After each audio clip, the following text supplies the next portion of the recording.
In the magnificent hall shrouded in swirling clouds and mist, at the end of a jade staircase stretching several dozen feet, a man clad in a golden robe sat upright upon a massive chair, as pure and white as jade. Within this resplendent hall, the scene was one of chaos and devastation.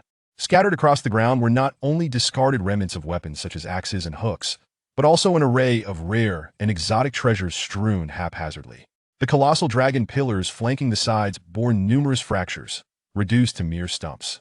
The once grand and solemn hall fell into an eerie silence, devoid of any presence save for the solitary figure of the golden-robed man.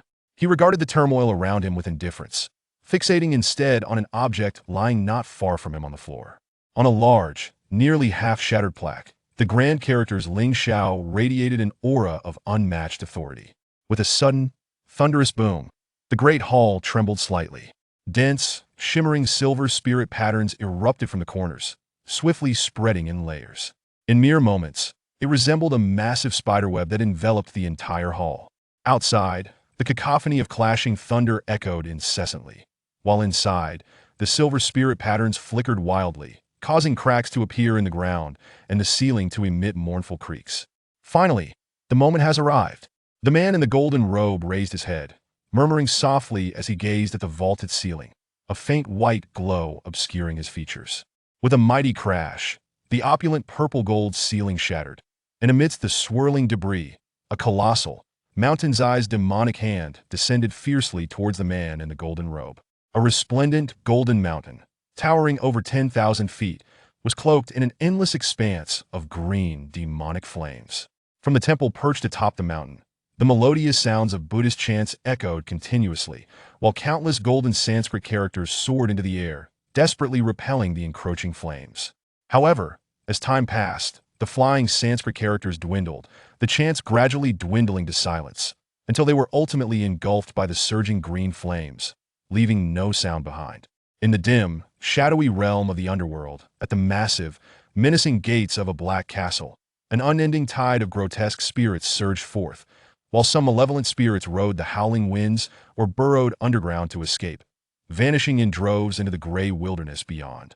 In the mortal realm, midday, the sky was as dark as ink. Devoid of sunlight, both city and wilderness appeared as if cloaked in deep night, with only flickering lights barely visible. In certain towns and villages, amidst the shimmering glow, countless people could be seen gazing up at the blackened sky, some in utter shock, others trembling in fear. Suddenly, the dark sky reverberated with a low, mournful sound, growing increasingly loud and high-pitched, as though countless souls were weeping in unison, a heartbreaking chorus that brought tears to the eyes of those who listened. At almost the same moment, the high heavens sparkled with a myriad of red lights, and fiery red meteors burst through the shroud of darkness. Some were as massive as mountains, while others were the size of houses, thundering down towards the mortal realm in a chaotic cascade, scattering across the four continents. In the era of the Tang dynasty, demonic beings devoured the heavens, invoking celestial tears that rained fire upon the earth, leading to countless casualties among the populace. Record of the demonic calamity. Chapter 1. The Shun family. Cough, cough, cough. In a flurry of instinctual and sharp coughs, Shen Luo suddenly awoke in his bed, hastily drawing in several deep breaths. He quickly retrieved a small vial from beneath his pillow, extracting a yellow pill the size of a mung bean and swallowing it whole. After sitting motionless for a while, he felt the heaviness in his chest and the chill gradually recede, allowing him to exhale a long breath of relief. With a pusua chuckle, Shen Luo donned the neatly folded clothes on a nearby chair and instinctively gazed at the desk in the corner. Upon the desk lay a faded, yellowish tome, its cover bearing the neat black characters chronicles of extraordinary events in spring. Shen Luo furrowed his brow slightly before averting his gaze and slowly stepping outside. Young master, a young servant, appearing around 12 or 13, stood guard outside the door. Upon seeing Shen Luo emerge, he hurried forward to pay his respects. In the distance, sprawling clusters of residences could be seen, adorned with red-tiled roofs and white walls, their numbers totaling around 40 to 50. How many times did I cough last night? Was there any other noise? Shen Luo glanced at the servant and asked coolly. Young master, you coughed 13 times last night, but there were no other sounds, the servant replied, his dark-circled eyes reflecting a hint of fear as he faced Shen Luo. Shen Luo nodded without further inquiry, walking past the servant. The young servant, understanding the unspoken cue, promptly followed closely behind. After traversing several long corridors and a garden sprawling over an acre, Shinluo arrived at a building resembling a main hall. Two servant women standing before the hall hurriedly stepped forward to salute, their expressions betraying a similar trepidation toward Shinluo. "Lower, you have arrived. How well did you sleep last night? Come in quickly and have some ginseng soup that the servants prepared for you." A concerned voice rang out from within the hall. "I appreciate your concern, father. I slept well last night," Shinluo replied, his expression shifting slightly before entering the hall. Inside, a round table laden with a feast awaited, surrounded by several individuals. At the head of the table sat a middle-aged man in his 40s, his hair tinged with gray, reminiscent of someone aging before their time. This man was Shinluo's father, Shin Yuinga, who now regarded Shinluo with joy. "Lo, you are awake. Xiao Chui. Hurry with the ginseng soup. Did you not hear the master's instruction?" A woman adorned with pearls and jewels, seated beside Shin Yuinga, managed to force a smile upon seeing Shinluo. "Thank you, second mother." Shinluo acknowledged the woman with a lackluster nod. "Brother," greeted a youth and a girl, both around 14 or 15 years of age, who bore a striking resemblance to Shinluo. The youth was named Shin Ci, while the girl was named Shin Mu Muhi's half-siblings born of the same mother. Despite being siblings, their reactions to Shinluo differed significantly. Shin Ci cast a furtive glance at Shinluo, mirroring the apprehension of the servants, while Shin Mu Mu, after greeting him, sat restlessly, her curious eyes seeming to yearn to inquire about her elder brother. However, after glancing at Shin Yuinga, she hesitated. Shinluo took his seat, downing the ginseng soup presented by a maid, and after a few bites of food, he furrowed his brow, putting down his chopsticks in disinterest. "Lower, since you've finished eating, come with me to the study. I have some business matters to discuss," Shin Yuinga remarked, his concern deepening at Shinluo's sudden cessation of eating. Shinluo nodded, curtly bidding farewell to the woman before following Shin Yuinga out of the hall. The woman watched the scene, her expression darkening. Shin Ci could not conceal his envy, while Shin Mu Mu pouted her rosy lips, clearly displeased that her father and elder brother had finished their meal so quickly and departed. "Lo, were you really fine last night?" As soon as they entered the study, Shin Yuinga leaned forward with genuine concern. "Father need not worry, I truly was untroubled last night, and the episodes did not recur. However, my health has worsened despite my concoction of Jin Xiangyu. I doubt I will last for long. My condition cannot be remedied by ordinary medicines." Shinluo shook his head in response. "Sigh. My poor Loa has endured so much misfortune. When your mother was pregnant with you, she suffered a fright that compromised your health from infancy. Then last year, you were plagued by some malevolent force, leading to such severe illness. If anything were to happen to you, how would I ever face your mother in the afterlife? I promised her I would care for you well." Shin Yuinga sighed heavily, a hint of anguish crossing his face. "Father, let us look on the bright side. If I had not become well-versed in medicine due to my affliction and devised the Jin Xiangyu pills, how could the Shin family have thrived to this extent? We can consider this misfortune a blessing in disguise." Shinluo smiled and said, "Indeed, now the Shin family's clinic and pharmacy in Chunhua County are well known. Even Lord Wang, the county magistrate, regards our family with greater esteem." Shin Yuinga commented, his spirits lifting upon hearing Shinluo's words. "That is also thanks to father's efforts in winning over Lord Wang by providing him with a vial of Jin Xiangyu, which cured his son's illness. Otherwise, our wealth would have attracted troubles long ago." Shinluo subtly flattered his father. "Haha, it is indeed our unity that has enabled the Shun family to achieve such success. It is a pity that you are not inclined towards fame thus. I must attribute our medicinal breakthroughs to the serendipitous discovery of ancient formulas instead. Only you and I are privy to this, and I have not even hinted at it to your second mother or siblings. Therefore, if your second mother ever offends you inadvertently, I hope you will overlook it for the sake of your father. After all, she comes from a humble background and may lack worldly experience." Shin Yuinga laughed heartily before hesitating, evidently remembering something. "Father, I wouldn't hold anything against second mother. Besides, if I were no longer here, it would be up to my younger brother to support the Shun family. My greatest wish now is to rid myself of this malevolent presence. If not, I fear I won't survive for much longer," Shinluo said, a bittersweet smile escaping his lips after a moment of silence. "Your words bring me comfort. Regardless of the circumstances, a harmonious family is key to prosperity. How is your health now? I recall your last episode was a week ago," Shin Yuinga inquired, visibly relieved but his worry resurfacing. Yes, during my last episode, I nearly strangled that yellow-clad celestial priest. That so-called golden-bodied Arhat was also nearly beaten to death by me last year. They are nothing but charlatans with no real powers. Shin Luo replied angrily, his expression darkening. Yet the yellow-clad celestial priest and the golden light monk are renowned exorcists in the neighboring counties. Others are merely quacks. Perhaps I should send someone to the state capital to seek assistance, Shin Yuinga suggested helplessly. There is no need. The state capital is too far, and it's unfamiliar terrain. How would one find a genuine exorcist? Even if we do manage to find one, there's an 8 or 9 in 10 chance they're no better than the yellow-clad bunch. My episodes are occurring more frequently, and I cannot afford to wait any longer. Shin Luo decisively rejected the idea. Then, what does Luo suggest? Shin Yuinga was taken aback, having a keen understanding of his eldest son. Chapter 2. Taoist Luo. Recently, I stumbled upon an ancient local chronicle that chronicles the peculiar events that have transpired in Chunhua County over the centuries. According to the investigation I commissioned, it appears that most of these accounts are indeed grounded in reality. Yet, for reasons unknown, these strange occurrences remain largely unknown to the general populace. Among these bizarre tales, a place known as the Chuanxiu Temple is frequently mentioned. As recorded in the text, this Taoist temple resides within Chunhua County, and its priests are said to possess genuine exorcism skills. Shin Luo replied, his eyes gleaming with intrigue. Such matters exist. Where might this Chuanxiu temple be? I shall have my father send someone to summon them. Upon hearing this, Shin Yuinga stood up in excitement with a resounding thud. Do not worry, father. I have already spent a considerable sum to send someone to invite them. If all goes well, as indicated in the reply, the individuals from Chuanxiu Temple should arrive today. Shin Luo responded with a faint smile. Excellent. I shall hasten to instruct the servants to make preparations, lest we fail to entertain our guests properly and cause some mishap.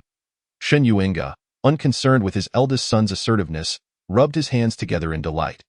Just then, a respectful voice came from outside the study, announcing, Master, young master. A Taoist named Luo is here, claiming to have an appointment with the young master. The father and son exchanged astonished glances, both elated and surprised. Father, please enjoy your tea here. I will personally greet this Taoist from Chuanxiu Temple. Shin Luo declared decisively. Given the stakes of your life, how could I be at ease sipping tea? Let us go meet Taoist Luo together. Shin Yuinga waved his hand, hastily making his way toward the door. Seeing this, Shin Luo couldn't help but smile slightly. In the side hall of the Shen residence, Shin Luo scrutinized the middle-aged Taoist who claimed to be Luo. With a ruddy complexion, weathered features, and clad in a pale blue Taoist robe, he had a wooden sword slung across his back and a small white cloth pouch hanging from his waist. Apart from his upright posture, reminiscent of a spear, there was nothing else that seemed extraordinary about him. Taoist, please take a seat. Servants, bring forth the finest tea. Shin Yuinga greeted the middle-aged Taoist with a beaming smile. There is no need for tea, young Master Shen. It was you who sent someone with a token to summon me for exorcism. Correct? The red-faced Taoist disregarded Shin Yuinga's warm welcome and solemnly addressed Shin Luo. Taoist, you recognize me? Shin Luo responded in astonishment. Before my arrival, I naturally made some inquiries about young Master Shen's affairs. It is only proper to do so before making a formal visit. However, since our temple has been closed for many years, how did you come to know of it, and from whom did you acquire the token? Taoist Luo fixed his gaze on Shin Luo, his tone suggesting he was ready for a confrontation. Are you here to accuse me? Upon hearing this, Shin Yuinga's smile faded slightly, and he felt a twinge of displeasure. Do not take offense, Master Shen. While our temple's tokens are not particularly rare, it seems none have been associated with the Shin family in the past. Since young Master Shen sent someone with a token to seek me out, I must ask for clarification. Taoist Luo then turned to Shin Yuinga, speaking in a more subdued tone. Closed for many years? That explains why few know of your esteemed temple nowadays. Shin Yuinga reassured him. Rest assured, I learned of Chuanxiu Temple through this book. He then produced the ancient chronicle, Chunhua Yuwenzi, which he had previously placed on the desk. Upon seeing this, Shin Yuinga couldn't help but examine the tattered book with renewed interest. I see. Taoist Luo took the book, his expression softening as he flipped through its pages. This records some exorcisms performed by our temple in the past, and the meticulous details suggest it was penned by someone who had genuine interactions with our temple. Would you allow me to take this book back to the temple so that others may also peruse it? As for the token, As long as what young Master Shin says is true and it was voluntarily transferred, our temple will not hold it against you. After scrutinizing the book, the red-faced Taoist nonchalantly tucked it into his robe.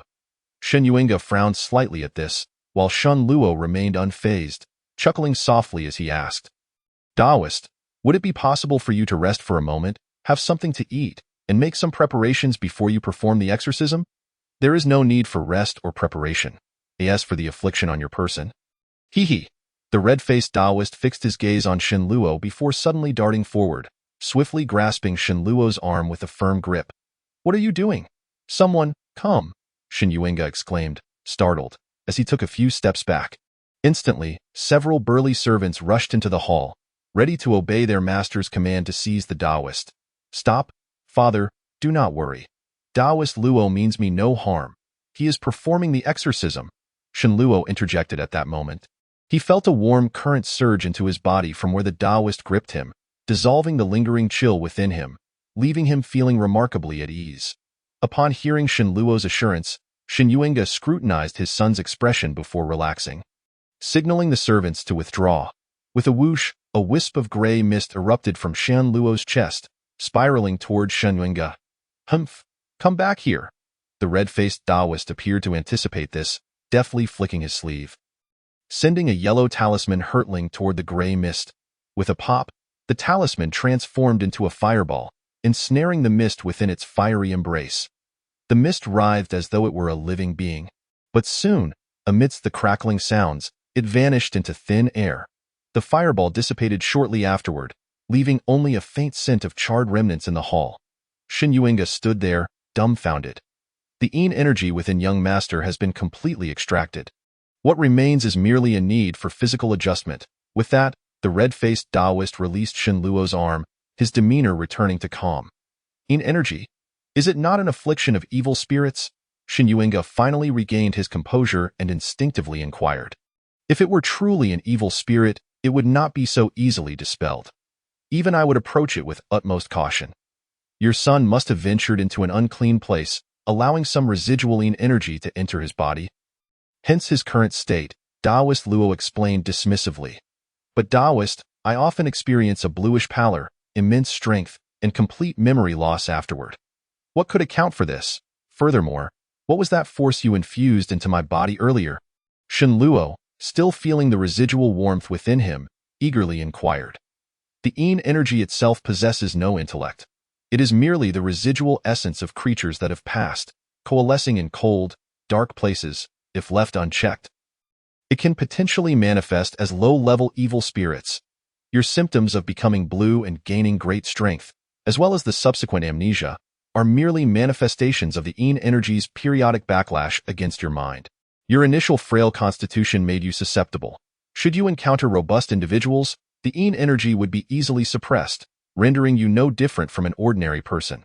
As for the force I infused into you earlier, it is a small technique of mine, known as the minor sun transformation, which effectively counters yin and cold energies. Taoist Luo elucidated, I see. I must express my profound gratitude for your assistance, Taoist. Although Shen Luo grasped only parts of the explanation, he still expressed his thanks respectfully. Since you possess the token and have offered a substantial sum, it is only right that I lend my aid. Alas, given the ordeal you've endured with the yin energy, your remaining days may be limited. Taoist Luo nodded before abruptly making this disheartening statement. Upon hearing this, Shen Luo's expression dimmed, but he quickly recalled something and respectfully addressed the red-faced Taoist once more. Taoist, you are a true master. Surely you possess methods to extend one's life? Leaving aside other matters, the force you earlier infused into my body seems to greatly benefit my health. Indeed, I implore you. Taoist, have mercy and save my son. If you can extend my eldest son's life, I am willing to negotiate any terms. Shen Yuinga, enlightened by the moment, repeatedly bowed to the Taoist. While I do not possess the ability for a complete cure, I can indeed offer ways to improve young Master Shan's constitution and extend his lifespan. Taoist Luo replied, a sly smile playing on his lips. Please guide me, Taoist, Shen Luo exclaimed with delight, bowing once more. Shen Yuinga regarded the Taoist with hopeful eyes. Firstly, our temple possesses a rare elixir known as red snow powder. which has a purifying effect on the marrow. Prolonged use could gradually improve your constitution. However, the ingredients are rare, and its preparation is not something an ordinary family can afford.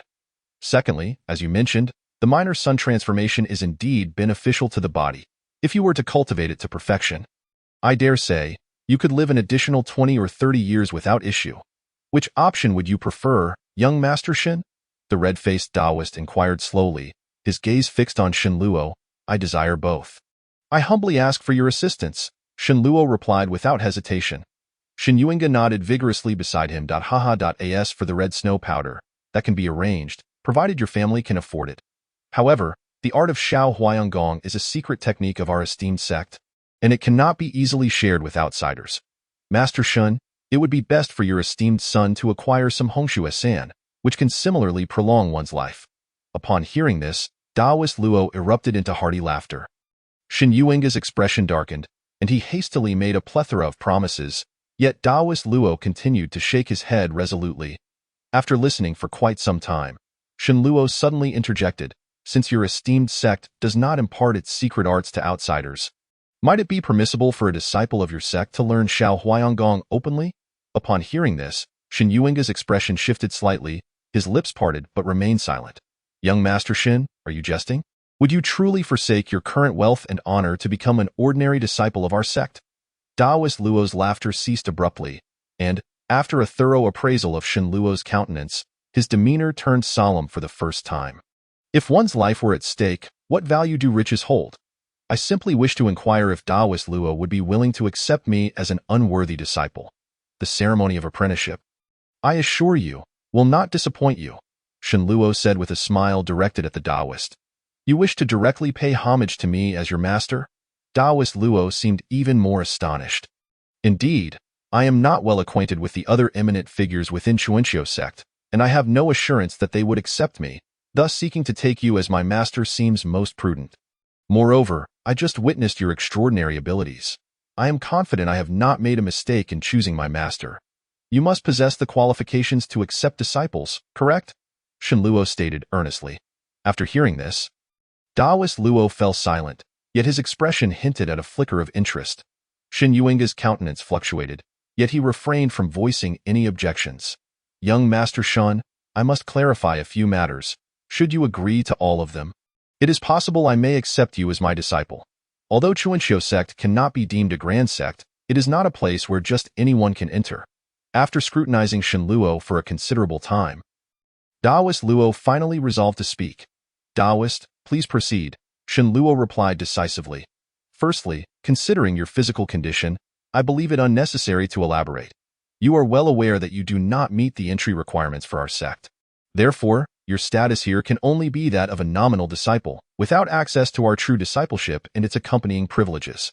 However, I can seek permission from the sect leader to make an exception and teach you Shao Huayangong. That is acceptable, thank you, Master, Shin Luo exclaimed with delight, even hastily changing his address. Do not be so quick to call me that.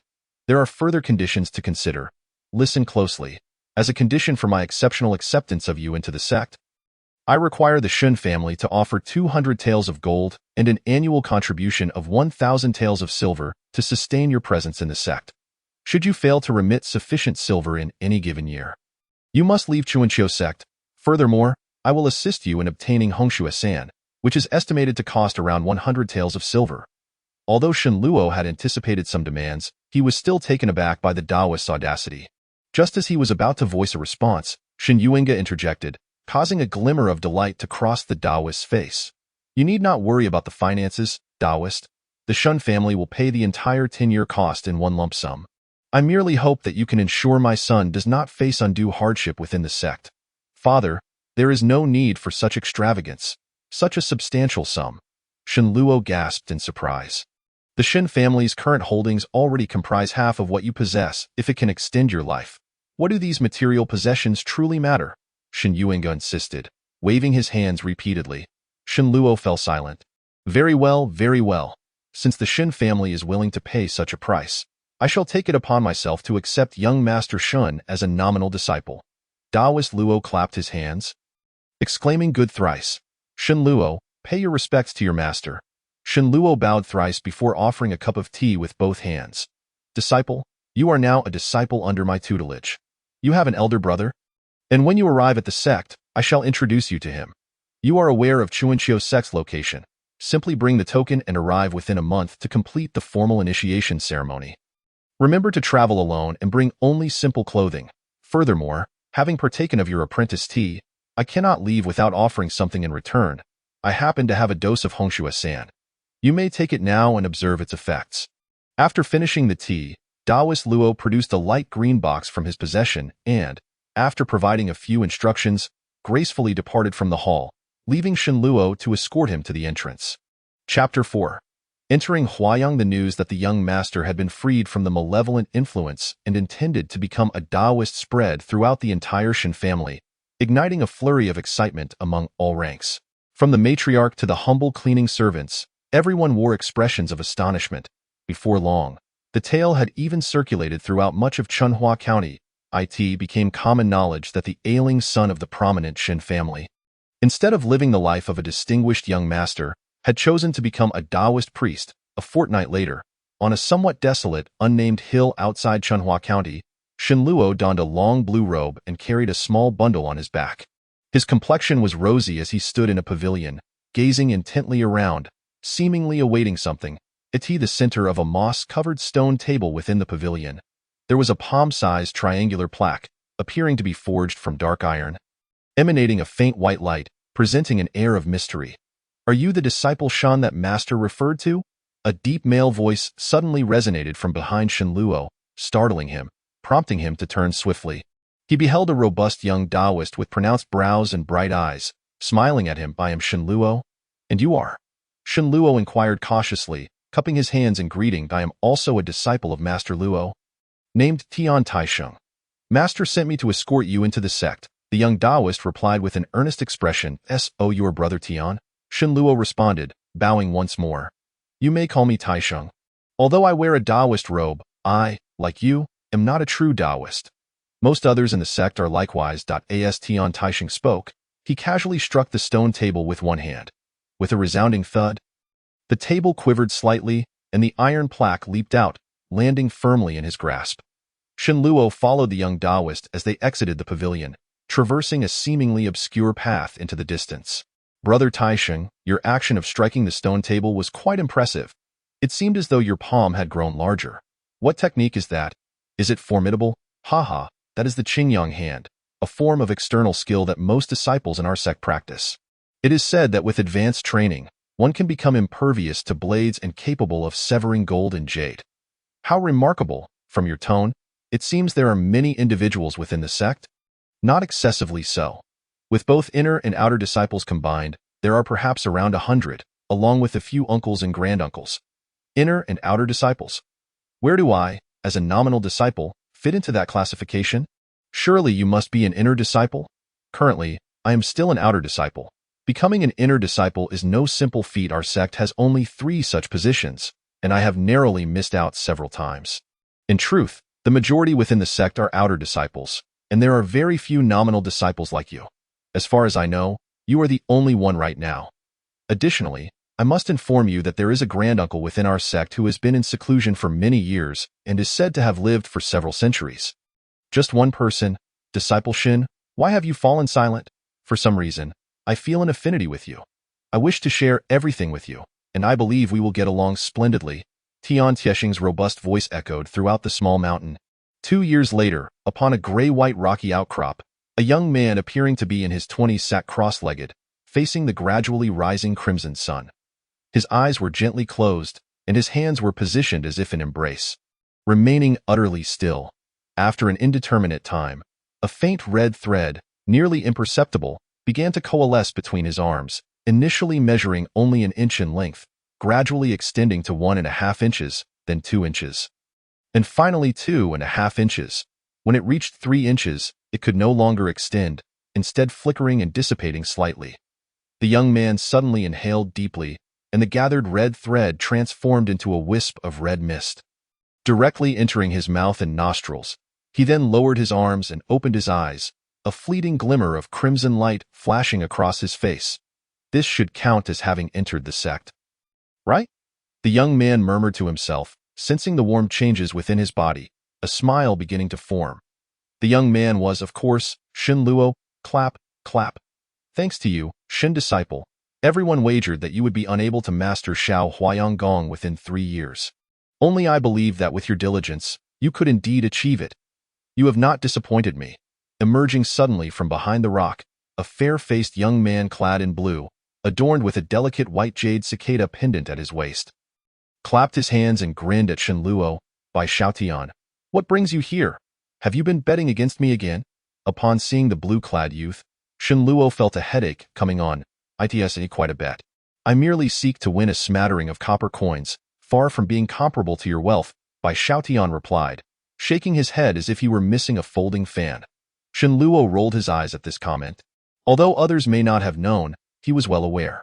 Among the 100 disciples in Chuanqiu sect, if anyone possessed the most wealth, it was certainly this Bai Xiaotian, who had entered the sect around the same time.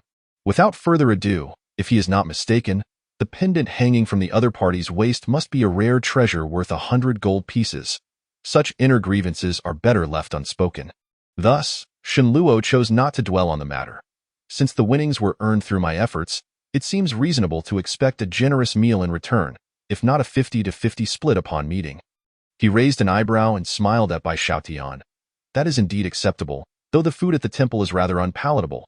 If one wishes for something better, a trip down the mountain is unavoidable. And the brother guarding the gate can be quite difficult to deal with. Bai Xiaotian's expression faltered, hesitating. Do not feign ignorance with me. When you stealthily slipped down the mountain to buy wine, did you not mention that passing through the gate was a challenge? Shin Luo pierced through Bai Xiaotian's pretense with a single remark. The gatekeeper, Brother Niu, is truly merciless. He always demands exorbitant prices. And without confiscating half of my stock, would he ever allow my return? Fortunately, I discovered a hidden path from the back mountain, allowing me to exit without passing through the gate. He chuckled. Perhaps I shall take you along another day. Bai Xiaotian initially appeared somewhat indignant but soon broke into laughter. Only you, an inner disciple, could escape the temple without consequence. If I, a named disciple, dared to do so, I would undoubtedly face severe repercussions. Shin Luo quickly waved his hand. While others may come to the spring and autumn temple to cultivate their skills, his purpose was quite different. He was here to prolong his life, and thus could not afford to engage in reckless endeavors. I have a favor to ask. Since you are going to town, could you please make a stop at the apothecary and the paper shop and bring me some vermilion and yellow paper? Shin Luo recalled something and quickened his pace, speaking earnestly. You wish to craft talismans? Has Master Luo taught you? Bai Xiaotian inquired, somewhat surprised. No, I wish to try it myself, Shin Luo replied with a smile. He still recalled that over a year ago, when he sought Master Luo's instruction in the art of talismans, the usually gentle master had flatly refused, even turning down an offer of 200 gold pieces. Master Luo made it clear that the talisman techniques taught within the temple were not mere tricks of con artists, but genuine secrets reserved for those inner disciples who possess true magical abilities. Not even a named disciple like him could dare to hope for instruction, let alone an outer disciple. Very well, I shall bring it for you. Bai Xiaotian responded affirmatively, if possible. See if you can procure some rooster blood and black dog blood at the tavern. As Bai Xiaotian prepared to leave, Shin Luo added, I know you often read various texts, but do not take the writings of those literary men too seriously. Bai Xiaotian furrowed his brow, as one of the few inner disciples. He certainly had access to true talisman techniques, yet the temple's rules were strict. No matter how close he was to Shin Luo, he would never divulge any secrets. Rest assured, I will exercise discretion and not act recklessly. Shin Luo yawned and responded vaguely. Understanding that further persuasion would be futile, Bai Xiaotian raised his hand and turned to leave. As Shin Luo watched his figure vanish into the forest, the smile on his face slowly faded. He knew that Bai Xiaotian was well-meaning, concerned about his potential misdirection, yet only he understood the gravity of his situation. It was not that he desired to delve into such obscure practices. Rather, his limited lifespan compelled him to seek alternative solutions. The incident over 2 years ago, where dark energy had invaded his body, had already compromised his vitality. During these 2 years on the mountain, he had relied primarily on a dose of Hongxue San every 3 months to sustain himself. Even so, he felt his condition deteriorating. Even a slight increase in his daily activity left him breathless. Last winter, despite donning a fur coat, he still felt a chilling energy surging within him, his extremities cold. The reason he only took the medicine once every 3 months was not due to a lack of funds, but rather to maximize its efficacy. Taking it more frequently would not only be wasteful but could also lead to adverse effects, and Master Luo would not permit such folly. As for cultivating the Xiao Huayang technique, his progress had been painfully slow. It had taken him until now to barely scrape the surface, and even then, his advancement lagged behind that of the temple's least talented outer disciples. Furthermore, according to Master Luo, even if one mastered this technique, it would only add an additional 10 to 20 years to one's lifespan. Given his current pace, it seemed unlikely he would reach mastery before his time ran out. He had come to this mountain temple not merely to cling to life for a few more years. Shenluo pondered deeply as he descended the mountain. The Spring and Autumn Temple, nestled against Qinghua Mountain, was built along the slopes. Apart from the mountain gate located near the middle, the other buildings, including the Lingguan Hall and Yuhuang Hall, were distributed along the mountain, ascending in layers, with the most significant Sanqing Hall perched at the peak.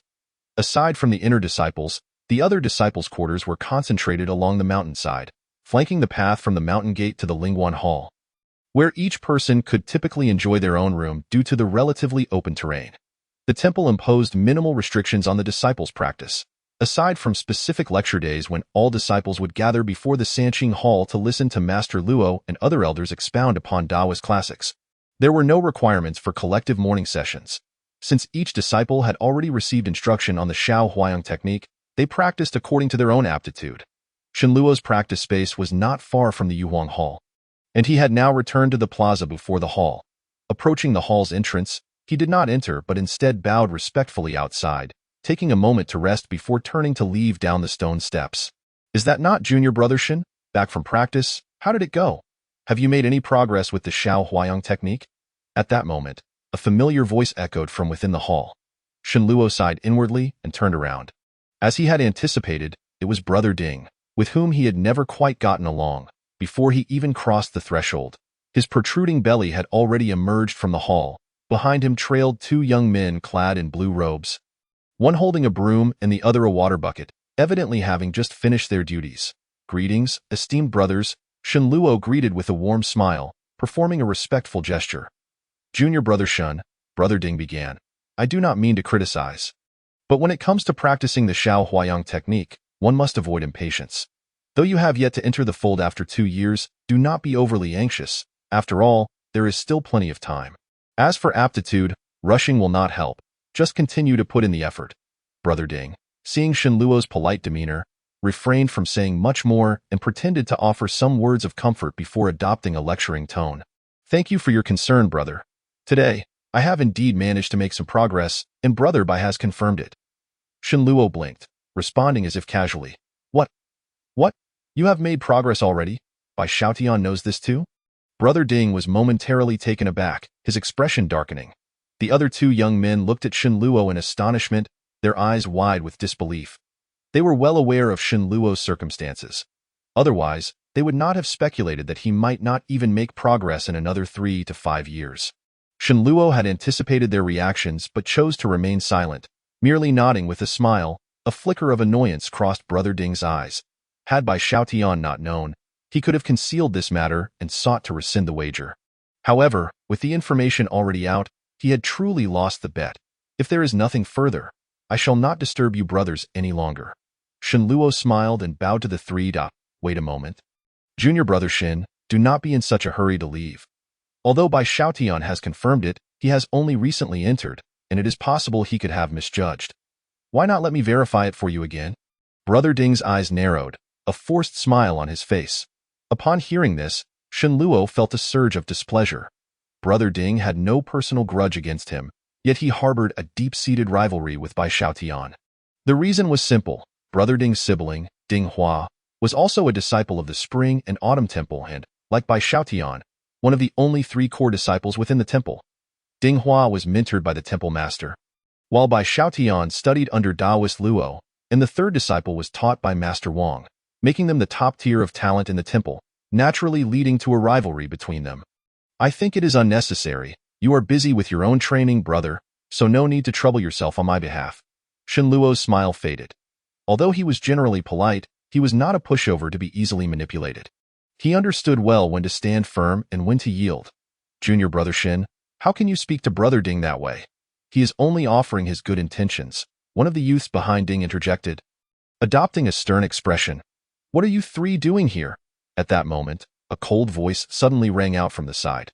Shenluo turned his head in the direction of the voice and saw a slender young man in a green robe. His face sallow, walking slowly towards them with an icy demeanor, one hand behind his back, Brother Ding. Upon seeing him, the others' expressions turned serious, and they all greeted him respectfully, even Brother Ding included. The newcomer was none other than Ding Hua. Although he and Brother Ding were siblings, they bore little resemblance to each other, their talents also vastly different. To those unaware, it would be impossible to connect them as brothers. Upon hearing his inquiry, Shenluo briefly recounted the events that had transpired, deliberately omitting any hint of dissatisfaction, the wager. Ding Hua elongated his final syllable, his brow furrowing slightly. Beside him, Ding Yuan's cheeks were instantly drenched with cold sweat, his face a mask of anxiety, fearing rebuke.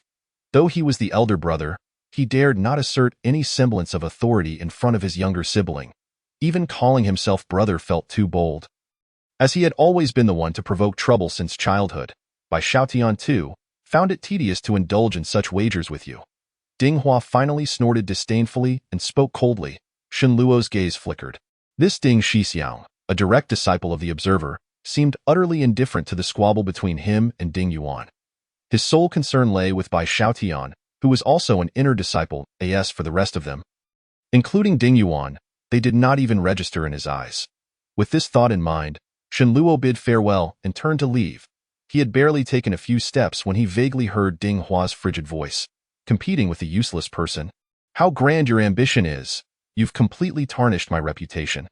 The term useless struck Shenluo's ears, causing his gaze to grow icy, yet his steps did not falter. The fact that a mere named disciple like him could cultivate the minor transformation Yang skill had already drawn disdain. Coupled with his wealth among the disciples, being the only one to enter through monetary means, it was no wonder he faced some behind-the-back scorn. Yet, they did not realize that while he spent money, he was not cultivating skills but rather his very life. Regarding wealth, he was quite open-minded, often allowing these senior brothers to take advantage of him, thus maintaining generally amicable relations with almost all disciples. However, true friends, aside from Bai Xiaotian, could only be found in Tian Taixing, who was also under Master Luo. The thought that he might not have long to live deepened the gloom in Shenluo's heart, sending a chill through his very core, quickening his pace as he descended from the Jade Emperor Hall. He encountered numerous senior brothers along the way. Shenluo greeted each one with cordiality and occasionally exchanged a few playful words with familiar faces. After about a quarter of an hour, he arrived at the Qingshi Ping, near the Lingguan Hall, where his quiet chamber was located. However, Shenluo did not return to his chamber immediately. He wiped the sweat from his forehead with his sleeve and ventured beyond Qingshi Ping towards a narrow lateral mountain path. This road was somewhat narrower than others on the mountain, seldom traversed and thus rarely cleaned, resulting in an accumulation of dried leaves, some of which had already rotted and softened. Occasionally, he could spot solitary buildings on either side, constructed of stone or wood, most of which were quite dilapidated. Shenluo appeared to be familiar with this area. After walking for some time, he finally spotted an old house, half buried in wild grass, nestled by the roadside. Clearly abandoned for many years, the old house had not seen repairs in ages. The red paint on the walls had severely dried and peeled, creating a mottled appearance, and the white paper covering the doors and windows was mostly torn, with signs of insect damage even on the window frames. After surveying the house for a moment, Shenluo nodded and pushed through the wild grass to the porch, opening the creaky wooden door. A wave of damp, musty air rushed at him. He turned sideways, covering his nose with one hand while sweeping the air with the other. Once accustomed to the scent, he shifted his gaze to survey the inside of the house. The room was small, cluttered with various broken tables and chairs, as well as some old brooms and buckets, all haphazardly piled in the corners. With this mustiness, who could bear to look? Shenluo muttered softly. Though his words conveyed disdain, his hands showed no hesitation. He stepped forward, methodically removing the dilapidated chairs from the table one by one, and arranging them in a neater stack on the other side of the room. After about a quarter of an hour, he had managed to clear away most of the broken furniture. Now, with his chest heaving slightly, he gazed at the tables that had been hidden beneath the clutter, finally releasing a long breath. Since beginning the minor transformation yang skill, he felt his physique had improved significantly, yet even this exertion left him sweating profusely. After resting for a moment, he approached the tables and began to pull open their drawers. Searching through them one by one, empty the first drawer contained nothing. Empty the second was just as devoid. Empty after rummaging through 7 or 8 tables, just as Shenluo was feeling disheartened and fearing that his efforts were in vain. He finally made a discovery. Yes, on the 9th table, which had only 2 legs remaining, the drawer revealed an old book with a blue cover as it was pulled open.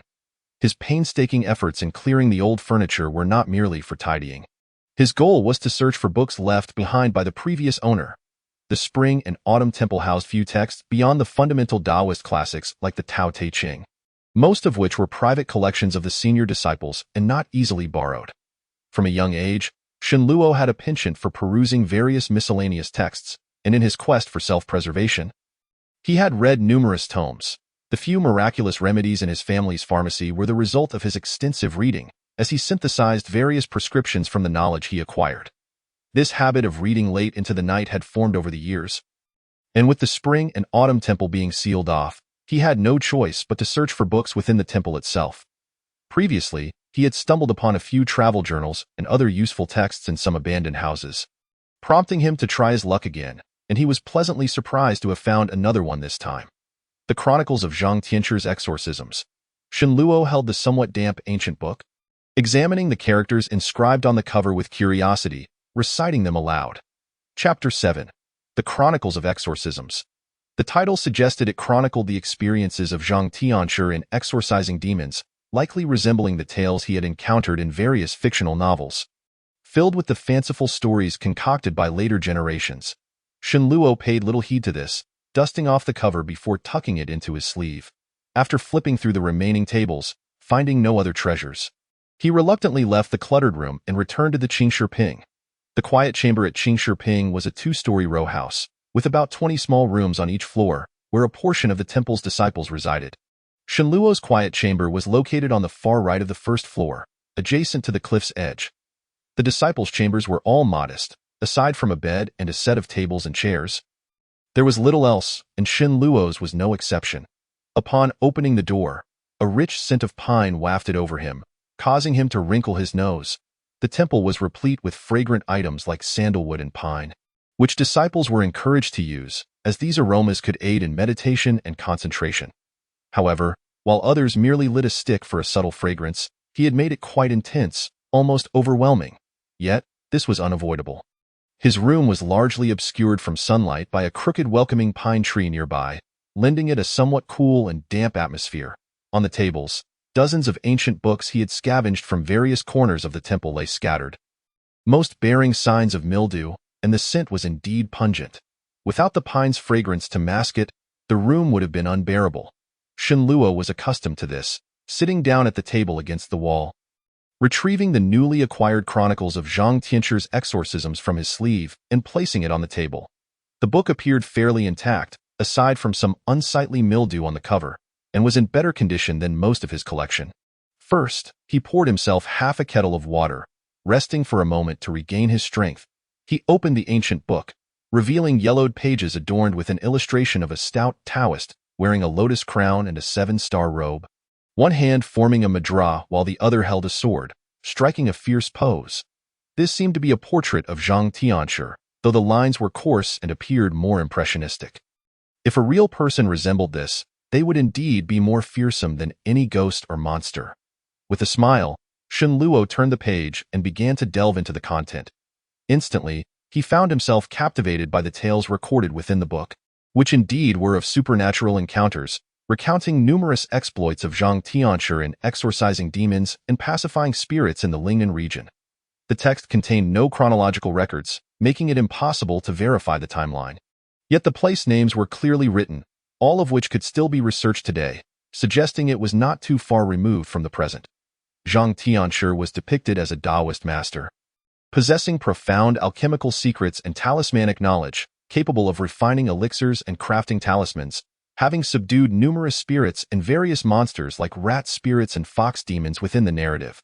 Though Shenluo had read many similar supernatural tales, finding little novelty in the content, and the demons and magical techniques described were not particularly diverse or thrilling.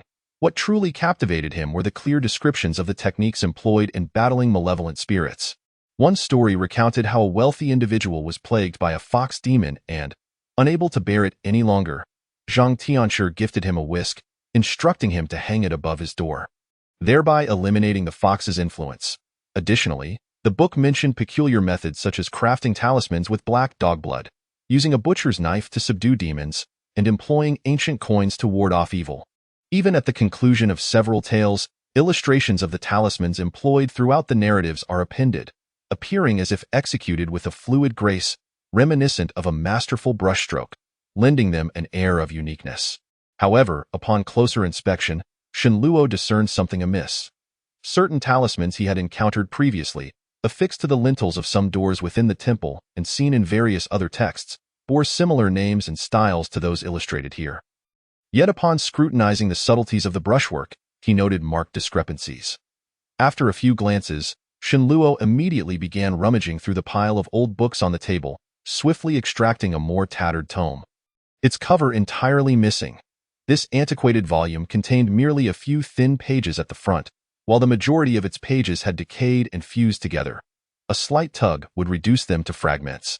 Titled The True Guide to Secret Talismans, this ancient manuscript meticulously chronicled the talismans that had been passed down through the ages, detailing numerous regulations and taboos associated with their creation and application.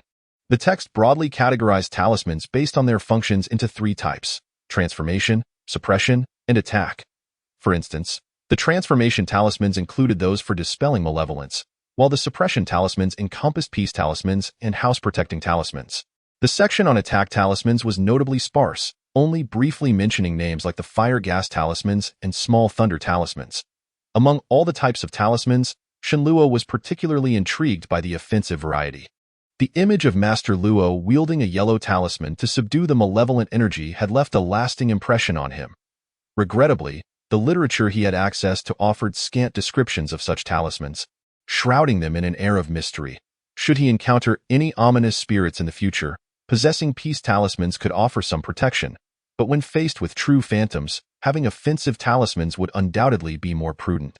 Alas, the portion of the book he could peruse consisted solely of overarching content, while the vital descriptions of the talisman's functions and the methods of their creation lay in the latter parts, which were nearly inaccessible. After browsing through the earlier sections, he found that the peace talisman had indeed been preserved, coincidentally matching the one found in chronicles of Zhang Tianshi subduing demons, prompting him to compare the two. To his surprise, they were identical. He inhaled sharply, muttering to himself. Just then, the resounding toll of an evening drum jolted Shenluo from his reverie. He lifted his gaze, glancing out the window, only to realize that evening had quietly descended. Since ascending the mountain, his fascination with these spectral matters had deepened.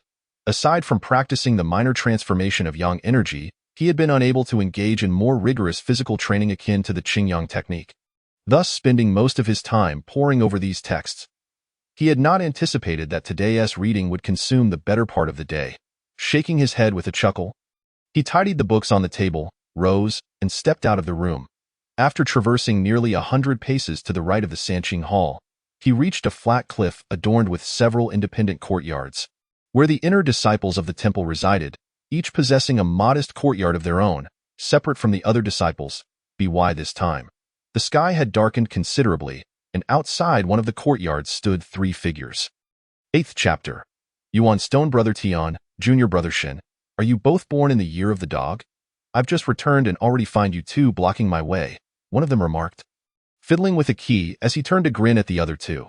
The one unlocking the door was Bai Xiaotian, and the junior brother Shen he referenced was naturally Shenluo, while the brother Tian was Tian Taisheng, who had been tasked by Master Luo 2 years prior to bring Shenluo to the temple. After some time on the mountain, Shenluo found Tian to be rather simple-minded and sincere. Albeit somewhat timid, despite having arrived earlier than most disciples, he was often teased by Ding Yuan and his group. Both Bai Xiaotian and Shenluo had intervened on his behalf before, and their shared association with Master Luo had drawn the three of them closer. Let us talk inside. Let us talk inside. Shenluo chuckled, urging Bai Xiaotian to open the door. Once inside, they lit the lamps and settled around a square table in the hall. Bai Xiaotian set down what he had been carrying, revealing 4 grease-soaked brown paper packages and 3 azure porcelain jars. Oh, what a delightful aroma is this from Hong Yunlu! Tian Taixing exclaimed upon seeing the oily packages. Swallowing hard, a discerning palate indeed, Bai Xiaotian remarked.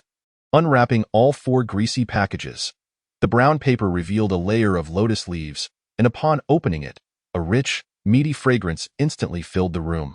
With a grin, he then lifted 2 of the azure porcelain jars, stowing them in a lacquered wooden box in the corner, leaving just one on the table. Bai Xiaotian had a penchant for alcohol, a fact Shenluo was accustomed to, while Tian Taixing was solely focused on the roast goose and braised meat. Saying nothing.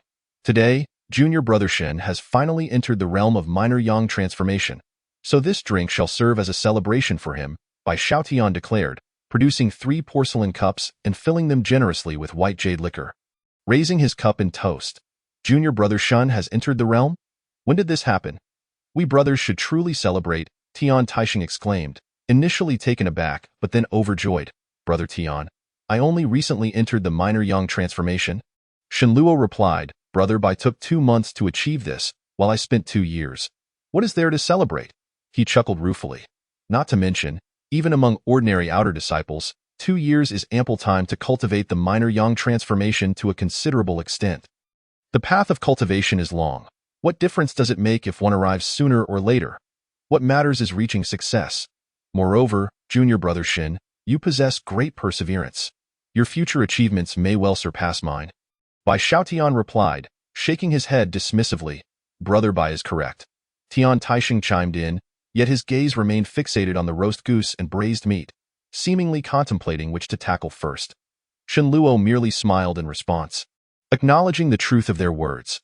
The journey of cultivation may be lengthy, but a slow pace begets a slower pace. It is not as simple as it sounds. Furthermore, his cultivation was a matter of extending his life. How could he afford to be truly leisurely? Yet, such thoughts were not something he could share with them.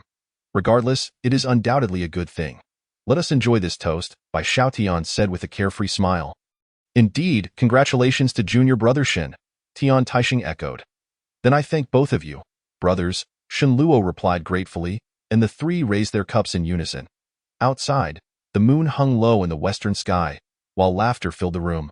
The night deepening before they realized it, Shenluo, feeling somewhat frail and knowing his tolerance for alcohol was limited, had not partaken excessively. Bai Xiaotian, with a robust constitution, managed to drink the most, employing various excuses like self-punishment yet remaining entirely sober. In contrast, Tian Taixing's tolerance was notably poor. After just a few cups, his face flushed crimson, having consumed ample roast goose and braised meat, and soon succumbed to sleep on a soft couch in a side hall. Supported by the other 2, returning to the table in the main hall, the sound of Tian Taixing's snoring echoed from the side room. Bai Xiaotian smiled at the sound, retrieving a stack of yellow paper and 3 white porcelain bottles from his sleeve and placing them on the table.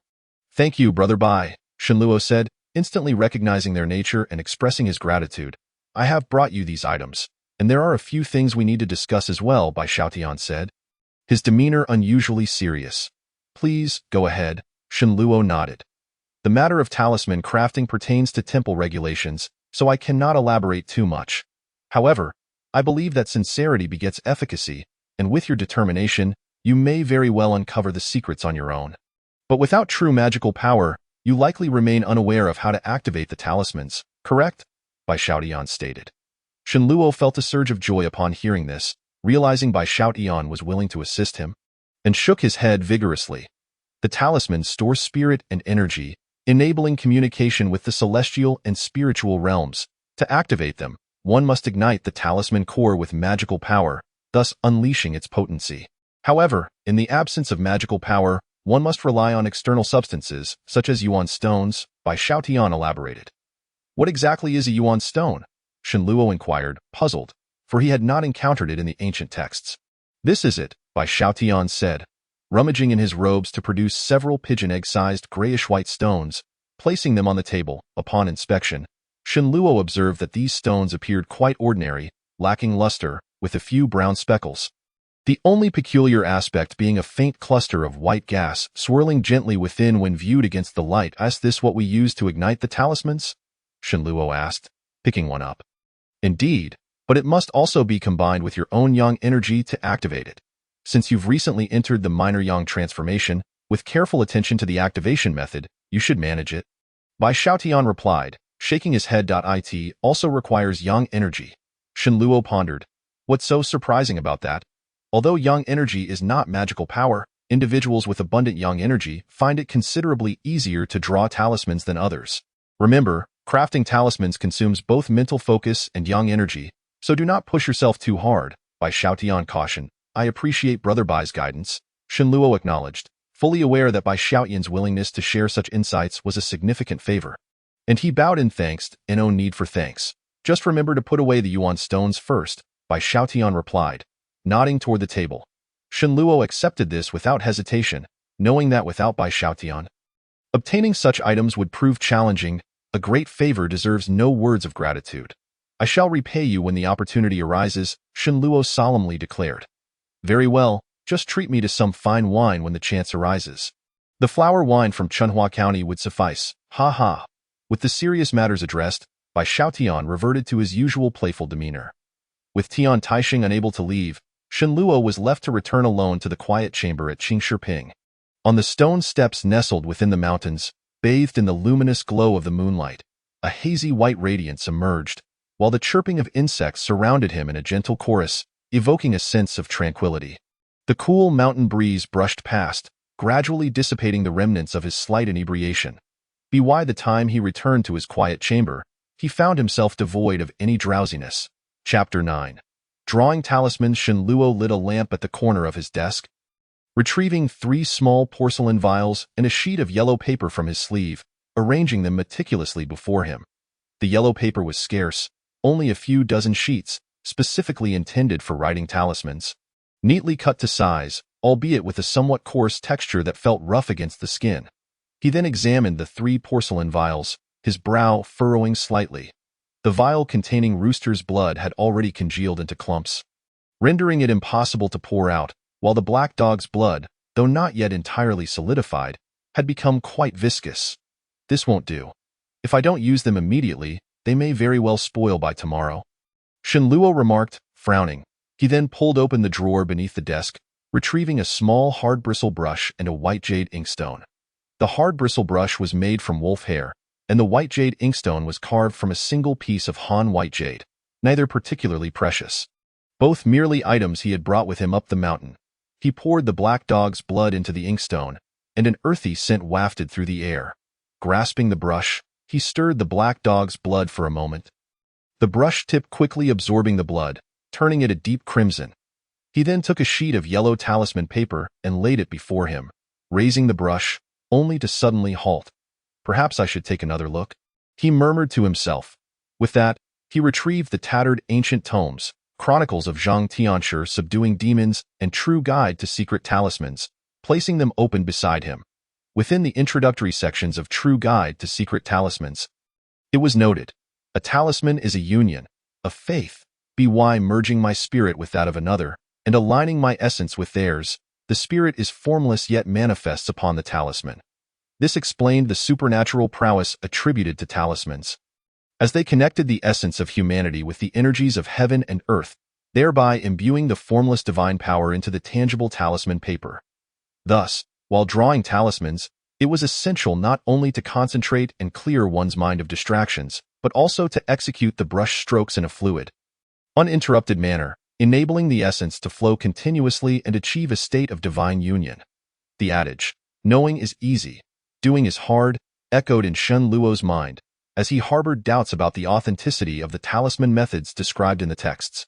Fully immersing himself and banishing all distractions felt quite beyond his capabilities. At this moment, grasping the brush, his thoughts remained chaotic. In truth, he was not inexperienced in drawing talismans. He had practiced countless times on white paper. However, it was his first genuine attempt at inscribing talismans on yellow paper. A talisman represents the harmony of yin and yang. Only sincerity can invoke its power. Shenluo inhaled deeply, rising from his chair. Spreading his stance, and began to chant the text aloud while inscribing it upon the yellow paper.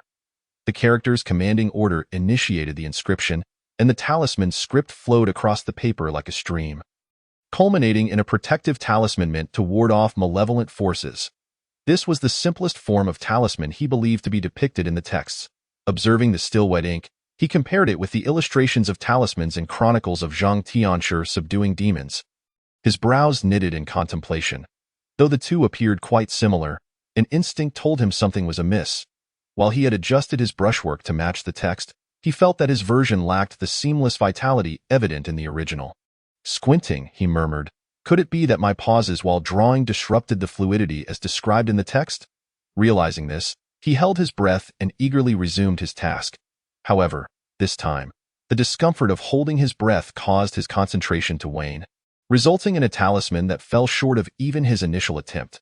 Undeterred, Shenluo took a brief respite, regulated his breathing, and once more set about inscribing talismans, one after another. He believed that practice would indeed lead to proficiency. After all, he had previously practiced various talismans on white paper countless times, and he felt he was merely a step away from success. After more than an hour, Shenluo appeared somewhat haggard. Yet a spark of excitement illuminated his gaze. He held a completed yellow talisman in one hand while the other clutched the open chronicles of Zhang Tianshi subduing demons, his eyes darting back and forth between them. Excellent. This one finally resembles something credible. Although it still bore differences from the text, the sense of interruption was conspicuously absent. With this progression, he felt a surge of vitality coursing through him, dispelling the fatigue that had previously weighed him down. Replaced entirely by exhilaration, the black dog's blood in the inkstone was nearly depleted, prompting Shenluo to take the small porcelain vial and pour out the remaining blood. Just as he prepared to pick up the brush again, he suddenly paused. But is this protective talisman truly effective? He pondered inwardly. Though simple, akin to the protective and peace-promoting talismans, it lacked any overt offensive capabilities. Whether worn or placed within a home, even if it were to work, it would be difficult to discern its efficacy. "I shall simply test that," Shenluo exclaimed, smacking his forehead as he recalled a story from Chronicles of Zhang Tianshi subduing demons. It recounted how Zhang Tianshi encountered a rat spirit wreaking havoc in a household. Despite employing numerous talismans to ward off disaster and protect the home, he could not drive it away until he utilized a type of talisman known as the small thunder talisman. Obliterating the troublesome creature, he quickly flipped to that page in the ancient book, and indeed, he found the illustration of the small thunder talisman. While the book contained many stories, only a fraction involved talismans, primarily those for exorcising spirits and safeguarding homes, with the small thunder talisman being the sole offensive type he could find. "This is it," Shenluo chuckled to himself, scrutinizing the illustration before eagerly picking up his brush once more. Unlike the protective talisman, the small thunder talisman did not commence with the character's commanding order, but rather began with an archaic symbol for thunder, making it more challenging to inscribe. He had never practiced this before, and his initial attempts resulted in the waste of several sheets of talisman paper. Yet, despite the heartache, he had no intention of halting, and after exhausting more than 10 sheets, he finally produced a small thunder talisman that was somewhat presentable. Whether it works or not is left to fate. Shenluo mused, excitement bubbling within him. Seizing the moment as he finally began to grasp the technique, he continued to inscribe, but out of 10 attempts, only 1 or 2 were satisfactory. Before long, the black dog's blood in the inkstone was nearly gone. After a moment's thought, he opened the vial containing vermilion powder and poured out a small amount, mixing it into the remaining blood with a few swirls. This method of combining dog blood with vermilion was not a mere whim of Shenluo's. It was a technique previously employed by Zhang Tianshi in the texts. Otherwise, he would not dare squander such materials. With little talisman paper left, he managed to create 2 more small thunder talismans before completely depleting both the black dog's blood and the inkstone. Shenluo exhaled deeply, feeling somewhat drained as he leaned against the armrest of his chair, collapsing into a sitting position. Chapter 10. Testing the talismans, not knowing whether it was due to the prolonged stance or the numerous times he had held his breath. Shenluo now felt an overwhelming fatigue, his body aching and his mind hazy, as if he had labored all day. "I can't go on like this. I must rest quickly, or my cultivation tomorrow will be hindered." He hastily tidied the items on his desk, gathering the completed talismans and stowing them carefully, before retreating to his bed and falling into a deep slumber without even pulling up the covers. In the morning, the sounds of birds chirping in the mountains gradually filled the air, melodious and refreshing. Although Shenluo's fatigue had not entirely subsided, he awoke at the usual hour, driven by his strong sense of discipline. After rising, he gazed at the talismans on his desk, a sense of excitement swelling within him as he carefully tucked them into his robe. Dressed, he stepped outside, washing his face with water drawn from the mountain spring cascading down the cliff before ascending toward the Jade Emperor Hall. Regardless of what awaited him, morning cultivation could not be delayed. 3 hours later, Shenluo completed his daily practice of the minor transformation of Yang technique. Rising from the large boulder, he chose not to head to the dining hall for a meal, but instead retrieved some dried food from his pocket, taking a few hasty bites before turning towards the back mountain. He intended to test whether these talismans possessed the miraculous powers described in the texts. Before long, Shenluo arrived at the back mountain, following a narrow path deeper into the secluded valley, distancing himself from the main peak until he found a hidden glen where he could stop. Since he had not obtained permission from his master, should anyone discover him testing the talismans, they might assume he was attempting to steal knowledge. Listening intently and carefully surveying his surroundings, he confirmed no one was present before retrieving the drawn talismans from his robe and placing them on the ground. He then rummaged through his pockets and pulled out 6 pieces of grayish-white jade, each about the size of a pigeon egg, and placed them cautiously on the other side. These jade stones emitted a soft glow, revealing swirling white gas within, which had been given to him earlier by Xiaotian to activate the talismans. The white gas inside was likely the key to triggering the talismans, and Shenluo felt a surge of excitement at this prospect. Suppressing his curiosity, he took one talisman, laying it flat on a relatively smooth stone in front of him, before placing a piece of gray-white jade atop the talisman. He slightly crouched, his left hand forming a seal while his right palm pressed against the yuan stone. Gradually channeling the techniques of Shao Huayang Gong, a faint warmth emanated from his lower abdomen, surging into a small flow of warmth that traveled along his body's meridians, passing through his right chest and right arm, ultimately converging in the palm of his right hand. As the warmth gathered in his palm, it took on a subtle reddish hue. Shenluo dared not hesitate, continuing to cultivate, drawing forth the yang essence from his lower abdomen, directing it toward his palm. After repeating this process a dozen times, his right palm became slightly crimson, with fine streams of heat circulating between his fingers and the palm. A few beads of sweat began to form on the tip of Shenluo's nose as he strained to keep his right hand steady. This was the first time he had officially activated the technique after mastering Shao Huayang Gong. Yet it was intended to manipulate the yuan stone. It was not that he wished to practice beforehand, but he only possessed 6 pieces of this yuan stone, which he feared were procured with considerable effort by Xiaotian. Thus, he had no choice but to cautiously experiment while gleaning insights from the process.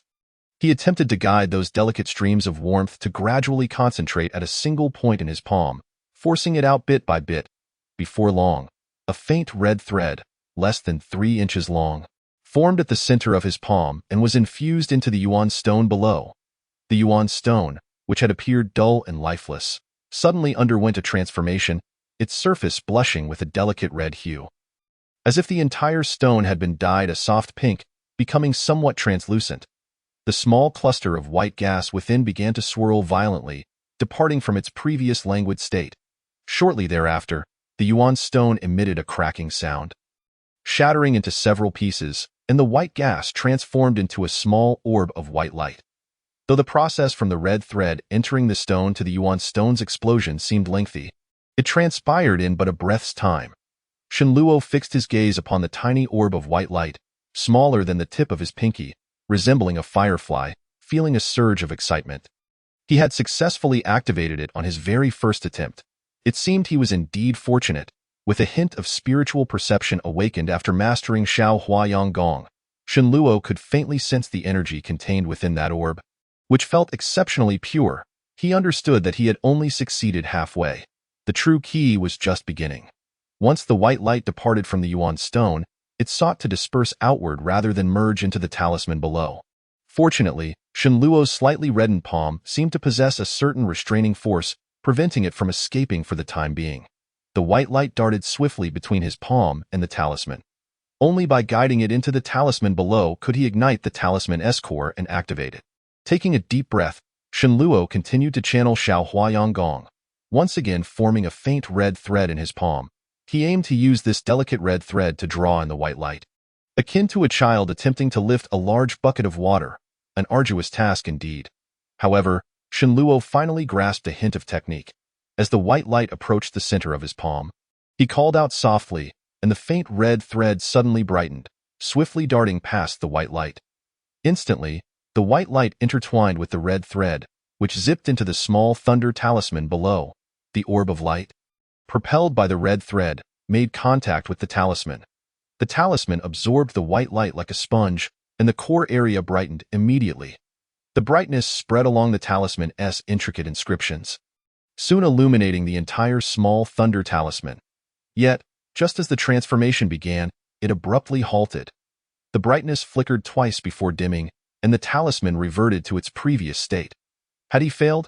Shenluo murmured to himself. A wave of disappointment washing over him. He believed his method of channeling Xiao Huayang Gong was sound. He had witnessed the entire process and followed by Xiaotian's instructions nearly to the letter. Thus, it seemed the issue lay with the talisman itself. Either his drawing technique was flawed, the materials were incorrect, or the talisman was simply a fabrication, lacking any real power. After a moment of despondency, Shenluo quickly regained his spirits. The activation of the Yuan stone should not pose a problem with careful attention. Should he delve deeper into Xiao Huayang Gong, the entire process would become nearly foolproof. Although the talisman had failed to activate, the inscriptions had undeniably been stirred. Stroking his chin, Shenluo pondered for a moment, convinced that he had not entirely failed. He replaced the previous talisman with another and resumed his cultivation.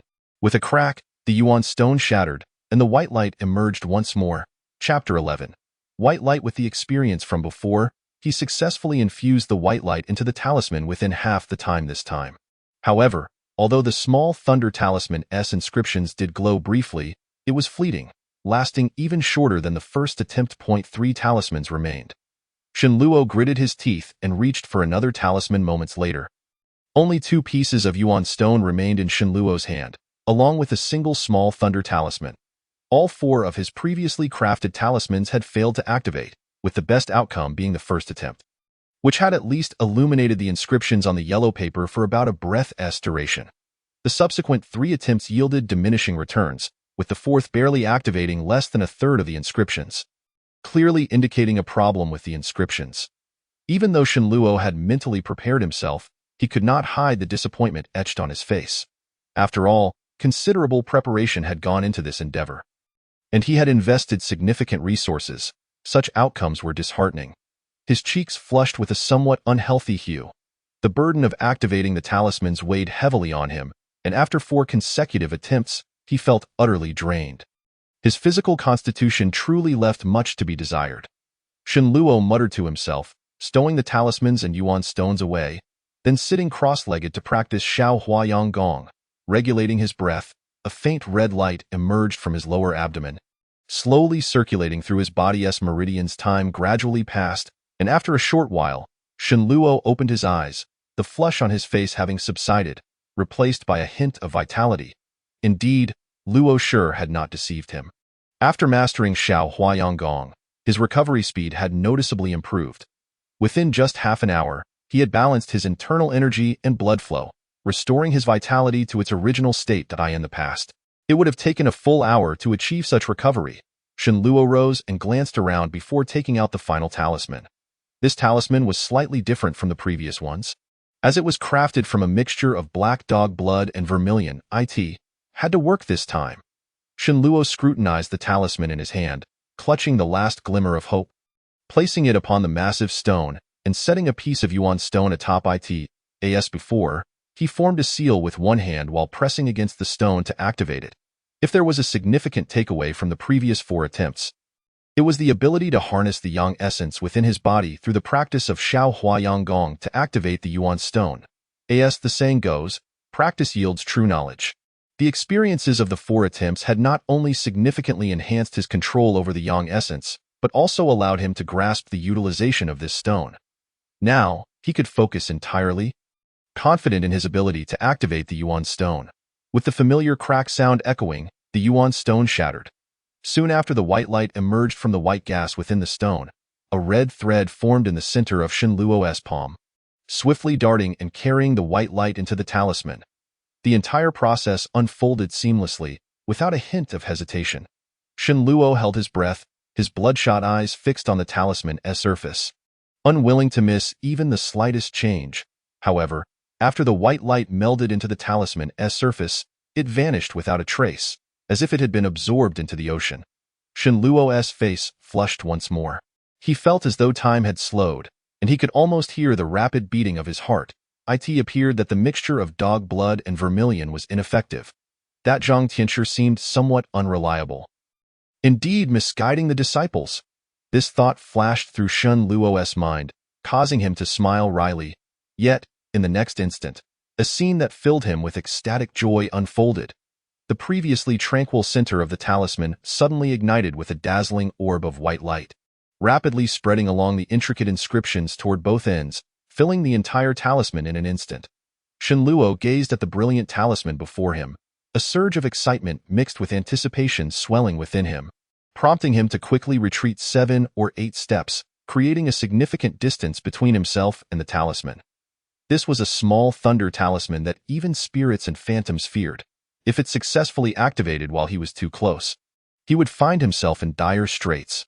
The surface of the talisman was already engulfed in white light, which intensified as it swirled violently, illuminating the surrounding area for several yards, as if it were on the verge of exploding.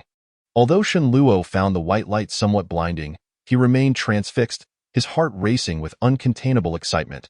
Was success finally at hand? Just as this thought crossed his mind, the light before him suddenly dimmed. The talisman underwent yet another transformation. All the encompassing white light withdrew in an instant, vanishing without a trace, leaving only the yellow paper inscribed with the small thunder talisman, quietly resting on the massive stone. Shenluo stared blankly at this scene, unwilling to believe that it was real. He rubbed his eyes vigorously, examining closely once more, but the small thunder talisman remained in its place, as though the preceding events had never occurred. Shenluo felt a profound chill settle in his heart. All 5 talismans were the same. It seemed the issue lay not in the artistry of the symbols, but rather in the talismans themselves. It was no wonder, for this particular talisman had been sourced from a travelogue, and the likelihood of it being a mere fabrication was exceedingly high. Alas, he resolved to contemplate alternative methods to engage with the spells. Yet the time remaining for him was scant. Shenluo's mind churned with reluctant thoughts before he decided to tidy up. Suddenly, a faint sound pierced the silence.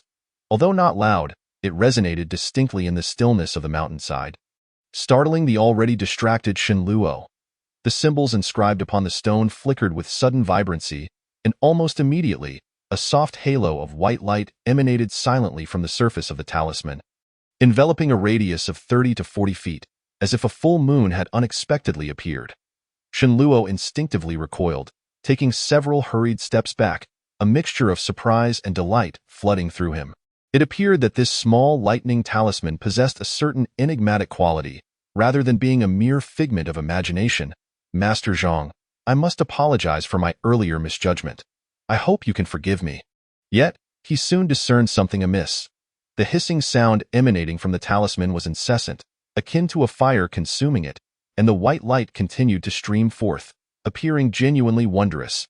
However, this spectacle seemed inconsistent with the expected effects of a small lightning talisman, causing Shenluo's expression to fluctuate between hope and despair. As he pondered, a sudden realization struck him, prompting a swift glance around. The luminous orb was exceedingly conspicuous. Should anyone happen to pass by, trouble would surely ensue. Although it was rare for anyone to traverse this remote area at this hour, there was always the chance that a disciple might wander here for a leisurely stroll. The surroundings remained eerily silent, yet it was no place for prolonged stay. Shenluo quickly stashed the discarded talismans and the last remaining essence stone into his pocket, clearing away any remnants to prevent leaving any trace behind. Only then did he lift his gaze to the talisman radiating soft white light. After a moment of contemplation, he stooped to retrieve a foot-long dry twig, cautiously approaching the white glow as he neared the light. Shenluo halted, his gaze flickering thoughtfully before he gingerly prodded the edge of the white radiance with the twig. The front end of the twig slowly vanished into the light without any discernible change. Prepared to flee at a moment's notice, Shenluo finally felt a wave of relief wash over him. After considering for a moment longer, he discarded the twig and reached out with his palm to touch the white light, allowing his entire arm to gradually submerge within it, moving it about. Not sensing any adverse effects, he steeled himself and stepped fully into the white light, returning to the boulder where he had placed the small lightning talisman. The talisman continued to emit a gentle glow, which appeared vastly different from the effects described in the texts regarding the activation of a small lightning talisman. Shenluo found himself torn between elation and disappointment. On one hand, he had painstakingly crafted 5 talismans without success, depleting 5 precious essence stones in the process. On the other, this talisman had undeniably been activated, marking his first successful talisman and significantly boosting his confidence. Although this talisman lacked offensive capabilities, it should serve well as a source of illumination in the darkness. However, the cost seemed rather exorbitant. Shenluo murmured to himself. Afterward, he bent down to grasp the talisman between his fingers, hesitating momentarily before choosing not to retrace his steps, but instead venturing deeper into the shadowy valley.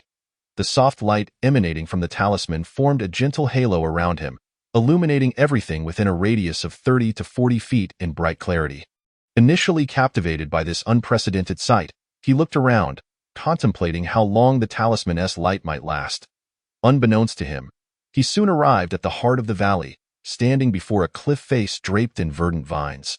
There was no path forward.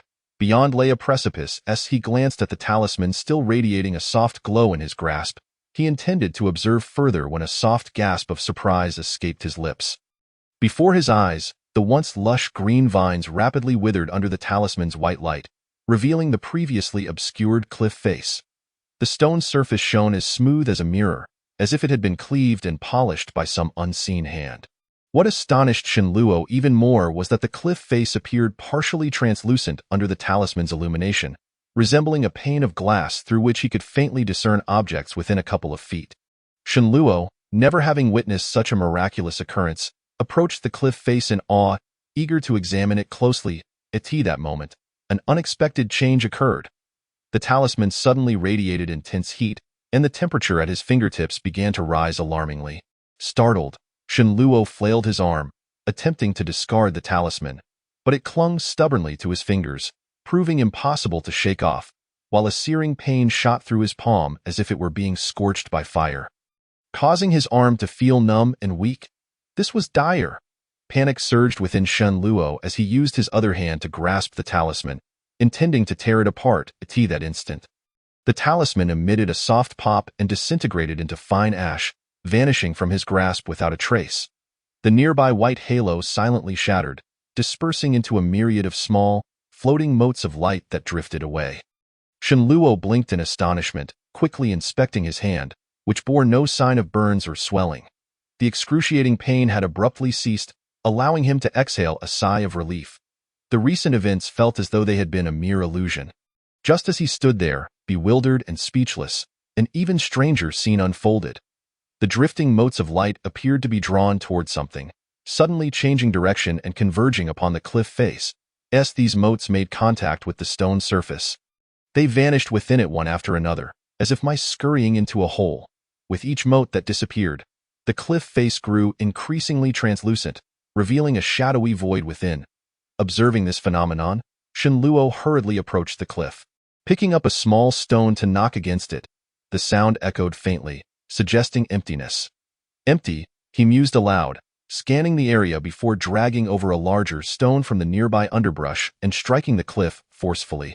After several strikes, the stone finally yielded with a resounding crash, creating a hole the size of a bowl. Shenluo continued to chip away at the edges, enlarging the opening significantly. Inside lay a small cavern, only 4 or 5 feet deep, and the motes of light that had previously entered were now nowhere to be found. Instead, nestled in one corner of the cave, lay a round object resembling a stone ball, about 2 feet in diameter. Could this be what had attracted the white light of the talisman? Shenluo hesitated, refraining from immediately reaching for it. He had once been ensnared in a confined place. Tainted by malevolent energies, this object, concealed so deeply and having caused such peculiar disturbances, could very well be something unclean. Yet, it might equally be one of the treasures frequently mentioned in the miscellaneous travelogues. Fortunately, he was currently protected by the Xiao Huayang technique, rendering him immune to most malevolent energies. After contemplating for a while at the cave's entrance, Shenluo finally decided to remove his outer robe to wrap his hands. Then took out the 4 discarded talismans and tucked them into his palm for added protection. Simultaneously, he activated the Xiao Huayang technique within himself, safeguarding his entire being. Having completed these preparations, Shenluo finally reached inside. Encircling the object, to his surprise, it felt unexpectedly light and exhibited no further anomalies. His heart eased slightly as he exerted a gentle pressure, lifting the stone ball effortlessly and bringing it close to his chest. Lowering his head to scrutinize it closely. The surface was a muted gray, dotted with countless tiny holes, explaining its remarkable lightness, as if it were a naturally formed object. Shenluo rotated the stone ball slowly, finding nothing else of note, and instinctively gave it a shake.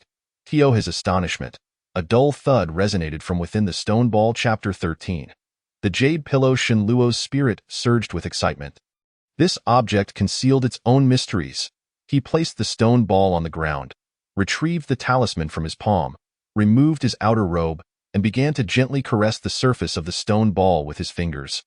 Pressing down with moderate force, the surface of the stone ball felt somewhat coarse due to the tiny holes, yet it also possessed a degree of elasticity, suggesting it was not overly rigid. After pondering for a moment, he picked up a fist-sized stone from the ground nearby and lightly scraped it against a specific spot on the stone ball's surface. With a soft hiss, a cloud of gray powder cascaded down, leaving a deep groove several inches long on the stone ball. The stone ball proved to be as soft as flour. Initially taken aback, Shenluo soon felt a surge of joy, promptly placing the stone ball in his lap as he began to meticulously refine it with the stone in his hand. After the span of a tea break, the stone ball was reduced to a mound of powder. Vanishing from sight in its place, Shenluo found a new object in his hand, which elicited a curious expression upon his face. This item, measuring over a foot in length and scarcely half a foot in width, was rectangular in shape, radiating a pure hue of dark yellow throughout. It appeared to be crafted from a single block of material, with both ends gently curved upward, creating a subtle arc in the middle, while the 8 corners appeared quite rounded. Upon touching it, Shenluo felt a coolness that was neither frigid nor chilling, smooth and sleek. Resembling jade or a similar material, its surface adorned with fine, linear engravings that formed a wave-like pattern, imparting an impression of exquisite craftsmanship. However, this object appears somewhat antiquated, its surface lacking luster, and there are a couple of cracks along the edges, imparting a sense of rustic antiquity. This item, why does it resemble a pillow? A jade pillow? Shenluo examined it closely, murmuring to himself. Since the Shen family operated a medical clinic and apothecary, he had encountered a myriad of people from all walks of life and had seen a fair bit of the world. He had once beheld a jade pillow in a local pawn shop, which bore a striking resemblance to this object. In the practice of medicine, it is advocated that the head remains cool while the feet stay warm. And this jade pillow is derived from that principle. Sleeping upon it for an extended period is said to enhance intelligence and invigorate the mind, rendering one's thoughts clear and serene. Consequently, it is customary for nobility, and even emperors, to use jade pillows in their beds, seeking to strengthen the body and prolong life. However, the materials used for jade pillows are quite specific. Not all jade can be fashioned into a pillow, thus rendering it quite valuable, beyond the means of an ordinary affluent family. How could such a jade pillow be found in this desolate wilderness, concealed within this peculiar cave and stone sphere? Shenluo turned the jade pillow over several times, unable to discern any remarkable qualities. Nevertheless, its ability to attract the white light emanating from the talisman clearly indicated it was no ordinary object. The mere thought that he might have stumbled upon one of those extraordinary encounters often chronicled in books, that he had indeed discovered a treasure, sent a thrill of excitement and apprehension coursing through him. After a moment of contemplation, he wrapped the jade pillow in his outer robe, securing it with a knot upon his back. He then blocked the entrance of the hole with stones and covered it with nearby vines to ensure that no one would notice anything amiss.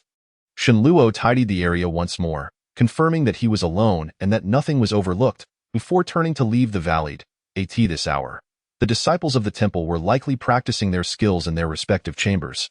With few people wandering outside, he encountered no one along the way and quickly returned to his quarters at the spring and autumn temple. It was only upon entering the room and closing the door that he truly sighed in relief. He filled a wooden basin with clear water, then fetched a clean cloth to thoroughly wipe away the dirt from the jade pillow, holding it in his hands as he studied it intently. Minutes turned into hours, yet he could discern nothing. In his frustration, he recalled the peculiar methods for identifying treasures described in travelogues, which seemed rather dubious, yet he felt compelled to give them a try. With this thought, he immersed the jade pillow in the previously drawn water for a while, then took a firebrand and roasted it beneath the jade pillow for a brief period, yet still. There were no changes. This only reinforced Shenluo's conviction that the material of the jade pillow was extraordinary. After all, under the heat of the flames, ordinary jade should at least exhibit some discoloration. Next, Shenluo retrieved a small knife and, with a determined heart, made a small incision on his finger, allowing a few drops of blood to fall onto the jade pillow. After a short while, seeing no unusual reaction from the jade pillow, he boldly attempted to scratch its surface with the knife. After a meal's duration, Shenluo, drenched in sweat, stared at the small knife in his hand. Nearly speechless, the jade pillow remained completely intact. After such an exhaustive effort, Shenluo found it difficult to continue and reluctantly decided to pause his attempts for the time being. He casually placed the jade pillow on the bedside, planning to search through the temple's collection of texts regarding jade materials the following day, hoping to identify what kind of jade the pillow was made from. If that proved fruitless, he intended to create a few small thunder talismans to investigate how this jade pillow attracted the white light. In summary, while he had yet to uncover the peculiarities of this object, the preceding tests had assured him of its extraordinary nature. However, just as Shenluo set the jade pillow down, he reconsidered and picked it up again, placing it on a nearby table. Subsequently, he sat cross-legged upon his bed, his arms encircling his form, remaining utterly still as he engaged in slow, deliberate breathing, practicing the minor transformation of yang energy, in the absence of suitable alternatives. He could not afford to be negligent in cultivating this technique, as it pertained to the longevity of his life. This practice continued deep into the night. Shenluo inhaled a thread of crimson energy through his nose before gradually opening his eyes. His expression somewhat somber. The minor transformation of yang energy was merely the initial stage, yet his progress was evidently slower than before. At this rate, achieving the second stage seemed a distant prospect. Let alone reaching completion. Forget it. I have made some headway in deciphering talismans. I shall pursue both paths concurrently, delving into talismanic arts while diligently cultivating the minor transformation of yang energy. I refuse to believe I cannot find a way out. Shenluo reassured himself, feeling somewhat lighter in spirit. At this moment, the night was deepening. He yawned and turned onto his side, lying down to rest. After a day filled with exertion, his body was utterly fatigued, and he quickly drifted into slumber. The summer night was tranquil, the chirping of insects rising and falling, while the moon hung high in the sky, casting a gentle, silvery light outside the window. The room was shrouded in darkness, creating an atmosphere of profound stillness. As Shenluo slept soundly, he suddenly felt a chill creeping over him, causing him to shiver involuntarily. He curled up slightly, raising a hand to grasp the blanket beside him. Assuming he had tossed it off in his slumber, however, his hand grasped nothing but an icy, damp object. In his groggy state, he failed to register the situation, mumbling before reaching out with his other hand to grasp at the other side, only to seize a squishy, sticky mass that sent a wave of icy discomfort through his fingertips. Simultaneously, he was assailed by the intense scent of vegetation, and the distant sound of insects grew alarmingly loud. As if they were right beside him. Something was amiss. Shenluo jolted awake, sitting upright in an instant, bringing the objects in his hands before his eyes. A swift glance revealed that he was holding a half-wet vine and a clump of damp earth, adorned with a few inches of lush green grass. What on earth is happening? Shenluo quickly discarded the items from his hands and scanned his surroundings, the remnants of sleep evaporating in an instant. To his astonishment, he found himself not in his small room, but seated on a patch of muddy ground in a desolate wilderness. Shenluo, his expression grim, rose to his feet and surveyed the area.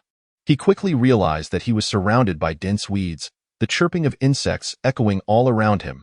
A narrow, muddy path, barely wide enough for a single person, meandered ahead, its destination unknown. Further afield, a veil of mist obscured his vision, rendering it impossible to see clearly. Shenluo slapped his cheeks firmly with both hands, the sharp pain confirming that he was not dreaming. What is happening? I was clearly asleep in my room. How did I suddenly end up in such a place? Could it be that I was silently abducted from the spring and autumn temple?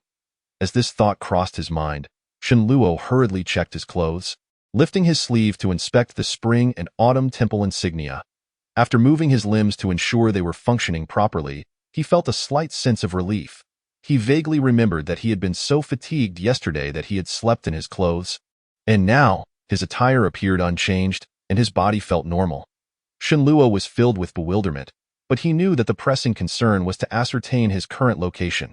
He forced himself to remain calm and scrutinized his surroundings once again. The air was permeated with a chilling atmosphere. Despite it being summer, it felt as cold as late autumn, causing him to tighten the collar of his robe instinctively. Suddenly, a thought struck him, and he looked up at the sky. The heavens resembled an endless dark curtain, with only a crescent moon hanging in the void, casting a dim light. It was evidently still night. At that moment, a series of mournful winds howled from the distance, reminiscent of ghostly wails, yet they dispersed some of the surrounding fog, allowing him to finally glimpse a few indistinct shapes. Taking a deep breath, he cautiously proceeded along the narrow path. Soon, patches of flat land began to emerge on either side of the road, with rows of crops growing in some areas, suggesting the presence of farmland. The soil in the unplanted fields appeared loose, indicating recent tilling during the day. Observing this, Shenluo felt a slight easing of tension. As there were fields and signs of habitation, he should be safe. Although he was perplexed as to how he had ended up here without reason, there was no time to dwell on it now. He quickened his pace, continuing along the country road. The night fog began to thin, and the distant scenery gradually came into view. Ahead, he could faintly discern a few scattered houses nestled against the hills, with flickering lights dotting the landscape, appearing somewhat indistinct. Shenluo's heart lifted at this sight. If he could reach those houses, he should be able to uncover the truth of his whereabouts. With this thought in mind, he felt a warm glow emanating from the distant lights, prompting him to quicken his steps. Before long, he found himself less than 100 paces from the source of the light. Indeed, this was a small mountain village, comprising only a dozen or so households. However, the night was deep, and the village lay in eerie silence, cloaked in darkness, save for the faint glow emanating from the center of one house. Shenluo approached the village entrance, pausing briefly to confirm that he saw no villagers moving about before stepping into the mountain village. Yet, after only a few steps, a sudden thud reverberated as he stubbed his toe on something, causing a sharp pain to shoot through him as the object rolled several feet away. Alarmed, he looked down, only to see that the object was a filthy wooden stake, with another piece lying not far from his feet. At first glance, these two wooden stumps appeared to be anything but ordinary, their surfaces intricately etched with peculiar patterns that seemed oddly familiar. As Shenluo focused intently, he discerned that these patterns were composed of various runes. A frown creased his brow as he bent down to retrieve the lower half of a stump, bringing it closer for examination. The runes carved upon the stump appeared rather crude and simplistic, far less intricate than the talismans he had drawn, yet they twisted in an unsettling manner, evoking a profound discomfort. After merely scrutinizing them for a brief moment, he was suddenly beset by a wave of dizziness. Prompting him to avert his gaze in alarm, the unsettling realization washed over him. These runes possessed an uncanny power. What would happen if they were inscribed on talisman paper? Shenluo's mind raced with wild conjectures as he silently activated his minor transformation of yang energy, allowing a surge of to flow from his dantian to his right hand, warming his palm slightly. He then reached out to touch the runes on the stump's surface, detecting no immediate anomaly, and quickly withdrew his hand. After a moment's hesitation, he discarded the stump back to its original place and strode purposefully towards the house illuminated by flickering lights. There was no time to linger. He could investigate further once he comprehended his situation. Upon arriving at the open space before the house, he halted once more, taken aback by the sight of a collapsed shrine at the entrance. Bathed in the dim light filtering through the window, Shenluo discerned that the shrine towered over a person in height, entirely blackened, devoid of any tablets, save for a single toppled incense burner. Its ash strewn across the ground. What caught his attention was the series of runes inscribed upon the shrine, strikingly similar to those on the wooden stumps, yet here, the runes glowed a vivid crimson, as if painted in blood, sending a shiver down his spine. Shenluo's gaze lingered on the shrine, his expression fluctuating between apprehension and anger. Just then, a chilling night breeze swept through, causing the nearby trees to rustle ominously, and a cascade of leaves to whirl down from above. A thick mist was swept along by the wind, rolling in from outside the village, dimming the already murky light in front of the house, rendering the other villagers' homes indistinct, as if they might vanish into the fog at any moment. Shenluo felt the air around him grow increasingly frigid, the temperature plummeting, and a tingling numbness creeping into his limbs. He inhaled deeply, momentarily casting aside his unease, and took several strides towards the brightly lit door. As he lifted his hand to knock, his movements suddenly froze, and he slowly retracted his outstretched hand. A flicker of doubt crossed Shenluo's face, and after a couple of slight movements of his nose, he lowered his gaze to the ground, his pupils narrowing to pinpricks. A stream of black liquid began to seep from the crack beneath the door, almost reaching his feet, releasing a pungent, metallic odor. Shenluo's complexion drained of color, and he promptly turned on his heel, sprinting back the way he had come. The wind howled fiercely beside him, and his breaths turned icy, as if he were inhaling shards of ice. Shenluo felt as though he had never run so swiftly in his life, his chest threatening to burst, and in no time, he reached the village entrance, continuing to sprint without pause, determined to escape the confines of the village in one breath. With a resounding crash, he suddenly stumbled, his body collapsing onto the ground, leaving deep gouges in the earth. Shenluo felt his body grow rigid and cold, a chilling sensation creeping across his chest, as though something frigid were writhing against his skin. He let out a strained growl from his throat, clenching his fists in desperation, managing to muster a modicum of strength and a sudden burst of resolve. He tore open the front of his clothing, his eyes widening as he peered down. Two distinctly clear black handprints had appeared on his chest, each the size of an average hand, dark as ink, swiftly ascending, and wherever they passed, an unnatural chill enveloped his skin, sending every hair standing on end, until they crept up to his neck, tightening as if they were tangible entities. Chapter 15. Ghost Wall. Shenluo was torn between shock and fury, yet he found himself increasingly unable to breathe, memories of obscure texts he had perused at the spring and autumn pavilion flickering through his mind. This situation seemed eerily familiar from those writings. Gritting his teeth, he summoned every last ounce of strength to sit cross-legged, wrapping his arms around himself, and fervently channeled his minor transformation of yang energy. A warm current surged from his dantian, rapidly spreading throughout his body, with a faint red glow emanating from his neck, momentarily blurring the black handprints. Shenluo sensed the grip around his neck loosen, and relief surged within him. However, before he could act further, a sudden, piercing wail pierced the air, reverberating in his ears and momentarily disorienting him, causing the flow of his yang energy to falter. Almost simultaneously, the handprints on his neck deepened to an inky black, and the howling grew louder, a dense cloud of gray mist swirling around him in a frenzy. He felt as though he were submerged in icy waters, the warmth within him proving utterly futile, as his limbs succumbed to numbness, rendering him immobile, and once more, he faced the suffocating weight of asphyxiation. Shenluo's heart plummeted, sinking into the abyss, unable to resurface. With a deafening crash, raindrops the size of peas began to pour down, transforming the entire mountain village into a quagmire. Amid the white deluge, a body lay motionless in the muck, amid the cacophony of buzzing insects. Shenluo gradually sat upright, blinking his eyes open, gazing around in bewilderment. The narrow dirt path, the damp air, the rich scent of foliage, the overgrown ground, and the mist swirling in the distance. Where am I? His eyes widened in shock, instinctively grasping a handful of wet soil from the ground, confirming its tangible reality. He swallowed hard. This cannot be. He discarded the soil, quickly rising from the cold earth, and after scanning his surroundings once more, his face contorted in disbelief. Could it truly be? Shenluo remained rooted in uncertainty for a considerable time before lifting his gaze to the still dark sky and the crescent moon. Gritting his teeth, he ventured along the narrow path. When he once again glimpsed the cultivated fields on either side and the distant, dimly lit mountain village, particularly the faint glow emanating from within, he found himself dumbfounded, halting in his tracks. What on earth is happening? Have I returned to the same place? Could it be that I never truly died? Or was everything that transpired merely a dream? Shenluo felt increasingly perplexed.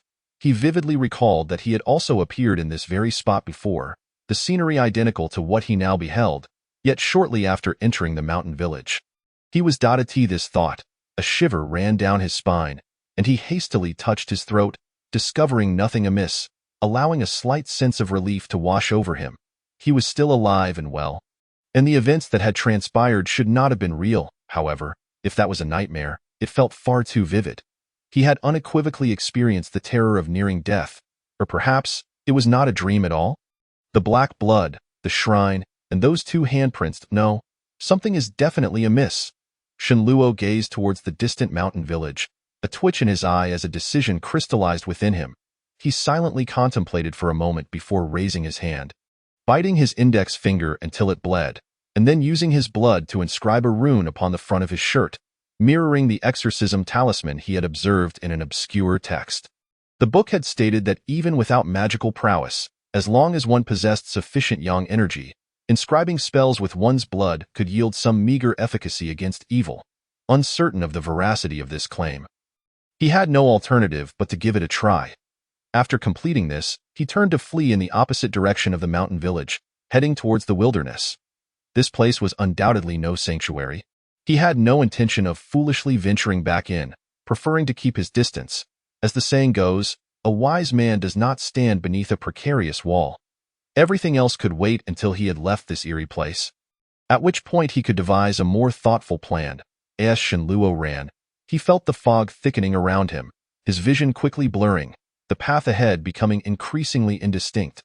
Nevertheless, he dared not slow his pace. Sprinting with all his might, his mind fixated solely on one thought: to distance himself as far as possible from that uncanny mountain village. After running for a while, the mist ahead suddenly thinned, clarity returning to his vision.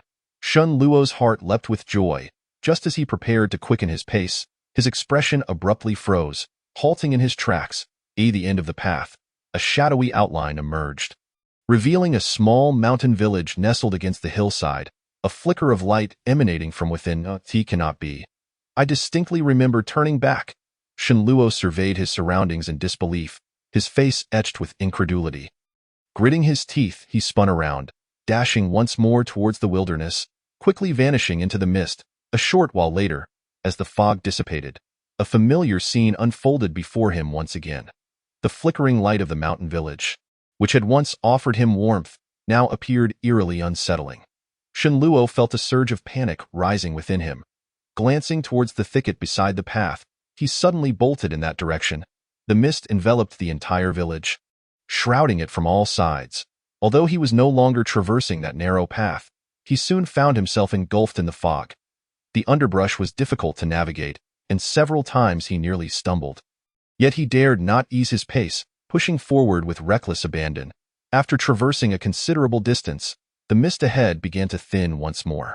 Shenluo slowed his steps, swallowing hard before continuing onward. The scenery ahead soon became clear, yet what met his gaze sent him spiraling into despair. A narrow path appeared before him, leading directly to that very mountain village. Could it be that he had encountered a ghost wall? After Shenluo forcefully calmed himself and struggled to recall some of the texts he had perused, a sudden sense of clarity washed over him. At that moment, the night wind picked up, and the nearby mist began to swirl violently, drifting towards the village. The surrounding trees swayed unpredictably, their leaves rustling in a cacophony. The chill in the air grew significantly denser, causing the hairs on Shenluo's body to stand on end.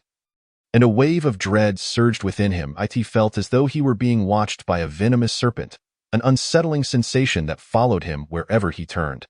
Taking a deep breath, Shenluo's expression grew grave as he cautiously retreated a few steps, only to abruptly pivot and dash deeper into the mist once more. However, Barely a few strides into his flight, something ensnared his foot, and with a thud, he fell to the ground.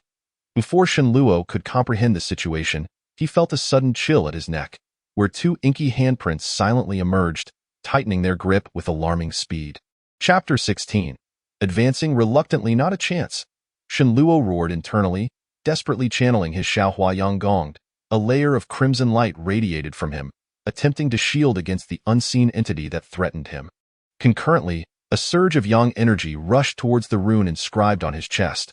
Although this was his first attempt at employing the ghost-repelling rune, the dire circumstances compelled him to gamble on a desperate measure. To his dismay, aside from a faint warmth emanating from where the rune was drawn, nothing transpired. Yet, almost immediately, he felt a slight heat in his eyes before everything dimmed, revealing a shadowy figure before him. This figure towered nearly 10 feet tall, with long hair cascading to the ground, obscuring its face, leaving only two glaring red eyes visible, emanating a chilling malevolence and an insatiable thirst for vitality. Its long, shadowy arms were tightening around his neck. It was truly a ghost. Shenluo was struck with terror. Even as his breath became labored, he instinctively kicked at the apparition, before his foot could connect. The ghost emitted a piercing, mournful wail. A thunderous noise rang in Shenluo's ears, and the crimson aura surrounding him shattered, as a rush of heat flooded his eyes, ears, and nostrils. The icy hands constricting his throat tightened further, and Shenluo's consciousness began to fade, his legs suspended mid-kick before it fell limply to the ground. He vaguely heard a thunderous clap in the sky, followed by torrential rain cascading down. And then everything went dark in a haze. Shenluo found himself enveloped in an endless darkness, where not a single sound pierced the profound stillness. He attempted to open his eyes, but felt as though he had lost control of his body. His eyelids refused to budge, and even his limbs lay immobile. A sense of abnormality tinged his thoughts, yet a profound weariness from deep within compelled him to surrender to inertia, desiring only to lie still and rest. Just then, the sudden chirping of insects shattered the tranquility, jolting Shenluo awake in an instant. He was astounded to find himself once more lying on that familiar country path, surrounded by the same fields. The same night mist, the same crescent moon, and in the distance, the village shrouded in fog, along with a faint, indistinct light. No, this dream cannot be so vivid. Reality cannot repeat itself in such a manner. Where am I? Shenluo sprang to his feet, his mind racing with various thoughts. Suddenly, an idea struck him, and he crouched down, digging into the ground. Although the surface was slightly damp from dew, the depths remained dry. He distinctly recalled the downpour that had occurred just before he lost consciousness. There was no way the ground could be in this state after such rain. He then glanced around the path, discovering no traces of footprints, despite having traversed this area multiple times. Could it be that this place continuously repairs or repeats itself? Perhaps I was not killed by the ghost but rather died and was reborn. Returning to the moment I first entered here, Shenluo recalled the bizarre tales he had encountered in various texts and, with his agile mind, quickly formulated a vague hypothesis. He then remembered something and raised one hand. The finger he had used to draw the rune was now smooth, devoid of any scars. Indeed, it was as he suspected, but this was simply too surreal. A flicker of astonishment crossed Shenluo's eyes. Having grasped a fragment of the situation he faced today, he felt a slight relaxation in his tense spirit, regaining some calmness. However, the memory of his previous encounter with the ghost resurfaced, and he furrowed his brows in apprehension, aware that in a moment, the ghost would strike again. Though he realized that he might have the chance to be reborn here, facing the ghost would no longer instill the same fear as before. He still dreaded the thought of being strangled to death time and again. Furthermore, he could not be certain whether his third revival would be guaranteed after two previous ones. What if he could not return to life again?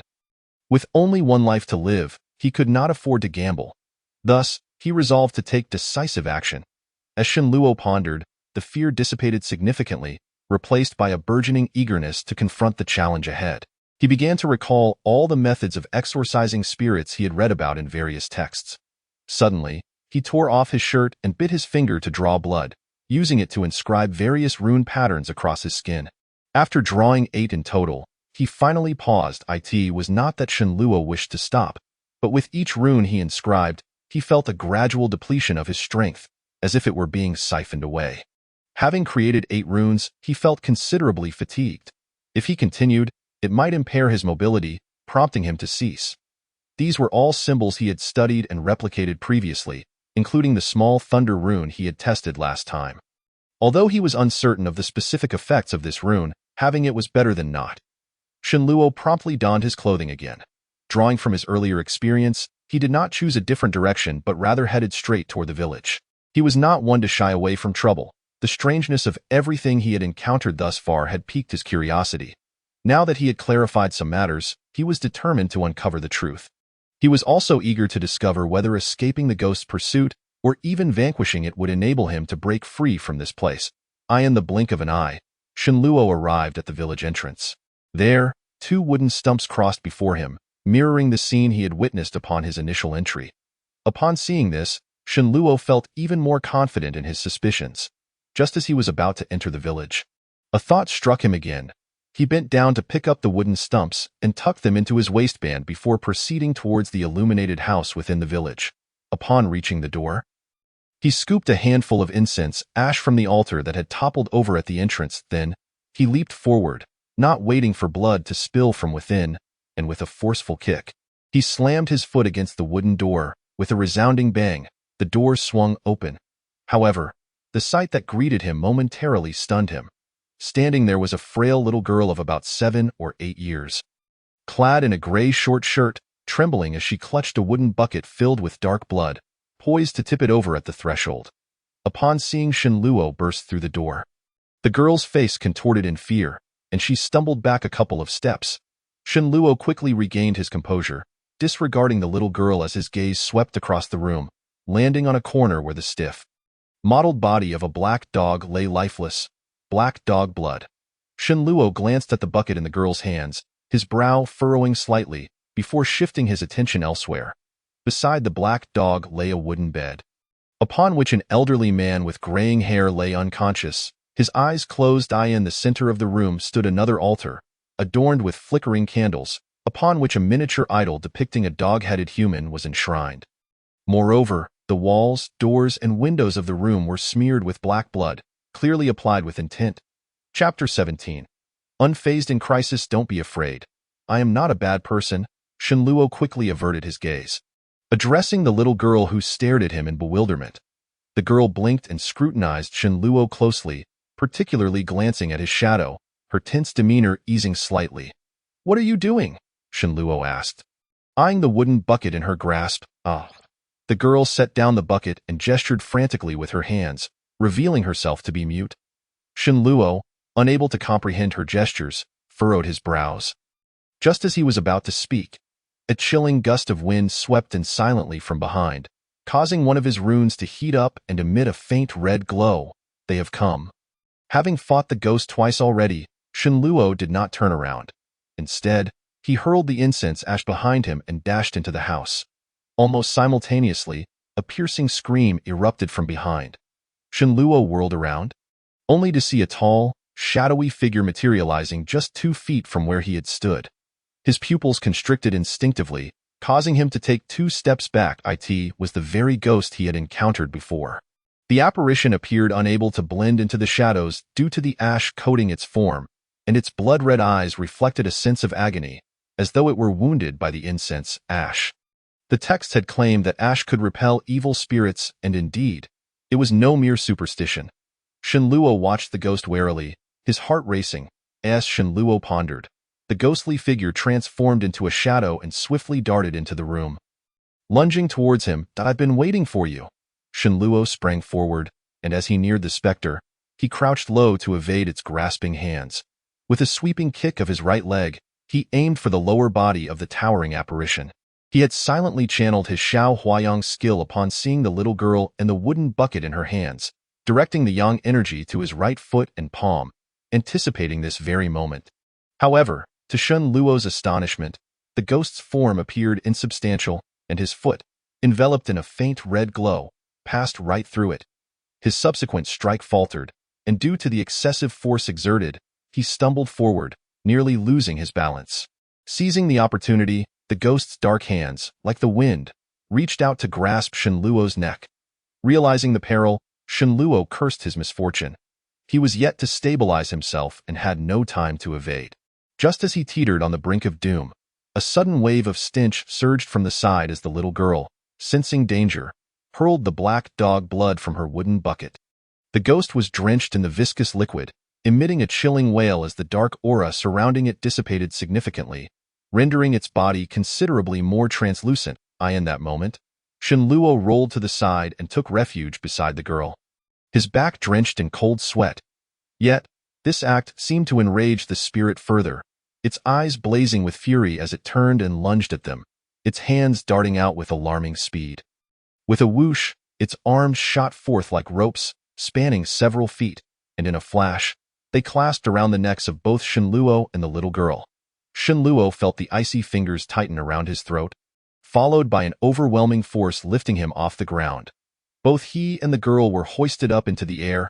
Desperate to grasp the ghostly hands constricting his neck, he once again found only emptiness. Almost immediately, a chilling aura seeped from the ghost's grip into his body, as if countless icy insects were burrowing within him. That moment, Shenluo felt his breath becoming labored, his entire being frozen to the core, as if his very bones were turning to ice. Summoning the last vestiges of his strength, he held his breath and activated his Xiao Huayang skill, attempting to channel the yang energy from his dantian towards the 8 talismans inscribed upon his chest. This was his final glimmer of hope. Although he had miraculously survived death twice before and returned to earlier moments in time, who could say if such a miracle would strike again? He was unwilling to gamble on such uncertain outcomes.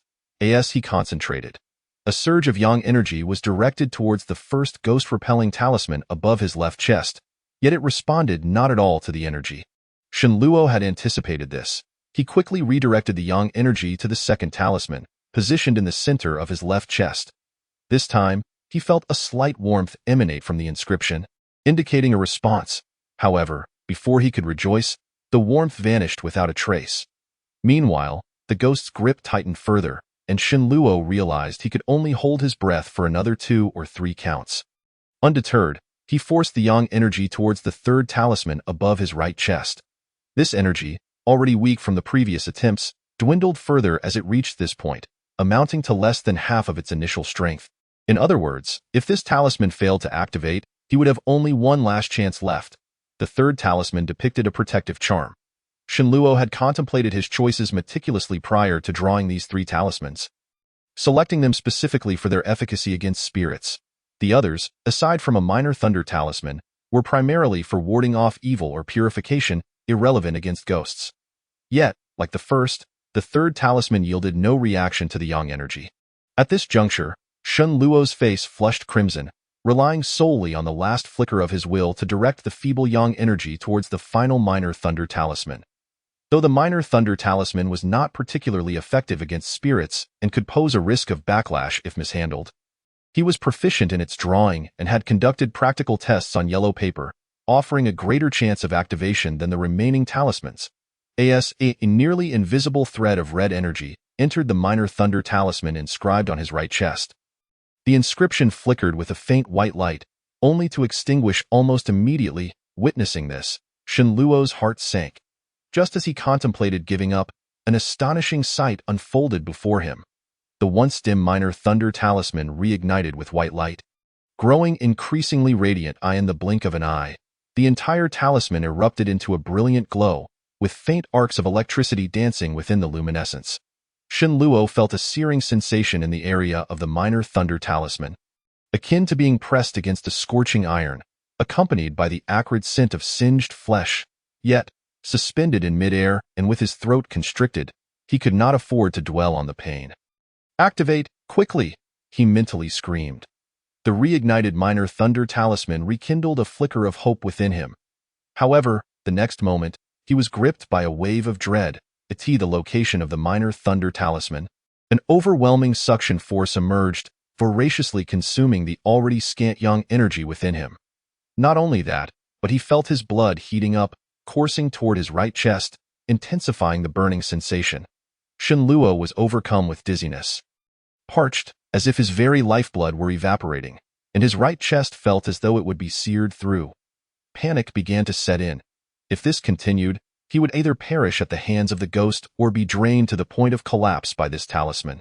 Yet, even if he wished to halt it, he could not prevent the inscription from siphoning his vitality. Fortunately, at that moment, the minor thunder talisman seemed to finally reach its limit, ceasing its consumption and retracting the emitted white light. The pain in Shen Luo's right chest flared like wildfire, and he could not help but stifle a groan. In the next instant, the minor thunder talisman flared with brilliance, and a blinding bolt of white lightning erupted from his chest, tearing through the surrounding darkness and malevolence, striking the ghost's arm that was clenching his throat. Though it may seem lengthy to recount, the entire process from Shen Luo's initial attempt to activate the first talisman until now had transpired in mere moments. The ghost's arm, along with the claw that gripped Shen Luo's throat, was easily obliterated by the white lightning, disintegrating into nothingness as if ice met fire. Shen Luo felt the pressure around his neck relent, and before he could take a deep breath, his feet crashed heavily to the ground, causing him to stumble and drop to one knee, barely managing to remain upright. The white lightning continued to surge forward, not striking the ghost but instead hitting the ground a distance away, creating a tremendous explosion that echoed like thunder on a clear day. The ground trembled violently, forming a sizable crater, surrounded by charred earth and debris. As a wave of scalding heat surged through the air, causing both Shen Luo and the ghost to sway slightly. Almost simultaneously, a burst of yellow light erupted from the little girl's arms. Striking the other claw that was choking her, it was a fluffy yellow dog tail. With a thunderous boom, flames ignited upon the ghost's hand, incinerating it. The little girl tumbled to the ground, clutching her throat and coughing incessantly, her face flushed red. With its arms destroyed, the ghost emitted another piercing wail, and in a moment of distortion, it vanished from sight. Shen Luo's gaze fell upon the crater created by the white lightning, a glimmer of astonishment flashing in his eyes. He had not expected to inadvertently trigger the minor thunder talisman under such circumstances. Though it had not completely struck the ghost, its display of power far exceeded his expectations. It was only then that Shen Luo felt the sharp pain in his right chest, glancing down to find the area where the minor thunder talisman had been inscribed charred and bloodied. No, the wretched ghost could not have escaped. Suddenly, realization dawned upon him, and he disregarded any further thoughts about how the minor thunder talisman had succeeded. He rushed to the altar within the room, scooping up 2 handfuls of ash from the incense burner and scattering it forcefully around the space, filling the room with the fragrant dust. The little girl suddenly cried out, pointing behind Shen Luo. He turned sharply, his pupils constricting. The towering apparition had re-emerged behind him, its arms having regrown, fingers solidified into black daggers that lunged menacingly towards him. In a moment of desperation, Shen Luo crouched low and rolled to the right. Though his reflexes were quick, the ghost's claw still grazed his right arm, leaving 3 long gashes from which blood gushed forth. Glancing at the wound, a fierce resolve ignited within him. He understood that if he did not bring this malevolent spirit to an end now, he would likely face death once more. With the possibility of revival still lingering, he braced himself for the confrontation. He resolutely pulled the 2 wooden stakes from his waist, biting his tongue to draw blood, which he then splattered onto the inscriptions on the stakes. The runes carved on the wooden stakes suddenly glimmered, radiating a bright, blood-red light.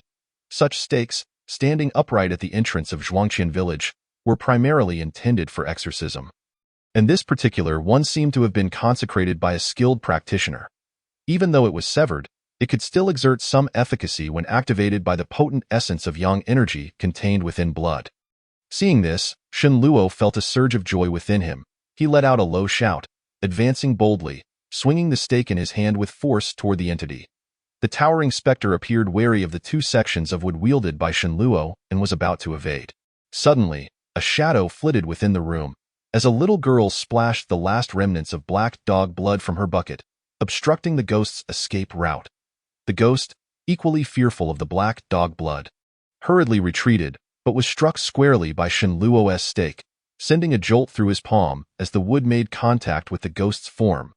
To his astonishment, the stake did not penetrate the entity but rather struck its corporeal body. Moreover, upon contact, the red runes on the stake emitted a hissing sound akin to flesh sizzling on a hot iron plate, and a substantial amount of black mist evaporated into the air. The originally semi-transparent figure of the ghost became even more translucent, shrieking as it retreated. Energized by this success, Shenluo unleashed a flurry of strikes with the stake, his movements becoming more proficient as he drew upon the latent potential within him. Bolstered by his experience in the basic staff techniques learned at Chuanqiu Temple.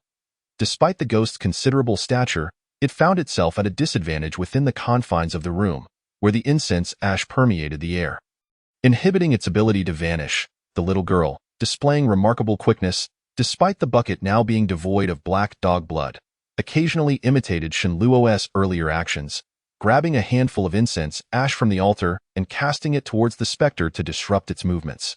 Although the ghost was exceedingly ferocious, it found itself at a disadvantage under the combined efforts of Shenluo and the mute girl. Throughout the encounter, Shenluo's stake struck the ghost multiple times, rendering its form increasingly transparent. However, despite the considerable damage inflicted, the red glow of the runes on the stake quickly began to fade. Shenluo had already noticed this troubling change, but with the situation becoming critical, he focused solely on continuing to swing the stake, aiming for the ghost's abdomen. The dark entity twisted its form, narrowly avoiding the strike by shifting to the left. Shenluo glanced toward the altar on his right, realizing that had the ghost chosen to evade in that direction, it would have done so with ease. A thought flickered in his mind as he recalled the ghost's previous attempts to avoid the altar, suggesting a profound fear of it. Could it be? Just as Shenluo pondered this, the ghost's disheveled hair suddenly billowed, revealing a pale, decaying visage. It appeared as though it had been submerged in water for an extended period. Its lips and cheeks were grotesquely rotted, with flayed flesh dangling from its face, and the remnants of its eye sockets were largely decomposed, oozing pus, leaving only a few blood vessels tethering a pair of crimson eyes, trembling as if they might fall out at any moment. Even Shenluo, known for his bravery, was taken aback by the sight of the ghost's face. The ghost opened its mouth, emitting a piercing wail, from which two unseen gusts of chilling wind surged forth like arrows, aimed directly at Shenluo and the little girl. Simultaneously, it extended its arms, stirring a whirlwind within the room that swept up smaller objects. Yet curiously, the altar remained unaffected, with not even a speck of ash disturbed. Shenluo, having previously suffered from the ghost's wail, instinctively dropped to the ground, rolling aside to evade the brunt of the spectral wind. However, the little girl, lacking such experience, was caught off guard. The wind struck her squarely in the face, her eyes rolling back as she collapsed into unconsciousness. This is bad. Shenluo attempted to rise, but the chaos within the room made it perilous. With cups and wooden fragments flying past him, and the relentless wind forced him to roll into a corner for safety. Yet, the towering ghost did not pursue them. Instead, it floated backward and gestured toward the outside. Outside, the air trembled with a resonant hum as a wave of murky, cold energy surged in, merging with the ghost's form. Shenluo watched in alarm as the entity visibly regained solidity, its surface darkening with an influx of ominous energy. The ghost's hair, resembling seaweed, seemed to come alive, stretching out like tendrils toward Shenluo. Realizing the impending danger, Shenluo sprang to his feet in an attempt to evade the onslaught, but the sheer volume of hair ensnared him quickly, binding his limbs and leaving him immobile. His remaining 4 talismans were now powerless to activate, and the stakes were also ensnared, rendering them useless. In a moment of desperation, he attempted to channel his small yang technique, but fatigue had already set in, compounded by the earlier exertion that had drained his yang energy. As the ghost's hair tightened around him, he felt himself being dragged down, collapsing to the ground. The towering entity twisted, transforming into a serpentine shadow that coiled around him, its mouth opening wide as it drew in a chilling breath towards Shenluo's face. A wave of cold swept over him, and he felt heat siphoning away from his body, as if the ghost were absorbing his life force. Is this truly how I am to perish? Again, Shenluo felt his body growing colder, his limbs weak and unresponsive, a sense of resignation creeping in. Just then, a flash of lightning illuminated the dark sky, accompanied by a thunderous roar, unleashing a torrential downpour. The little girl, lying near the bed, jolted awake from the thunder's shock, managing to sit up. Upon noticing Shenluo's plight, a flicker of panic crossed her eyes, and she hastily retrieved a smaller wooden bucket from beneath the bed. This bucket contained a substantial amount of thick, dark liquid, black dog blood. The girl bit her finger, allowing her blood to flow into the bucket, mingling with the black substance. The ghost, now sensing a disturbance, abruptly twisted and attempted to flee from Shen Luo. However, the little girl, swaying unsteadily, lifted the bucket and hurled its contents toward the ghost. After completing this act, the girl seemed to expend all her energy, collapsing to the ground. The ghost, caught off guard, was drenched by the sudden deluge of black dog blood, which caused a cacophony as it reacted violently, dispersing clouds of black mist. The specter's form, once again rendered translucent, appeared to suffer immensely. He let out a shrill, ear-piercing wail and attempted to drift away, only to collide with the wall, splattering blood across the surface. Instead of passing through, the towering ghost was repelled, crashing to the floor with a resounding thud that shook the entire building. As the hair binding Shen Luo loosened, he felt a surge of relief, though his limbs remained weak, gasping for breath. He struggled to regain his composure, feeling on the verge of collapse. Gritting his teeth, he discarded the stake and summoned the last of his strength to grasp the dog-headed statue from the altar, clutching it to his chest before lunging toward the writhing ghost. The little girl watched in shock as Shen Luo executed this bold maneuver, her mouth agape in a silent gasp. This time, Shen Luo's form did not pass through the ghost but instead made solid contact. Almost immediately, the statue in his arms radiated an intense heat, emanating a brilliant yellow light that illuminated the ghost. Under the yellow light, the ghost hissed violently, black mist rising from its surface as it shrieked in agony, its ghostly hands flailing wildly in a desperate bid for freedom. Yet, Shen Luo, with a resolve akin to iron, clung tightly to the specter, refusing to relent as the black mist continued to rise. The ghost's form began to blur and shrink rapidly. Shen Luo's complexion turned ashen, his lips devoid of color as the frigid essence of the ghost seeped into him, nearly freezing his blood. Though he trembled, he clung to the last vestiges of consciousness, reminding himself that he was at the brink of life and death. Releasing his grip now would mean failure. The little girl finally regained her senses, struggling to her feet and dragging herself toward Shen Luo, pouring the last remnants of black dog blood over the ghost's head. The towering specter, already at its limit, found this final act to be the tipping point.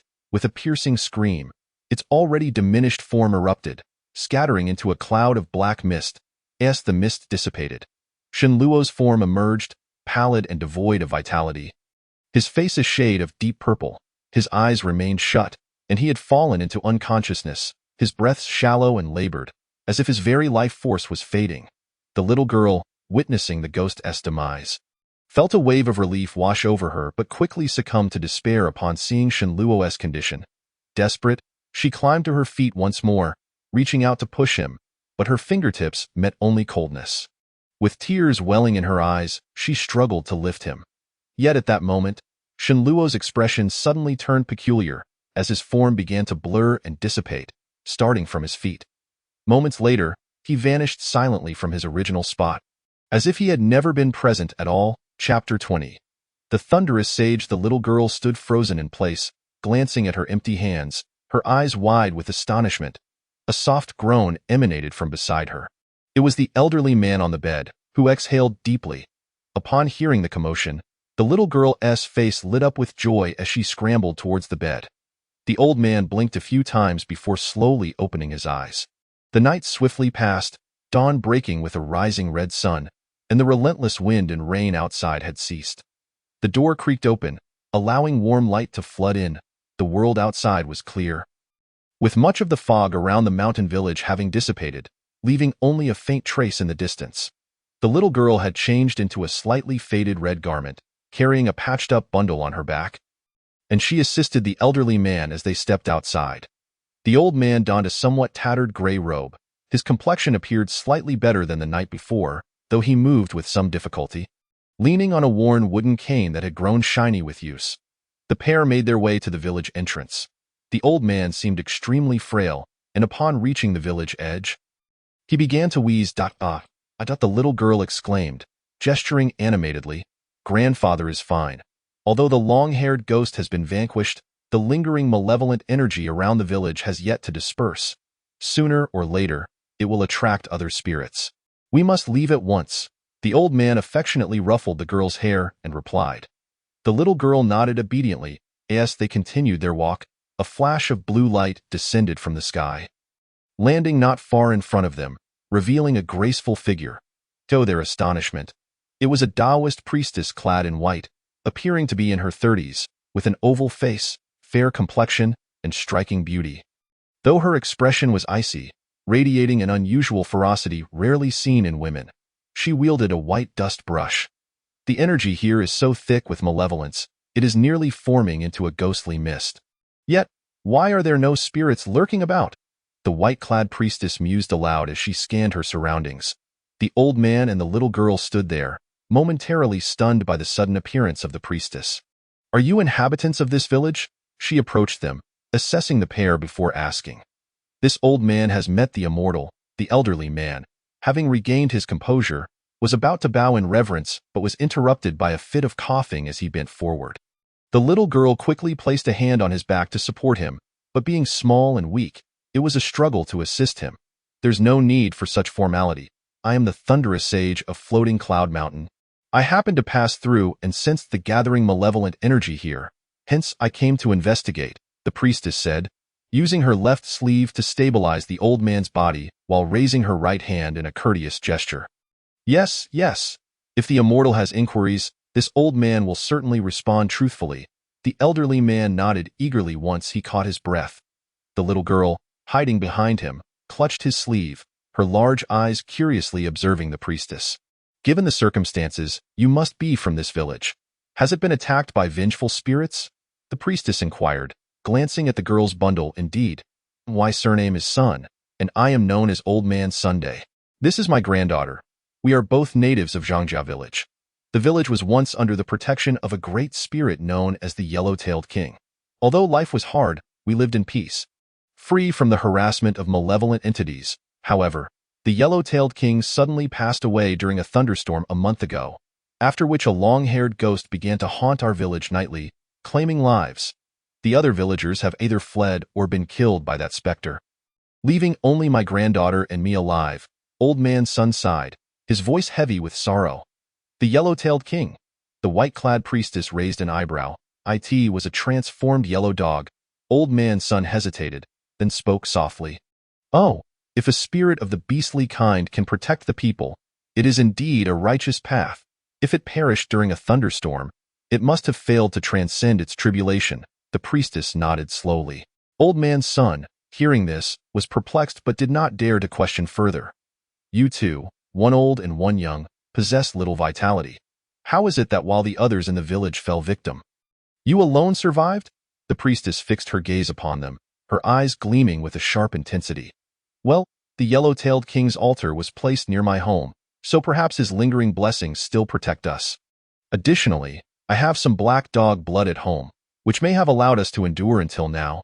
Old Man Sun replied hesitantly. The priestess shook her head, evidently unconvinced by this explanation, her gaze sweeping over them before settling on the little girl. Ah, the priestess suddenly focused, examining the girl closely before extending a finger towards the air. A pure white light shot from her fingertip, vanishing into the girl's forehead in a flash. The little girl's body stiffened, her eyes becoming dazed, and a faint, shimmering white light began to glow on her cheeks, flickering incessantly. She possesses the innate white tiger body. No wonder she could withstand the malevolent energy for such a long time. Splendid, splendid, the priestess's eyes sparkled with delight. The white light on the girl's face quickly faded, but her cheeks flushed crimson, and she slumped to the ground, unconscious. Great immortal! Old Man Sun gasped in alarm, attempting to help the girl but found himself unsteady on his feet. Do not panic. She merely fell asleep, and there is no harm done, the priestess reassured him, extending her hand to support the old man. Upon hearing this, Old Man Sun finally relaxed. How dare that specter harm the villagers? Such audacity is beyond measure. Do you know where that long-haired ghost hides during the day? I shall go and eliminate it to put the souls of Zhangjia village at rest. The priestess's expression darkened, a terrifying aura emanating from her. Thank you for your kind intentions, but my granddaughter informed me that the ghost came to the village last night and was vanquished by a passing youth. Old Man Sun said gratefully. What did that person look like? Was there anything peculiar about him? The priestess, momentarily taken aback, switched the dust brush to her other hand, curiosity evident in her tone. This old man has been bedridden for several days. I was unconscious last night and did not see him. Once my girl awakens, you can ask her. Old man's son shook his head. The priestess nodded, choosing not to dwell on the matter further, and said, although that ghost has been eradicated, it is not suitable for you to remain here any longer. You two should come with me to find another place to reside. Yes, thank you, great immortal. Old man's son exclaimed with delight, bowing in gratitude. With a wave of her dust brush, a swirling white cloud appeared out of thin air, lifting the three of them into the sky, swiftly disappearing into the horizon. Chapter 21. A dream in the early morning. The cheerful chirping of birds filled the air as a ray of sunlight pierced through the branches of a welcoming pine tree, streaming through the half-open window and illuminating the face of the person on the bed. Shenluo's eyelids fluttered slightly. He squinted and immediately raised his hand to shield his eyes. However, as he lifted his hand, a wave of muscle soreness surged through him, jolting him fully awake. A profound sense of panic rose within him, and Shenluo sat up abruptly, instinctively curling up and surveying his surroundings. Not far from him, against the wall, stood a narrow table piled with a stack of tattered ancient books. A window and a door were positioned nearby, and everything felt astonishingly familiar. A look of wild joy spread across Shenluo's face as he glanced down at his own body. His clothing was intact, and although he felt discomfort from soreness, there were no visible injuries, only a sensation akin to that of overexertion. The familiar scent of dampness mixed with sandalwood wafted into his nostrils, prompting him to sneeze involuntarily. At that moment, Shenluo finally comprehended that he was indeed in the residence of Chuanxiuguan, not in that ominous ghost village. The events of the previous night had merely been a nightmare. He touched the genuine wooden bed beneath him, exhaling deeply as the vivid memories of the night flooded back, giving him a fleeting sense of disorientation as if he had traveled through time. Wiping his forehead with his sleeve, he realized that his brow and temples were damp with cold sweat, and even his back felt clammy, causing discomfort. He sat on the edge of the bed in a daze for a moment before realizing that he had already missed his usual wake-up time, and his morning training routine would be delayed. Just a dream. Shenluo muttered softly to himself, seemingly trying to convince himself. He then moved to get out of bed. However, as soon as his feet touched the blue cloth shoes and he attempted to stand, his legs felt weak, and he stumbled forward, collapsing. When he tried to brace himself with his arms, he discovered they too were utterly limp, and he fell straight to the ground. Ouch! Shenluo groaned, struggling to rise from the floor. Eventually managing to sit back down on the edge of the bed, it was then that he realized something was genuinely amiss with his body. Although he had never been particularly strong, he now felt distinctly depleted. What on earth is happening? A sense of dread began to creep into his heart. If all he did was sleep for a while and have a nightmare, it shouldn't have resulted in such a state. Indeed, ever since the malevolent energy invaded his body, Shenluo had been plagued by nightmares, encountering all manner of bizarre and peculiar dreamscapes. Yet, upon further reflection, the sensations he experienced were starkly different from those of the previous night. Moreover, if it were merely a dream, how could his recollections be so vivid and tangible? His body felt utterly exhausted, as if he had truly endured a fierce battle. But if it were not a dream, how could one explain it?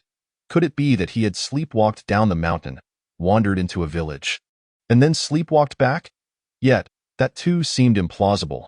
After all, he had nearly lost his life in that mountain village the previous night, his body marred with countless injuries, and his clothing in tatters. He should not appear as he did now. With these thoughts swirling in his mind, Shenluo's expression fluctuated between gloom and brightness, and the more he pondered the events of the previous night, the more he felt the strangeness of it all.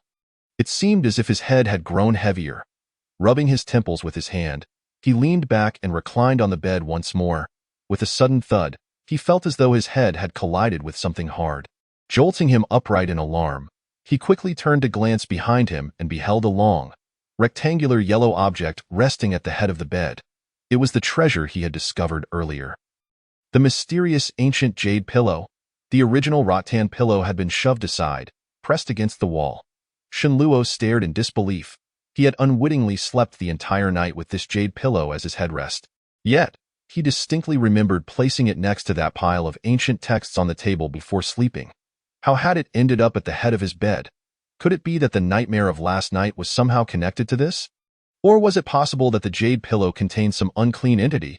He recalled a tale from Zhang Tianchu's Chronicles of Demon Subjugation, which recounted how a scholar from Qin County in Lingnan had found an ancient bronze mirror by the riverside during a spring outing.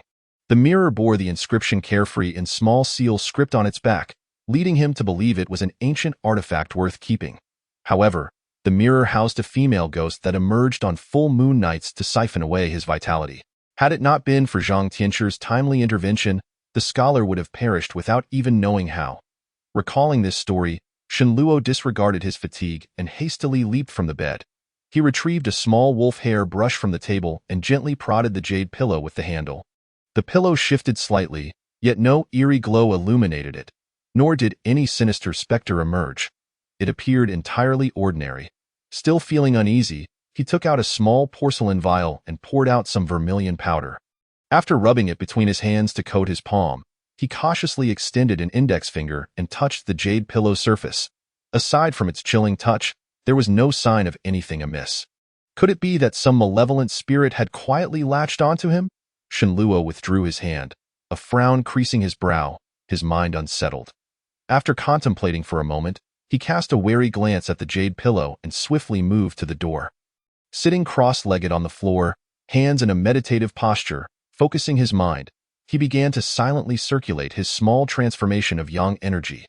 However, the turmoil of the previous night's dream had left him mentally drained. And despite his efforts to concentrate, he found it difficult to achieve stillness. It took nearly 2 hours before he finally managed to circulate a small cycle of his yang energy. The energy flowed smoothly, filling every part of his body with vitality. Once he completed the exercise, Shenluo slowly opened his eyes, exhaling a breath of relief. The weight on his heart had finally lifted. Chapter 22. Indomitable Strength. It seemed that his physical fatigue was not a cause for concern. While a trace of worry lingered, doubt began to overshadow his initial apprehensions. He meticulously recalled the events of the previous night. It felt as though everything that transpired in the mountain village had indeed been a genuine experience.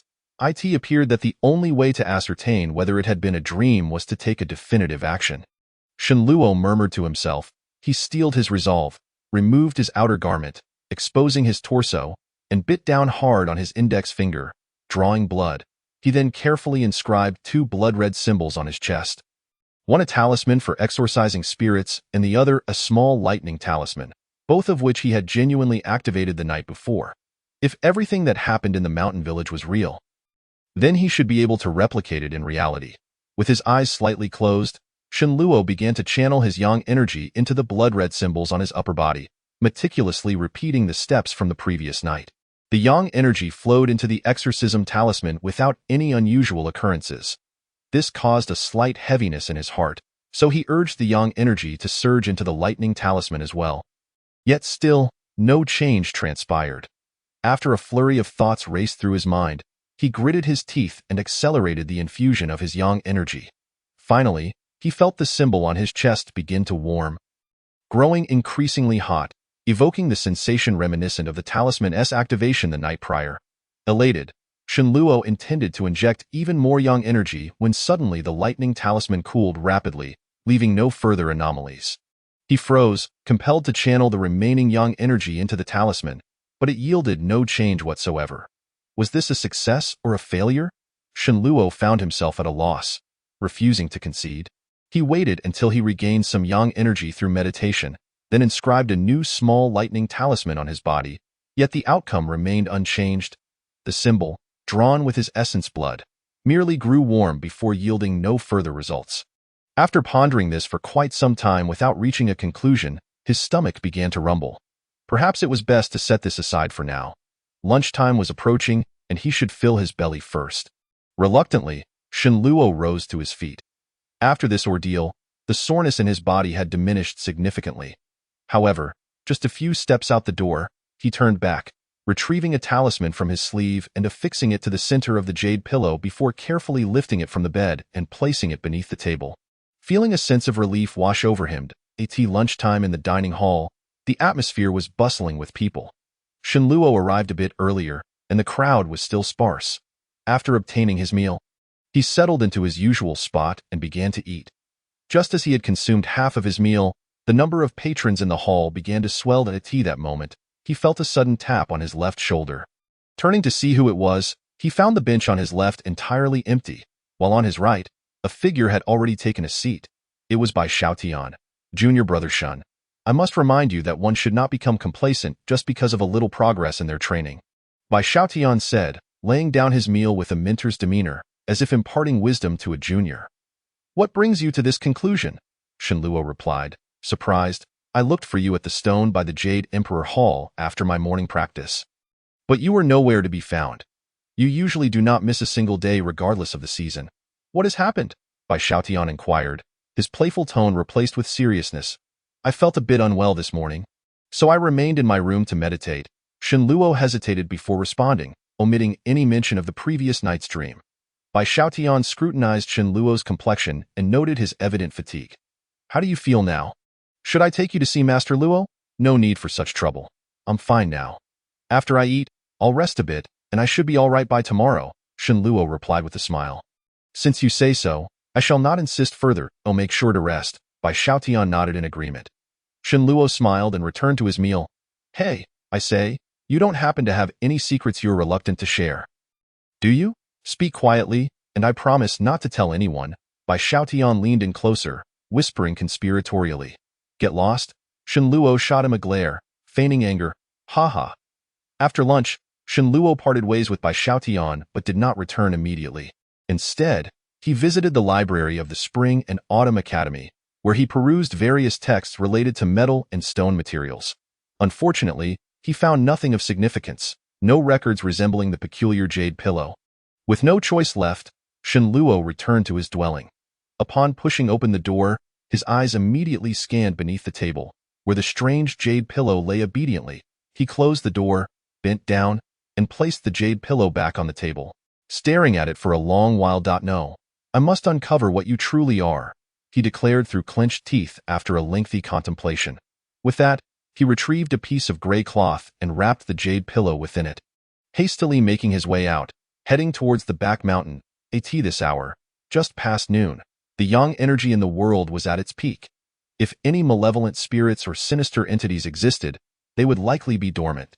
Shenluo planned to seize this opportune moment to thoroughly test whether the jade pillow harbored any mysteries. The back mountain was shaded from the sun, with most areas only receiving the evening light throughout the year. After searching for a while, he finally found a prominent rock formation, unshielded by trees, basking in the midday sun. He placed the jade pillow on the rock and unwrapped the gray cloth. Sunlight fell upon the jade pillow, enhancing its previously dull yellowish hue with a touch of translucence. Yet aside from that, there were no further anomalies. I shall see whether you are truly indomitable. Shenluo steeled himself, retrieving a gleaming axe from behind his waist. This was borrowed from the dining hall on his way, glinting with a sharp radiance under the sunlight. Previously, he had attempted to test it with a small knife, but it had left no mark. Now, he had decided to wield this more suitable weapon for chopping and cleaving. Shenluo grasped the axe handle, refraining from striking immediately. Instead, he gently tapped one of the sharp corners of the axe blade against the jade pillow. A faint sound echoed, causing the jade pillow to tremble slightly. When he withdrew the axe to inspect, he found the surface completely unmarked. Observing this, Shenluo tightened his grip on the axe handle, gestured towards the jade pillow, rotated the blade, and then forcefully brought the thick end of the axe down upon it. A dull thud resonated, the axe rebounding from the impact, yet the jade pillow remained entirely unscathed. This was merely a test. Shenluo had not dared to exert his full strength, fearing he might shatter the jade pillow and unleash some unforeseen consequence from within. However, he clearly underestimated the resilience of the jade pillow. Thud! Another dull sound rang out. Bolstered by his previous attempts, this time Shenluo unleashed the full force of the axe upon the jade pillow. The rebound sent a tingle through his hand, accompanied by a peculiar cracking sound. It cracked. Shenluo felt a surge of joy, shaking his hand before rushing to inspect the result. To his dismay, the jade pillow remained intact, while the weathered rock beneath it bore a newly formed fissure. It seemed that a more serious approach was necessary. Shenluo furrowed his brow slightly. This time, He turned the axe head directly towards the jade pillow, no longer holding back, and raised it high before bringing it down with tremendous force. With a resounding clang, the sound of metal striking stone reverberated, and sparks flew from the jade pillow. Shenluo felt a jolt in his hands as the axe rebounded, leaving his palms numb. He rotated his wrist and leaned in for a closer look, only to find himself speechless. The once sharp and resilient axe blade had dulled like a small knife, yet the jade pillow showed no signs of damage. What material could this possibly be? As his gaze fell upon the intricate patterns on the surface of the jade pillow, he couldn't help but murmur that moment. He became increasingly convinced that the bizarre dream he had experienced the previous night was intricately linked to this object. Chapter 23. Restoration of the artifact. After a moment of contemplation, Shenluo wrapped the jade pillow in cotton cloth and ventured into a nearby grove, collecting dry grass and dead branches to construct a substantial bonfire. After clearing the surrounding area of debris, he placed the cotton-wrapped jade pillow atop the pile. His intention was simple. Since the jade pillow withstood the axe's blows, he would attempt to incinerate it with a fierce fire. The last time he used a fire starter, its flame was too weak and the duration too brief. This time, he vowed to ignite a robust blaze. According to ancient texts, malevolent entities often fear flames. And if anything peculiar resided within, prolonged exposure to fire might obliterate it.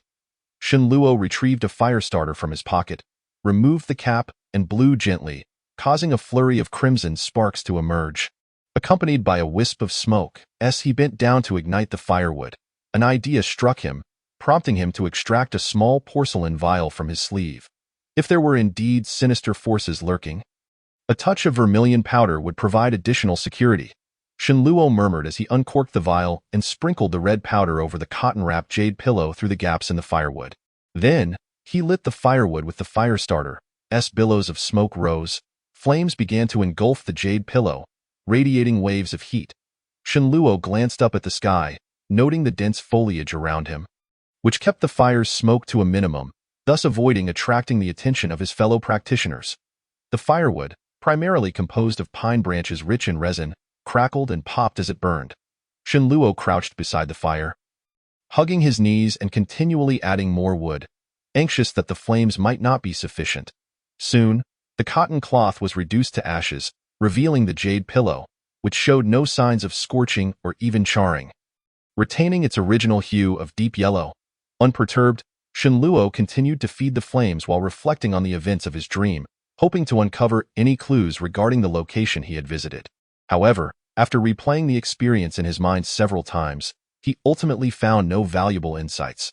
After a full half-hour, Shenluo felt his face growing dry from the heat of the flames, and he had exhausted all the firewood within a radius of several dozen feet before finally extinguishing the bonfire. He picked up a reserved stick and carefully cleared the glowing embers from the ashes, revealing the jade pillow now covered in soot, obscuring its true appearance. Observing this, Shenluo felt a twinge of anticipation and once again raised the axe. Bringing it down upon the jade pillow, a resounding thud echoed. He struck with considerable force, his arm vibrating from the impact. Yet the jade pillow remained utterly intact, merely shedding some ashes to reveal its original color.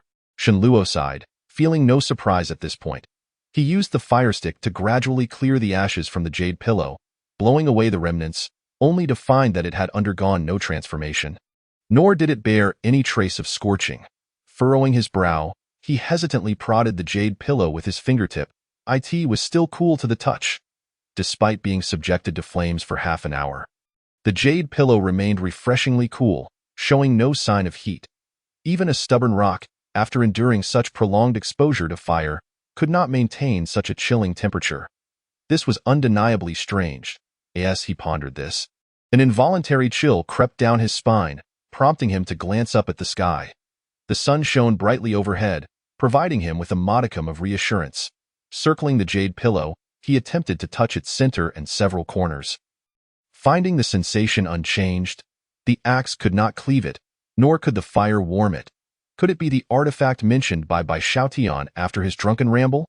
Shenluo muttered to himself, his expression shifting. If this jade pillow truly induced such vivid nightmares, it might indeed be the type of object imbued with strange powers, as described in ancient texts. Perhaps the remaining yuan stone could invoke some alteration.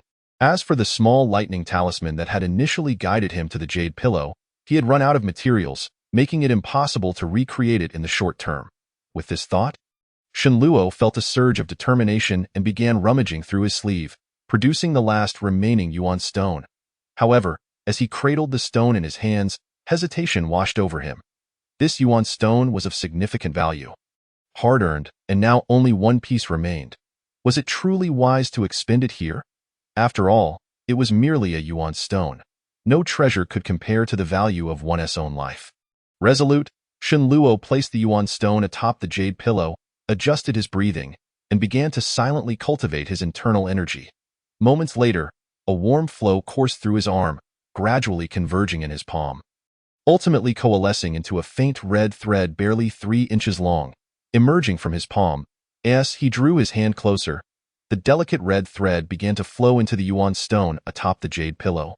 The yuan stone soon glowed with a soft crimson hue, revealing a crystalline clarity, while the white mist within began to swirl violently.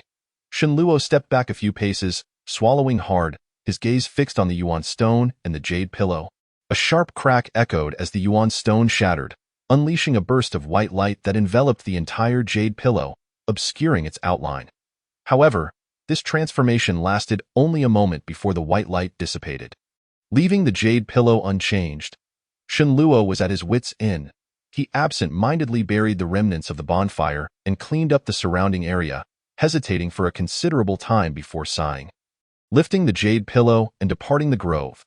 Half an hour later, Shenluo stood before the cliff where he had discovered the jade pillow, reopening the small cave. And no matter what peculiarities you possess, I shall regard myself as an unseeing intruder to your tranquility. I now return you to your rightful place. Let us part ways and disturb each other no more, Shenluo murmured as he placed the jade pillow back inside the cave. He had contemplated simply discarding the jade pillow into a deep pool or off a cliff, but ancient texts warned against such actions. In matters of spirits and demons, one should keep their distance. Shenluo feared that if he carelessly disposed of it, he might invoke even greater calamities. The jade pillow had originally been unearthed from this very location, so returning it was indeed a restoration of its proper place. He gathered nearby stones to conceal the cave entrance, ensuring the remnants were well hidden. From a nearby shady spot beneath a tree, he tore some vines to cover the entrance once more. After completing these tasks, he stood and brushed off the dirt from his hands, taking a deep breath as if shedding a heavy burden before turning to leave. That night, despite lingering worries, Shenluo soon succumbed to fatigue after a long day. Before sleeping, he retrieved all the talismans he had previously inscribed and affixed them around his room. As he lay down, he had no time for wandering thoughts before slipping into a deep slumber. Chapter 24. Another dream? After a dreamless night, Shenluo awoke early the next morning. He could not discern whether it was exhaustion or the relief of having returned the jade pillow that allowed him such a restful sleep. Upon awakening, he felt invigorated, and after washing up, he headed to the Jade Emperor Hall to practice, maintaining an excellent state throughout the day. The only downside was his unexpected insomnia that night. However, after a restful sleep on the third day, he finally felt a sense of relief. Days later, night fell. Shenluo lit an oil lamp and sat beside his desk, perusing the tome titled Zhang Tianchu's Chronicles of Demon Subjugation. Beside him lay a stack of Xian paper and a small hard brush. Although the haunting nightmares of the past seemed to have receded, the miraculous efficacy of the talismans within the book lingered in his memory. Thus, since the day before yesterday, he had taken to diligently copying the talismans each night onto the blank sheets of paper. Among these, the primary focus of his replication was the small thunder talisman, an offensive charm of utmost significance to him.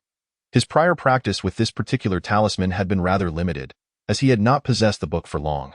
Nonetheless, he recognized the parallels between drawing talismans and practicing calligraphy.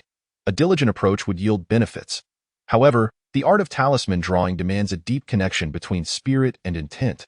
If one merely seeks to mimic the form, the task becomes effortless and can be done with casual ease. Yet, to imbue the creation with genuine spirit is a far more taxing endeavor. After completing a dozen sketches, fatigue began to set in. Rubbing his slightly aching forehead, he tidied the brushes and ink, and soon after lying down, he was enveloped by a wave of drowsiness, his consciousness plunging into slumber. Time passed unmeasured, until, in a state of half-sleep, Shenluo was abruptly jolted awake by a piercing wail, accompanied by a strong metallic scent of blood wafting through the air. His heart raced, and he opened his eyes wide, horrified to find a bloodied, grotesque face looming just inches from his own, its eyes wide with terror. With a startled cry, Shenluo thrust his hands forward, pushing the corpse that had pressed against him aside. Before he could comprehend the unfolding chaos, a nauseating gust of foul air surged from above. His pupils dilated in shock as he beheld a massive gray wolf's head, its gaping maw descending towards his neck, sharp fangs glistening with traces of blood. Overwhelmed by instinct, he twisted his body and rolled to the side just in time as the rancid jaws grazed his nose. Almost immediately, he felt his legs crushed under the weight of the beast that had pounced upon him. He had seen wolf carcasses brought down by hunters in Chunhua County before, but this creature was significantly larger than even the largest hounds in the city. Struggling to maintain his composure, Shenluo realized he had no time to ponder the situation. He had to escape the oppressive weight. Yet, the wolf was heavy, and despite his desperate efforts, he found himself unable to break free. The wolf suddenly reared back and stood upright. Shenluo barely had time to react before he felt another rush of fetid air as the wolf turned its head to bite at his neck again. Now somewhat composed, he managed to sidestep the wolf's snapping jaws and seized the opportunity to wrap his arms around its neck. Attempting to climb onto its back, however, the gray wolf would not grant him this chance. It pressed down, and they both tumbled to the ground. The impact was jarring, yet Shenluo did not relinquish his hold, tightening his grip around the wolf's neck as he braced himself against its weight. As if intending to strangle it, the wolf, unwilling to concede, surged upward, shaking its head violently in an attempt to dislodge him. Shenluo knew that if he were thrown off, he would be vulnerable to the wolf's deadly jaws. He tightened his grip and clamped his legs around the beast's midsection, clinging on like a monkey. The wolf growled low in its throat, leaping and crashing against the wall, trying to shake him off. Finally, Shenluo found some leverage. Unwilling to let go, he let out a primal growl, his muscles straining as he exerted every ounce of strength to maintain his hold. The wolf thrashed violently, slamming Shenluo against the ground. Shenluo clenched his teeth, burying his head into the wolf's neck, resolved that he would not release his grip, even if it meant death. As he tightened his hold, the wolf's breathing became labored, its gasps growing shallow, and it emitted pitiful sounds as it struggled against the increasing pressure. After a while, its movements slowed, and it collapsed against the wall. Shenluo, drenched in sweat, was uncertain whether the wolf had perished. Nevertheless, he did not relax his hold. His left hand gripped his right forearm tightly, leaving bruises in its wake, until the wolf ceased its final tremors.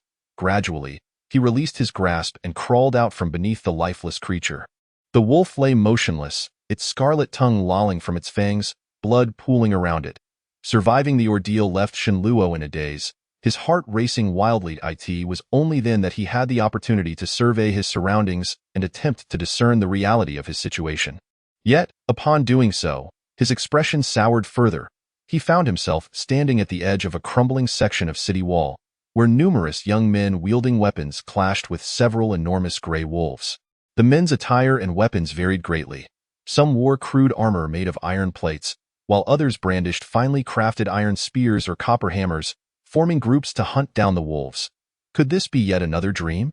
Shenluo pondered, his mind clouded with confusion. Just as this thought crossed his mind, a sudden sharp pain gripped his thigh. Leaning down to inspect the source, he discovered a gash from his earlier struggle with the wolf. Blood staining half of his trousers. Grimacing, he intended to find something to bandage the wound, but before he could react, another gray wolf charged at him, crashing violently into his side.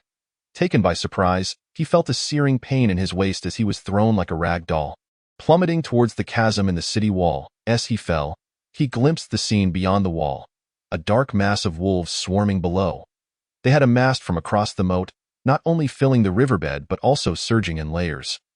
Clinging to the outer wall, among them were some colossal black wolves, each larger than the average gray wolf, their fangs glinting wickedly, truly embodying the essence of ferocious beasts. Before he could absorb more of the sight, he crashed heavily into the throng of wolves. The pack, previously clamoring to scale the wall, immediately turned to him, viciously tearing at his flesh. Shenluo found himself utterly defenseless, his legs, arms, shoulders, and neck ensnared by the ravenous jaws of the wolves. Chapter 25. Bonds forged in adversity. A startled cry erupted from the ramparts as a young man suddenly opened his eyes, forcefully pushing aside a dismembered corpse, none other than Shen Luo himself. Once again, he had returned from the brink of death. Was it possible that he had once more fallen into a perilous nightmare? Upon awakening, he was met with the sight of the bloodied, grotesque visage once again, and his initial shock quickly gave way to the realization that he was ensnared in danger anew. With a roar, a foul wind rushed towards him, and as the sound reached his ears, Shen Luo recalled something vital. He rolled swiftly to the left, narrowly avoiding the onslaught of a lunging gray wolf. Before he could rise, he noticed a bloodied, narrow blade lying near the base of the city wall. Seizing the moment, he executed another roll, grasping the hilt of the blade firmly in his hand. The wolf, having missed its target, twisted its body and, with a powerful push against the ground, lunged at him once more. Having faced and slain malevolent spirits and endured death multiple times, Shen Luo's courage far surpassed that of an ordinary person. Instead of evading, he fixed his gaze on the wolf, waiting until its head was almost at his nose. Its rancid breath assaulting him, at the last moment, he sharply turned his head, allowing the wolf to bite at nothing but air. Seizing the opportunity, he thrust the blade upward with both hands. The blade pierced the wolf's throat, emerging from the back of its neck, and in the aftermath of its momentum, it carved a gaping wound. Blood gushed forth, splattering across half of Shen Luo's face as the wolf's massive form collapsed onto him. Convulsing briefly before falling still, taking a breath, Shen Luo stood, soaked in the wolf's blood. He pushed the corpse away and steadied himself, but before he could regain his balance, a shout echoed nearby. "Watch out!" Simultaneously, a chilling breeze swept past him, and before he could react, he heard a swift whoosh as something whizzed past his ear. Turning sharply, he gasped in shock. A gray wolf was pinned against a parapet in a contorted position. Emitting mournful whines, its left eye gushing blood where a crossbow bolt, glowing faintly with golden light, had pierced its skull, nailing it to the stone wall behind. The bolt had been both swift and deadly. Had it not been for its speed, Shen Luo feared he might not have evaded the wolf's ambush. The arrow's fletching still trembled, and as the golden light waned, a crimson shaft revealed an engraved golden rune. He glanced towards the source of the initial warning. More than 10 zhang away, a man of medium build with fierce tiger-like eyebrows was fastening a small, black crossbow back to his waist. Beside him lay a tattered quiver, now utterly void of arrows. That single shot just fired seemed to have been the last. As the man noticed Shen Luo gazing in his direction, he offered a slight nod. With a swift motion of his other hand, he brandished a broad saber, the blade glinting with a cold, white light, and in an instant, the gray wolf that had attempted to ambush him was cleaved in two, its lifeless body collapsing to the ground. The entire sequence transpired seamlessly, without a hint of hesitation. Not far from this man stood 3 or 4 armored youths, each wielding similarly fashioned sabers, appearing to be his attendants, encircling him as they fought valiantly while remaining vigilant against further wolf assaults. Yet the man with the tiger-like brows, brimming with murderous intent, charged single-handedly toward a gathering of gray wolves, prompting the others to follow suit. Striking and pursuing, albeit frequently entangled by the onslaught of additional wolves. Shen Luo averted his gaze, wiping the grime from his face, and after taking a deep breath, he grasped his single saber and cautiously approached the corner tower along the inner wall of the battlements. However, he had barely taken a few steps when a severed head rolled to his feet. Looking down, he was startled to see a partially disfigured youthful visage, filled with rage and resentment. "My son." "Beast." A heart-wrenching wail echoed. Shen Luo turned to see, about 6 zhang away, a tall elder in his 50s, his face etched with grief and fury, gripping a red-tasseled spear tightly. With a resolute stance, he charged forward, thrusting the spear into the neck of a gray wolf. Yet before he could withdraw the spear, another wolf, having just leapt onto the scene, sank its teeth into his throat, bringing him to his knees. Observing this, Shen Luo tightened his grip on the saber and rushed forward, hoping to save the elder, only to be intercepted by a figure. Raising his gaze, he was met with the sight of the same man with the fierce eyebrows who had previously saved his life. "It's too late," the man said gravely. and no sooner had he spoken than another gray wolf lunged forth, and in a flurry, the two wolves tore the elder's body asunder. Shin Luo's brow furrowed sharply, unable to bear the sight any longer. "Young Taoist, is this your first time participating in city defense?" The man with the tiger-like brows asked cautiously, surveying their surroundings. Shin Luo was at a loss for words, only able to respond vaguely, clad as he was in the tattered robes of a disciple from the spring and autumn sect. "It's impressive to handle one on your first try. What is your name? As long as you survive this, I'll treat you to a drink later," the man said, spitting out a mouthful of blood.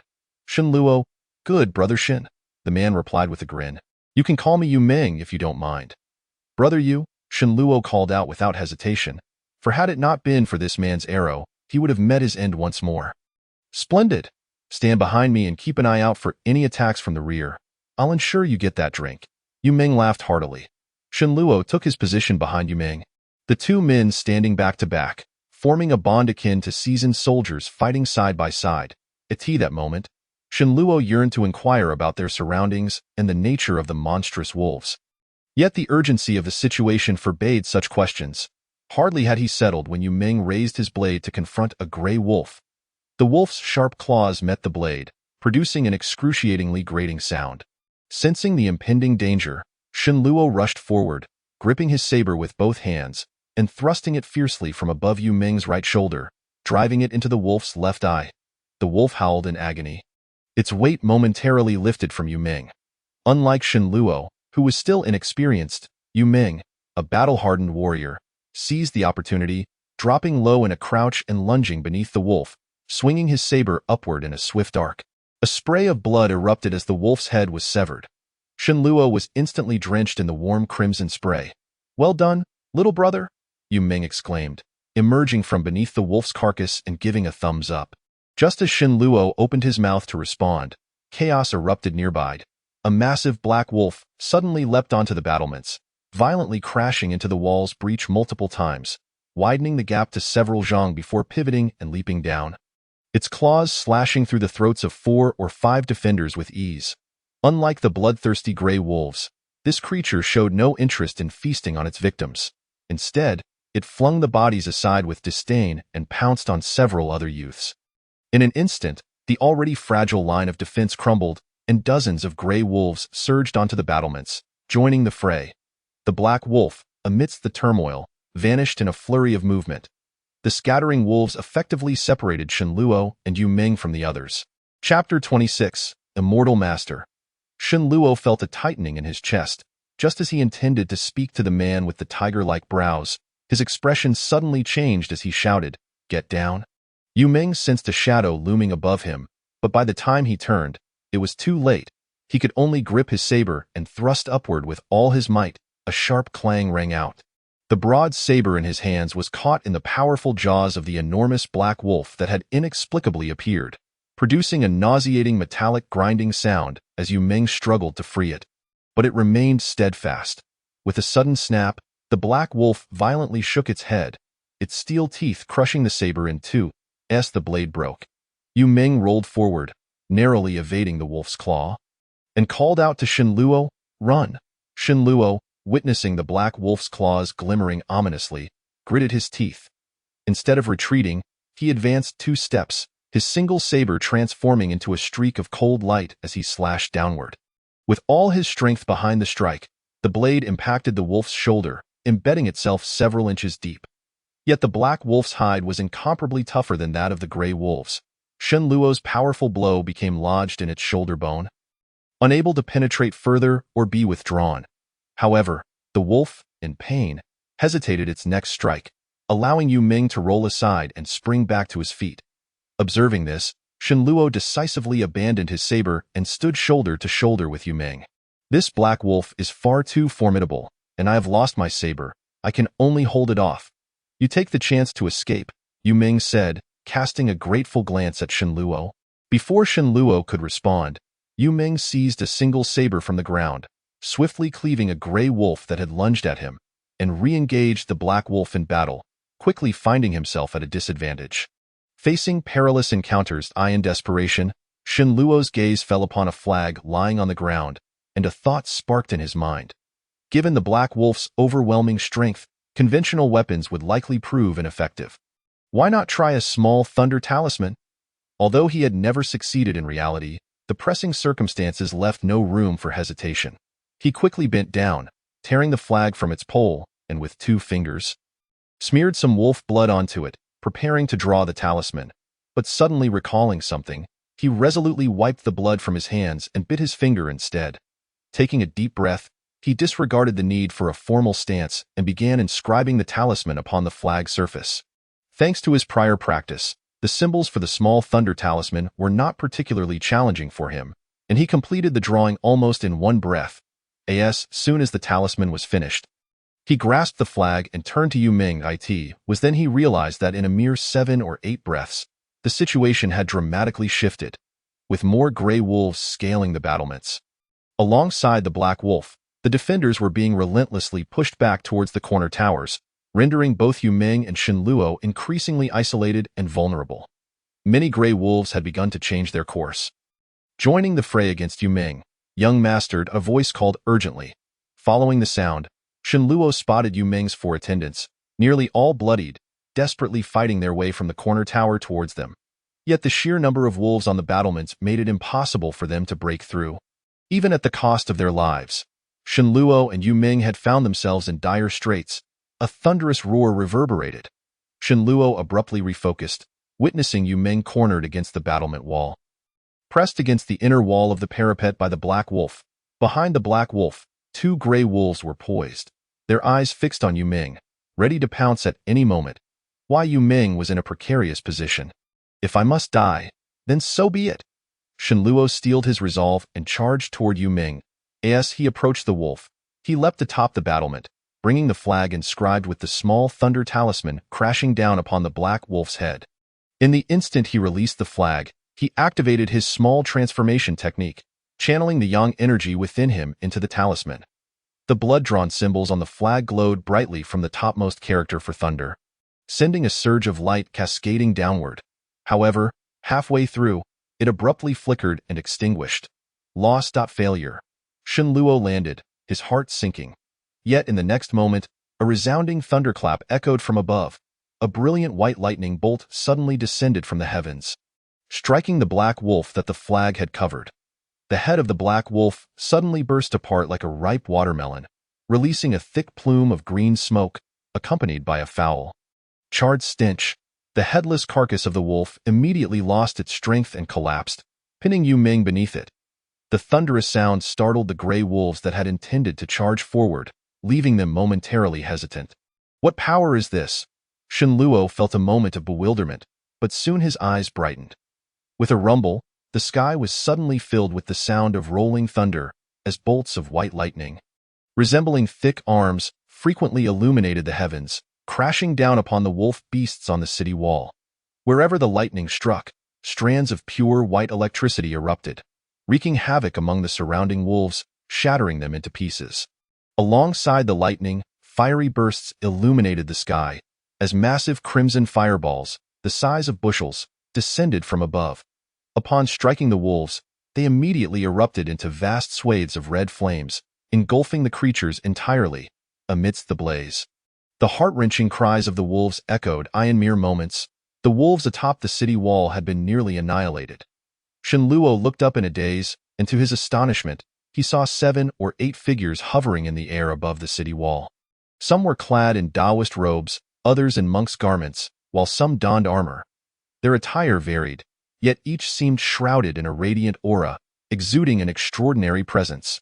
These individuals were continuing to cast spells, targeting the remaining wolves on other sections of the wall. The cheers of relief erupted from the city walls. The immortal masters have arrived. We are saved. Many wept tears of joy, exclaiming, "We have held our ground." Shen Luo was utterly stunned. Could it be that true immortals capable of flight existed? Suddenly regaining his composure, he focused his gaze and recognized that some wielded a 7-star sword made of copper coins. Others cradled glimmering golden bowls, and some grasped bronze halberds, each performing their respective celestial arts. Among them, a short, stout elder dressed in golden silk robes, sporting a grayish-white beard, stood out the most, resembling a wealthy gentleman from the city. He gestured with one hand while continuously producing talismans made of yellow paper with the other.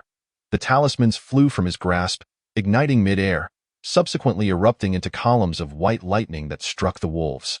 The elder's spellcasting was exceptionally swift. Shenluo could hardly discern whether he was forming seals or chanting incantations, only noting that he clearly did not utilize any elemental stones.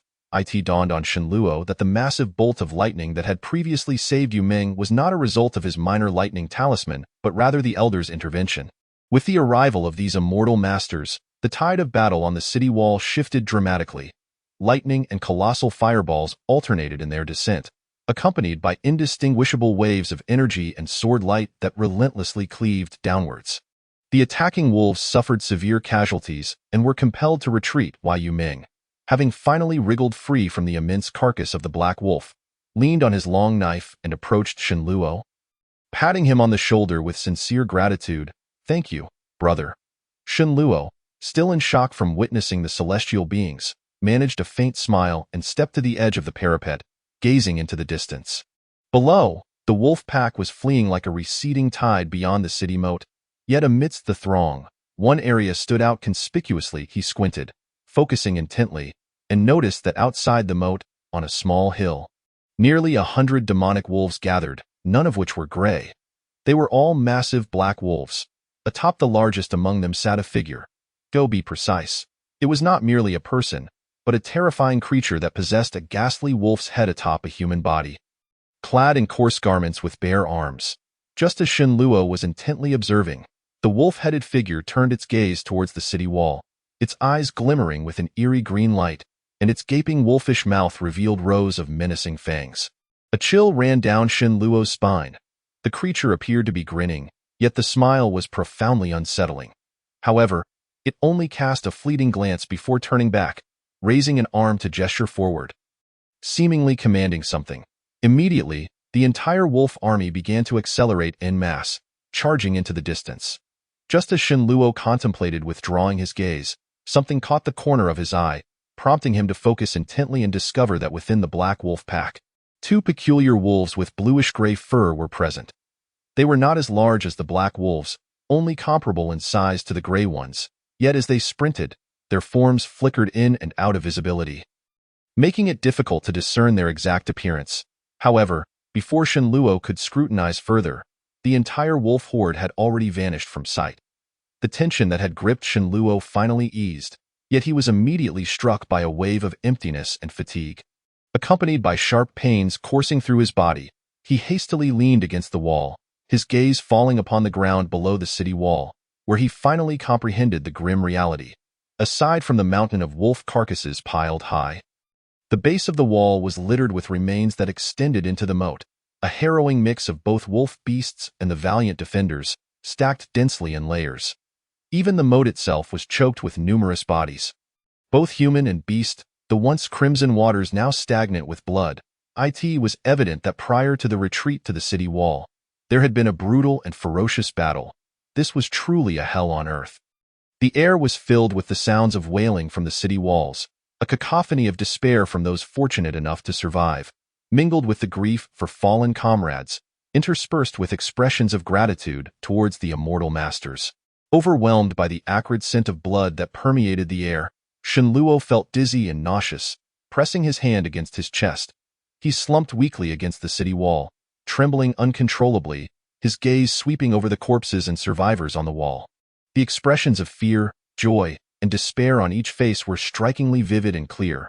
Was this truly just a dream? At that moment, Shenluo's eyes flickered. He suddenly realized he had overlooked something.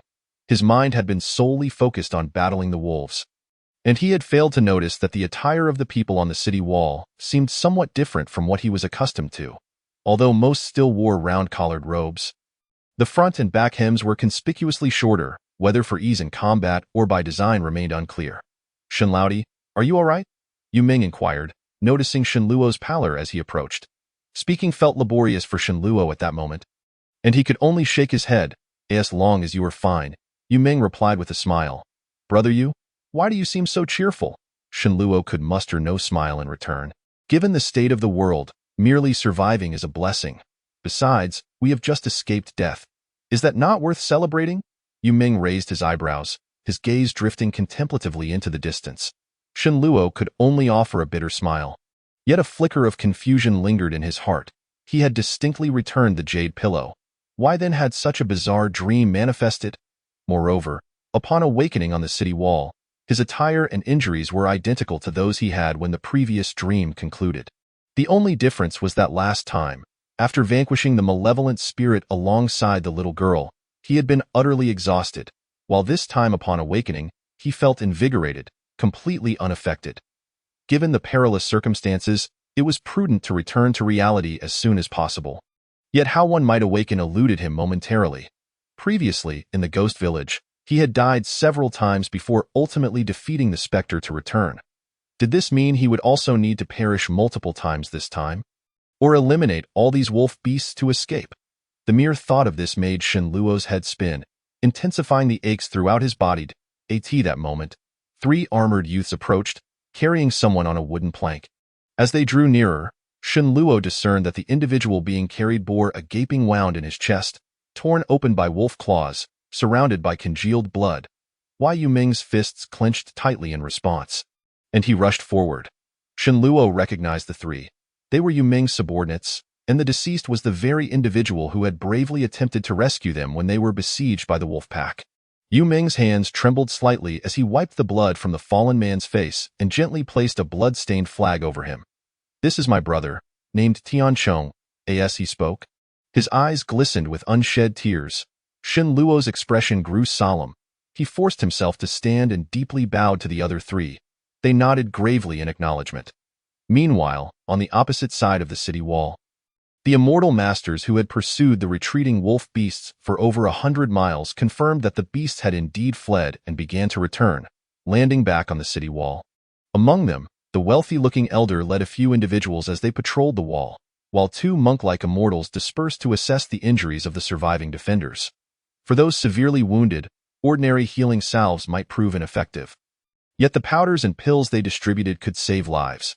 However, these elixirs were evidently limited and precious. Not all could receive them. Most of those who were treated were strong young men, while the older or severely injured could only rely on common remedies. In this moment, the fate of the living truly lay in the hands of destiny. Chapter 28.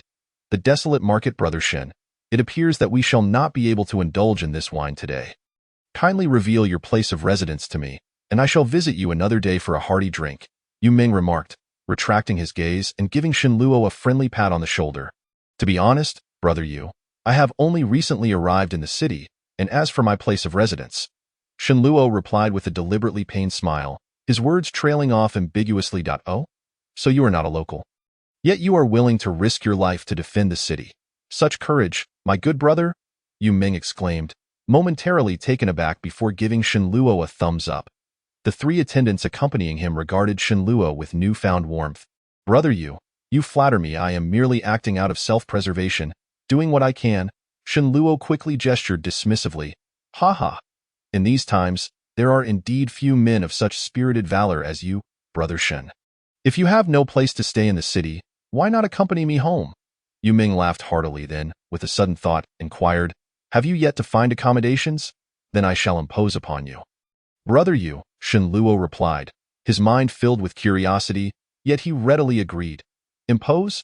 Nonsense. We are like brothers. There is no need for pleasantries. Let us go," Yu Ming declared, his brows furrowing as he draped an arm over Shen Luo's shoulder.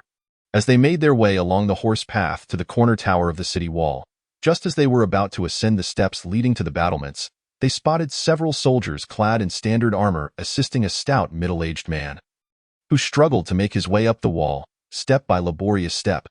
Peering down, Shen Luo noted that the man had a fair complexion, his face adorned with a short yellow beard, and his ill-fitting armor made him appear as though he were a piece of fatty meat stuffed within a tortoise shell, an extremely ungraceful sight. The entourage accompanying the middle-aged man also noticed Yu Ming and his companions descending from the wall, halting momentarily. "Make way for the valiant."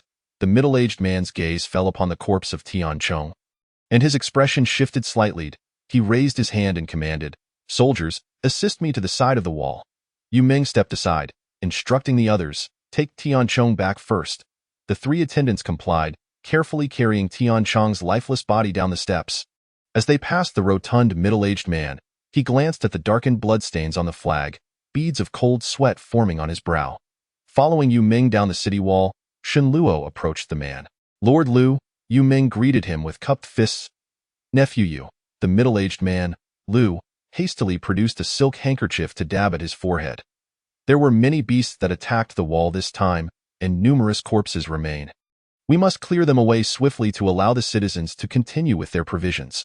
Additionally, several sections of the wall require urgent repairs, Yu Ming stated, casting a glance back at the battlements. Rest assured, nephew. I have already dispatched someone to attend to it, Lord Lu assured him. Wai Yu Ming nodded, but offered no further words as he continued to lead Shen Luo down from the wall. Lord Lu had intended to say something more, but upon seeing Yu Ming's resolute demeanor, he swallowed his words instead, wiping the sweat from his brow as he was assisted back up toward the battlements. Who is this Lord Lu? Shen Luo inquired as they descended the wall. The magistrate of Donglai County, Lu Fu. Yu Ming replied casually. So he is the official responsible for military and civil affairs in the region. Shen Luo mused, feeling a twinge of confusion. While Yu Ming did not appear to be an ordinary soldier, he also seemed far from being an official. Why did Lord Lu seem so anxious in his presence? What official? Merely a feeble scholar. He may handle trivial cases well enough, but in times like these, he is nothing but a joke. The military readiness of Donglai County is lax. Without these young men here, we would not have survived this long, Yu Ming scoffed. Upon hearing this, Shen Luo understood Yu Ming's disdain for the man. Nonetheless, he thought, despite Lu's timorous nature, he had not abandoned the city and had taken the initiative to ascend the wall to reassure the populace after the battle, far superior to the officials in neighboring counties. Yu Ming sighed again, adding, that is true. Shen Luo nodded, gaining a newfound understanding of Lord Liu. In moments of life and death, how many could truly embrace their fate without fear? However, a question lingered in his mind. In his recollection, Donglai County was located in the southern part of Chishui Prefecture. Though he had never been there, he had heard nothing of ferocious wolf packs ravaging the area. If such a thing were true, word would surely have spread far and wide. Brother Shen, let us proceed, Yu Ming urged, noticing Shen Luo's momentary distraction. Upon entering the city, Shen Luo finally grasped the grand scale of Donglai County's fortifications, which towered nearly a yard higher than those of Chunhua County. The walls were impressively high and thick, resembling mountains that protected the city. Although the structure bore the scars of wind and rain, with crumbling surfaces and numerous damaged sections, remnants of its past grandeur could still be discerned. The two men walked along a wide main road that stretched straight into the heart of the city. Wide enough for 4 horse-drawn carriages to pass side by side, yet it appeared uneven and pockmarked from years of neglect. The shops lining the main road were larger than those in Chunhua County, yet they bore an air of desolation. The architectural style here significantly differed from that of Chunhua County. While Chunhua's buildings were simple and dignified, those in Donglai were grand yet intricately adorned, with embellishments on the eaves, walls, and door frames. My home is near the Confucian Temple. Follow me, Brother Shen, Yu Ming said as he led Shen Luo deeper into the city. As Shen Luo followed, he couldn't shake the odd sensation that enveloped him. Approaching evening, though the sky was still bright, the streets of the city appeared eerily deserted. Many shops had already shuttered, and a once thriving tavern at the street corner stood abandoned, its interior cloaked in dust, suggesting it had been closed for some time. Only a few establishments selling essential goods like rice and flour remained open, and even they were nearly empty. Among the patrons, men wore similar attire to those on the city wall, wrapped in headscarves and robes. Their garments slightly shorter than what Shen Luo was accustomed to. Women, on the other hand, styled their hair in cloud-like coifs, wearing short blouses that exposed their necks and shoulders, and long skirts that starkly contrasted the attire in Chunhua County. For reasons he could not articulate, Shen Luo felt an unsettling numbness in the faces of the townsfolk, particularly in their eyes, which reflected an indescribable emotion, a blend of fear and confusion. Occasionally, he spotted destitute individuals, both elderly and children, begging from passers-by, met mostly with indifference, creating a grim and oppressive atmosphere that weighed heavily on his heart. Could it be that this Donglai County is not the one I know from Chishui Prefecture? Where exactly am I, and am I still within the borders of the Tang dynasty? Shen Luo pondered. Wai Yu Ming, however, seemed unfazed by the scene, striding purposefully through the city. Shenluo suppressed his curiosity and hurried to catch up with him. Chapter 29. Is it really him? Brother Shin, please wait a moment. Yu Ming suddenly halted as they passed a narrow alley, turning back to address Shenluo. Please, go ahead, Brother Yu, Shenluo replied. Why Yu Ming swiftly entered the alley, his figure quickly disappearing from view. Shenluo paused to observe his surroundings, reflecting on the various sights he had encountered, contemplating how to broach certain inquiries once they reached Yu Ming's home. Big brother, please, could you spare me a bit of food? I haven't eaten in 2 days. A sweet yet timid voice broke through Shenluo's thoughts. He turned to see a small girl, perhaps 7 or 8 years old, standing shyly a short distance away. Her coarse, patched linen shirt was dirty and oversized, exposing her thin arms and legs. Cradling a broken bowl in her hands, she gazed at him with hopeful eyes. I have no food or money. Shenluo felt his heart soften at the sight of the girl. He reached into his pocket but found nothing of value to offer. What troubles you? Brother Shin? Yu Ming's voice emerged as he rushed back from the alley. With 2 black long knives now at his waist, which were narrower than the sabers he had previously wielded, he appeared more formidable. Carrying something bulky in his arms, upon seeing Yu Ming, the little girl's face blanched with fear at the sight of the weapons, and she hurriedly fled. Alas, the world is indeed harsh, and the people suffer. Yu Ming sighed, watching her retreating figure. Shenluo felt a lump in his throat as he observed the frail child vanish from sight, unable to articulate the emotions stirring within him. The two continued onward. Soon exiting the bustling streets, ahead, trees began to line the sides of the narrowing road, and residential courtyards emerged on either side. Here, the foot traffic dwindled, every household keeping their doors tightly shut, and the ground appeared unkempt. Strewn with fallen leaves that danced in the wind, before long, they arrived at an imposing residence, its main gate adorned with the characters Yufu. The estate faced south, with a grand entrance wide enough for 4 or 5 people to walk side by side. Its double doors, once gilded, now showed signs of wear, yet retained an air of former splendor, flanked by a pair of towering red-painted stone lions that made the surrounding houses look diminutive in comparison. Brother Yu, it seems you hail from a prominent family, Shenluo remarked with a slight smile. It was all my father's reckless doing. Now, with demons rampant and the world in turmoil, what use is there in such ostentatious appearances? As Yu Ming spoke, he was about to push open the door when a sound of footsteps approached from the side. 3 retainers hurriedly came forth. Yu Ming withdrew his hand and greeted them. Young master, we have already sent Tianchong back home, along with the consolation money. One of the black-faced retainers clasped his fists in salute. Good. You have worked hard. Now, you may all return and rest. Yu Ming replied, a flicker of melancholy crossing his eyes as he nodded. The 3 retainers acknowledged him with a nod toward Shenluo, a silent greeting, before each turned to head home. Shenlao Di. I shall be away for a moment, but I will return shortly, Yu Ming said after a brief contemplation, addressing Shenluo. Brother Yu, do what you must, Shenluo replied, understanding that Yu Ming intended to visit Tianchong's home and would not hinder him. Yu Ming cupped his hands in farewell and promptly left, heading in the direction the retainers had come from. Shenluo watched Yu Ming's figure fade into the distance, a sigh escaping his lips as he waited at the gates of the Yu residence, taking in the surroundings, though he was not bored. After a short while, Yu Ming returned, his eyes slightly red. Shenlao Di, I apologize for keeping you waiting. Come, let us enter the house, he said, a hint of contrition in his tone. He stepped forward and knocked on the heavy door. Young master, you have returned.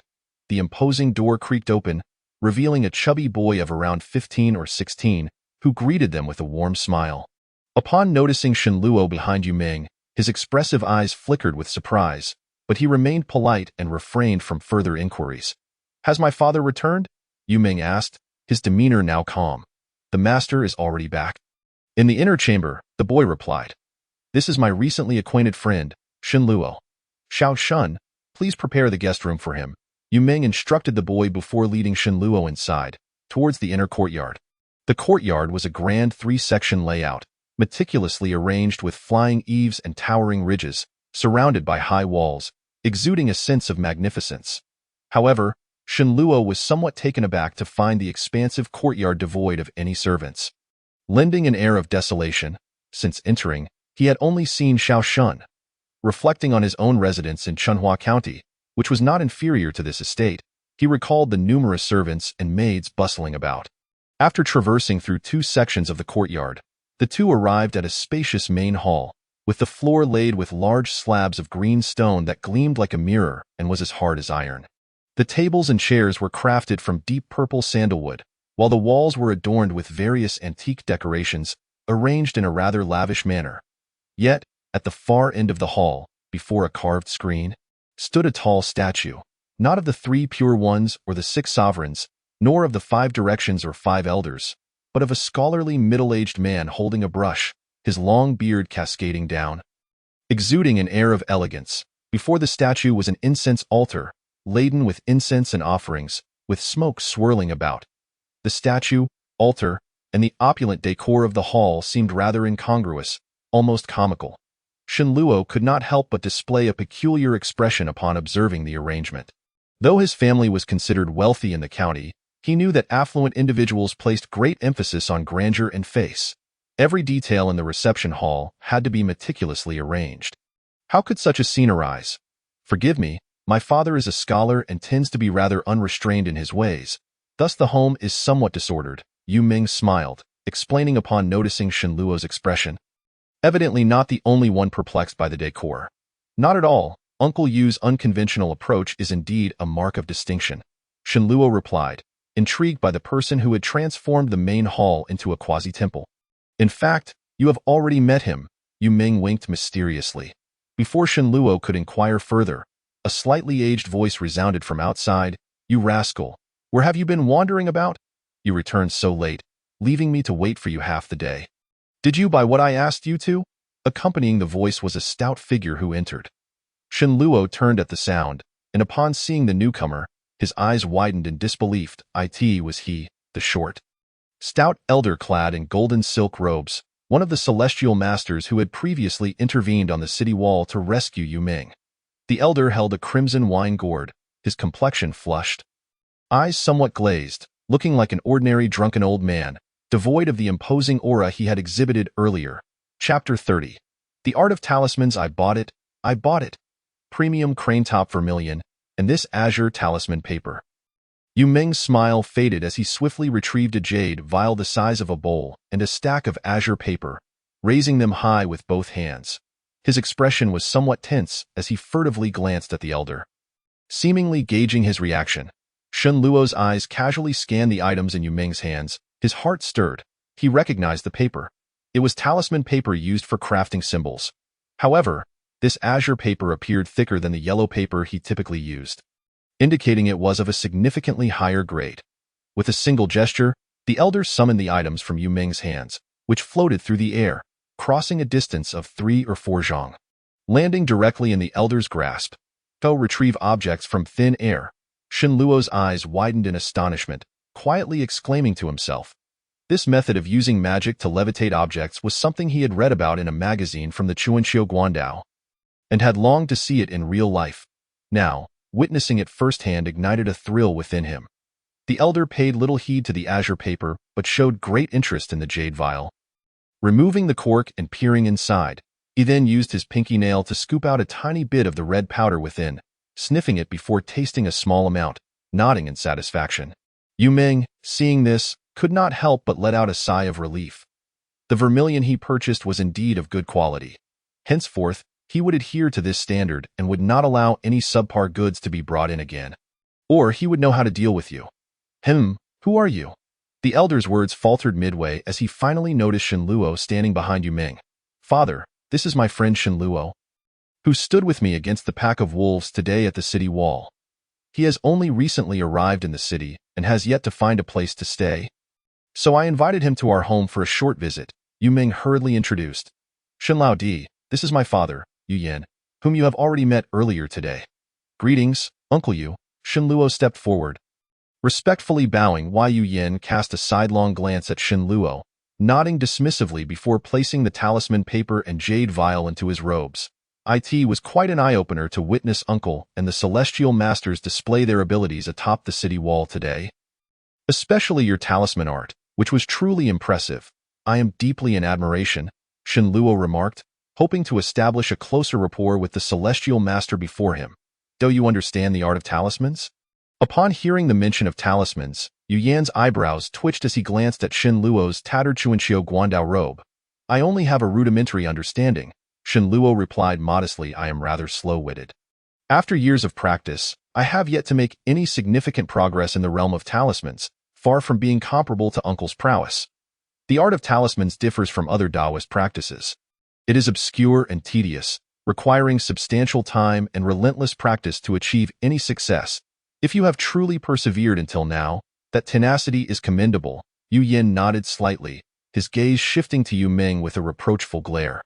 Yu Ming scratched his head, turning his gaze away sheepishly. Observing this, Yu Yan let out a heavy snort. You flatter me, uncle. I only sought a remedy after being possessed by dark energy and, having sought countless medical solutions in vain, was fortunate enough to be saved by a great master through talismans. Hence, I developed an aspiration to achieve something in this field, Shen Luo explained, keenly observing the exchange between the two. There are countless mediocrities in the world, most of whom possess short-sighted views, deeming talismans as a tedious and ungrateful pursuit.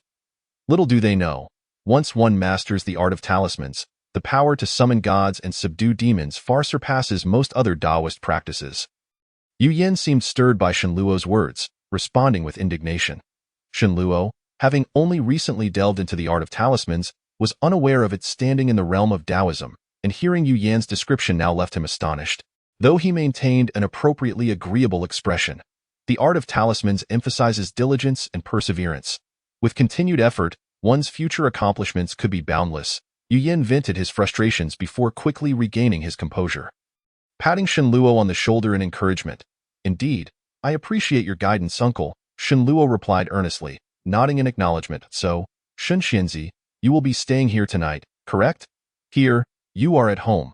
Do not stand on ceremony, Yu Yan chuckled, his earlier cold demeanor softening. Ming heir, I have some matters to attend to. Please make sure to host Shen Xianzi well, Yu Yan instructed Yu Ming before departing into the inner chamber. Yes, father, you can rest assured, Yu Ming replied promptly. Once Yu Yan had left, Shen Luo and Yu Ming walked a few paces forward before stopping. Not bad, Lao Di. You are the first to have my father so pleased.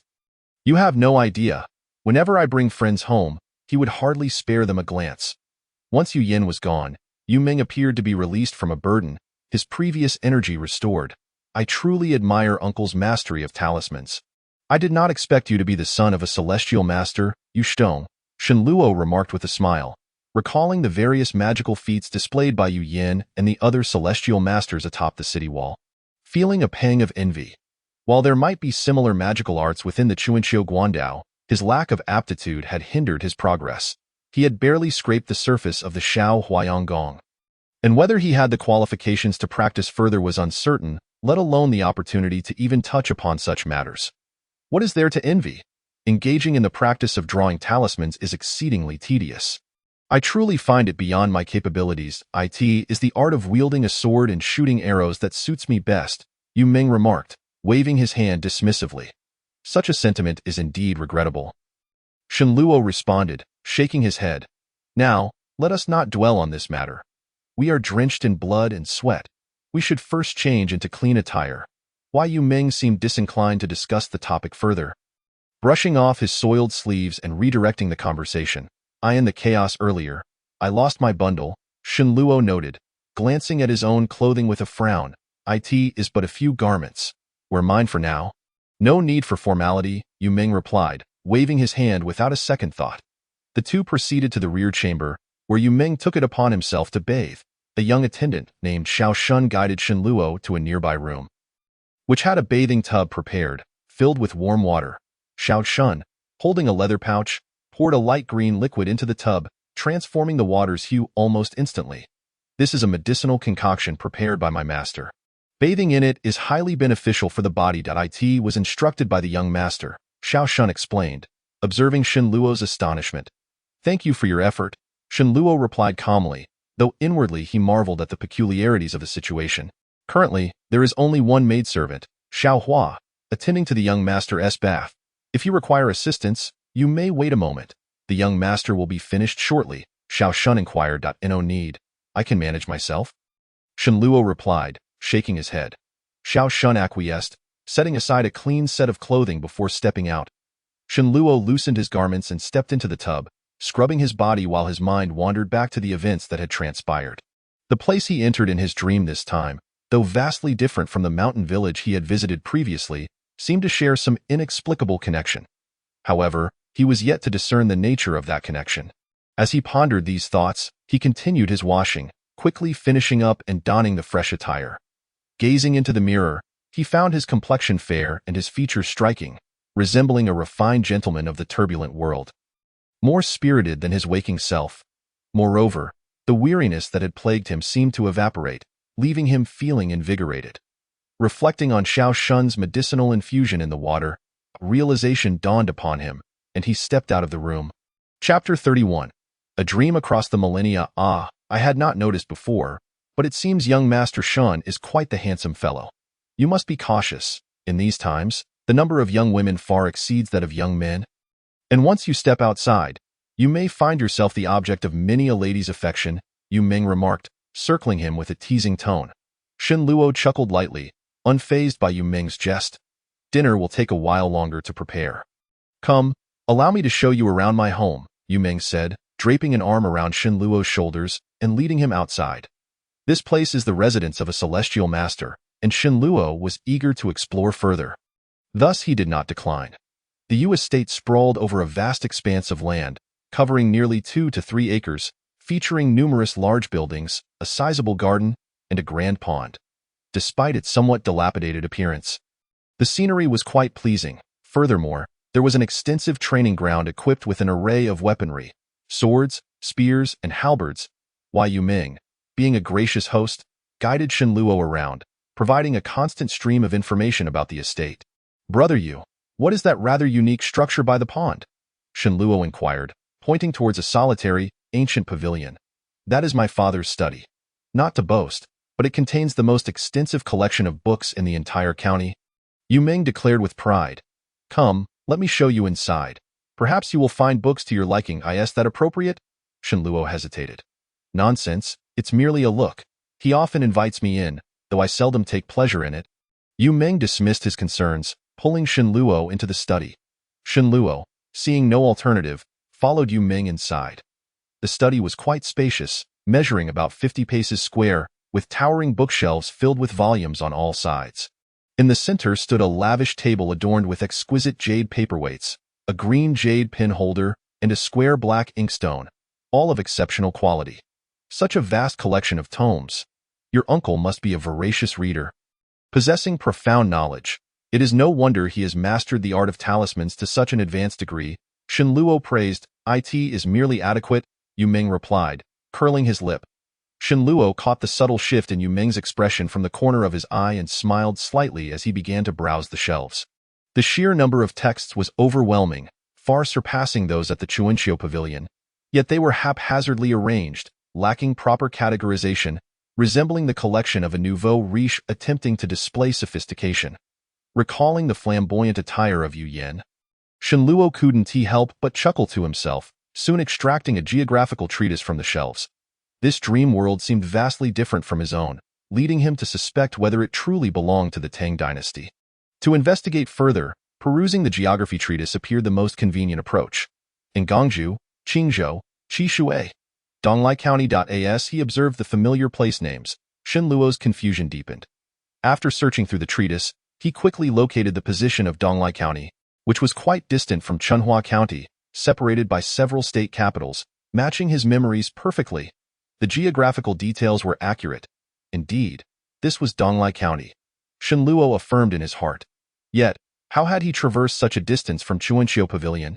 Ah, Shenluo uttered softly, his gaze fixated on the treatise, noticing discrepancies in the records concerning Chunhua County. For instance, a prominent river within Chunhua County had always been known as Balian River since his childhood, where he used to play, yet in this book, it was referred to as Yupu River. Furthermore, the neighboring Tianping County, which he had visited countless times, was named Fengrao County in this account. What could be the reason for this? He pondered quietly. Are you interested in the geography treatise, young Master Shun? What is there to study? In this day and age, the court has long since disregarded such matters. That book was published in the 20th year of Guanghua. Over a century ago. Rather than that, why not take a look at this sword manual? Yu Ming glanced at the book in Shenluo's hands, shaking his head, and then handed him a thin blue book. Shenluo acknowledged with a nod, setting aside the geography treatise to accept the sword manual, but suddenly froze. Brother Yu, when did you say this book was published? Shenluo picked up the geography treatise again. Fixing his gaze on Yuming.in, the 20th year of Guanghua, you can see the publication date written on the back of the book. Why do you ask? Yu Ming pointed to the back of the geography treatise. Looking somewhat puzzled, Shenluo quickly flipped the geography treatise over and, indeed, found the words indicating it was published in the 20th year of Guanghua. He stood still for a moment, placing both books down, and swiftly moved forward, rummaging through the shelves. Brother, what are you searching for? Do you need my help? Yu Ming asked, taken aback. Shenluo paid him no mind, continuing to search the shelves until he finally halted. Holding a thick imperial calendar, so, you were looking for the imperial calendar. What do you need that for? Yu Ming approached with a smile.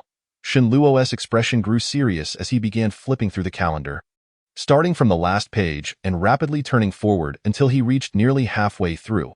He stopped abruptly at a page that indicated the year was the 29th year of Kaiyuan. As he gazed at the page before him, a tempest of thoughts stirred within his mind. The 29th year of Kaiyuan was indeed the era he found himself in. According to this imperial calendar, it was nearly a millennium since the year of Guanghua mentioned by Yu Ming.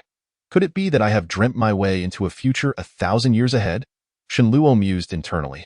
If that were the case, the alterations in place names within the geography treatise, as well as the differences in architectural styles and attire, would all make sense. Observing Shenluo's shifting expressions, Yu Ming scratched the back of his head. Puzzled, yet he refrained from interrupting. Young master, dinner is ready. The master requests that you and young master Shan join him, Xiao Shun called from outside the study. Understood.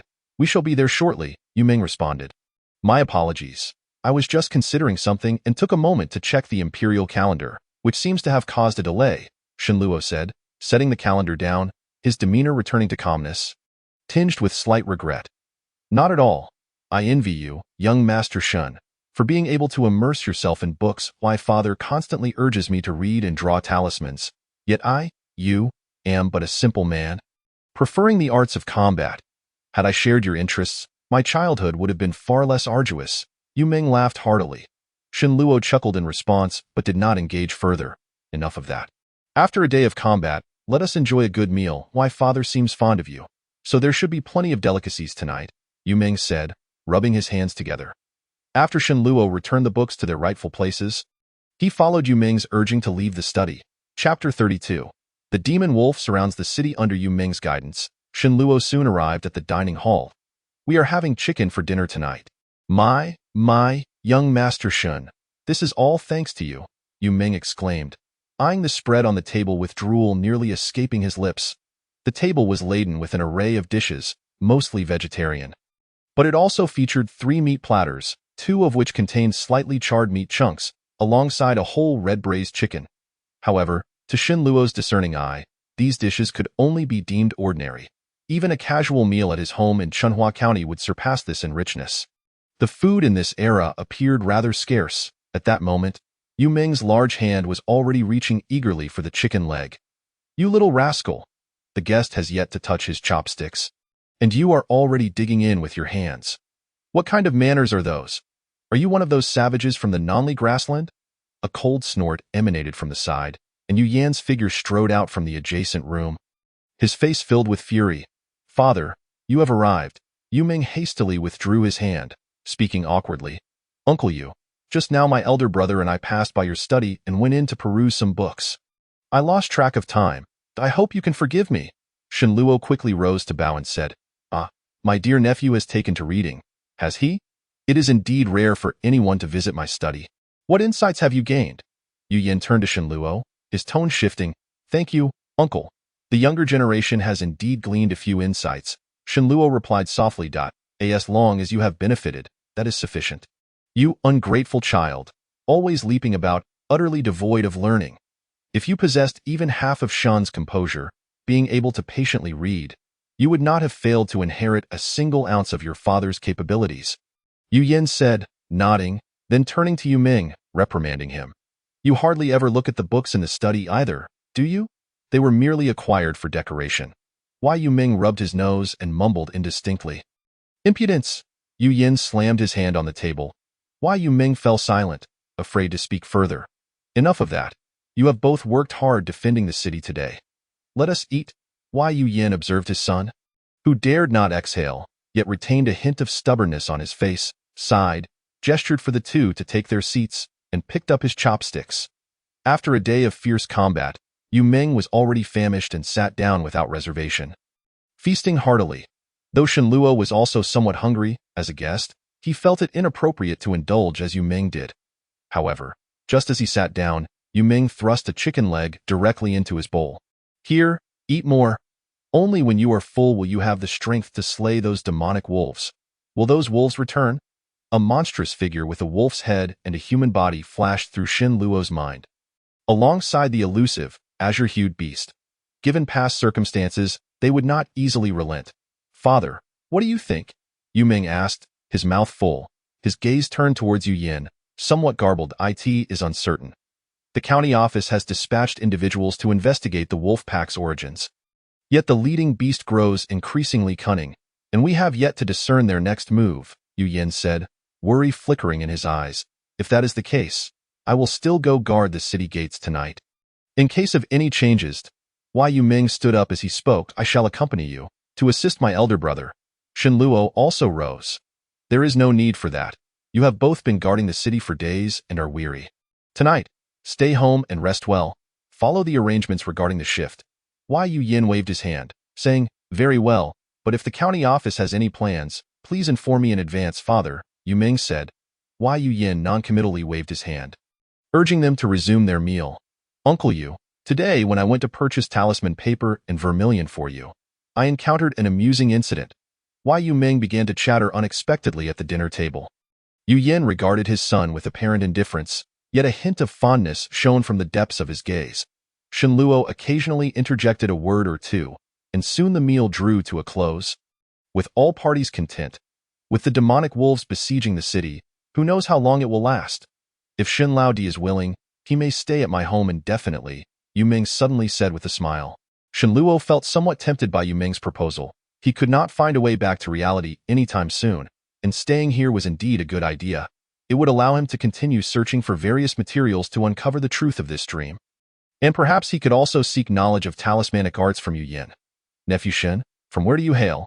Yu Yin put down his bowl and chopsticks, picked up his tea, and after taking a sip, asked that I hail from Dongping's Chunhua County. Shenluo did not fabricate his origins. Wai Yin, well-traveled and knowledgeable, might have already deduced his background from his accent, attire, etc. Lying would only backfire. Chunhua County in Dongping? I have heard it was ravaged by a beast tide a few years ago. Yu Ming exclaimed in surprise. I reside in a remote area on the outskirts of Chunhua County, which remains relatively safe for now. Shenluo could only reply vaguely. I in this time of rampant demons and monsters. Why would a young man like you leave your homeland? Yu Yin set down his teacup and continued to inquire. I departed my hometown some time ago due to certain circumstances, only to lose my way and inadvertently wander into Donglai County. As fate would have it, upon entering the city, I found myself trapped here. Shenluo had already prepared this explanation. You are fortunate to have survived your entry into the city, in this chaotic world, where the common folk suffer. I hope the celestial beings may descend soon, to bring an end to this turmoil and rescue the masses, Yu Yin said, seeing Shenluo respond naturally, setting aside a flicker of doubt in his heart. Yu Ming bowed his head in silence, seemingly praying quietly as well. Uncle Yu, brother Yu, I have long harbored a question. Why are there so many wolf beasts attacking the city? After a brief pause, Shenluo suddenly spoke up. Isn't it customary for hordes of beasts and demons to assault human cities at regular intervals? Yu Ming scratched his head in confusion. What I primarily wish to understand is where these wolf beasts originate. Shenluo articulated his inquiry more directly. Upon his words, Yu Yin and his son exchanged glances, regarding him with an odd expression. Shen Laodi, have you not heard the legend of the demon swallowing the heavens? The heavenly fire descending upon the world? Yu Ming countered. To be honest, I previously lived in a very remote village, almost completely isolated from the world, so I am indeed not well acquainted with matters beyond. Shenluo replied calmly. That makes sense. No wonder I found your attire somewhat peculiar, Yu Ming realized suddenly. Since you are unaware of worldly affairs, we must start from the beginning, Yu Yin said after a moment of silence. I am all ears. Chapter 33. The day of the demon calamity. Hundreds of years ago, an unparalleled demon devoured the sun and moon, plunging the world into darkness, and the heavens wept. Subsequently, countless burning meteors fell from the sky, scattering across the continents, causing immense casualties, a day forever known as the day of the demon calamity. As Yu Yin sighed, he began to reminisce about past events. The day of the demon calamity? Shen Luo's gaze sharpened. After the day of the demon calamity, the world underwent a drastic transformation. Innumerable demons and spirits roamed freely, slaughtering living beings at will, while the celestial beings vanished from sight. Initially, the court could resist the onslaught of demons from various regions, but as the rampaging monsters grew stronger year by year, the court gradually became powerless. Now, hundreds of years have passed, and the court is but a mere name. All of Datong, even the entire southern Jambu continent, has fallen into a state where various factions band together merely for survival, Yu Yin continued. Shen Luo listened, his eyes wide in astonishment, taking some time to digest Yu Yan's words. In truth, I have heard my father mention such things since childhood, yet I have never witnessed them firsthand. It is indeed quite unfathomable. Yu Ming stroked his chin and remarked, You little rascal, if you had seen it for yourself, would you still be alive? Yu Yin raised his hand to pat Yu Ming's head, chastising him. Why? Yu Ming shrank his head, deftly dodging his father's hand, chuckling nervously, afraid to speak further. Uncle Yu, you mentioned the day of the demon calamity occurred hundreds of years ago. Do you know the specific date? Shen Luo inquired again. As for the exact date of the day of the demon calamity, it seems no major texts have recorded it clearly, nor does the official history. Yu Yin shook his head. After all these years, is there truly no way to eradicate those demons? Shen Luo could not help but ask, as mere mortals, we are powerless. Perhaps the vanished celestial beings could accomplish it. The beings of this world have endured day after day in this calamity. Who knows if they will ever see the celestial beings return? Yu Yin sighed. Why? Yu Ming wore a solemn expression as well. Seeing this, Shen Luo fell into contemplative silence. 18 midnight. All was quiet. Moonlight streamed through the window into a chamber of the Yu residence. Inside, Shen Luo lay in bed, tossing and turning, unable to sleep. The loud snores of Yu Ming drifted from a nearby room, indicating he was sound asleep. Shen Luo's inability to sleep was not due to Yu Ming's snoring, but rather the words Yu Yin had spoken earlier. He still could not determine whether the world of dreams was truly a millennium ahead, and the prospect of foreseeing events was already astonishing. Moreover, he had been thrust into a future world. If it were true, this future world was evidently fraught with suffering. For ordinary folk, merely seeking a secure meal had become a luxury, and even those like Yu Yin, with magical powers, appeared powerless against it all. The only thing providing Shen Luo with slight solace was the notion that the calamity seemed to be some time away from his era. Perhaps he might not even live to see it. Shen Luo's mind whirled with chaotic thoughts. After lying there for a while, unable to sleep, he sat up and donned his clothing. After sitting quietly in the dark for a moment, he rose and opened the door. Stepping outside, a bright full moon hung in the sky, yet a faint black mist drifted through the air, enveloping the earth, reminiscent of the calamity, omnipresent. Shen Luo gazed at the black mist for a moment, then withdrew his gaze and walked outside, soon arriving at a small pond. Surrounding the pond were many large white stones, reflecting a gentle glow in the moonlight. A cool night breeze brushed against him, carrying with it the dampness of the water, invigorating him momentarily. However, the anxiety in Shen Luo's heart did not diminish. The calamity weighed heavily upon him, akin to a massive stone pressing down on his chest, making it hard to breathe. He needed to find something to occupy himself with to alleviate the pressure. Shen Luo began to breathe deeply, closing his eyes and focusing his mind. After a brief moment, he opened his eyes, his mind restored to tranquility. He retrieved a wolf hair brush from his chest, which he had taken from the desk in his room, and dipped it in the water from the nearby pond. On a smooth, large stone, he began to draw the small thunder talisman. This talisman had eluded his success, becoming a source of vexation for him. The runes of the small thunder talisman were quite familiar to him.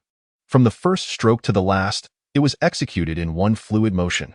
Shen Luo gazed at the complex runes on the stone, which began with the ancient character for thunder, his expression devoid of joy or sorrow. After a moment of silence, he dipped his brush in water again and began to draw on another boulder. For the next while, Shenluo immersed himself in the task, sketching around the small pond. His brush strokes became increasingly swift, resembling a dance of dragons and phoenixes.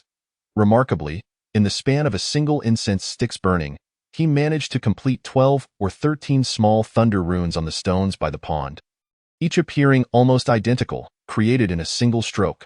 Wiping the sweat from his brow, he let out a long sigh, choosing not to continue. Even when painting the small thunder talisman on the stone, the physical exertion was substantial. He had merely sought an outlet for his pent-up emotions. He sensed that he was but a step away from truly mastering the small thunder talisman. However, how to make that leap remained a mystery. Shaking his head to dispel the thoughts, he put away the wolf hair brush and proceeded along a narrow path. Suddenly, Shenluo lifted his head, gazing towards a certain direction, feeling an inexplicable ripple of energy emanating from that spot. It was as if a stone had been cast into a still pond, creating ripples across the surface. Intrigued, Shenluo treaded lightly towards the source of the disturbance. Chapter 34. A chance encounter under the moon. As he turned a corner, an artificial mountain came into view. The peak of the highest hill had been flattened to create a platform several feet wide, upon which sat a figure in a meditative posture. It was Yu Yan. At this moment, he was forming hand seals, holding them in a vase-like position, his eyes shut, breathing slowly and deeply, each inhalation and exhalation deliberate and measured. Between his nostrils, 2 streams of milky white gas could be faintly seen, flowing in and out, while a halo of white light flickered above his head. This was true cultivation, the path of immortality. Shenluo's eyes widened in excitement.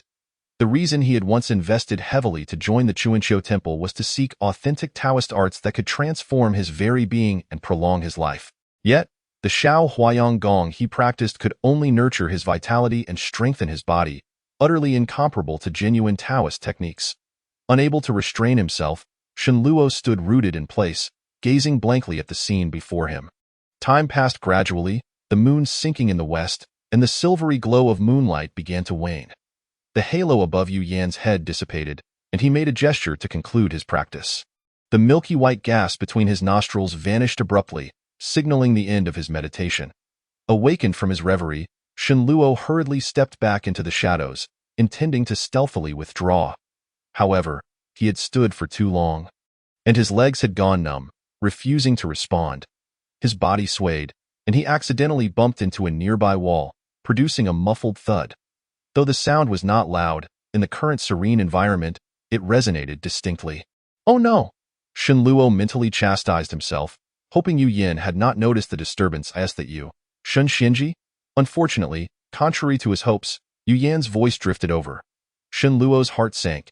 Turning around, he saw that Yu Yan had somehow descended from the artificial mountain and was now standing not far away. Looking over at him with a calm expression, the younger generation inadvertently witnessed my practice and found it remarkable. I hope to be forgiven. Shenluo bowed slightly, apologizing. Nothing to worry about. I am not bound by the strict customs that others adhere to. Since I have no desire to sleep, come sit with me for a while. Yu Yan replied nonchalantly, leading the way towards a pavilion by the pond. Shenluo followed, limping slightly, while secretly circulating the Shao Huayang Gong to restore the flow of energy in his body, gradually alleviating his discomfort. Once seated in the pavilion, Yu Yan flicked his sleeve, and 2 plates of delicacies, a jug of wine, and 2 cups appeared. The rich aroma of the wine surged down his throat like fire, reverberating within his organs, invigorating him. Shenluo felt the yang energy cultivated from his practice of Shao Huayang Gong stirred by the wine's fragrance, circulating through his meridians. Moreover, refreshing sensation emanated from within him, merging with the yang energy, enhancing it significantly, nearly surpassing the results of weeks of arduous training. Delighted, Shenluo cast a greedy glance at the wine jug, wishing he could gulp it all down. How is this wine? Yu Yan asked, having downed a cup himself, his eyes catching Shenluo's changing expression as he chuckled. Truly excellent wine. I have tasted many fine wines before, but compared to yours, they are akin to mere water. Such a splendid brew. Might I inquire about its ingredients? Shenluo eagerly refilled Yu Yan's cup, inquiring, You find my wine delightful and wish to learn the recipe to brew it yourself? Yu Yin shot Shen Luo a sidelong glance, laughing. Nothing escapes your keen observation, uncle. Shen Luo replied sheepishly, I don't mind sharing the recipe. Have you ever heard of the Snow Mountain spirit snake? This creature is a rare find, appearing once in a millennium, and its gallbladder is even more elusive. It's not something one can easily acquire. Why, Yu Yin said, taking a sip of wine. Furthermore, even if you had the recipe, it would be futile. Brewing this wine requires the infusion of the gallbladder and the use of spiritual fire. Although you wore a Taoist robe before, it is evident you have yet to practice Taoist arts. How could you possibly wield spiritual fire?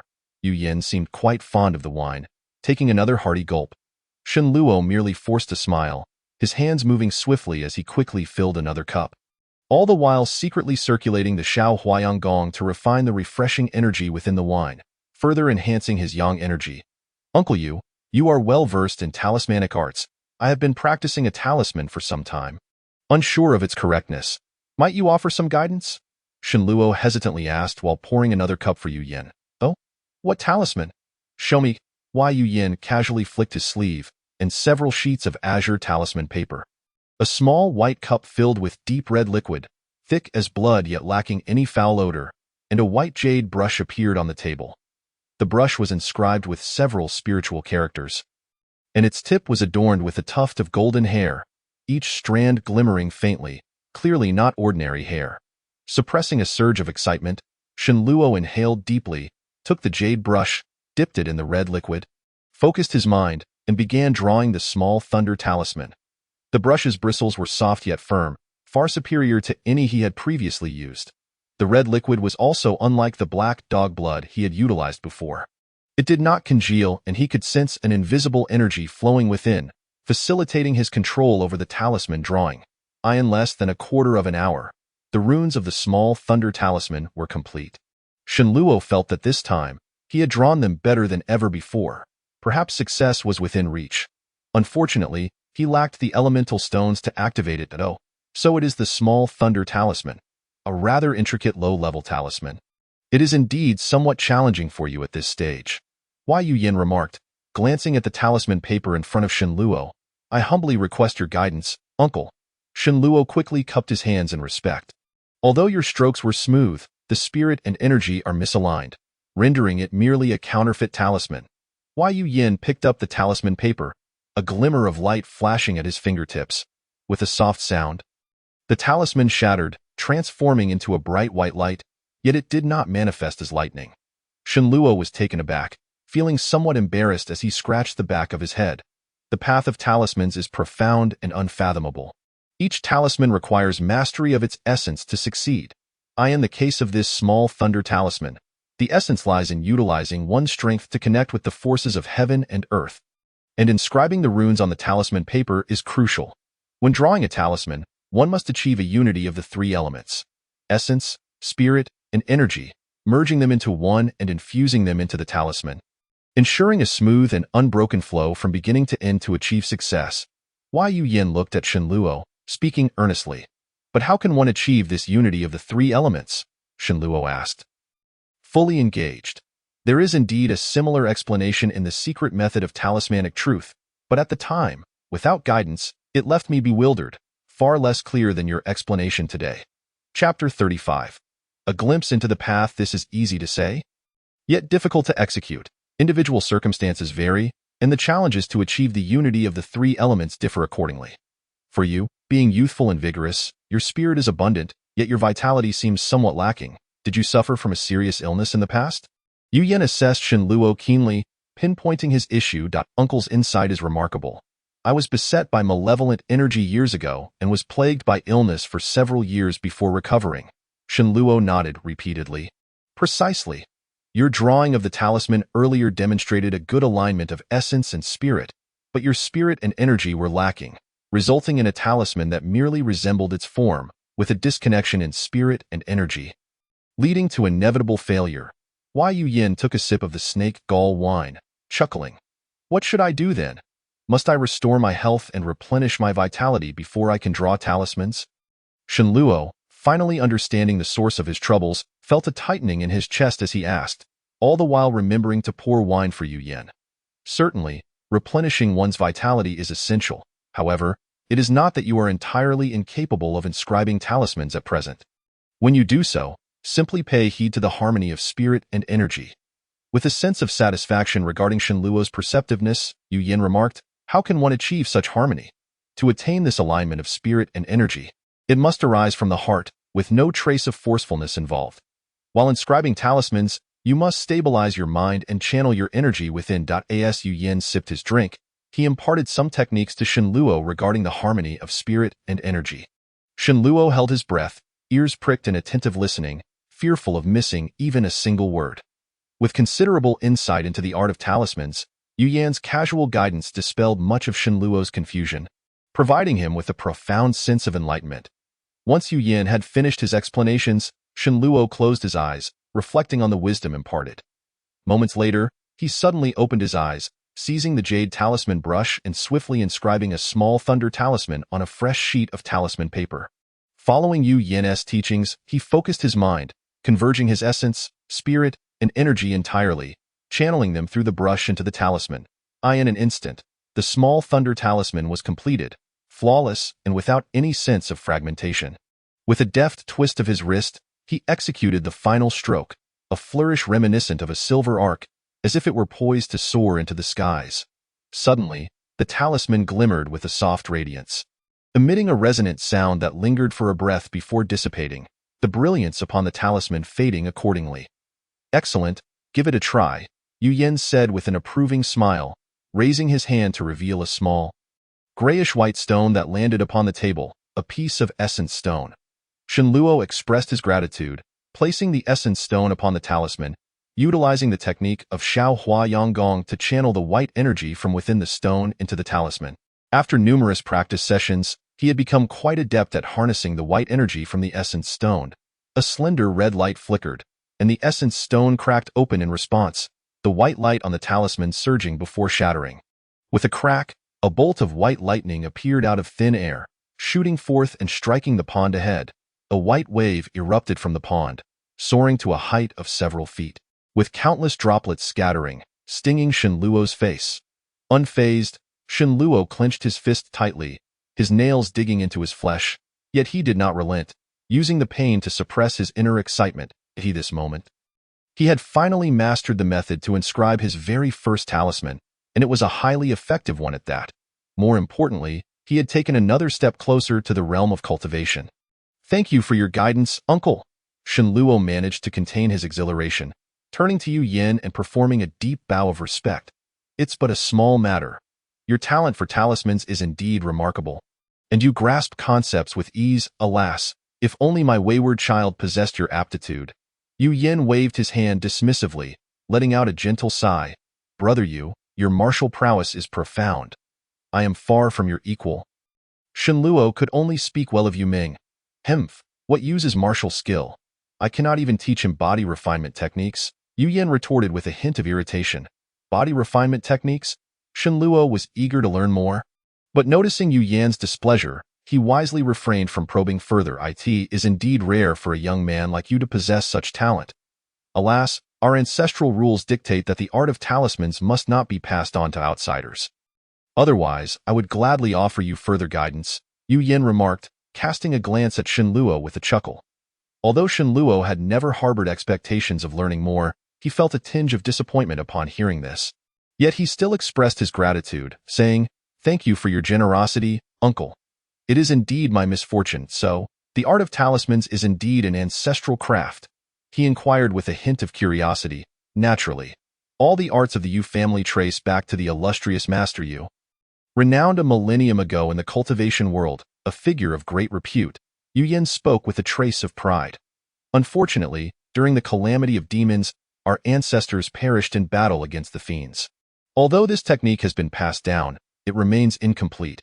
Over the years, our family has suffered the loss of many skilled practitioners, and many of our profound techniques have gradually faded into obscurity. Now, only the faintest remnants remain, necessitating their combination with talismans for cultivation. We, the descendants, truly bear the shame of our ancestors." The more Yu Yin spoke, the more mournful he became, downing another cup of wine. Shenluo observed Yu Yin, who was drowning his sorrows in drink and had already grown somewhat intoxicated, and fell into contemplation, a millennium ago. Was that not the very era he inhabited? The sun waxes and wanes. The moon waxes and wanes. No family remains perpetually prosperous. The predecessors possessed immense capabilities, and with time, one's cultivation could indeed rival that of their ancestors. Emerging from his reverie, Shenluo offered words of consolation. It is only a fledgling like you who dares to voice such sentiments. With my meager skills, what greatness can I achieve? Over the years, I have come to understand that mere effort alone is insufficient for significant accomplishments. The most crucial factor is opportunity. Take our ancestor, for instance. He was merely a ferryman by the banks of the Luan River in Songfan County. Yet, by sheer fortune, he acquired a nameless heavenly book and thus embarked upon the path of cultivation. Without opportunity, no matter how hard one strives, it ultimately proves futile. Wai Yin poured himself another cup, his face flushed and clearly intoxicated. The Luan River in Songfan County. Shenluo's gaze flickered slightly. Wasn't Songfan County situated near Chunhua County? It couldn't be more than a few days' journey from the Chuanqiu Temple. Moreover, the name Luan River sounded vaguely familiar, so, Master Yu hailed from such humble beginnings, yet achieved such greatness. He truly was a person favored by fate. What kind of fortuitous encounter did he experience back then? Does Uncle know the specifics? Shenluo poured Yu Yin another cup of wine, instinctively inquiring further. Why do you ask so curiously? Do you wish to seek out that place again? It would be futile. Our family has lost count of how many times we have searched for it. Having thoroughly combed through the area, Yu Yin shot Shenluo a sidelong glance, chuckling. Uncle is jesting. I merely wish to broaden my horizons. Shenluo scratched his head, laughing. Chapter 36. Night Attack. That was nearly a millennium ago. It matters not to share. However, regarding this matter, the family records lack detailed accounts, only containing a brief oral history from our ancestor. That year, Songfen County faced an unprecedented deluge, and the waters of the Luan River surged uncontrollably. The place where our ancestor ferried was precisely where the river narrowed, causing the currents to grow furious. The ferry was swept away by the raging waters, crashing into a pile of stones in the river, nearly capsizing. By a stroke of luck, the bow of the boat lodged against a stone, preventing it from overturning, though it did throw him into the water. Remarkably, by sheer fortune, he emerged unscathed and, through this misfortune, gained a nameless heavenly book, thereby embarking on the path of cultivation, Yu Yin recounted. His tone laced with envy, so it was. Master Yu was indeed favored by fortune, Shenluo replied slowly, his thoughts churning as he was about to inquire further. Just then, a piercing shriek accompanied by several bursts of fire suddenly erupted above the distant city gate. What is that? Shenluo was startled, standing up as he noticed the fireworks in the sky. Emergency signal. Those beastly wolves are attacking the city under the cover of night. Yu Yan's drunkenness vanished in an instant, his expression grave. Upon hearing this, Shenluo's heart sank. Nephew, go awaken Yu Ming, and we must head to the city gate to provide support immediately. The leading wolf demon has gained intelligence and is exceedingly cunning. Their audacity to attack the city at night suggests this is no mere raid. Yu Yin swiftly instructed, and in an instant, he soared into the air, producing a talisman and shattering it with a decisive gesture. With a whoosh, a cloud of gray appeared beneath him, carrying him swiftly toward the city gate.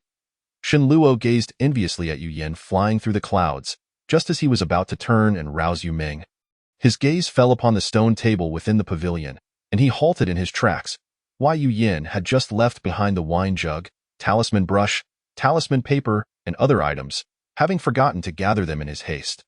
Brother Yu, the demon beasts are attacking the city. Wake up! Shenluo shouted, his voice echoing throughout the residence. As he called out, he hurriedly grabbed the talisman brush and swiftly began inscribing a small thunder talisman on the talisman paper. Yu Ming, being a martial practitioner with keen hearing, would surely hear him.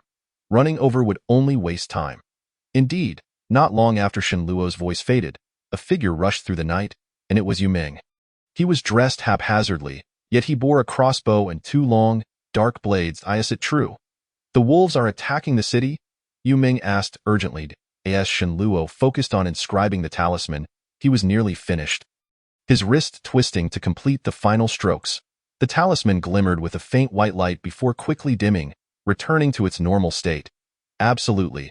I was just drinking with Uncle here and saw the emergency fireworks light up at the city gate. Uncle has already gone to provide aid, and we must hurry as well. Once the talisman was complete, Shenluo tucked it into his robe and spoke rapidly. Then let us be off.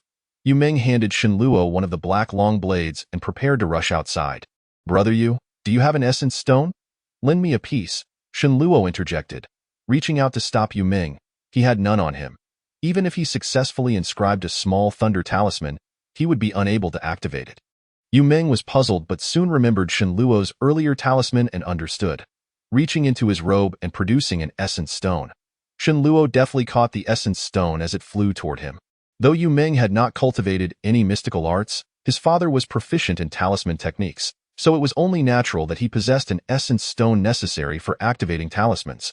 The two hurriedly made their way outside, swiftly heading toward the city gate. Many residents within the city heard the desperate cries for help echoing through the night, their homes illuminated as lights flickered on. Occasionally, one or two individuals on duty would rush from their abodes, hastening towards the city gates, quickly gathering a group of 20 or 30. An unspoken gravity enveloped them, thickening the air around. This group moved with remarkable speed, arriving at the city gate ahead of the majority. However, upon witnessing the scene before them, their expressions turned grave. A dense, ominous cloud loomed in the air, shrouding the sky above the city wall, instilling a suffocating pressure. Above the black cloud stood a towering figure, the monstrous creature with a wolf's head that Shenluo Bai had glimpsed from afar during the day. Its form had expanded several-fold, transforming into a terrifying beast towering over 7 or 8 meters. Its skin an inky black, thick, dark red fur sprouted from its chest and limbs, and through the fur, strange dark red patterns, unlike any runes, could be discerned. Several celestial masters, including Yu Yen and 5 or 6 others, hovered opposite the black cloud, weaving spells with their hands. Bolts of lightning, fireballs, and sword chi erupted from them like a torrential downpour, assaulting the wolf-headed monster. The creature waved its arms, and the black cloud beneath it roiled violently, sending dozens of tendrils of black mist flying forth to meet the onslaught of lightning and sword energy. Red, white, and black lights clashed fiercely in the air, each collision erupting in blinding brilliance and deafening roars. Below, the sounds of battle rang out incessantly. The young guards atop the city wall fought valiantly against the gray wolves attempting to scale the walls, a clear indication that countless more wolves lurked beyond the invisible outer defenses, striving to climb up. While the city wall still offered some resistance, the most pressing danger lay at the gates. The once imposing gate had partially collapsed, its edges charred black as if corroded by some malevolent force. One after another, towering black wolves surged through the gaping hole in the gate, all of them fearsome creatures. By now, 2 or 3 dozen black wolves had already breached the city, charging inward, while more continued to pour through the opening. These black wolves were twice the size of the gray wolves atop the walls and possessed far greater strength, rendering them a formidable foe for anyone. Over 100 young guards had gathered near the gate, but fortunately, the defenders here were better equipped than those on the city wall, clad in iron armor and wielding large shields, forming a wall with their bodies to desperately fend off the black wolves. The defenders atop the walls recognized the dire situation below, and spears and arrows rained down like a deluge, piercing the bodies of the black wolves. Shenluo's gaze swept over the scene, his heart tightening. The black wolves appeared peculiar, their eyes blood-red, frothing at the mouth with a maddened frenzy. Despite being impaled by spears and arrows, blood gushed forth, and they seemed oblivious to their injuries, ferociously attacking the surrounding guards and battering the defense line. These black wolves were already terrifyingly powerful, but in their current frenzied state, they became even more fearsome. Though the number of defenders at the gate was substantial, they struggled to cope with the rampaging black wolves, teetering on the brink of collapse. Seeing this, Yu Ming raised his arm and shouted, "Guard the gate!" He was ready to lead the others to the entrance. Just then, a massive shadow descended from the sky with a violent gust. "Scatter!" Yu Ming shouted, leaping to the left. Shenluo rolled to the side, narrowly avoiding the impending chaos while clutching a small thunder talisman in his palm. Yet, the shadow fell too swiftly. Several individuals were unable to evade its descent. The sound of shattering bones echoed, and those struck by the shadow spewed blood, collapsing into unconsciousness, their fates unknown. The descending shadow revealed itself to be a colossal black wolf, which rose to its feet after crashing down, one of its forepaws broken and hanging at an odd angle. Its skin torn, exposing the white of its leg bone, it seemed impervious to pain, and with a powerful push of its hind legs, it lunged toward the nearby crowd, its movements surprisingly agile. A middle-aged man nearest to it failed to evade in time and was seized by the wolf at his throat. A chilling scream erupted, only to be abruptly silenced. Blood gushed from the wolf's mouth as the man's struggling body stilled, clearly beyond saving. Beast, Yu Ming, witnessing this horror, furrowed his brow and charged forward, his anger igniting a fierce resolve. Others nearby, seeing Yu Ming take action, surged forward as well. The wolf's blood-red eyes glinted with malice, and it flung the lifeless man aside, its massive paw sweeping toward the advancing defenders. Knocking two aside instantly, Yu Ming arched his back, nearly flattening against the ground to evade the wolf's swipe, his knees still on the ground as he slid forward, propelling himself toward the beast. With a powerful motion, he swung his black blade, unleashing a crescent of dark energy that struck the wolf's abdomen. The blade cut deep, blood sprang forth, revealing the creature's innards. Wounded, the wolf pivoted and lunged at Yu Ming. The world blurred before him as the wolf's enormous maw approached, its foul stench overwhelming. However, Yu Ming, skilled in combat, rolled backward just in time, narrowly evading the wolf's bite. But before he could catch his breath, a massive paw descended from above, accompanied by a chilling wind, aimed directly at him. If that paw landed, even Yu Ming's formidable physique would not withstand the blow. Yet, he was too fatigued to rise and evade. Instead, he slammed his hand on the ground, summoning a layer of crimson light beneath him, allowing his body to slide sideways. Unfortunately, his movement was insufficiently swift, and he was about to be struck by the wolf's paw. At that moment, a blinding flash erupted, a bolt of white lightning streaking from the side, striking the wolf squarely on the head. A deafening thunderclap reverberated. The wolf's head exploded, showering the area with blood, while its massive body was sent flying, crashing heavily onto the ground, fortunately landing in an empty space devoid of people. A few paces away, Shenluo lowered his hand, having just released a shattered talisman. The nearby onlookers gasped in shock at the wolf's swift demise, their gazes fixated on Shenluo, filled with disbelief. The previously chaotic scene fell into an eerie silence. Yu Ming leapt to his feet, astonished. Yet, with the situation dire, he refrained from expressing gratitude, nodding at Shenluo before rushing toward the defending team. Others soon followed suit, joining the fray. Shenluo discarded the tattered talisman, his expression calm, though his heart raced with exhilaration. This time, the small thunder talisman had truly functioned as a genuine talisman, unlike the half-baked versions he had previously activated through blood drawn upon his skin. Shenluo's gaze returned to the brutal melee ahead, gripping the black blade at his waist, ready to join the fray. However, just as he took a few strides forward, he paused, glancing back at the wolf's carcass. He scrutinized the body, then looked around, finding nothing amiss. Was he seeing things? A flicker of doubt crossed his mind. At that moment, a sudden turn of events ensued. A shadowy figure emerged silently from the void, a green wolf, roughly the size of an ordinary gray wolf. Appearing with a cunning glint in its elongated eyes, Shenluo gasped, instinctively preparing to roll away, but it was too late. The green wolf acted faster, its fur bristling and its belly swelling as it let out a roar. A gigantic green wind blade materialized beside its mouth, vanishing in a flash. Shenluo's pupils constricted, and he felt a searing pain at his waist as his body slumped to the ground. Simultaneously, those who had been guarding the city gate fell like grass before a scythe in the wake of the green wind blade. Shenluo's vision quickly faded to darkness, and the last image he registered was a horde of wolf-like beasts charging into the city.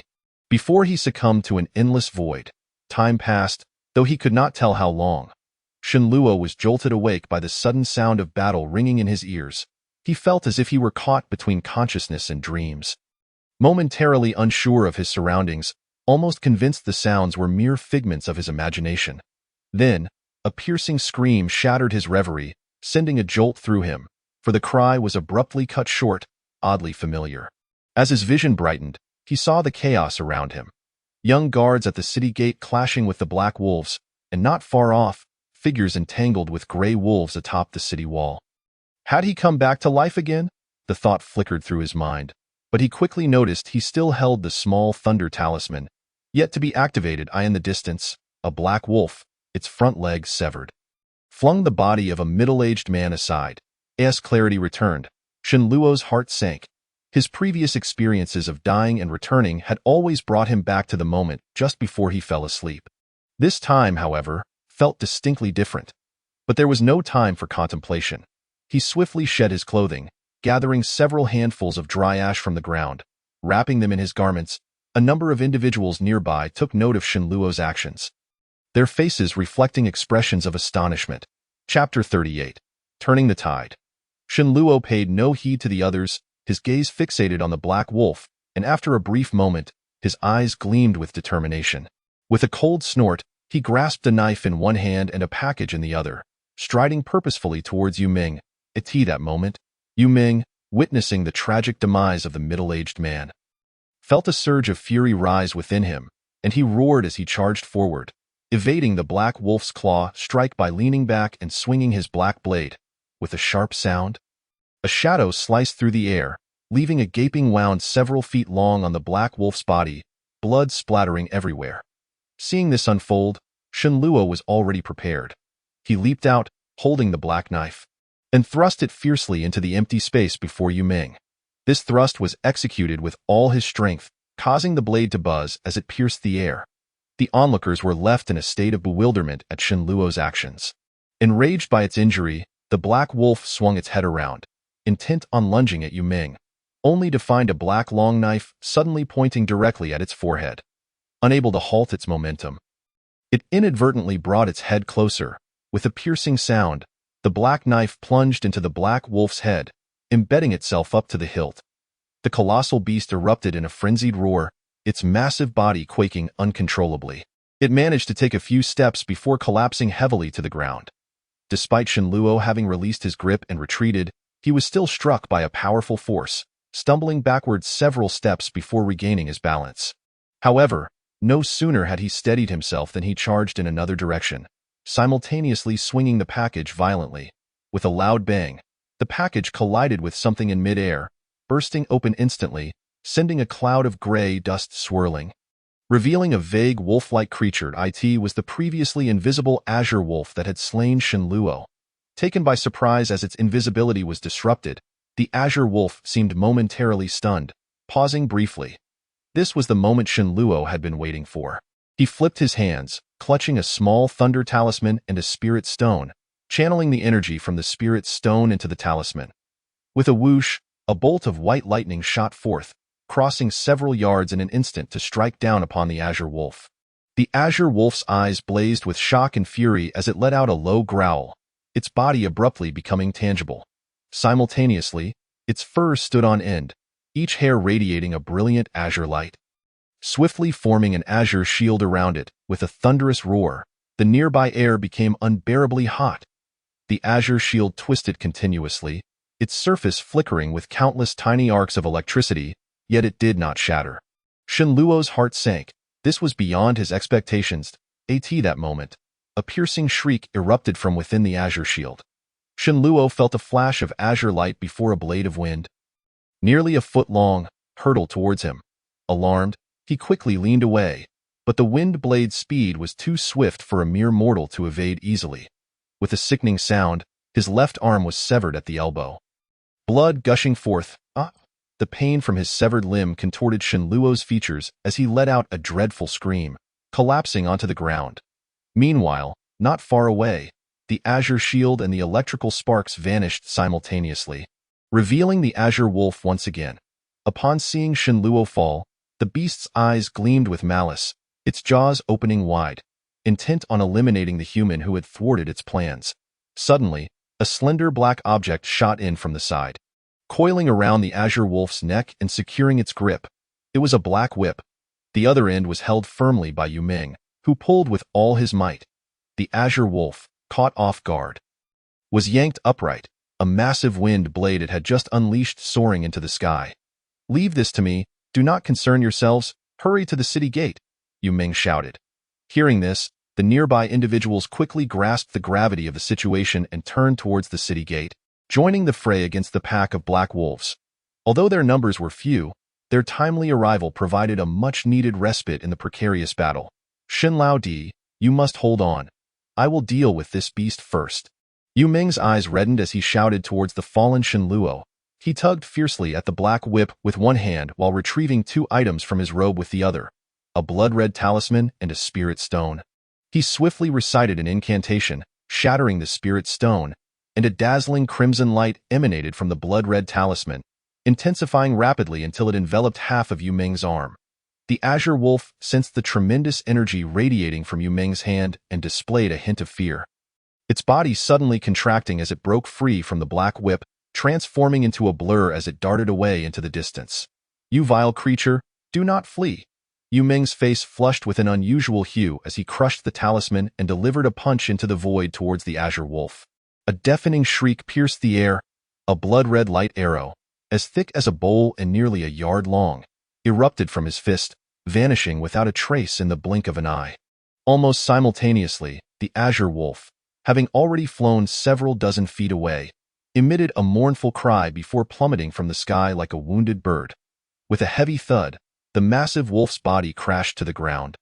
A gaping hole in its neck, blood instantly saturating half of its form.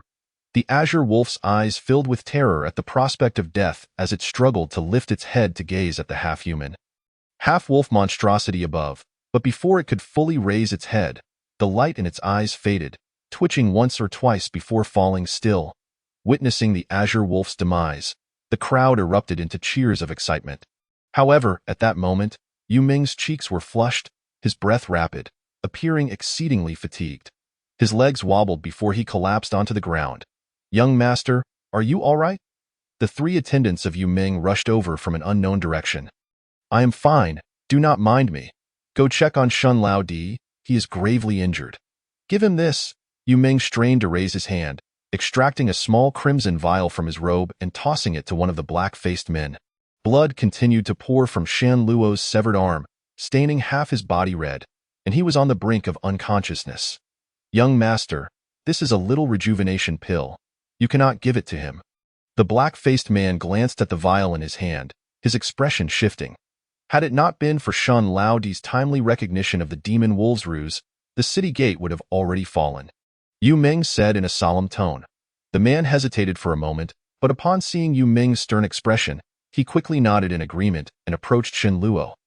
He tore a strip of cloth from his clothing and tightly bound Shen Luo's severed arm, then poured a blood-red pill from the vial into his mouth. Shen Luo felt an increasing chill enveloping him, as if he were gradually sinking into a cold abyss, his consciousness blurring. I cannot hold on any longer. Must I die once more, he thought with reluctance. Just then, a warm current surged into his body, his fading awareness began to sharpen, and he felt himself being lifted by a force, ascending upwards. Shen Luo regained his senses and slowly opened his eyes.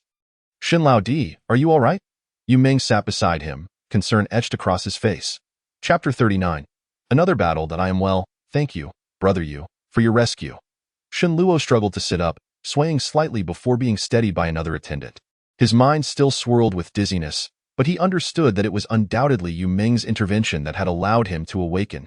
You are gravely injured. Do not overexert yourself. Why, Yu Ming sighed. Shen Luo took a deep breath, his mind clearing slightly as he surveyed the surroundings. The fierce battle at the city gate raged on, the clashing of blades and the cacophony of shouts and strikes resonating in the air. As more young and strong individuals from within the city rushed to the scene, the onslaught of the black wolves began to wane, tilting the situation in favor of the defenders. Seeing this, Shen Luo exhaled in relief and turned to Yu Ming.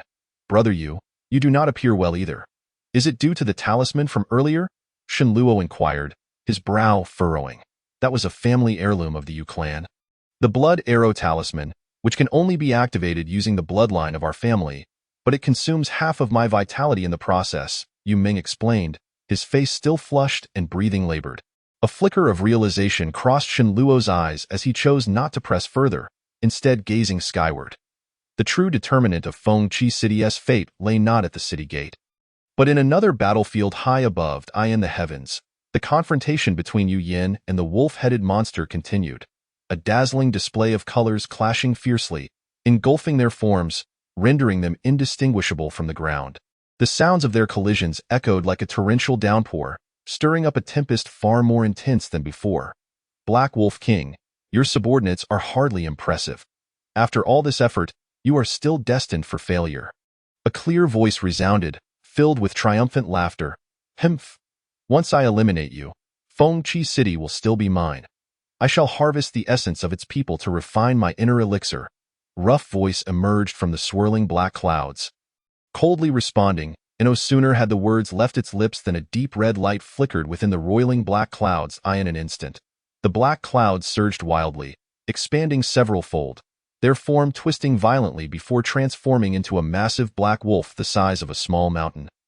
Nearly obscuring half the sky, the gigantic wolf braced its four legs against the ground, howling towards the heavens, casting a vast shadow that plunged the area around the city gate into darkness.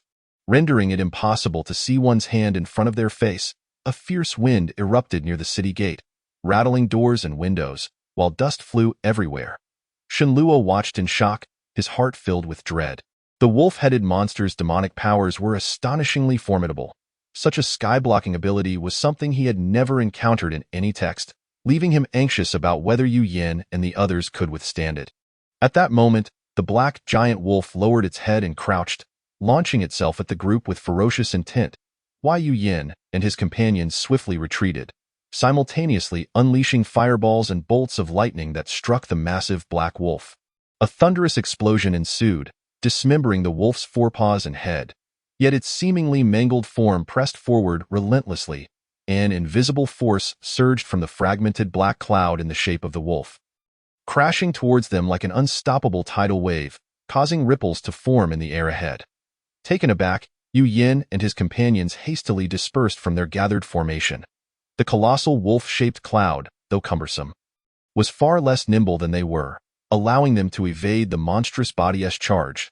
At that moment, a triumphant, sinister laugh echoed from within the black cloud, and three dark lines shot forth with blinding speed, all aimed directly at Yu Yin.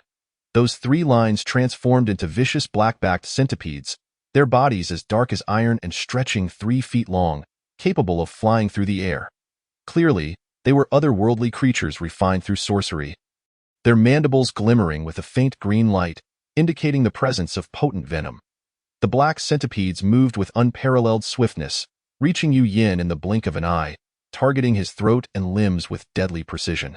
At this moment, Yu Yin seemed oblivious, perilously close to being injured by these ferocious creatures. Observing this, Shenluo's expression changed, and beside him, Yu Ming trembled, on the verge of crying out. Suddenly, a dull thud resonated from above as the three black-backed centipedes were violently flung away, causing Shenluo and Yu Ming to be momentarily stunned. A crimson glow enveloped Yu Yin, forming a protective shell around his entire being. He had inexplicably acquired a small red flag, from which the protective red light emanated. What treasure is this small flag? Could it possibly be a legendary magical artifact? Shenluo's eyes sparkled with intrigue. Having spent 2 years in the Chuanxiuguan, he had gradually gleaned some knowledge about cultivation. Magical artifacts were treasures crafted by highly skilled practitioners, containing immense power capable of amplifying the wielder's strength manifold. While Shenluo was still absorbed in the shock of Yu Yin employing what appeared to be a magical artifact to fend off the Black Wolf King's ambush, the situation in midair rapidly shifted. The Celestial Masters, who had been fleeing in disarray, suddenly halted, forming a circle around the black cloud. Aside from Yu Yin, the other 5 had also inexplicably produced small red flags, emanating a flickering crimson light. The 6 flags seemed interconnected, and with a synchronized motion, the red light they emitted intertwined in the air, forming a crimson barrier that ensnared the wolf-shaped black cloud within. A formation! Enveloped by the red light, the wolf-shaped black cloud seemed to sink into a quagmire, unable to move, as the furious voice of the Black Wolf King echoed from within. The surface of the cloud roiled with dark light, desperately attempting to break free from the constraints of the surrounding red glow, causing it to shake violently. Quickly activate the 6 Harmonies fire formation. Do not let it escape, shouted an elderly Taoist in a green robe among the 6 Celestial Masters. his hands swiftly forming incantations.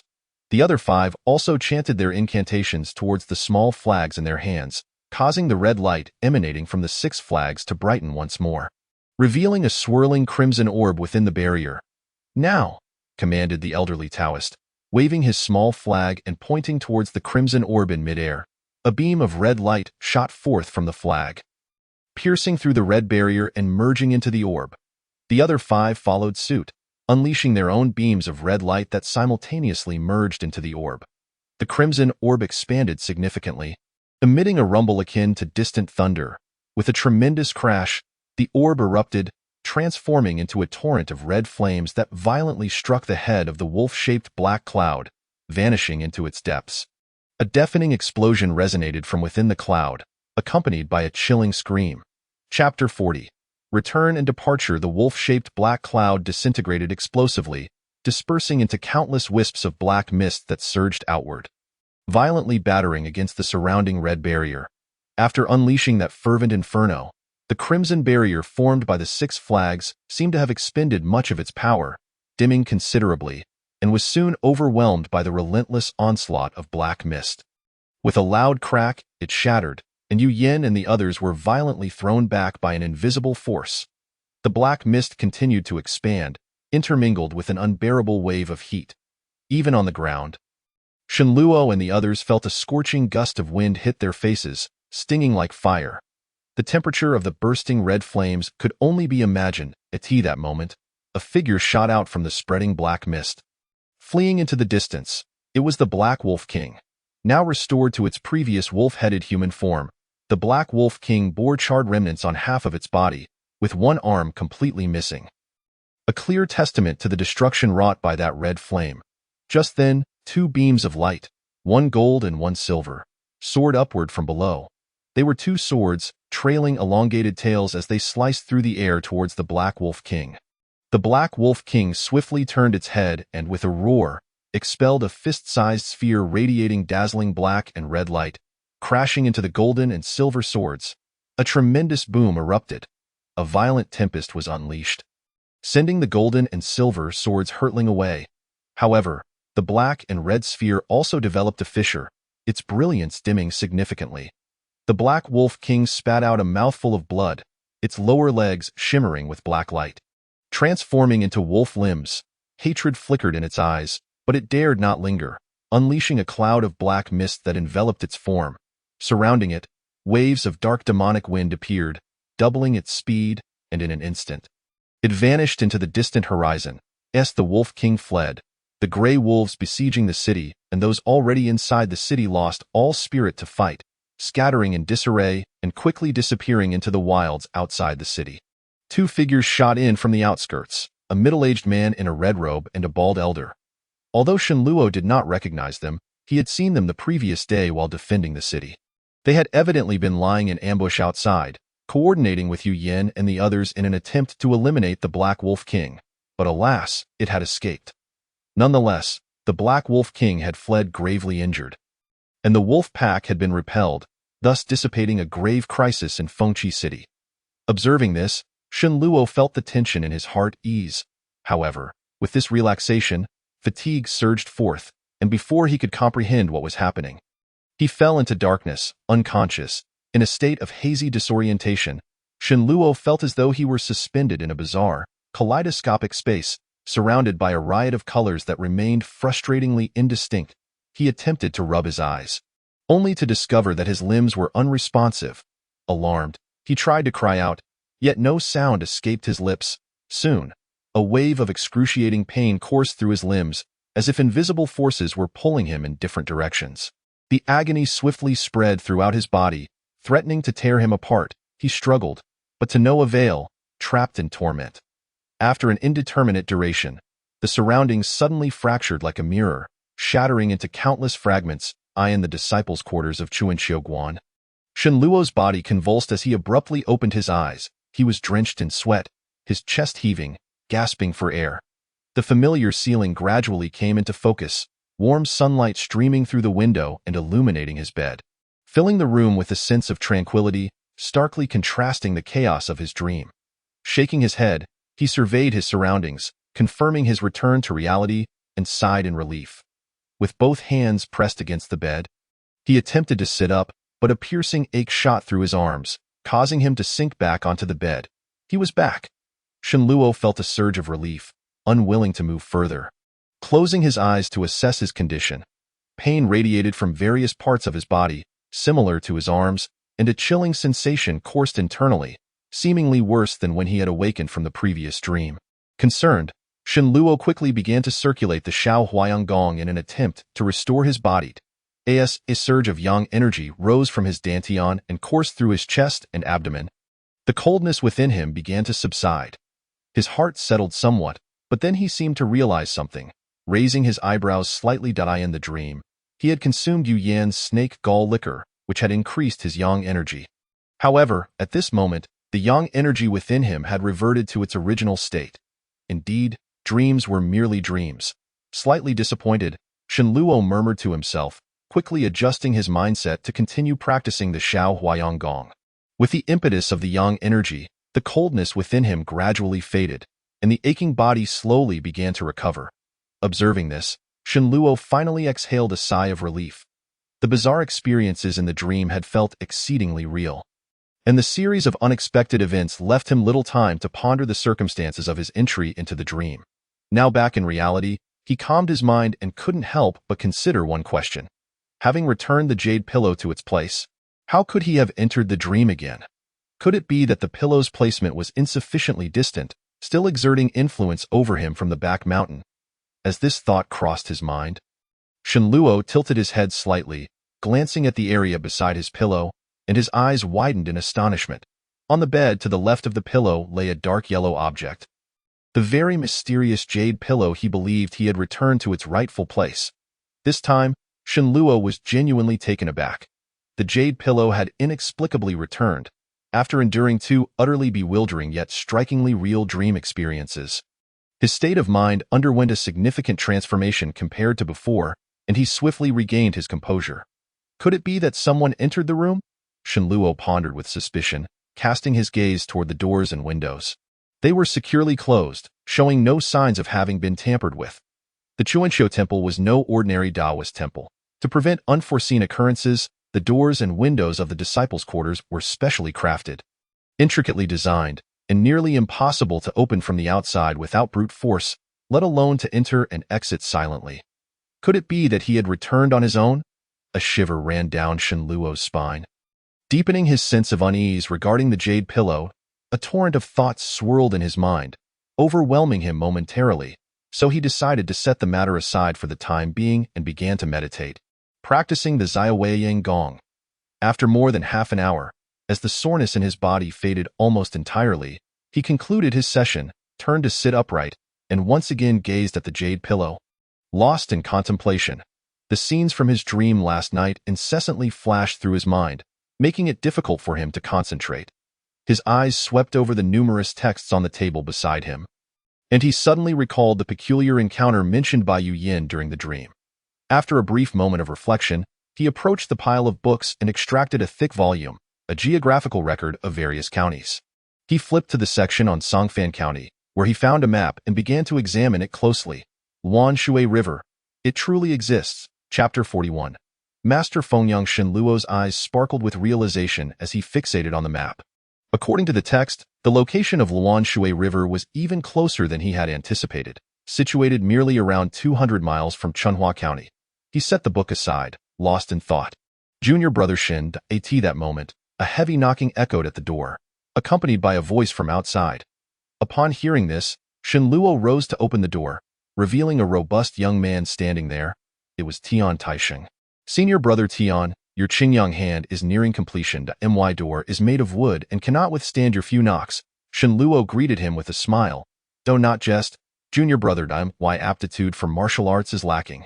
Even with another decade of practice, I could not hope to master the Qingyang hand, Tian Taisheng replied, his expression filled with a wry smile as Shenluo's teasing interrupted him before he could speak. You are too modest, senior brother. Have you come to see me for a specific reason?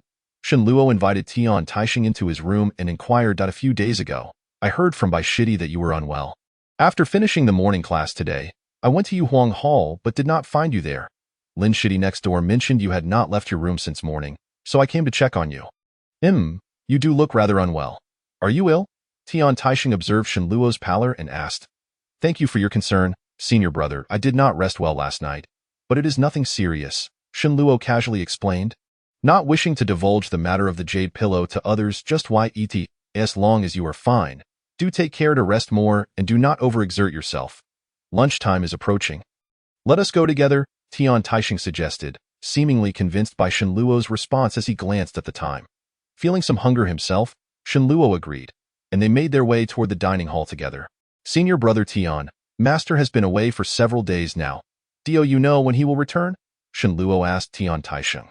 His body had now recovered, but the experiences of waking from dreams twice continued to worry him. He felt that Taoist Luo should be able to discern his current condition. Without clarifying this matter, he found it difficult to feel at ease. Master went down the mountain to Dingyuan City to exorcise a ghost for a wealthy family. Which is not far. Considering the time, he should be back soon. You have something to discuss with him? Tian Taisheng replied. There are some cultivation-related questions I wish to consult him about. Shenluo expressed his delight upon hearing that Taoist Luo would soon return. Just as he spoke, however, he suddenly felt all his strength drain away, the scenery around him spinning dizzily, and with a thud, he collapsed onto the ground. Junior brother Shin, what happened? Tian Taisheng exclaimed in alarm.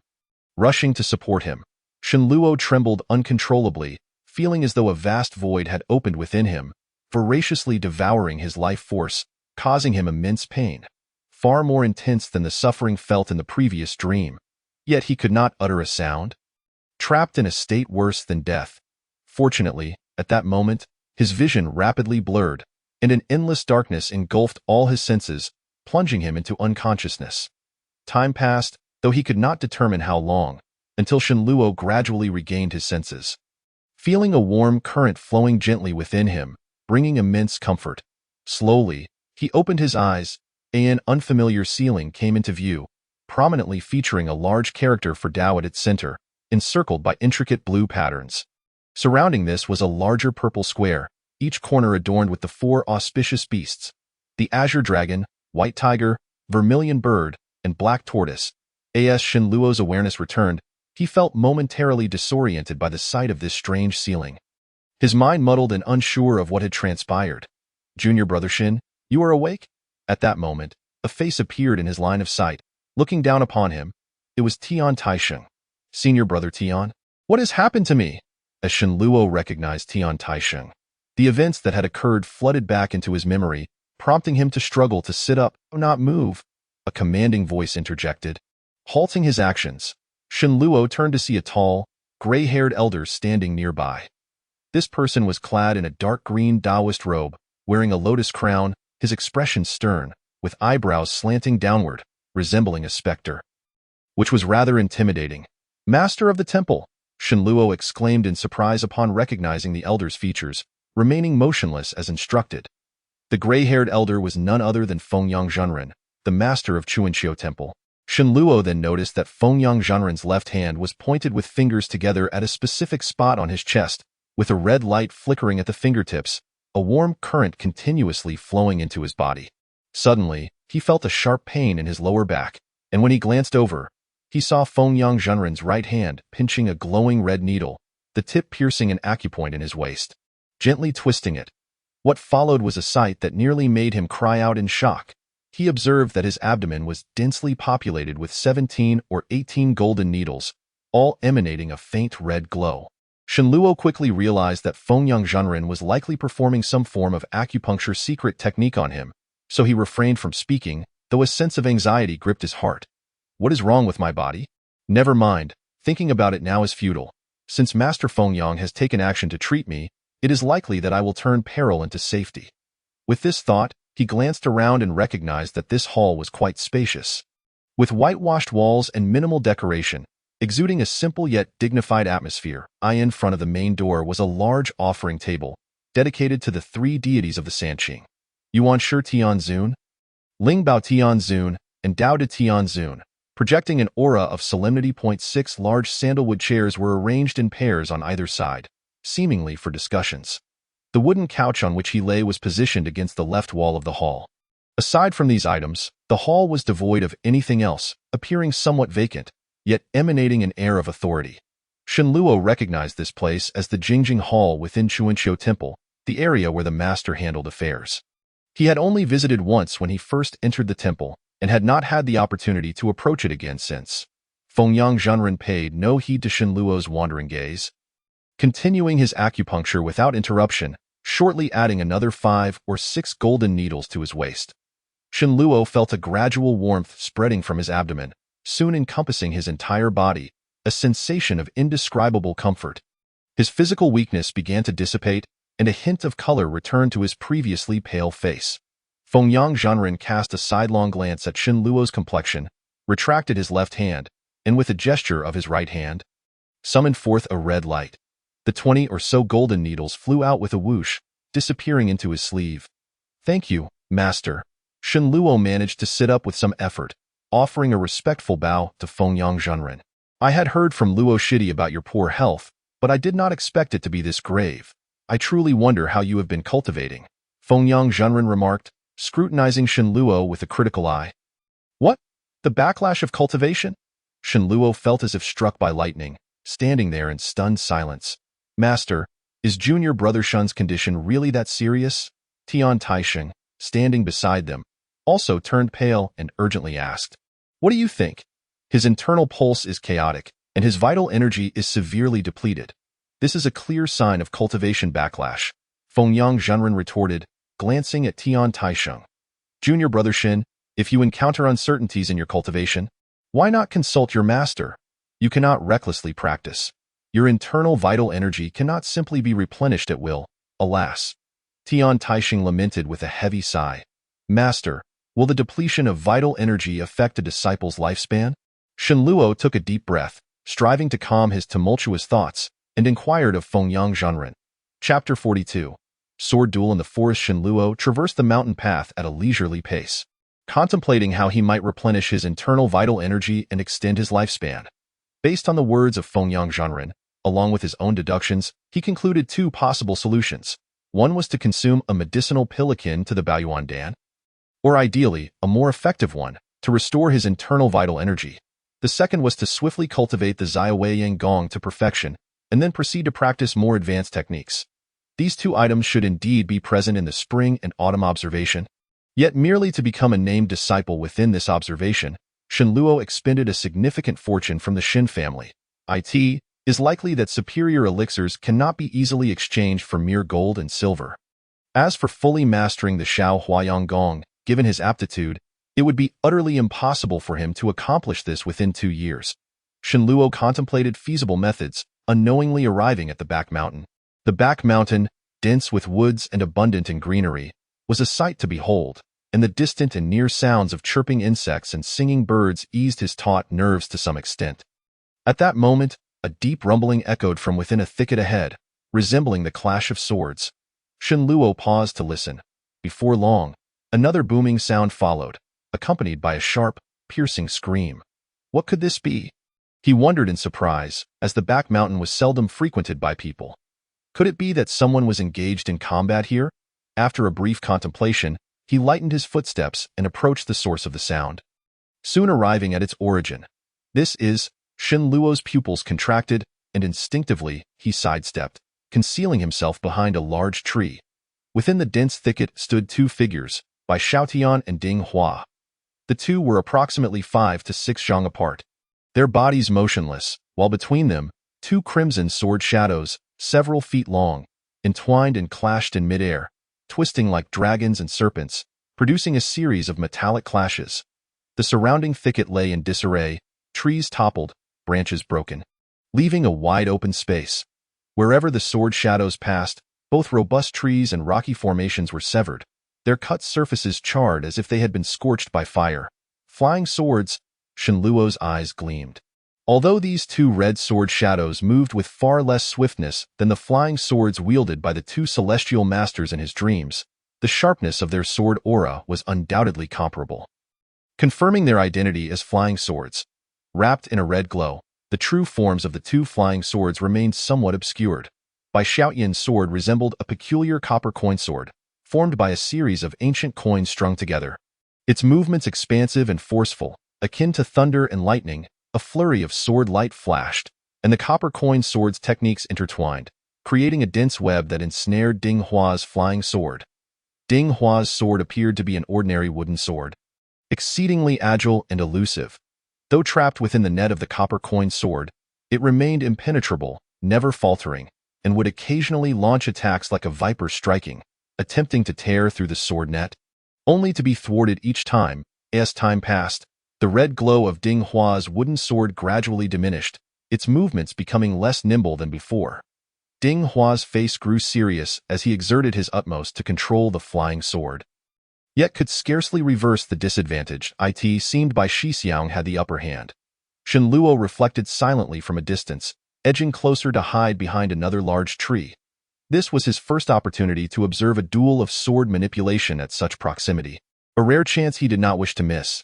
Ding Shixiang, your Qing Tuoli wooden sword has just been forged. If this continues, it may suffer damage. Let us conclude for today, Bai Xiaotian stated, restraining the wooden sword without pressing further. Upon hearing this, a flicker of anger flashed in Ding Hua's eyes, yet he did not cease. Suddenly, he shouted, his hands forming a gesture that resembled a sword pointing, and he thrust it into the void. A flash of red light emanated from his fingertips, and a strange blood glow appeared on his cheek. The red glow on the sword within the net surged, as if it had consumed a potent tonic, the previously several foot-long sword light abruptly expanding to nearly 10 feet, transforming into a massive crimson sword that cleaved through the air with tremendous force. With a sharp sound, the sword net formed by the copper coin sword was forcibly breached. The wooden sword shot through the opening without pause, zipping forth as a red sword shadow, aimed directly at Bai Xiaotian's face. Bai Xiaotian's expression shifted. It was a grave mistake to allow the opponent's flying sword to approach during a duel. He hastily gestured with one hand. The copper coin sword's radiance surged as it swiftly shot back, catching up to the wooden sword in an instant, its body twisting to ensnare the wooden sword once more. But at that moment, with a resounding clang, the red glow on the wooden sword shattered, transforming into dozens of smaller sword lights that redirected to strike the copper coin sword. A series of crisp sounds echoed as the copper coin flying sword was knocked back, flipping several times in the air, seemingly unharmed. Observing this, Ding Hua furrowed his brow, shouting as he urged the wooden sword to chase after with renewed vigor, intent on delivering a decisive blow. Yet at that moment, the spinning copper coin sword abruptly halted, twisting in midair to catch the pursuing wooden sword. This maneuver was executed with exquisite precision, targeting the weakest point of the wooden sword. With a resounding chime, the crimson sword light of the wooden sword was dissipated significantly, sent flying several zhang away. Ding Hua's complexion changed as he hastily summoned his internal energy to stabilize the sword. After a fleeting moment of fluctuating emotions, he raised his hand, beckoning the wooden sword back, which returned to his grasp without further attack. Seeing his opponent cease, Bai Xiaotian also retracted the copper coin sword. I have learned much from your swordsmanship, Bai Shidi. Farewell. Ding Hua clasped his hands in a gesture of respect before turning to leave. After taking a few steps, he glanced towards Shen Luo's hiding place, snorting lightly but continuing on without pause, soon vanishing into the distance. Shen Shidi, you may come out now. Bai Xiaotian, watching Ding Hua depart, spoke with a stern expression. Bai Shixiang, you possess remarkably keen ears. You detected me from such a distance. Shen Luo emerged from behind the tree, chuckling lightly. Did I wonder why you are not in your quarters, but rather here? Bai Xiaotian's brow furrowed slightly as he noticed Shen Luo approaching. I encountered a minor setback in my cultivation and thought to take a stroll to clear my mind, but unexpectedly found you engaged in a duel here. You were just beginning to practice the Xiao Hua Yang Gong. How could you have experienced a setback? Bai Xiaotian inquired, taken aback. Even you think so? The cultivation of Xiao Hua Yang Gong should not pose problems, regardless of one's aptitude. Shen Luo shrugged, revealing a wry smile. Alas, that was not my intention. Never mind. Accompany me for a walk in the back mountain. Bai Xiaotian, noticing Shen Luo's poor mood, glanced up at the sky and suddenly suggested. Shen Luo, of course, would not refuse and nodded in agreement. The two walked side by side into the depths of the forest, passing through a thicket of low shrubs until they arrived at a small path hidden amidst the wild grass. Earlier, when you and Ding Shixiang were sparring, both wielding your respective weapons. The copper coin sword and peachwood sword displayed considerable power, capable of effortlessly severing wood and destroying forests. This must be what is referred to as a magical artifact, is it not? Shenluo inquired as they walked. This thing? Bai Xiaotian shook his head. It is not a magical artifact. As he spoke, he retrieved the copper coin sword from his sleeve and casually handed it to Shenluo. Shenluo accepted it without hesitation, examining it closely. The copper coin sword measured only about 2 feet in length, yet its craftsmanship was quite exquisite, composed of 81 ancient coins, slightly rusted, intricately woven together by a red cord. The coins were uniform in design. One side etched with the 12 zodiac animals, while the other bore the characters for longevity and prosperity, representing a rather rare collection of ancient ornamental coins. These ornamental coins were also cast by the government, primarily used for ceremonial purposes such as opening furnaces, securing warehouses, and invoking blessings. Although they were not as numerous as common currency, they were not particularly rare either. Thus, it seemed improbable that such extraordinary power could originate from them. Could it be that the red cord connecting the ancient coins held some secret? Shenluo, curious, rubbed the red cord with his hand and brought it to his nose for a gentle sniff. Detecting a faint scent of vermilion, yet he could not discern the material from which it was woven. Bai Xiaotian, observing his actions, stroked his nose, barely suppressing a chuckle. All right, enough of your examination. The key lies not in the copper coin sword. Even if you dismantled it, you wouldn't uncover the truth. Having said that, he reclaimed the sword from Shenluo and produced a yellow talisman from his sleeve, affixing it to the sword's hilt. With a single hand gesture, he began to chant softly, causing the talisman to emit a gentle red glow that enveloped the entire sword, mirroring the earlier duel. Bai Xiaotian's fingers flicked, and the copper coin sword trembled slightly before suddenly soaring into the air, spinning and hovering above them. Shenluo's eyes sparkled, and he could not help but feel a surge of genuine envy. Bai Xiaotian had no intention of showing off. He merely demonstrated briefly before beckoning the copper coin sword back. Tearing off the talisman, as you can see, this copper coin sword requires a talisman to activate it. It is only through the talisman's power that it can exhibit some degree of might. In essence, it is a type of talisman weapon, a pseudo-magical artifact. Its power leagues apart from that of true magical artifacts. Bai Xiaotian explained as he stored the copper coin sword and talisman. Shenluo understood that Bai Xiaotian's demonstration of the talisman weapon posed no issue. Yet the talisman on the copper coin sword was not to be shown lightly. It was a matter of sect rules and principles. Even among close acquaintances, one must not overstep. He felt no resentment, but rather admiration, increasingly convinced that Bai Xiaotian was a person worthy of friendship. If a talisman weapon is already so wondrous, I cannot fathom the might of a true magical artifact, Shenluo mused. True magical artifacts possess not only immense power but also exacting requirements for their users. Only those who have reached the Breaking Valley stage can wield them. Such items are rarely seen. In our entire spring and autumn observation, only the sect leader and that esteemed elder possess them. Not even Master Luo or Master Wang have one. Bai Xiaotian shared a look of longing. As for the sect leader, that esteemed elder, have you ever laid eyes upon him? Shenluo inquired, curiosity piqued. Speaking of this esteemed senior uncle, he is indeed a curious figure within the spring and autumn temple. For nearly everyone has heard of his name, yet none have encountered his true form, rendering him shrouded in mystery. Some whisper that he has lived for several centuries, while others assert that he has attained immortality. There are even rumors that he has long since passed away, and the temple merely conceals this fact to maintain its grandeur. Deep down, Shenluo is more inclined to believe that this senior uncle possesses a remarkably long lifespan and is still very much alive. Although he has never laid eyes on him, he has heard from Master Luo that the senior uncle is indeed in seclusion, rarely making an appearance, and likely only a handful of individuals, including the temple master and Master Luo, have the privilege to meet him.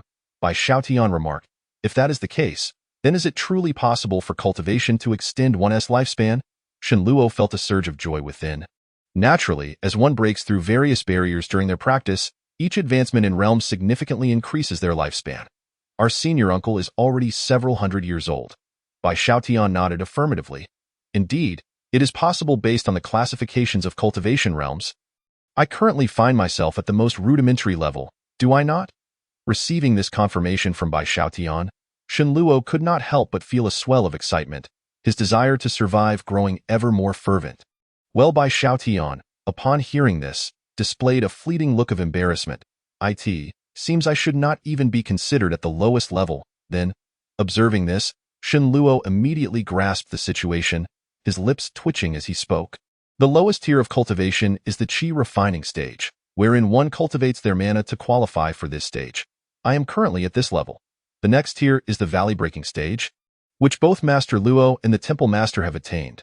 Bai Xiaotian felt compelled to clarify. I see. And what about our senior uncle? Do you know what realm he is at? Shen Luo inquired further. Master Luo has not mentioned it, but based on his considerable lifespan, it is likely that he has surpassed the valley-breaking stage and has reached the soul-condensing stage. Bai Xiaotian shook his head and replied. Shen Luo took this to heart. Bai Xiaotian's words today seemed to open a door before him, revealing a glimmer of hope for survival, while simultaneously highlighting his insignificance as an ordinary mortal. A medley of emotions surged within him. Mortals possess but a fleeting few decades of life. After accounting for the frailty of age, how much time remains? He could not even hope for this brief span. How could he possibly reconcile himself to such a fate? Brother Bai, during your duel with Brother Ding earlier, you employed the technique known as the pure yang sword art, did you not? After steadying himself, Shen Luo asked. Bai Xiaotian paused in surprise, seemingly taken aback that Shen Luo was aware of the pure yang sword art. Do not find it strange, although I, as a named disciple, cannot access other techniques. It is not difficult to gather information with a bit of wealth. I am aware that the minor transformation of yang technique is merely foundational, serving as a physical training method for mortals. Designed to lay the groundwork for cultivating the pure yang sword art, is it not? And the pure yang sword art itself is the true technique capable of manifesting spells within the temple. Shen Luo smiled, having discerned Bai Xiaotian's confusion. You are quite well informed. Indeed, the minor transformation of yang technique is foundational. Only disciples who have perfected it may attempt to practice the first layer of the pure yang sword art. Bai Xiaotian hesitated briefly before continuing without further concealment. That's so. If one perfects the minor transformation of yang, they may cultivate the pure yang sword art and truly embark upon the path of cultivation. Shen Luo asked earnestly. It is not as simple as that. Being eligible to attempt the first layer of the pure yang sword art does not guarantee one will achieve transcendental understanding. Only upon attaining transcendental understanding can one be considered a qi refining practitioner, truly stepping into the realm of immortality. Bai Xiaotian shook his head repeatedly. Transcendental understanding? This time, Shen Luo was genuinely astonished. You would not understand if I explained it to you, but very well. I shall tell you. Transcendental understanding, in simple terms, refers to the process of stimulating the body with yang energy and practicing the first layer of the pure yang sword art until the first trace of mana is born within. If one cannot surpass this hurdle, they will be forever barred from cultivating immortality. Bai Xiaotian remarked, observing Shen Luo's eager expression. If I understand correctly, this is akin to a critical juncture. One must pass through this threshold to continue on the path of cultivation. Could it be a form of sudden enlightenment? Shen Luo pondered, nodding thoughtfully before asking. Your interpretation is not entirely incorrect, but not wholly accurate either. Transcendental understanding cannot be classified as sudden enlightenment. Rather, it is a transformation that occurs within the body, requiring some external assistance to achieve. Bai Xiaotian elucidated. What kind of external assistance? Shen Luo pressed. I hope you do not genuinely intend to start practicing the pure yang sword art. Frankly speaking, rather than wasting time on fanciful thoughts, you would be better off diligently refining the minor transformation of yang and seeking more elixirs from Master Luo. Bai Xiaotian rolled his eyes. Why speak only halfway? Shen Luo retorted, equally exasperated. It is indeed challenging to articulate the specifics of the external assistance required, but it generally pertains to miraculous pills and other such items, which are fortuitous and elusive. Moreover, even with external assistance, the probability of success remains exceedingly low. Bai Xiaotian sighed. Such a low success rate? Shen Luo's eyes widened in disbelief. Thus, despite the temple having recruited numerous disciples in recent years, there are still only 3 inner disciples. The difficulty of attaining transcendental understanding is evident. Bai Xiaotian chuckled. Can you elaborate further on the pure yang sword art? If it touches upon any taboos or regulations, feel free to refrain, haha. As long as it does not involve the specifics of the technique, I can share some insights. In truth, there is nothing to conceal. Outer disciples are somewhat aware of these matters, yet they often misconstrue or exaggerate. Overall, the pure yang sword art comprises 12 layers, with the first and the last 2 layers being the most challenging to master. The first layer is difficult due to transcendental understanding, while the latter 2 layers present challenges inherent to the technique itself.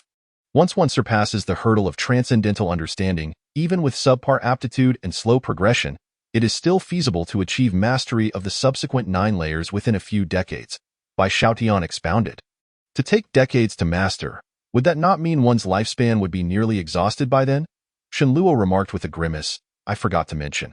Once one achieves transcendental understanding and enters the qi refining stage, their lifespan will increase by approximately 60 years, which should suffice for practicing these layers of technique. Bai Xiaotian slapped his forehead. If I were to cultivate to the 9th layer, how much lifespan would that grant me? Shenluo was particularly curious about this matter, as long as one has not broken through to the qi refining stage. The additional 60 years of lifespan will not significantly change. However, if one completes the 10th layer of the pure yang sword art, they may attempt to break through to the qi refining stage, entering the valley breaking stage. Upon entering the valley breaking stage, one's lifespan can be extended by at least 200 years. Bai Xiaotian explained with a smile. 200 years, Shenluo murmured to himself. For now, you should focus on living longer, and then consider the matter of 200 years. Young people should not be overly ambitious, ha ha ha. Bai Xiaotian laughed, but then suddenly recalled something and changed the subject. Are you still tinkering with talismans? I am still researching, but I have yet to make significant progress. Shenluo shook his head. After receiving guidance from Yu Yin in my dreams, my understanding of talismans has indeed deepened, yet I have not had the opportunity to practice and verify my knowledge extensively, so I cannot claim to have made much headway. I knew you would not give up easily. I have no use for these items anymore, so you may keep them. Bai Xiaotian, with a self-satisfied expression, tossed a small pouch towards him. Shenluo caught it, feeling its weight, and upon opening it, found it filled with 7 or 8 pieces of spirit stones, causing his heart to leap with joy. Brother Bai, you are truly my timely benefactor. I was just lamenting my lack of these treasures. This time, I cannot leave empty-handed. Tell me, how much do you want? Shenluo's expression brightened as he inquired. Talking about money between brothers can hurt feelings. Just treat me to a good meal at the tavern in town in a couple of days. Everything else is negotiable. Just ensure the drinks are plentiful, for the liquor bug in my belly has been clamoring for days. Bai Xiaotian remarked, playfully slapping Shenluo's shoulder. That is certainly not a problem. But it seems like you are always losing money on these ventures. Shenluo pondered before responding. Very well, if you feel guilty, just give me 100 or 200 taels of gold. I want to mind a heavy purse. Bai Xiaotian switched to a jovial demeanor. Rubbing his hands together, I will ensure the drinks are plentiful. Shenluo nodded, walking ahead with his hands clasped behind his back. Bai Xiaotian laughed heartily and followed suit. On a tranquil summer night, under the luminous moonlight, the chirping of insects rang melodiously in the air. A solitary figure made his way along the mountain path towards the summit, passing by the Jade Emperor Hall until he soon arrived at a secluded courtyard. The outer gate was ajar, with candlelight emanating from within the 2-story building. Master Luo, it is your disciple Shenluo seeking an audience. Shenluo halted in the shadow of the doorway, respectfully bowing and calling out. Come in and speak. A voice emerged after a brief silence. Upon hearing this, Shenluo hurried into the inner courtyard, and before he could approach the door, the 2 black doors swung open of their own accord. Dressed in a Taoist robe, Taoist Luo sat in a grand chair within, beside a recently brewed pot of tea, from which wisps of white steam rose, accompanied by the fragrant aroma of the tea. I heard from Brother Bai that you have returned to the mountain, so I came to pay my respects. With lowered brows, Shenluo cast a glance at the weathered Taoist Luo, respectfully bowing in greeting. After parting ways with Bai Xiaotian, he had pondered for a considerable time before finally deciding to pay a visit to his master, who had just returned from the mountains. Taoist Luo, cradling a cup of tea, surveyed his named disciple, his brow furrowing slightly. It seems your master uncle was not mistaken. You have indeed mismanaged the cultivation of the minor Huayang technique. The vitality, already diminished to a mere fraction, now appears even more despondent, as if your days are numbered. Setting down the teacup, Taoist Luo spoke candidly. Upon hearing this, Shenluo felt a heavy weight descend upon his heart. His last glimmer of hope utterly extinguished. I beseech you, Master Luo, to save me and impart methods for prolonging my life. Shen Luo sank further, performing a deep bow. Observing his demeanor, Taoist Luo's ruddy face revealed little change in expression. He merely lifted a nearby teapot, refilling the teacup, and gently blew on the floating tea leaves. Shen Luo straightened slightly, stepping forward to retrieve a heavy, purplish-red wooden box from his robes, placing it reverently on the tea table beside Taoist Luo. And then continued, Master Luo, this humble token of my gratitude, I implore you to accept it. Should there exist a means to escape death, I would gladly exchange it for a substantial sum. Chapter 45. Inexpressible words. Taoist Luo tilted slightly, casting a glance at the wooden box on the table before letting out a sigh. Alas, I had already disclosed the methods of prolonging life during my visit to your home. The Hongshui powder and minor Huayang technique were given to you as exceptions. Yet your aptitude for cultivation is non-existent, resulting in even the most fundamental techniques being mismanaged. I cannot help but wonder whether my decision to accept you was an act of salvation or a misfortune. Your words are too harsh, Master. Were it not for you, I might have long since become mere dust. Your grace in granting me a second chance is something I shall forever cherish. Shen Luo shook his head fervently. Hearing this, Taoist Luo's expression softened, revealing a hint of appreciation. Yet, Master, is there not another way? Regardless of the price, I am willing to pay. Shen Luo insisted, placing particular emphasis on his last two words. Very well. For your sake, I am willing to make one more exception. If you can perfect the minor Huayang technique within 3 years, I will once again plead with the sect leader to grant you access to the first layer of the pure Yang sword art. We can then discuss what price may be necessary, though the chances are slim. Taoist Luo fell silent for a moment before sighing once more. 3 years. Yet, did not Master Fengyang assert that I would not survive beyond 2 years? Shen Luo pondered, confusion flooding his mind, while he continued to express his gratitude. There is no need for hasty thanks. I can assure you that I do not hold much hope for this method. Given your aptitude, achieving perfection in the minor Huayang technique within 3 years is nearly impossible.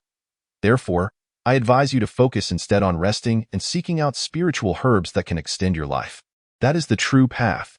Taoist Luo gestured dismissively, enlightening him. Such life-giving substances, where might they be found? Are there any in the sect? Shen Luo could not help but inquire. If there were any in the sect, why would I send you elsewhere to search? Genuine spiritual herbs capable of extending life are coveted even by seasoned cultivators, and when they do appear, they are fiercely contested by practitioners from all factions. Ordinary folk are scarcely even allowed to glimpse them. Even should you be fortunate enough to encounter one, it would require a fortune to procure. Taoist Luo rose, hands clasped behind his back, speaking slowly.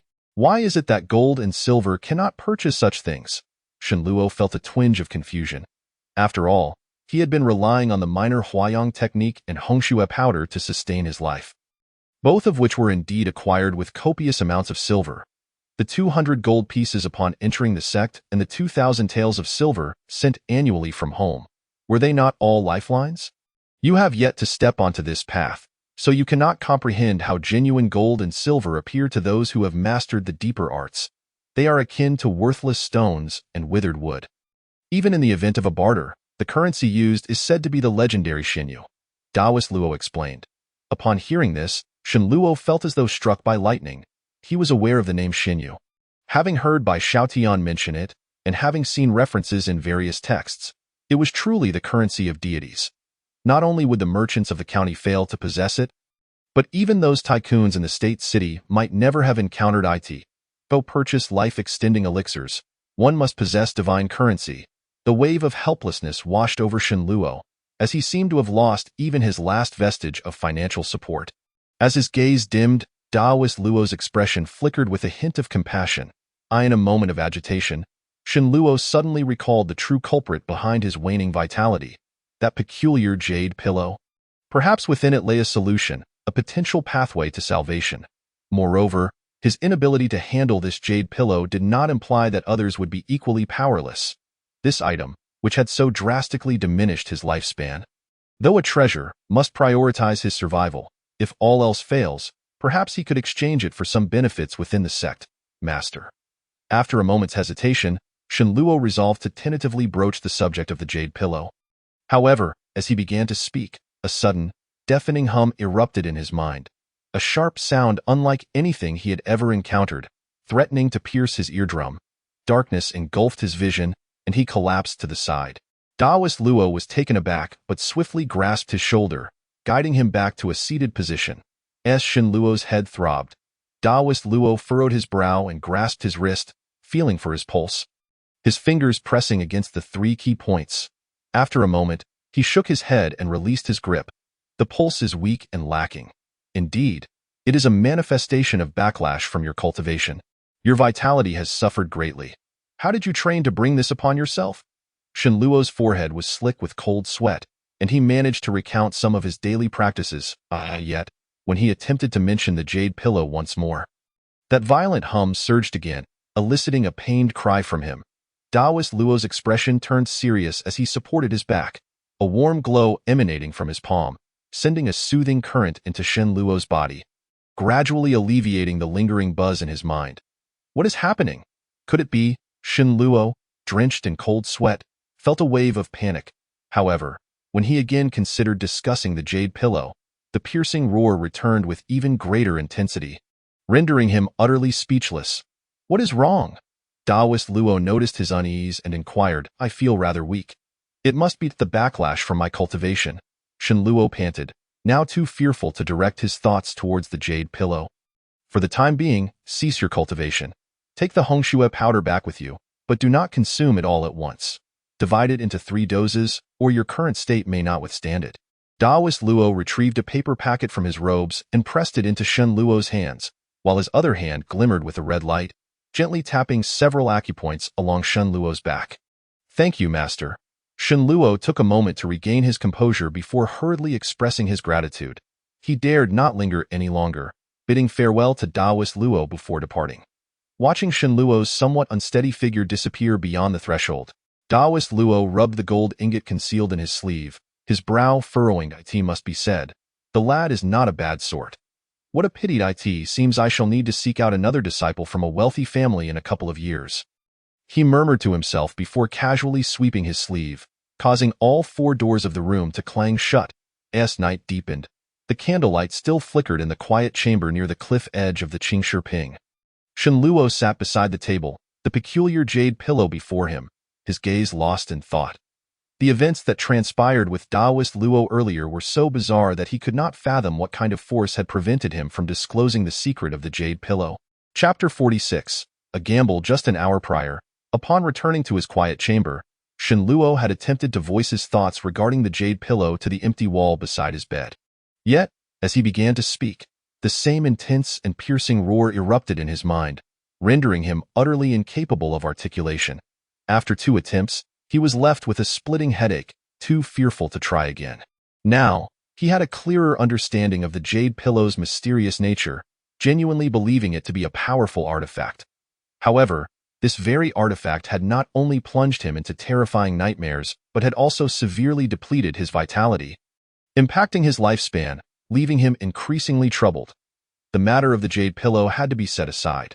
The pressing concern was how to prolong his life. Shin Luo rose, pacing the room in contemplation. Neither Taoist Luo nor he himself believed he could cultivate the minor Huayang technique to perfection within 2 years. Furthermore, even if he succeeded, the sect may not permit him to practice the pure Yang sword art.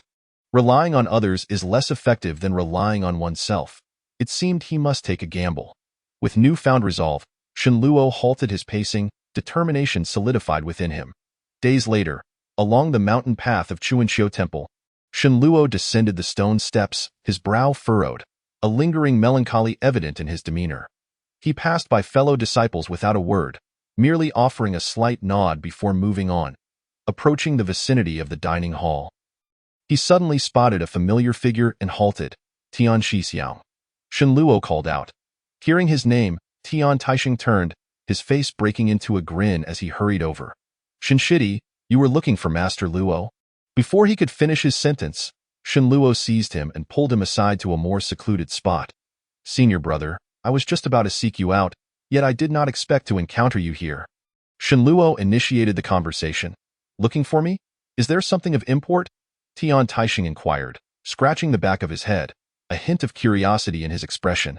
"Nothing much. I am returning home to visit my family for a few days. And I wanted to bid you farewell," Shenluo replied with a smile. "You are able to descend the mountain and return home. Was this sanctioned by Master Luo? I have been on the mountain for many years. Yet Master Luo has never permitted me to return home," Tian Taisheng remarked, surprise and a tinge of envy coloring his features. "I sought permission from Master Luo this morning, and he granted it," Shenluo said, sensing a bittersweet pang in his heart at Tian Taisheng's reaction. "Indeed, the spring and autumn view has been closed for many years, and according to the sect's rules, disciples typically cannot leave the mountain without notable achievements in their cultivation. The only reason Master Luo likely acquiesced was that he felt Shenluo's time was limited, believing he wished to reunite with his family.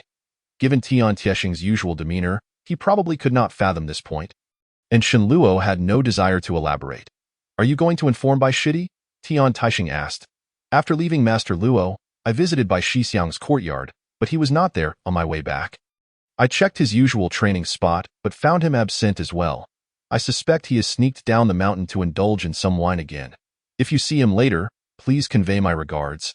Shenluo replied, shaking his head. "Rest assured, I will inform him," Tian Taisheng assured him, patting his chest. Shenluo nodded and took his leave. Watching Shenluo's receding figure, Tian Taisheng felt an inexplicable sense of unease welling within him. At that moment, he suddenly remembered that he had interrupted Shenluo earlier and forgotten to inquire about his health. What had Master Luo said? Upon returning to his quarters, Shenluo removed his disciple's garb from the spring and autumn view and donned the attire he wore when he first arrived. He tidied up a few delicate items, packed them into a bundle, and then turned to glance at the jade pillow resting on his bed. After a moment's contemplation, he wrapped it in a piece of cotton cloth and concealed it carefully in a hidden corner beneath the bed. Before finally approaching his desk, the ancient books were still piled together, but the adjacent tabletop now held 3 pristine yellow talismans, adorned with the intricate designs of the Minor Thunder Talisman. Although he had successfully drawn the Minor Thunder Talisman under Yan's guidance in a dream, upon returning to the sect, he had struggled through several failures before managing to produce 4 finished pieces, of which one had already been used during testing. He picked up the 3 talismans, slid them into the book titled Records of Zhang Tianshi Subduing Demons, and placed all the silver he had left into the bundle as well. After hoisting the bundle onto his back and locking the door, Shenluo took a deep breath and made his way towards the mountain gate. Along the way, many of his fellow disciples regarded him with a mixture of astonishment and curiosity at his unusual appearance. Yet none inquired or greeted him, even foregoing their usual salutations. It was only after he had walked a bit further that they began to murmur among themselves in hushed tones. Shenluo remained oblivious to their chatter. His gaze fixed ahead, and soon arrived at the mountain gate. From a distance, he spotted 3 or 4 individuals surrounding Brother Nyo, the gatekeeper, engaged in conversation, their expressions a blend of feigned amiability and insincerity. Brother Nyo, appearing to be in his 40s, had a complexion as dark as coal, with a circular birthmark on his forehead that gave him an unflattering resemblance to the historical figure Bao Gong. In reality, he was an exceedingly greedy individual, having grown up in the sect and, despite his mediocre talent, had been granted the position of gatekeeper due to his seniority over many disciples. It was common for those wishing to sneak down the mountain for a taste of worldly pleasures to be subject to his extortion. And even Bai Xiaotian, an inner disciple, had suffered his share of losses, let alone others. Unable to resist, they had no choice but to curry favor, and the current antics of the individuals around him were a perfect example of this. As Shenluo approached, the group quickly composed themselves, adopting an air of seeking Brother Nyo's guidance. "Greetings, esteemed brothers," Shenluo acknowledged, fully aware that he could not bypass Brother Nyo to descend the mountain. "What brings you here?" Brother Nyo scrutinized Shenluo from head to toe. "By the decree of Master Luo, I am returning home to visit my family," Shenluo replied, standing tall that in all these years of the spring and autumn view being closed. "When have we heard of anyone being permitted to return home?" Brother Nyo's expression darkened slightly at Shenluo's words, and the others present wore looks of astonishment. In response, Shenluo leisurely retrieved the handwritten document bearing Master Luo's seal from his sleeve and handed it to Brother Nyo. Brother Nyo's brow furrowed slightly as he accepted the document, inspecting it closely. "It is indeed a home visit, and there appears to be no specified time frame." After scrutinizing the document several times, his gaze returned to Shenluo. Filled with confusion, Brother Nyo, May I take my leave now? Shenluo inquired, a hint of amusement playing on his lips. Just as Brother Nyo was about to respond, a sound of footsteps approached from beyond the mountain gate, and a figure appeared, making its way towards them. The group turned their attention towards the newcomer in surprise. Shenluo included a young man clad in the attire of the spring and autumn view. Wearing a bamboo hat, was stepping deliberately down the stone steps towards the gate. His hair was jet black, his frame somewhat slender, and while much of his face was obscured by the hat, the visible features hinted at an extraordinary handsomeness, exuding an ethereal presence. Who is that? Someone whispered nearby. Why is he wearing our spring and autumn view's attire? He looks unfamiliar. Another remarked, uncertainty lacing their tone. Shenluo had a notion in his mind, but refrained from voicing it. That is Gu Hualing, junior brother Gu, Brother Nyo. Having manned the gate for many years, recognized the figure and answered, his expression shifting. Gu Hualing? The name elicited gasps of surprise from all present, including Shenluo. He was one of the three notable inner disciples, alongside Ding Hua and Bai Xiaotian, and was reputed to be the most enigmatic of them all. Said to spend most of his time in seclusion and rarely showing himself on the mountain. His master was none other than Wang Shibua, a peer of Master Luo. Though Shenluo had been on the mountain for over 2 years, he had never laid eyes on Gu Hualing, yet he had often heard Bai Xiaotian speak of him. At least in Bai Xiaotian's opinion, Gu Hualing deserved even more attention than Ding Hua. Previously, rumors circulated that the sect had granted him permission to descend the mountain to combat demons alone, and it now appeared to be true. An elder disciple could not help but exclaim softly. He undertook a mission alone. Even Ding Shixiang has yet to go down the mountain by himself, and he actually. Another disciple echoed in disbelief. They murmured amongst themselves. Gu Hualing had approached, and they fell silent. Bowing respectfully, we meet you, Brother Gu, junior brother Jiu. Gu Hualing paused, lifting his hat to reveal a face that could provoke envy in any woman, and bowed to the crowd. Is it not to welcome me that all of you have gathered at the mountain gate? I am somewhat embarrassed, he remarked with a gentle smile, as if jesting. The crowd looked at him with a mix of awe and envy, yet none dared to respond immediately at him. How has your first venture down the mountain been? Junior brother, Brother Nyo, having a slight familiarity with him, coughed lightly and asked with a smile, I slain a yellow rat with nascent intelligence. It is hardly a noteworthy achievement, Gu Hualing replied, patting the satchel on his back with a grin. The others were taken aback. His first descent did not involve confronting dark entities, but rather a creature with burgeoning awareness. Shenluo could not help but scrutinize him a moment longer. Indeed, junior brother Gu is truly formidable. I commend you, Brother Nyo praised earnestly. Only then did the others recover, hastily chiming in with their flattery. You flatter me, brothers, as long as you diligently cultivate your skills. Regardless of the pace of progress, perseverance will surely yield fruits in the future, Gu Hualing replied graciously, his manners impeccable. I still have to report back to Master, so I shall not linger. Farewell, he added, giving a slight bow. The crowd felt both honored and surprised, quickly returning his gesture. Shenluo could not help but note that, as one of the three inner disciples, Gu Hualing possessed a charm that garnered the affection of the ordinary disciples far more than the unruly Bai Xiaotian or the haughty Ding Hua. Even as his figure faded from view, the crowd remained enamored. But by the time they regained their senses, Shenluo had already departed the mountain gate. After more than 2 years without leaving the spring and autumn view, even someone like Shenluo could not help but feel a flicker of newfound freedom. Upon reaching the town of Tuji, he first stopped at Hongyun Tower for a lavish meal, indulging in a feast before heading to the marketplace, where he spent 20 taels of silver to purchase a robust black stallion. After preparing provisions and water for the journey, he mounted his steed and galloped forth from Tuji, kicking up a cloud of dust.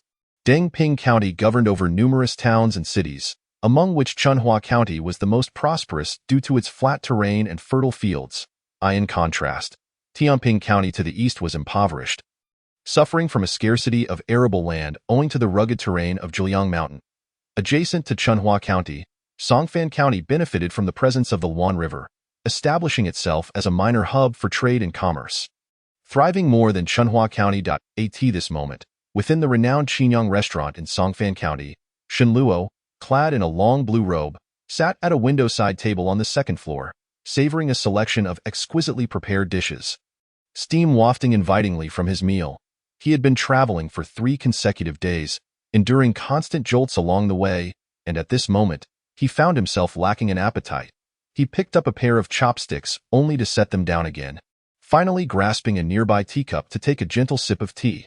Just then, a busy waiter passed by his table, and upon being called, he paused. The waiter, with a towel draped over his shoulder, caught sight of the untouched food on the table and raised an eyebrow slightly. "Esteemed guest, how may I assist you?" he inquired, approaching with a smile plastered on his face. "Excuse me, I would like to inquire about something," Shenluo said. "Feel free to ask, I shall share all that I know," the waiter replied, visibly relieved that it was not a complaint. "Within the jurisdiction of Songfan County, is there a ferry along the Luanshui River?"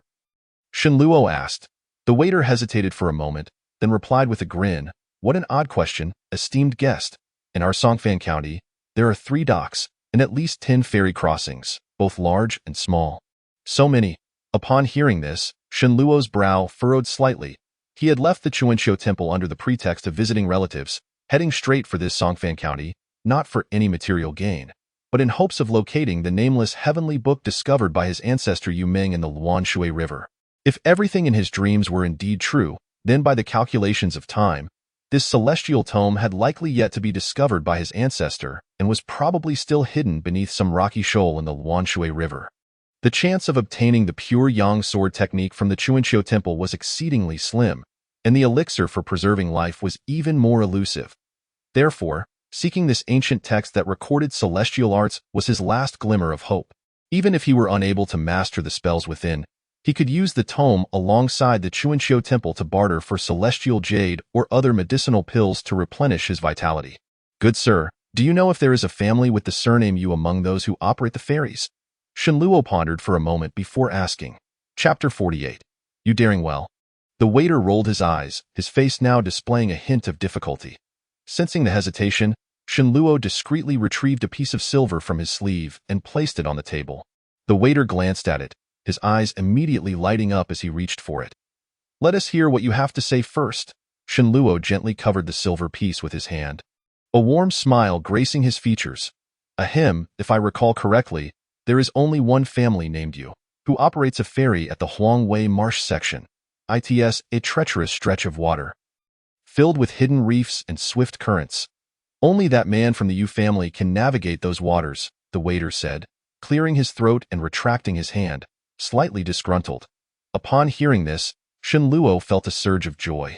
He placed the silver piece in the waiter's hand but did not immediately let go. Instead, he continued, "Where is the Huangwei Marsh, and is it easy to find?" "Quite easy. Just exit the western city gate, head southwest for about 50 or 60 miles. If you find yourself lost along the way, simply ask anyone about you daring," the waiter said, feeling the coolness of the silver in his palm. His smile widening and his words spilling forth rapidly. "Thank you for your assistance," Shenluo replied with a smile as he released the silver. "Not at all. If you have any further inquiries, please don't hesitate to ask. The city gates close early these days, typically around the hour of the dog, so please be mindful of your return journey," the waiter beamed, repeatedly expressing his gratitude as he pocketed the silver. Shenluo waved him off, and the waiter bowed deeply as he retreated. After finishing his meal, Shenluo led his horse out of the city, heading southwest. After approximately half an hour, he arrived at the riverbank.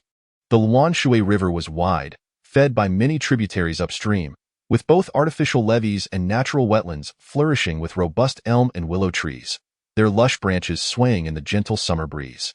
Shenluo walked along the riverbank for over 10 miles, only to find that the riverbed began to narrow gradually, causing the previously tranquil waters to grow increasingly turbulent. The further he ventured, the more sandbanks began to emerge above the surface, dotted with clusters of dense reeds that rustled in the wind, occasionally disturbed by the flight of water birds. After traversing another 10 miles, Shenluo finally spotted a towering old elm tree near the riverbank, under which a simple thatched hut had been erected. Not far from the hut, a small black boat was tethered to the riverbank, alongside a bamboo pole approximately 10 feet long. He dismounted his horse and, holding the reins, approached the elm tree. "Is the ferryman around?" Shenluo called out, standing outside the hut. Coming," a robust voice responded, soon followed by a stout middle-aged man emerging from the thatched hut. Shenluo scrutinized the man and noted that aside from his sun-darkened skin, the features bore a striking resemblance to those of Yu Ming, prompting an internal sense of wonder. This man might very well be one of the ancestors of the Yu clan. May I inquire if you are the ferryman? You? Shenluo asked. Ha ha, esteemed guest, you jest. Along the stretch of the Luanshui River in Songfan County, is there any other Yu daring? The middle-aged man laughed heartily, seemingly quite pleased with himself. I have come specifically because of the reputation of Brother Yu. Shenluo replied with a smile. Are you looking to cross the river? But it might be a bit tricky with a horse. Our boat may not be able to accommodate it, the man. Identifying himself as Yu daring, assessed Shenluo with a hint of concern. I do not wish to cross. Rather, I would like to borrow a boat, and as for the price, I am open to negotiation. Shenluo blinked and said. Upon hearing Shenluo's words, Yu daring scrutinized him again, unable to discern what this seemingly affluent young man intended. Shenluo simply smiled at Yu daring, waiting for him to speak. Esteemed guest, you strike me as an outsider. This Huang Wei Marsh is hardly a place for leisurely swimming. Though the scenery may appear delightful, the riverbed is riddled with hidden currents and rocks. And there's a large expanse of treacherous shoals in the middle. Even an experienced ferryman could face danger with a moment's inattention. Renting a boat may not be wise, Yu daring cautioned. Furrowing his brow, it's all right. I possess some swimming skills and merely wish to explore the marsh, Shenluo replied. If you wish to sightsee, we can ferry you across for the price of a round trip, which would be less than renting a boat, and it's much safer. Wouldn't you agree? Yu daring still felt uncertain. Dio not listen to this fool. Before he could finish, an urgent female voice erupted from the hut. Immediately, a middle-aged woman dressed in a brown garment and a scarf wrapped around her head emerged from the hut, her belly visibly round with pregnancy. Her skin, darkened by sun exposure, bore the marks of a hard life. Oh, there's such a handsome young man here, she exclaimed upon seeing Shenluo, her face lighting up with admiration. Shenluo smiled slightly, not taking it too seriously. What are you doing out here? Don't catch a chill, Yu daring exclaimed, rushing to greet her with a look of concern. The woman shot him a glare, swatting his hand away. You country bumpkin, do you even know what elegance is? This young master intends to wander into the marsh alone to enjoy the scenery. Who knows, he might be inspired to compose a world-renowned poem. What are you doing here, making a fuss like a clumsy oaf? Shenluo understood that the woman sought to earn the rental fee but chose not to point it out, instead smiling. Sister-in-law, you jest. I merely wish to take a solitary stroll to clear my mind. I have no poetic talent. Upon hearing Shenluo's response, the woman continued to signal him with her eyes, and Yu daring fell silent. How long do you wish to rent, young master? Though our boat is small. Business is bustling today, and you mustn't shortchange us, the woman said with a smile. I wish to rent it for 3 days, starting now. Until this time 3 days later, I will pay you 10 taels of silver. How does that sound? Shenluo stroked his chin and inquired. How much?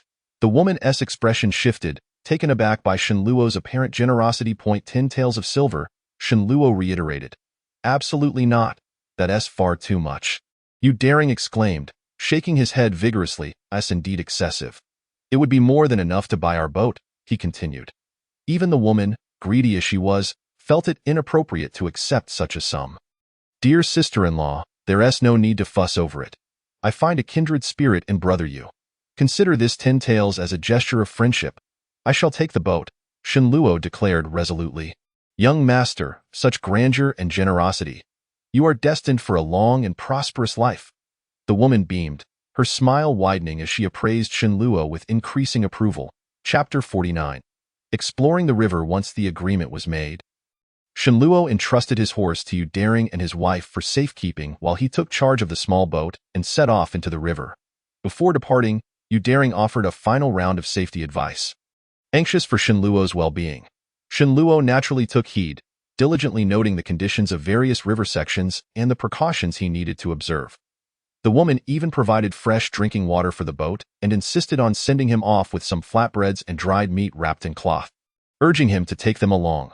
Shenluo, unable to refuse her kindness, accepted the provisions with a smile. The black boat drifted along the rushing waters of the river, with Shenluo standing at the bow, gripping a bamboo pole.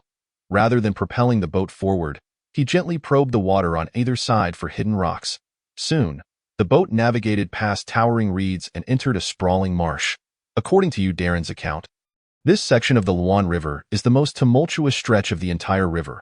As the small boat first entered the water, its speed was not particularly swift, however, as it drifted further downstream. Its velocity accelerated rapidly, compelling Shenluo to employ a bamboo pole to probe the riverbed in an effort to slow the vessel down. Yet, he was woefully inexperienced in the art of paddling. On placid waters, he fared reasonably well, but in such a torrent, despite his utmost concentration, he could not avoid the inevitable bumps and jolts. Bang, bang, bang. The boat swayed eastward, incessantly colliding with the submerged rocks beneath the river's surface, startling the wild ducks and geese nesting in the reeds on either side, causing the waterfowl to take flight. When confronted with larger whirlpools and hidden rocks, he had to exert all his strength to maneuver the boat away. Otherwise, should he be caught in their grip, a moment's carelessness could spell disaster. Shenluo quickly grew fatigued, perspiration streaming down his brow, his vision shimmering with spots, yet the relentless current offered no respite, leaving him no choice but to grit his teeth and endure.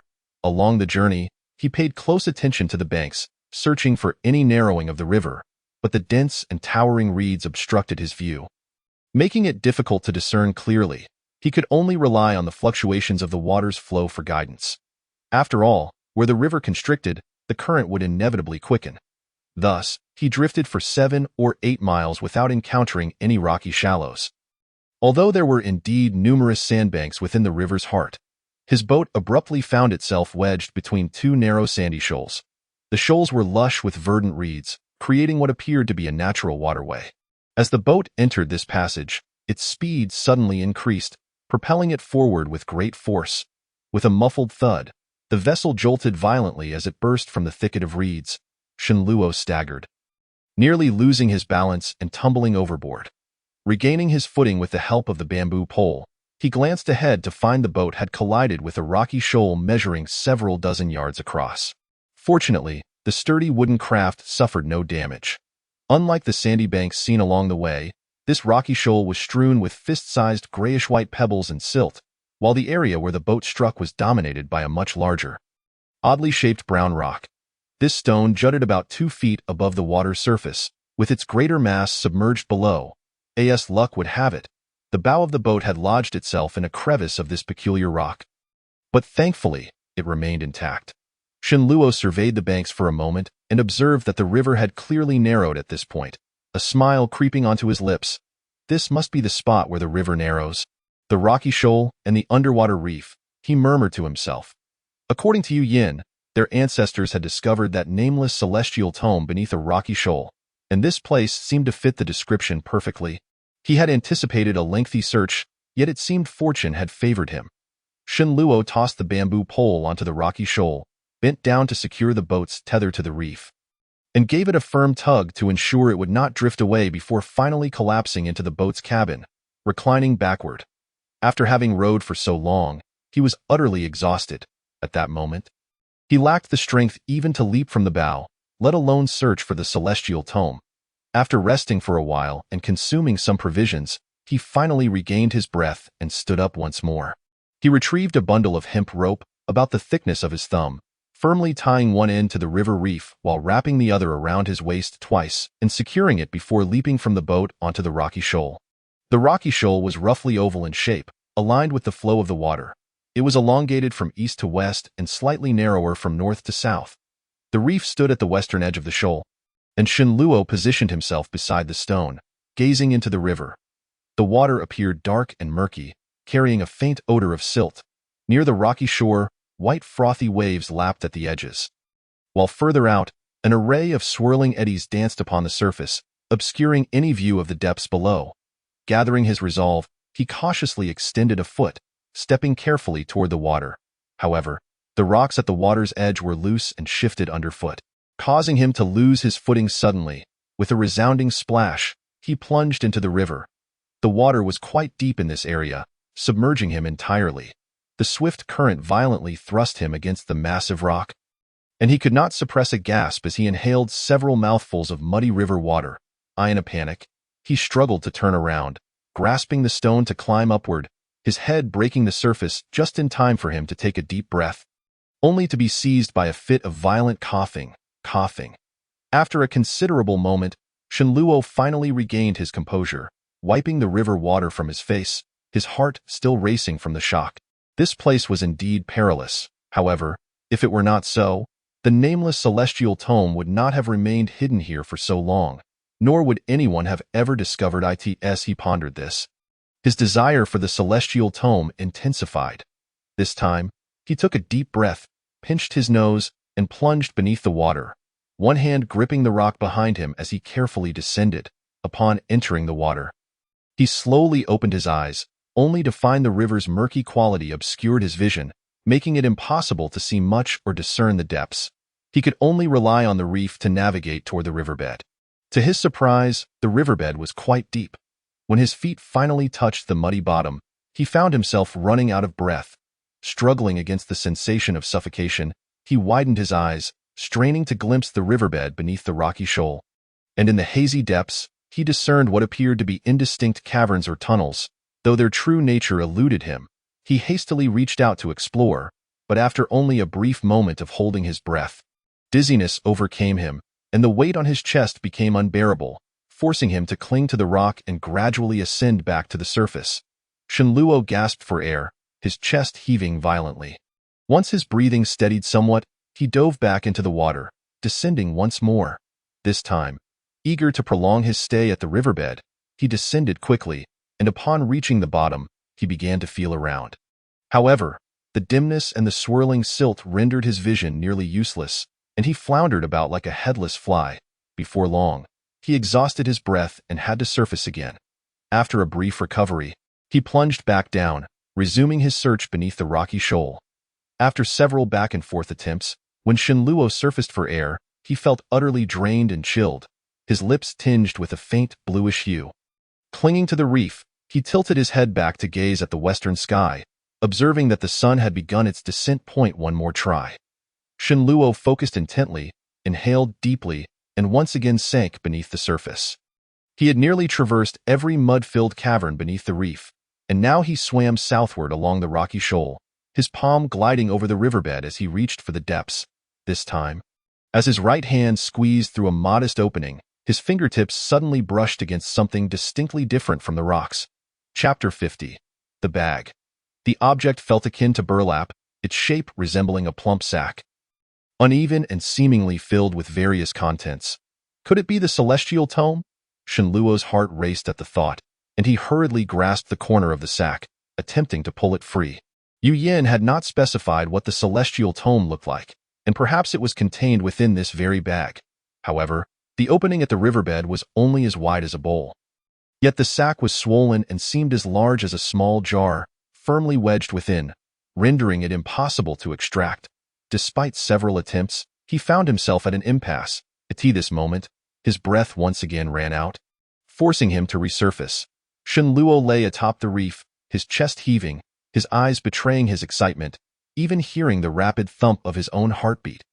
Earlier, upon encountering Yu Darren, he had felt a strong sense of certainty, believing that Yu Yan's words in his dream were not mere fantasy.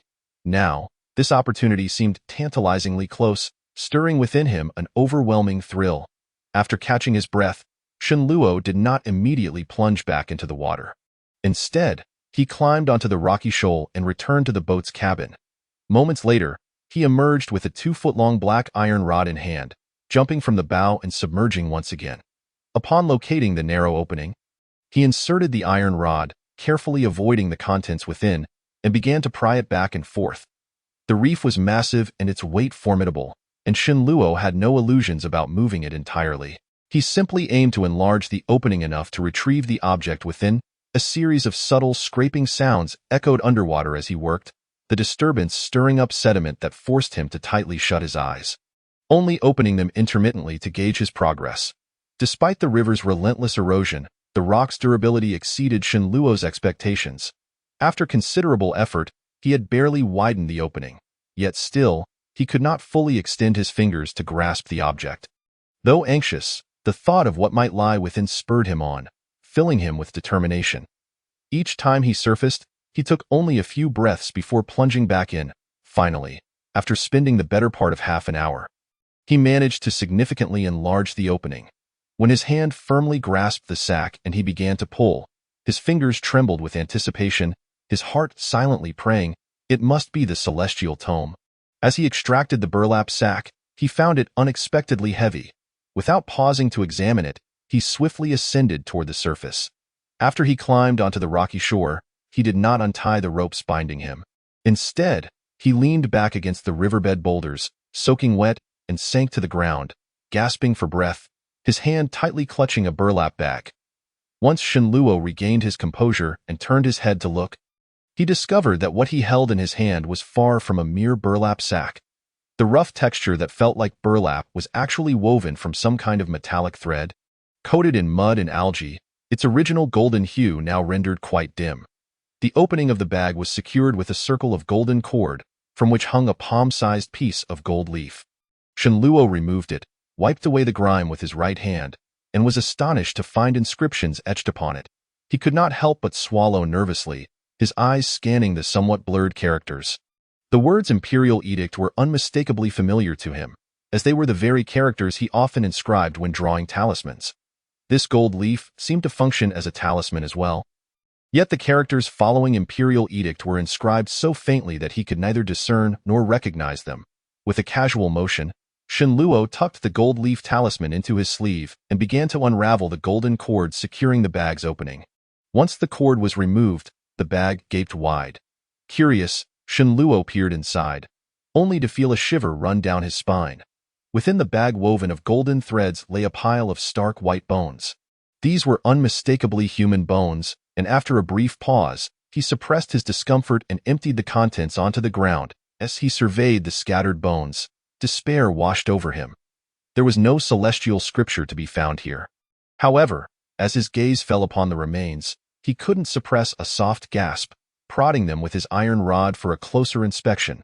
It was then that he noticed the bones were largely shattered, with only a few intact, and some bore uneven bite marks, as if someone had gnawed upon them, extracting their marrow.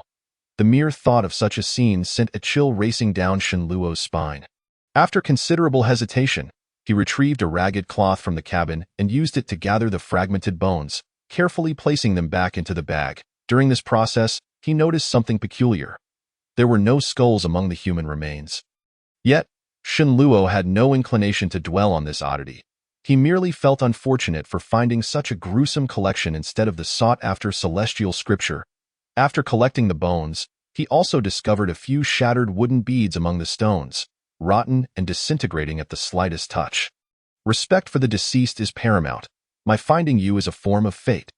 Let me construct a grave for you here, hoping you can pass on peacefully, he thought. Shenluo, who held great reverence for matters pertaining to the divine, could not simply abandon the remains. Soon, he dug a shallow grave in the center of the rocky shore, placing the bagged bones within, then covering it with stones to form a slightly elevated mound. Once he completed this task, the sky had grown dim. Overcome by fatigue, Shenluo lay back upon the rocky shore, his hands cradling his head as he gazed at the brilliant hues of the sunset. Lost in thought, finding this nameless celestial scripture proved to be quite the arduous endeavor. The rocky expanse was neither particularly large nor small. After a day spent toiling, he had only managed to scour the riverbed area surrounding the boulders. To thoroughly search the entire rocky shore would likely take him 3 days at least. He might even have to rent a small boat from the couple, Udaran and his wife, for a few more days. After all, how could one expect to easily obtain a celestial scripture? As he pondered, a sense of resignation washed over him.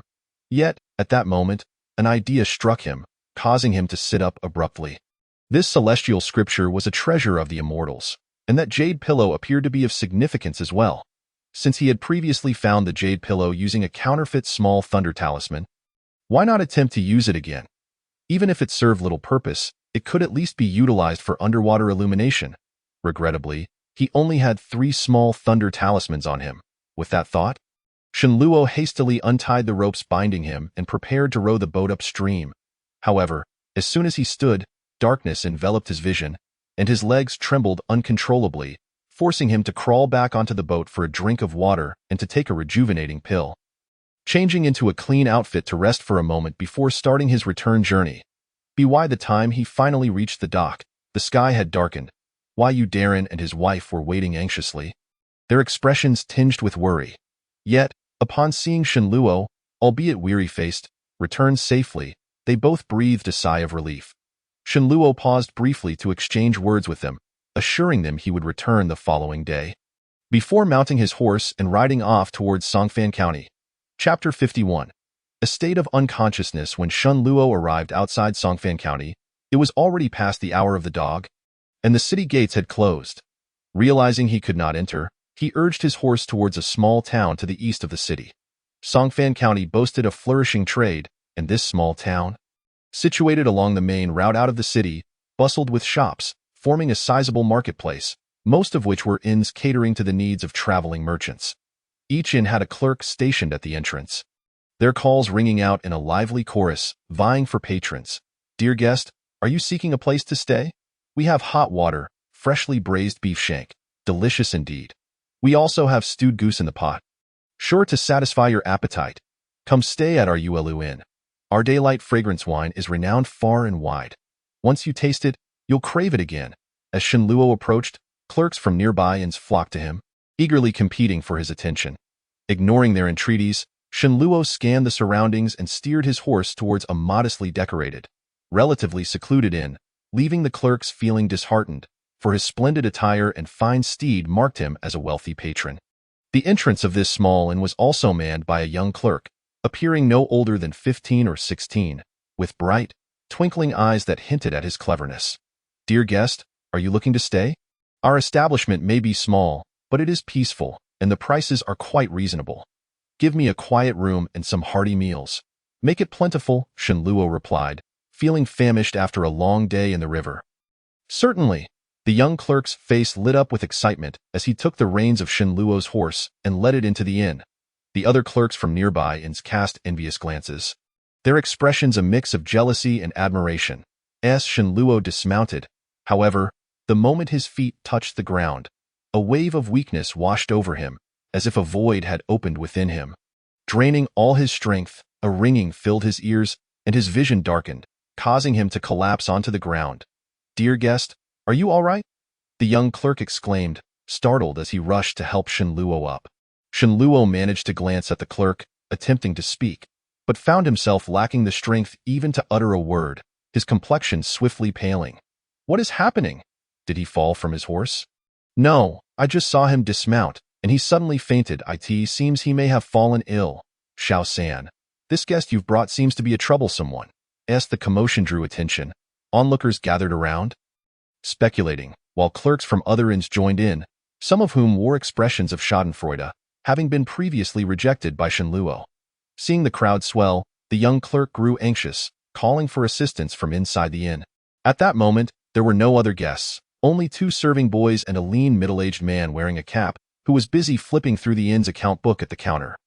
They all noticed the situation outside and hurried to investigate, astonished by what they found. Xiao San, what happened? The lean man asked in a low voice. Boss, what should we do?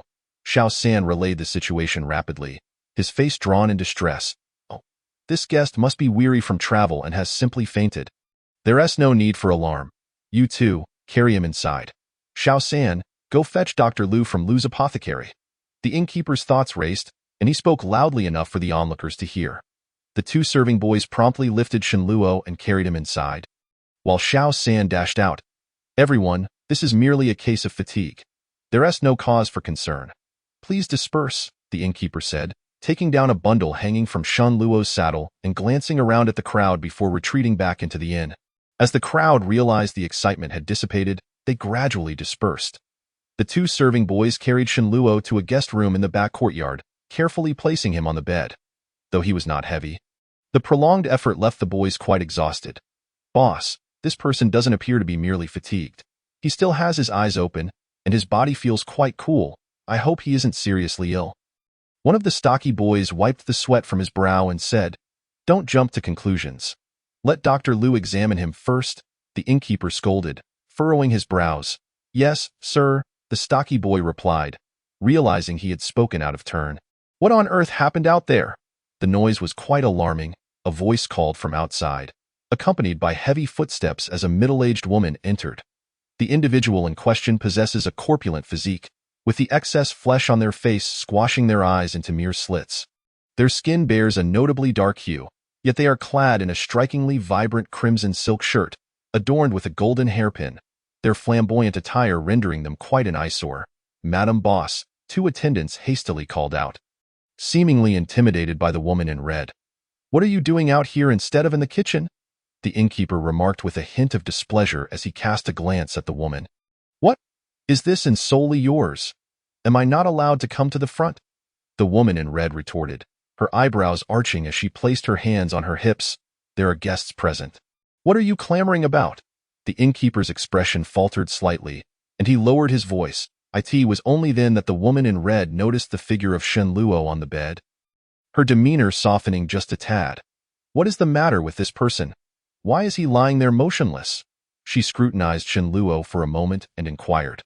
The short, stout attendant hurriedly stepped forward to briefly recount the earlier events. "What? Such a sickly wretch. How could you bring him into the inn?" The woman in red immediately commanded the two attendants. "Quickly, take him out through the back door." The two men exchanged hesitant glances, looking towards the middle-aged innkeeper. "Nonsense.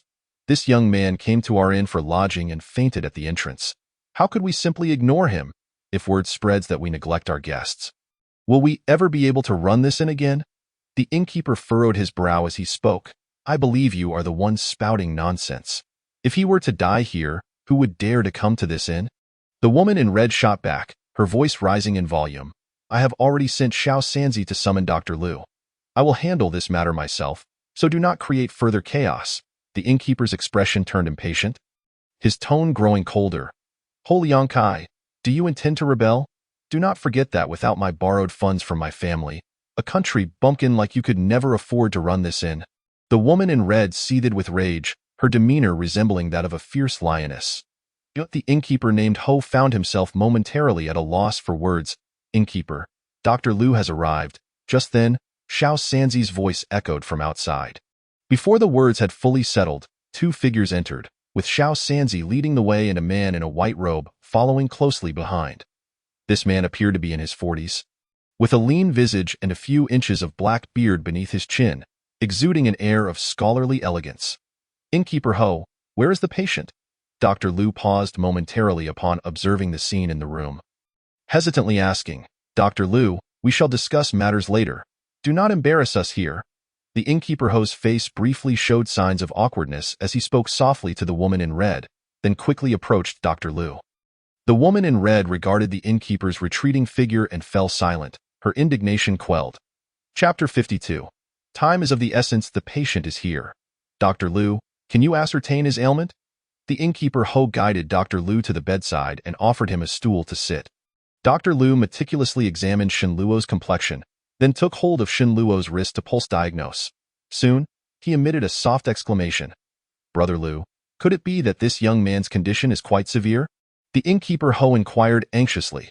"The pulse is weak and erratic, indicating a dysfunction of the three burners. Indeed, it is quite serious. This pulse pattern is typically observed in dying elders, yet this young man exhibits such a condition, which is truly perplexing," Dr. Lu stated gravely. "Dying." The innkeeper Ho's brows furrowed deeply. The three attendants shared his concern, especially Xiao Sanzi, whose face was particularly mournful. The woman in red, arms crossed, looked at the innkeeper with a mocking glint in her eyes, seemingly expressing her earlier dissatisfaction. "Brother Lu, this young man is a guest at my establishment. I implore you to do your utmost to save him," the innkeeper Ho said, bowing respectfully. "Brother Ho, it is not that I am shirking responsibility, but I have never encountered this young man's ailment before. I truly do not know how to proceed," Dr. Lu replied helplessly. The innkeeper Ho remained silent for a moment, then sighed heavily. Dr. Lu was already the best physician in town. It seemed that this youthful and handsome individual might indeed be beyond saving. If he cannot be cured, so be it. You three, quickly take him out through the back door. I do not wish for him to die in my inn. It would be bad luck, the woman in red interjected. The innkeeper's expression darkened, ready to retort. Acupuncture. On Tuesday, a faint voice suddenly emerged. The few individuals in the room turned toward the sound, shocked to see Shen Luo struggling to speak. "What did you say?" Dr. Lu stood up, leaning closer to Shen Luo. Tea on Tuesday, Shen Luo repeated, his voice slightly stronger this time, enough for everyone present to hear. Are you suggesting that I acupuncture your tea on 2 point? Dr. Lu hesitated before asking. Shen Luo nodded slowly. Dr. Lu furrowed his brow and turned to the innkeeper Ho, saying, Brother Ho, this young man is your guest. What do you propose we do, Brother Lu? This young man does not appear to be an ordinary person. Perhaps he possesses knowledge of healing methods. You should give it a try, the innkeeper Ho said after a brief pause, gritting his teeth. What if something goes awry? The woman in red interjected coldly from behind. To save a life is worth more than building a 7-story pagoda. I, Ho, cannot stand idly by and watch someone perish. The innkeeper Ho declared. Brother Lu, please. The woman in red seemed poised to protest further, but ultimately refrained from speaking. Dr. Lu nodded, unfastened Shen Luo's clothing, and retrieved a set of acupuncture needles, extracting a silver needle and inserting it into Shen Luo's tea on 2 point on his abdomen. Water, Shen Luo said again. Dr. Lu glanced at him before proceeding with the acupuncture. Guanyuan. Shen Luo slowly articulated, consecutively naming 18 acupuncture points, precisely those that Master Feng Yang had previously used to treat him. Having suffered from illness since childhood, he had become quite knowledgeable about the human body's acupuncture points. Although he had not observed them closely that day, recalling these 18 points was a trivial matter for him. Dr. Lu followed suit, and soon a forest of needles adorned Shen Luo's chest and abdomen, gently quivering. Shen Luo's complexion improved significantly, losing some of its earlier pallor, and he regained a modicum of strength. His arms able to rise with some effort. Dr. Lu wore an expression of astonishment as he grasped Shen Luo's wrist again to pulse diagnose, discovering that the chaotic pulse had restored itself to a considerable degree. It turns out I was in the presence of a divine physician. I had previously doubted your medical skills. Please forgive me. Dr. Lu stood upright and bowed respectfully to Shen Luo. The others in the room were momentarily taken aback by this development. Dr. Lu, once a scholar who had failed numerous examinations, had abandoned literature for medicine, achieving remarkable skills yet retaining a certain scholarly pride, had never bowed to anyone before. Today, however, he had shown such reverence to a young man. There is no need for such formalities. Had it not been for your assistance, I would not have been able to recover at this moment, Shen Luo replied, his speech noticeably more fluent than before. I am Lu Baichuan. May I inquire your esteemed name, divine physician? Dr. Lu asked. I do not deserve such an honor. My name is Shen Luo. Shen Luo waved his hand dismissively. Shen Luo, could it be that you are the esteemed young divine physician from the Shen family in Chunhua County? I have long heard of your renowned name. The Jin Xiang Yu tonic from Shen's apothecary is said to replenish one's vital essence without harming the body, and it was reportedly devised during your study of ancient texts. I am in great admiration, Dr. Lu expressed with increasing respect. The innkeeper Ho and the attendants, who were not versed in the medical arts, had not heard of the Shen family's reputation, but upon observing Dr. Lu's demeanor, they guessed that Shen Luo hailed from an illustrious background, and their gazes towards him shifted significantly. The woman in red felt a pang of anxiety in her heart, recalling the disparaging remarks she had made about Shen Luo earlier. Uncertain if he had overheard them, Shen Luo, upon hearing Dr. Lu's words, was momentarily taken aback. The matter of Jin Xiangyu was something he had previously kept secret from his father. How had it leaked out? Brother Lu, you flatter me. Jin Xiangyu was a collaborative effort between myself and several apothecary proprietors from the Shen family. It was not solely my achievement, he said. Though internally curious, he maintained a calm exterior. With Shen Luo's statement, it was tantamount to acknowledging his identity, and a flicker of surprise crossed Dr. Lu's face. Young Master Shan resides in Chunhua County. Might you require my assistance during your visit to Songfan County? It is merely a private matter. There is no need for concern, Shen Luo politely declined. He found Dr. Lu's enthusiasm somewhat perplexing. Even if he was a renowned physician from Chunhua County, there was no need for such fervor. You need not overthink it. The Jin Xiangyu you crafted saved the life of my dear relative. I merely wish to express my gratitude. Dr. Lu seemed to sense Shen Luo's confusion and clarified. I have come here for some trivial matters. I can manage them myself and do not wish to trouble you further. If the need arises, I will not hesitate to ask. Shen Luo smiled as he spoke. Understood. Young Master Shen is unwell. I shall take my leave, Dr. Lu stated, preparing to exit. Please return the silver needles. Shen Luo raised his hand to remove all the silver needles from his body and return them. Dr. Liu accepted the needles and stood to leave. Brother Liu, please, the innkeeper Ho rose to see him off. The three attendants, along with the woman in red, seized the opportunity to exit the room. Leaving Shen Luo alone, he reached for the bundle beside him, checked it briefly, then sighed in relief as he retrieved a white jade vial and swallowed a white pill. This pill was the Bao Yuan Dan, which melted upon entering his stomach, transforming into a warm flow that coursed through his body, alleviating his sense of weakness. He then sat upright, cross-legged, and began to circulate his Xiao Hua Yang Gong. As a surge of yang energy rose from his dantian, merging with the warmth generated by the Bao Yuan Dan, circulating throughout his body. After a considerable time, Shen Luo opened his eyes, the feeling of weakness within him having dissipated. However, rather than feeling elated at his recovery, his expression remained as dark as a cold abyss, for the recent events mirrored the state of unconsciousness he had experienced upon waking from a dream. Evidently caused by a depletion of his vital energy in recent days, he has been taking the Bao Yuan Dan daily and diligently practicing the Xiao Huayang Gong, experiencing no further ailments. He naively believed that as long as he refrained from entering a dream state, he could enjoy a temporary peace. However, it now seems he was overly optimistic. Had it not been for his own insight into the acupuncture technique employed by the esteemed Fengyang Zhenren during his rescue, the consequences would have been dire. The hidden dangers of his depleted vital energy have begun to manifest visibly. Although this is partly related to the exhaustive treasure hunting during the day, the time he has left is indeed growing short. He even harbors a gut feeling that his lifespan may not even extend to the 2 years that Fengyang Zhenren mentioned. Chapter 53. The treasure-seeking talismans. Shen Luo shook his head, setting aside his tumultuous thoughts for the time being. He rose and approached the entrance to order a meal. Before long, the young attendant entered carrying a tray with a serving of 2 meat dishes and 2 vegetable dishes. Shen Luo, already ravenous, eagerly devoured the meal, quickly clearing the plate. Once he finished, the young attendant collected the dishes and was about to leave when Shen Luo called out to him. Wait a moment. Young brother, are you a local from Songfan County? Are you familiar with the situation in the city? I am from the nearby Su family gathering, but I often go into the city for purchases. So I am somewhat familiar with the city's affairs. Young master, do you have any requests? The attendant replied respectfully. Do you know where in the county town I can purchase yellow talisman paper and vermilion? Shen Luo inquired. Yellow talisman paper and vermilion? We have those items in our shop. The attendant pondered before responding to is it true that you have them? They are not commonly used, Shen Luo asked, somewhat incredulous.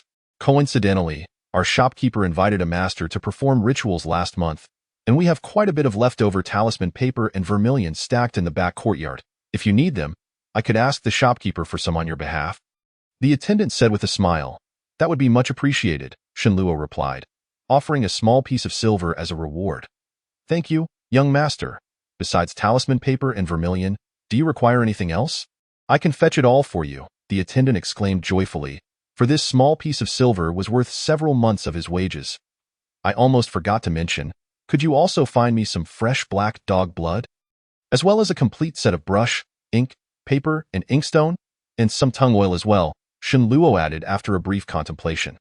There is a slaughterhouse in town, so dog blood is easy to obtain.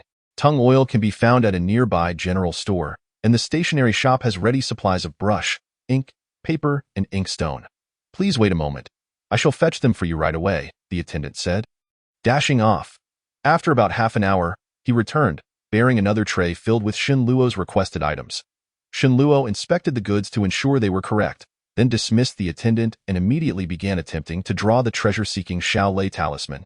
He picked up the brush, generously applying the talisman ink, yet he hesitated to begin drawing, his face reflecting deep contemplation. Although he had mastered the technique for creating the Xiao Lei talisman, the original treasure-seeking talisman he had drawn when he discovered the jade pillow was done in a haphazard manner. Now, attempting to recreate it proved challenging. He strived to recall the circumstances of that initial creation, but as days had passed and many events unfolded, he could only vaguely remember about 30 to 40% of it. Shen Luo repeatedly went over this scant recollection, but ultimately decided to put brush to paper and begin. Aside from the parts he could recall, he endeavored to imitate the previous drawing technique as closely as possible. Uncertain of how much time elapsed, Shen Luo found a substantial pile of Xiao Lei talismans before him. This should suffice. Surely one of these will prove effective, he murmured. He then began soaking each treasure-seeking talisman in tung oil, which quickly permeated the talismans. He fished them out one by one, wiping off the excess oil, and carefully dried them over a flame, transforming them into oil paper talismans. He took one of the oil talismans and submerged it in a basin of clear water. To his relief, it did not become wet or soft, and the symbols remained vividly REDAS. He intended to seek treasure in the river the following day. He devised this method to prevent the talismans from being damaged by water. He recalled witnessing the household servants use tung oil to create waterproof oil paper, and it seemed this approach was indeed effective. He retrieved the 3 Shaolei talismans he had on him and treated them in the same manner. After completing this task, Shenluo was utterly fatigued and fell into a deep slumber. Upon awakening, he found that daylight had already broken. Sunlight streamed through the window, casting golden rays like threads. He rose, pushed open the window, and beheld a cerulean sky, serene as a mirror, occasionally adorned with a few delicate, white clouds, indicating that it would indeed be a fine day. He quickly washed up but did not head out immediately. Instead, he took up his brush and ink, sitting down to write a letter. A few days prior, he had received a letter from home while at the Chuanqiu temple, but he had been preoccupied with various matters and had forgotten to reply. It was only upon encountering Liu Baichuan yesterday that he remembered. Esteemed father, I hope this letter finds you well. I am doing quite well at Chuanqiu temple. My cultivation has progressed smoothly, and my constitution has greatly improved, no longer as weak as before. How is the situation at home? How are second mother, second brother, and little sister faring? In your last letter, you mentioned the plague in the Niuyu town area west of the city, which pertains to the lung heat syndrome. I have carefully pondered it over the past few days and, combining it with the ancient recipe for Lianhua Qingwen decoction, I have devised a formula using 7 ingredients: lotus flower, ephedra, apricot kernel, patchouli, rhodiola, mint, and licorice. This should provide some relief. I will detail the specific dosages at the end of the letter. Shenluo then continued to write about matters at Chuanqiu temple, omitting any mention of his current ailments to prevent causing concern for his family. Upon reaching this point, he paused to detail the recipe for the Lianhua Qingwen decoction, drying the ink and securing the letter safely. Eager to embark on his treasure-seeking venture, he set aside this task and made his way to the inn's lobby. Young Master Shun, are you setting off so early? The innkeeper, Mr. Ho, greeted him warmly upon seeing him with his bundle. Mr. Ho, here is the payment for my stay from yesterday, as well as Dr. Lu's consultation fee. In my haste yesterday, I inadvertently forgot this matter. I kindly ask you to pass it along, Shenluo said, placing 2 pieces of silver on the counter. Such a sum is unnecessary for just one night. Mr. Ho protested, waving his hands. Yesterday, when my illness flared up, I was greatly indebted to your assistance in averting a dire situation.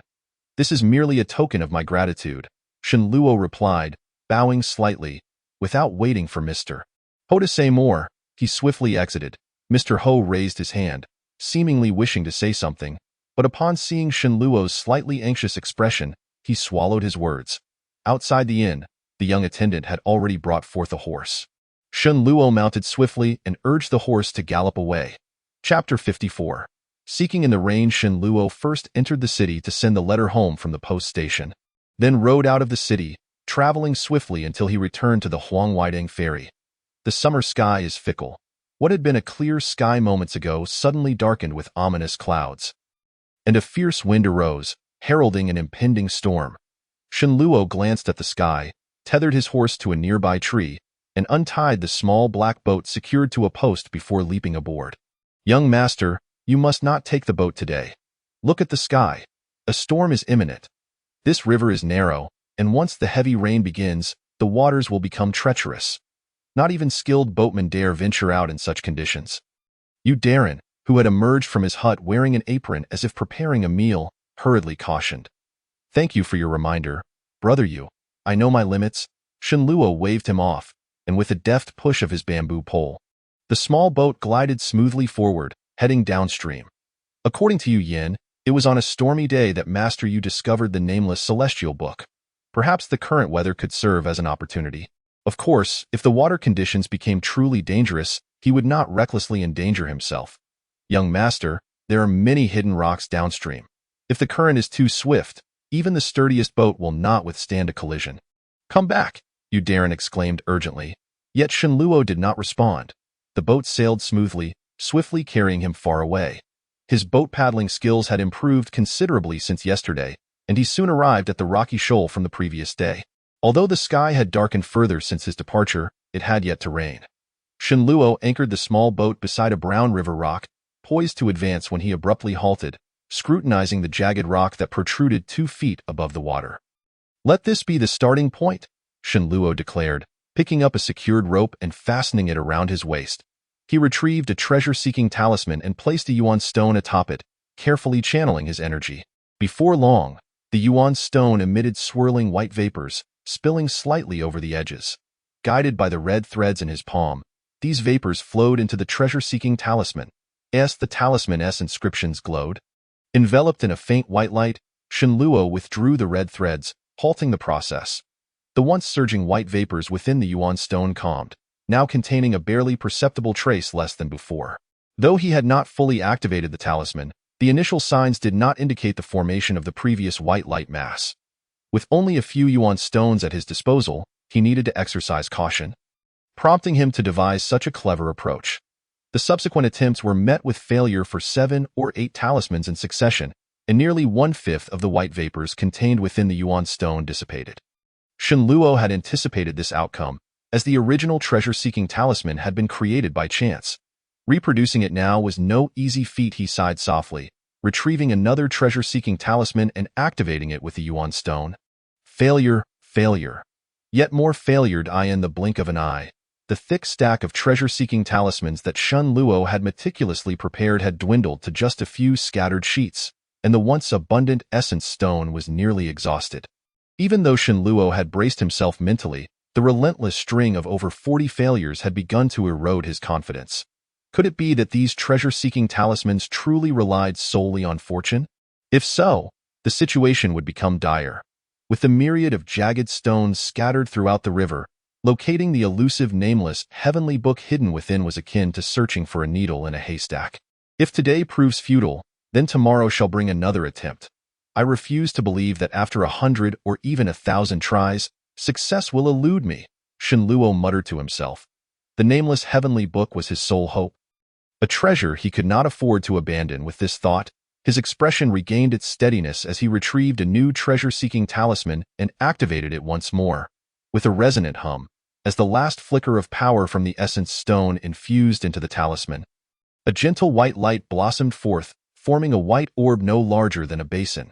He paused for a moment, then excitement flushed his face.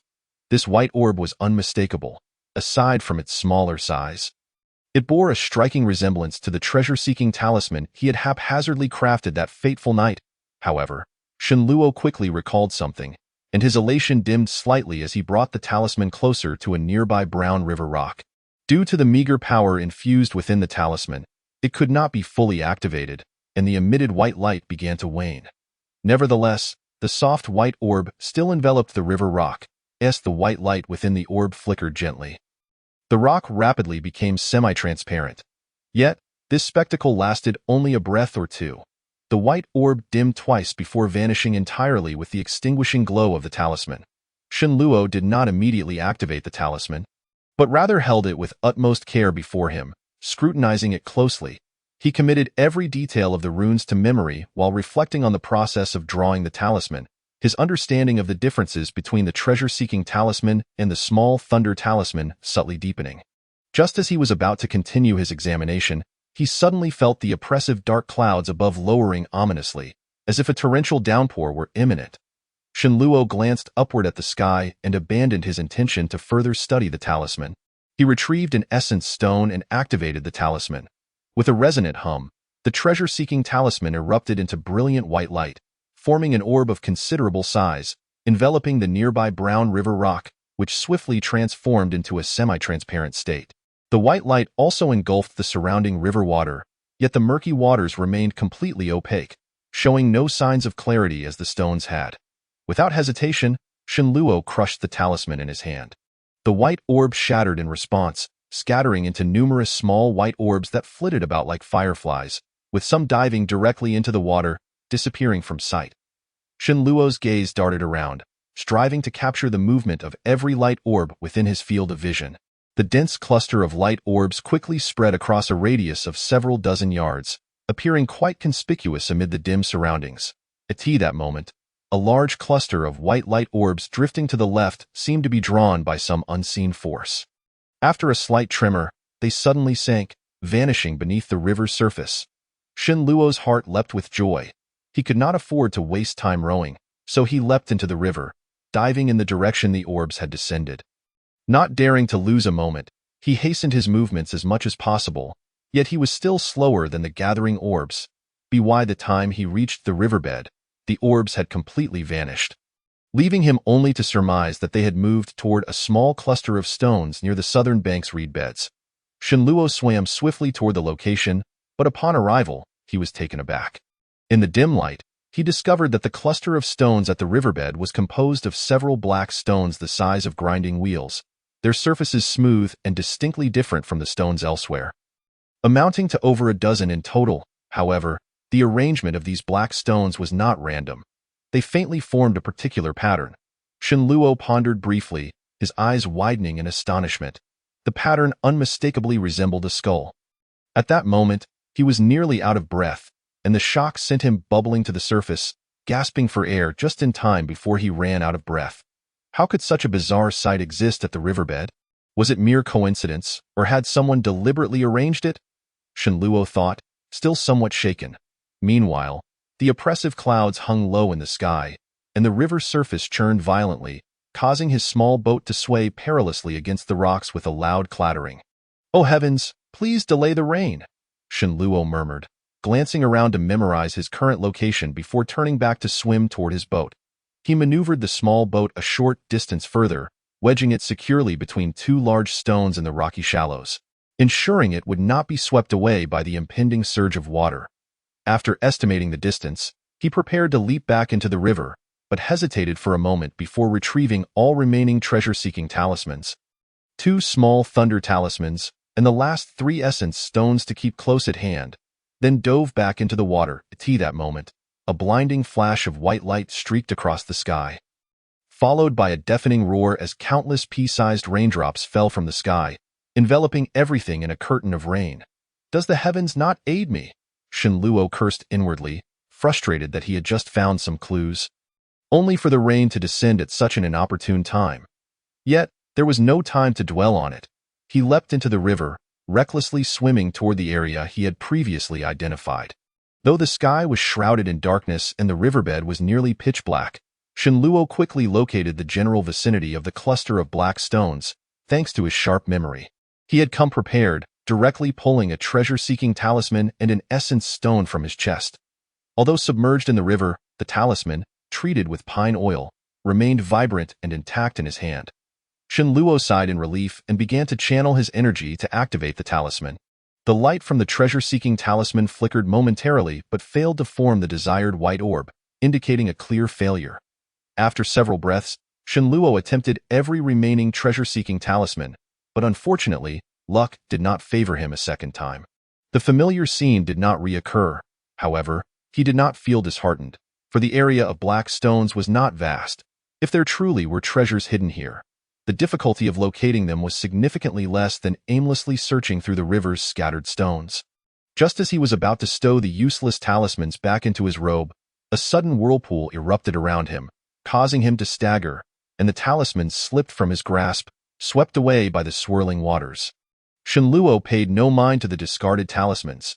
He resurfaced to catch a breath before continuing his swim toward the black stone's point. One of the discarded talismans swirled in the river, fortuitously drifting above the cluster of black stones. Just then, an unexpected phenomenon occurred. A layer of ghostly blue light suddenly surged from all the black stones, becoming quite conspicuous against the riverbed. This ethereal blue light rapidly coalesced, forming a vast blue curtain that enveloped all the stones within.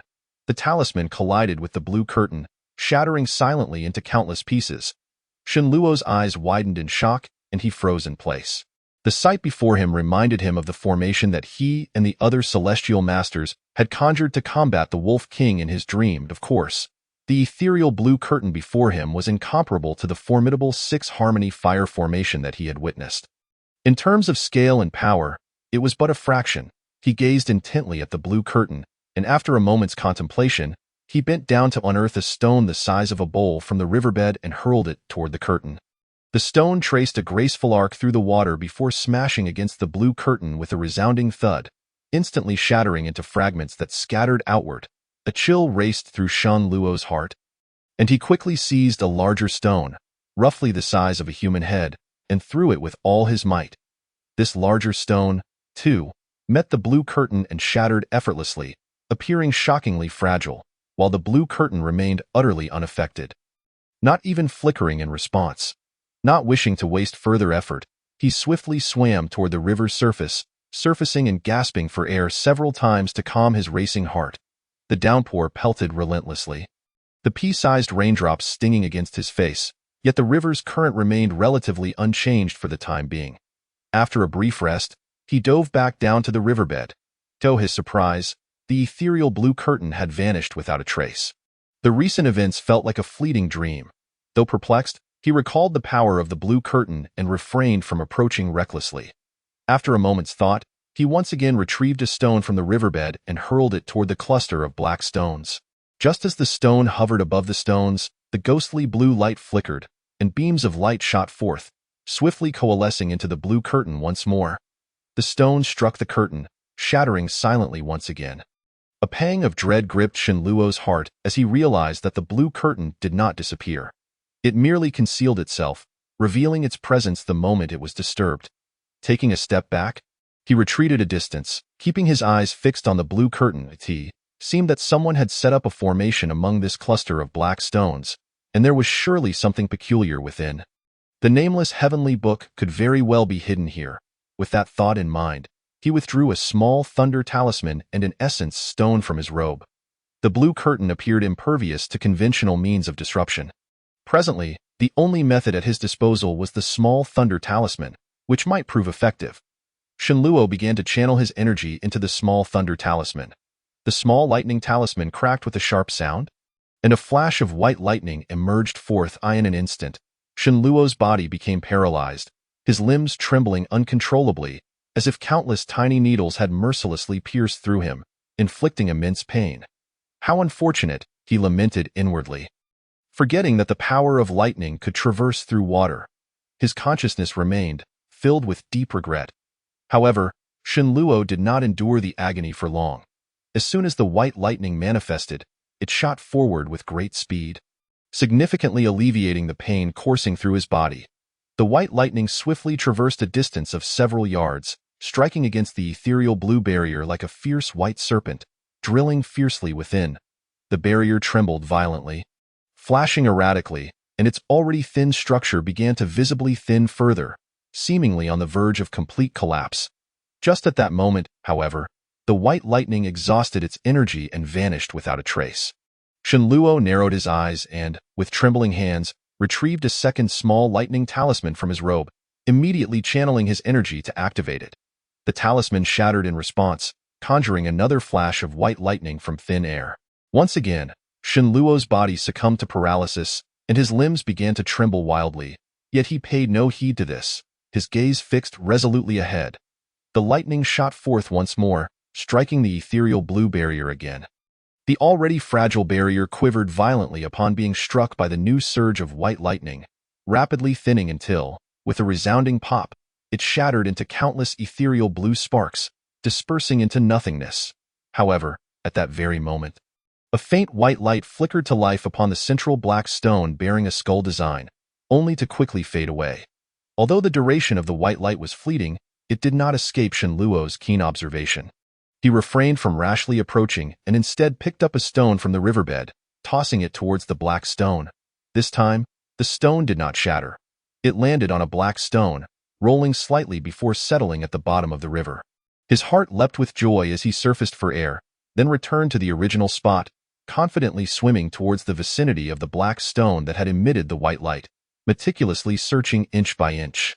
At that moment, perhaps due to the torrential rain, the current of the river suddenly surged with increased ferocity. Shen Luo stumbled as he was swept by the rushing water, hastily grasping onto the black stone to steady himself.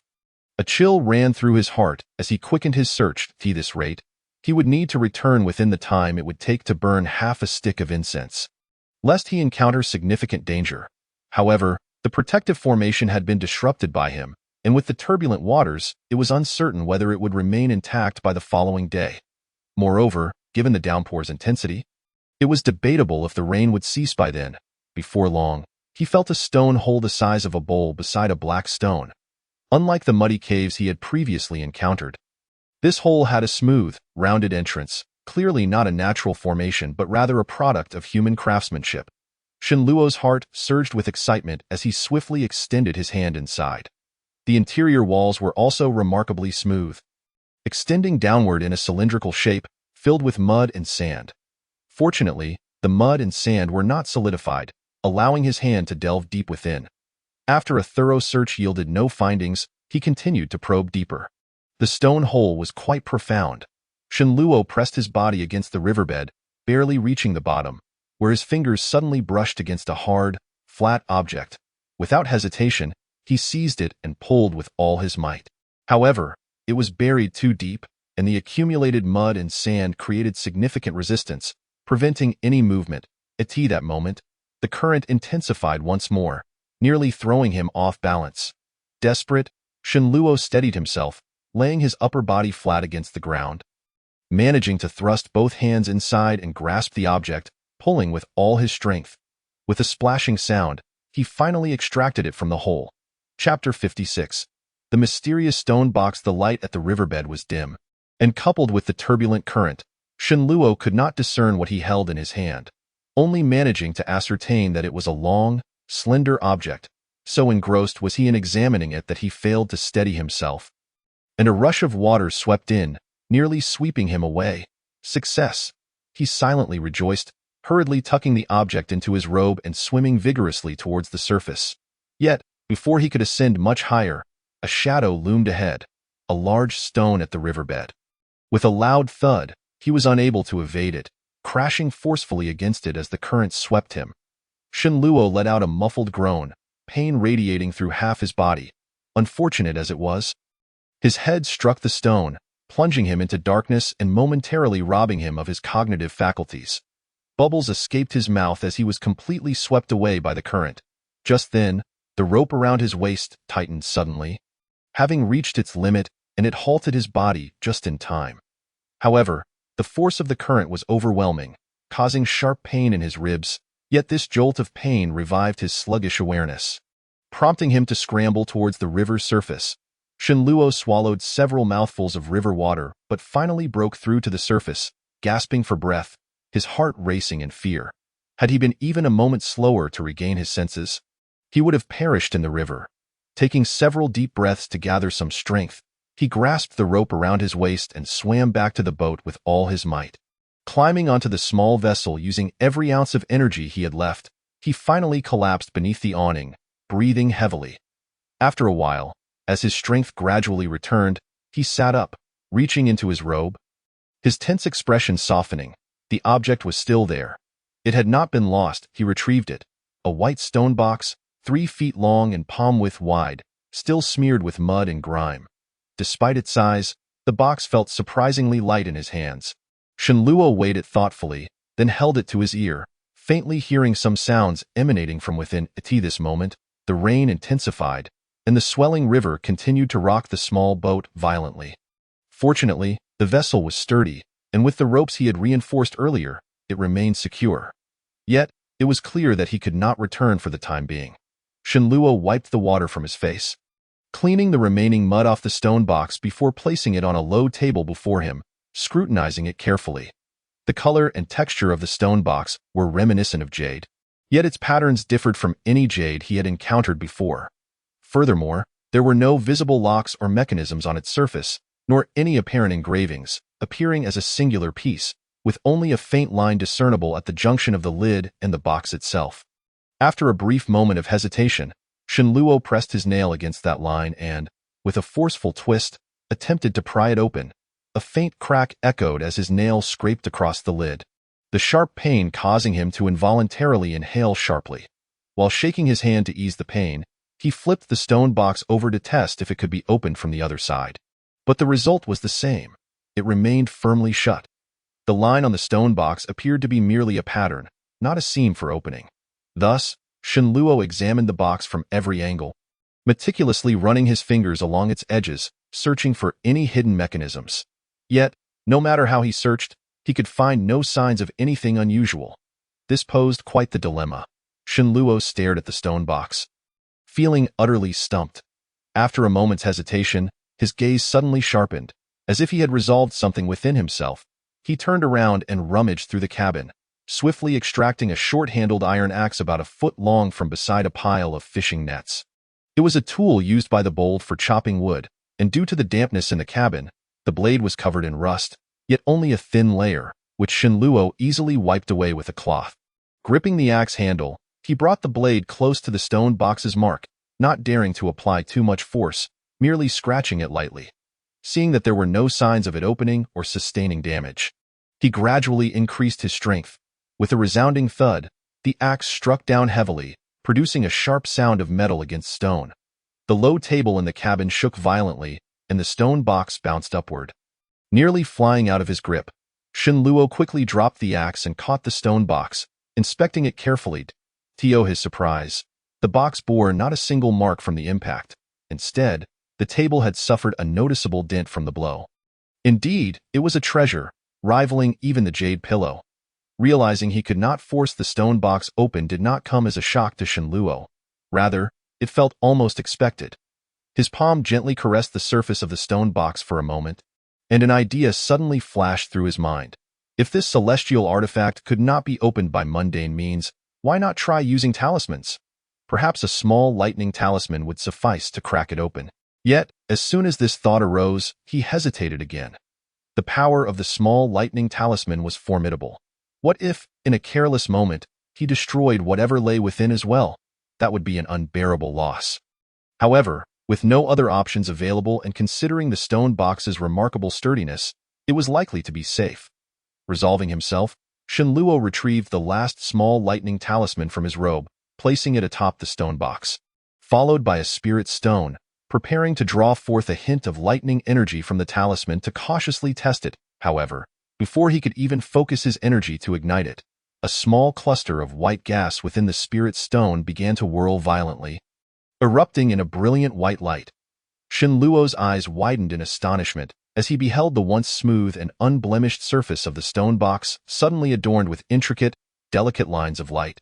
Intertwining like a woven tapestry, in the very center of the woven mat, there lay a small depression, akin to a hollow, no larger than the size of a fingertip. Within, the light was dim, far less radiant than that surrounding it.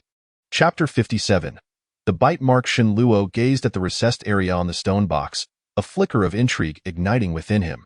He cautiously extended a finger, first dipping it tentatively into the realm of white light, where he felt a cool, refreshing sensation encircling his fingertip, reminiscent of submerging into river water, devoid of any discomfort. Encouraged, he probed a little deeper, drawing closer to the stone box, and the chill intensified, seeming to emanate directly from it. Shenluo, harboring a deep-seated wariness of the frigid aura, hesitated momentarily. However, the energy of the primordial stone appeared to be waning swiftly, the white light it emitted beginning to contract and dim gradually. Gritting his teeth, Shenluo, just as the light was on the verge of vanishing, thrust his index finger down decisively, directly striking the center of the depression. The previously retreating white light, at the instant his finger made contact, seemed to solidify, suspended in mid-air. In that moment, Shenluo felt as though he too had become frozen in place, even his breath and heartbeat abruptly stilled. Amidst the cacophony of the torrential rain, a faint cracking sound reached his ears, akin to the mechanism of a trap being triggered. Suddenly, the lid of the box sprang upward, sliding forward with a gentle rustling sound. Success! Shenluo's heart surged with joy as he hurriedly peered inside the box. Yet, an unexpected turn of events unfolded. From within the stone box, a plume of black smoke erupted, hurtling directly towards him. Shenluo was instantly alarmed, forcefully pushing against the low table in front of him, his body toppling backward, crashing against the cabin's canopy. The black smoke missed its target but did not dissipate. Instead, it thickened, coalescing into the spectral visage of a head the size of a wheel, pressing against the canopy above and the cabin below. This ghostly head was a deep, shadowy hue, with wild, unkempt hair, eyes as large as copper bells, glimmering with a chilling light, and a mouth filled with jagged fangs. Exuding a menacing desire to devour, Shenluo had no time to comprehend the situation. He forced himself to remain calm, swiftly darting forward, grasping the small thunder talisman and the primordial stone on the low table. The ghostly head seemed incensed by Shenluo's movements, emitting a series of eerie cackles as it lunged towards him in the cramped cabin. Avoidance was impossible. He could only hold the primordial stone in one hand, channeling his inner yang energy into it, directing it towards the small thunder talisman in his other hand. Yet, the ghostly head flickered, instantaneously closing the distance, its bloodied maw unleashing a wave of dark, ominous energy. Shenluo was assaulted by a ghastly stench that struck him like a sledgehammer, his vision blurring, and his body weakened as he crumpled to the side. The ghostly head's chilling laughter echoed within the confines of the small cabin. As his sight grew increasingly hazy, he caught a glimpse of the ghostly visage diminishing gradually, ultimately transforming into a skull the size of a fist. The skull, eerily luminescent, glided toward his shoulder, sinking its teeth into him. A pained groan escaped Shenluo's lips as his body tensed, an intense chill radiating from the bite, swiftly coursing through every part of him. A delicate layer of white frost, adorned with frost flowers, rapidly spread from his shoulder, enveloping him entirely in mere moments. Shenluo's vision darkened, and he fainted completely. Strangely, the white frost merely immobilized Shenluo's body. Despite the overwhelming cold, it did not affect the surrounding objects, including the cabin floor beneath him, which remained untouched. Time passed unnoticed until the skies cleared, the sun descending in the west. A beam of sunlight filtered through the canopy, illuminating Shenluo's cheek, and he realized the frost encasing him had melted away. At that moment, his eyelashes fluttered, and he slowly lifted his eyelids. The bright light struck him suddenly, forcing him to squint, and after a brief pause, he shielded his eyes with one hand, propping himself up with the other. Shenluo felt utterly drained, his clothing clinging uncomfortably to him, reminiscent of emerging from a heavy sweat rather than drying off from river water. Coughing dryly, he felt as though his throat were ablaze. A wave of heat enveloping him, compelling him to loosen his shirt collar to release some of the warmth. Moistening his parched lips, he glanced beside him to find the water jar overturned, its contents completely drained. Shenluo swallowed hard, crawling towards the stern of the boat, but his head still throbbed painfully. Finally, as he leaned over the edge of the boat, he was startled by his own reflection in the water. His hair was disheveled, his face flushed, and bulging veins adorned his forehead, lending him a somewhat ghastly appearance. Shenluo instinctively recoiled, then, with his equally flushed hands, scooped a handful of cool river water and splashed it onto his face. The refreshing river water offered immediate relief, awakening his dulled senses. Sliding forward, he gripped the boat's edge and submerged his entire head into the river, disregarding cleanliness, gulping down several mouthfuls of water, which finally alleviated the fiery sensation in his throat and quelled some of the heat enveloping him. With a sigh of relief, he felt his clothing cling uncomfortably, prompting him to flip over and plunge into the river, immersing himself entirely as the frigid water cascaded over him. The heat became more bearable. Yet he felt a persistent prickling sensation coursing through his meridians. This discomfort was intermittent, akin to being pricked by needles at varying locations, though not intense enough to be unbearable to that moment. The throbbing in his head finally subsided, abruptly reminding him of the ghostly head he had encountered when opening the stone box, sending a shiver down his spine. Shenluo hastily tore away the right side of his garment, revealing a dark red bite mark on his shoulder. Chapter 58. A leap of one zhang, Shenluo quickly rose from the water, scanning his surroundings before peering into the boat for a moment longer. Then gradually immersing himself back into the water, his expression darkening. It seemed he had inadvertently unleashed something that should not have been set free. Furrowing his brow, he gently touched the bite mark on his shoulder, discovering it was devoid of pain, and the skin appeared unbroken, as if the mark had been merely painted on. Yet he vividly remembered being bitten by the skeletal figure of the ghostly head, even recalling the icy chill of its teeth against his skin. After pondering briefly, He splashed some river water onto the bite mark, rubbing it gently with some force, only to find that the surrounding skin reddened slightly. With no other changes, the dark red color of the bite mark seemed to be the result of congealed blood. He wondered if it would fade with time. After considerable contemplation yielded no fruitful insights, he decided to set it aside for the moment, as the intense heat within him gradually subsided. He grasped the edge of the boat's stern, exerting force to climb back on board. To his astonishment, as he exerted himself, the entire stern of the boat suddenly sank as if struck by a massive stone, plunging beneath the water, while the bow, along with half the boat's length, shot upwards, pointing skyward. Inside the cabin, a cacophony ensued as various items slid chaotically backward. Fortunately, Shenluo reacted swiftly, lifting the submerged stern, allowing the elevated bow to return to the water's surface, splashing waves in all directions. What in the world is happening? Shenluo steadied himself against the swaying boat, his gaze fixed incredulously upon his hands. Just then, he turned to face the swiftly flowing river, raising one hand and exerting a bit of force before striking the water's surface with a swift motion. A dull thud resonated as if a massive boulder weighing hundreds of pounds had plummeted into the river, causing the water to surge violently, creating waves that soared upwards, towering nearly a zhang high. The waves surged several feet outward before weakening and collapsing back into the river, leaving behind a deep whirlpool that took several moments to dissipate. Why strength? How has it become so immense? Shenluo stared at his palm, still in disbelief. He maneuvered around the boat and climbed up onto the rocky shore, noticing that the rope previously used to secure the boat had snapped during the earlier upheaval. To prevent the boat from drifting away, he quickly retied it. Turning back, he surveyed the rocky shoreline, spotting a stone the size of a human head, its surface notably smooth. He crouched beside it, extending his palm to trace its outline before suddenly exclaiming and striking it down with force. With a sharp crack, Shenluo frowned, feeling a twinge of pain in his hand as he quickly withdrew it. Glancing down, he saw that the dust on the stone had been cleared away, leaving a distinctly clear handprint, yet the stone itself remained unaffected. Shenluo gently rubbed his palm, gradually rising to his feet, a hint of an awkward smile gracing his face. However, just as he intended to turn back towards the boat, a faint sound suddenly emanated from beneath his feet. His brows furrowed slightly as he bent down, lightly touching the seemingly intact stone.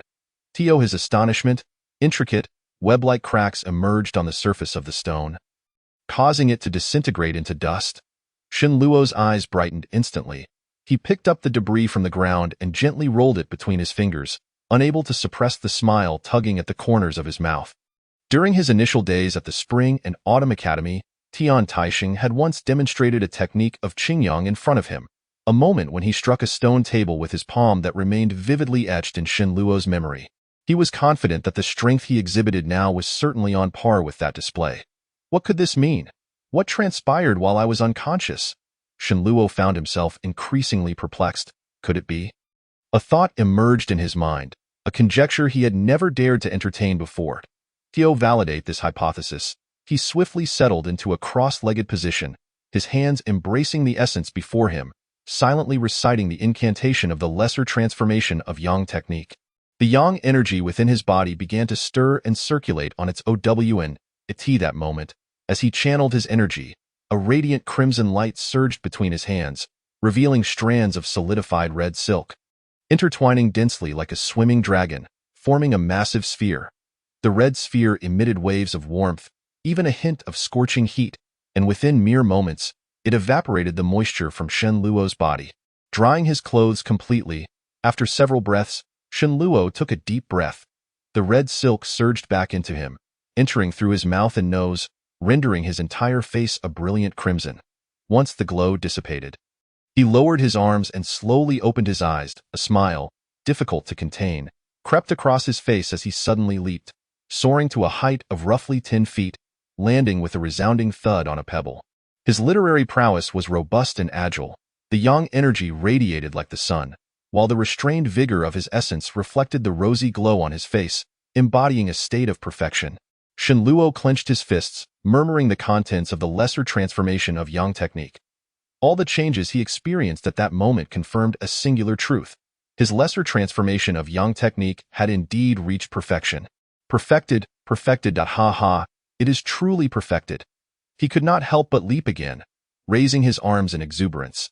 However, as soon as he moved, he felt a sharp pain coursing through his meridians, forcing him to suppress his excitement and ponder why he had suddenly ascended from the mere beginnings of the lesser transformation of Yang technique to its completion overnight. Was it due to that ghostly apparition? Shenluo instinctively glanced at the bite mark on his shoulder. It was after being bitten by that ghostly head that he had fainted, and upon waking, he had transformed into his current state. The most plausible explanation he could conceive was indeed this. Yet, the reasons behind it remained elusive. Regardless, achieving perfection in the lesser transformation of Yang was undoubtedly a monumental blessing.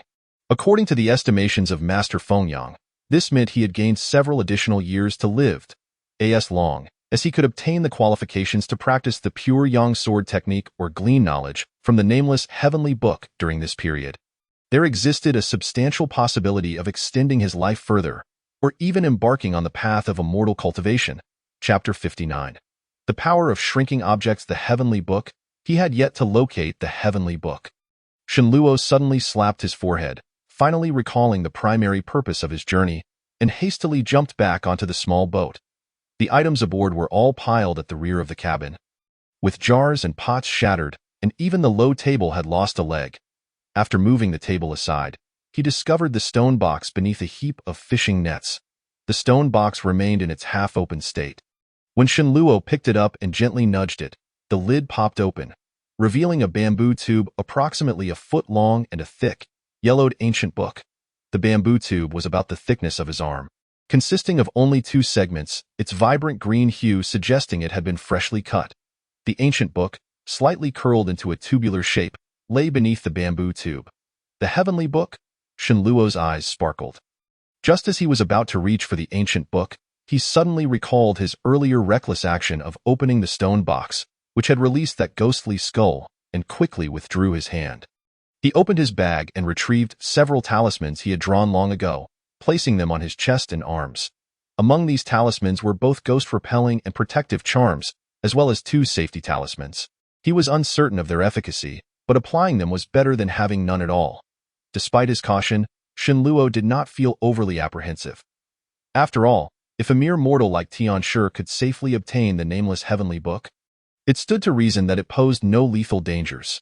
Yet, when Yu Yin recounted this tale, he had been rather vague. It was unclear whether he had omitted details due to inebriation, or if Tianshi had chosen not to disclose everything to future generations. As he had not mentioned the skull and the bamboo tube at all, after placing a ghost-repelling talisman on the back of his right hand, Shenluo slowly extended his hand, cautiously grasping the rolled-up ancient book and lifting it out.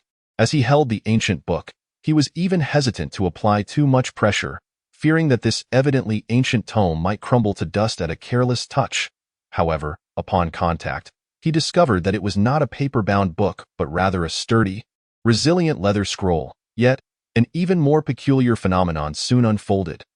The book, originally only 2 inches long, suddenly emanated a flash of white light upon leaving the stone box, instantly doubling in size, its pages unfurling into a square tome measuring 4 inches on each side. Shenluo was taken aback, momentarily unable to comprehend the situation, as he held the unexpectedly enlarged book, glancing back and forth between it and the stone box. What? He mused, filled with doubt, and then set the ancient book aside to retrieve the vibrant bamboo tube. As he extracted it, the bamboo tube, originally about a foot long, also experienced a flash of white light as it left the stone box, growing threefold to a length of 3 feet, feeling substantial in his hands. Shenluo gently shook the bamboo tube, the sound of liquid sloshing with an echoing faintly "It present." The bamboo tube was evidently much larger than the stone box. How was it possible for such a large item to fit inside?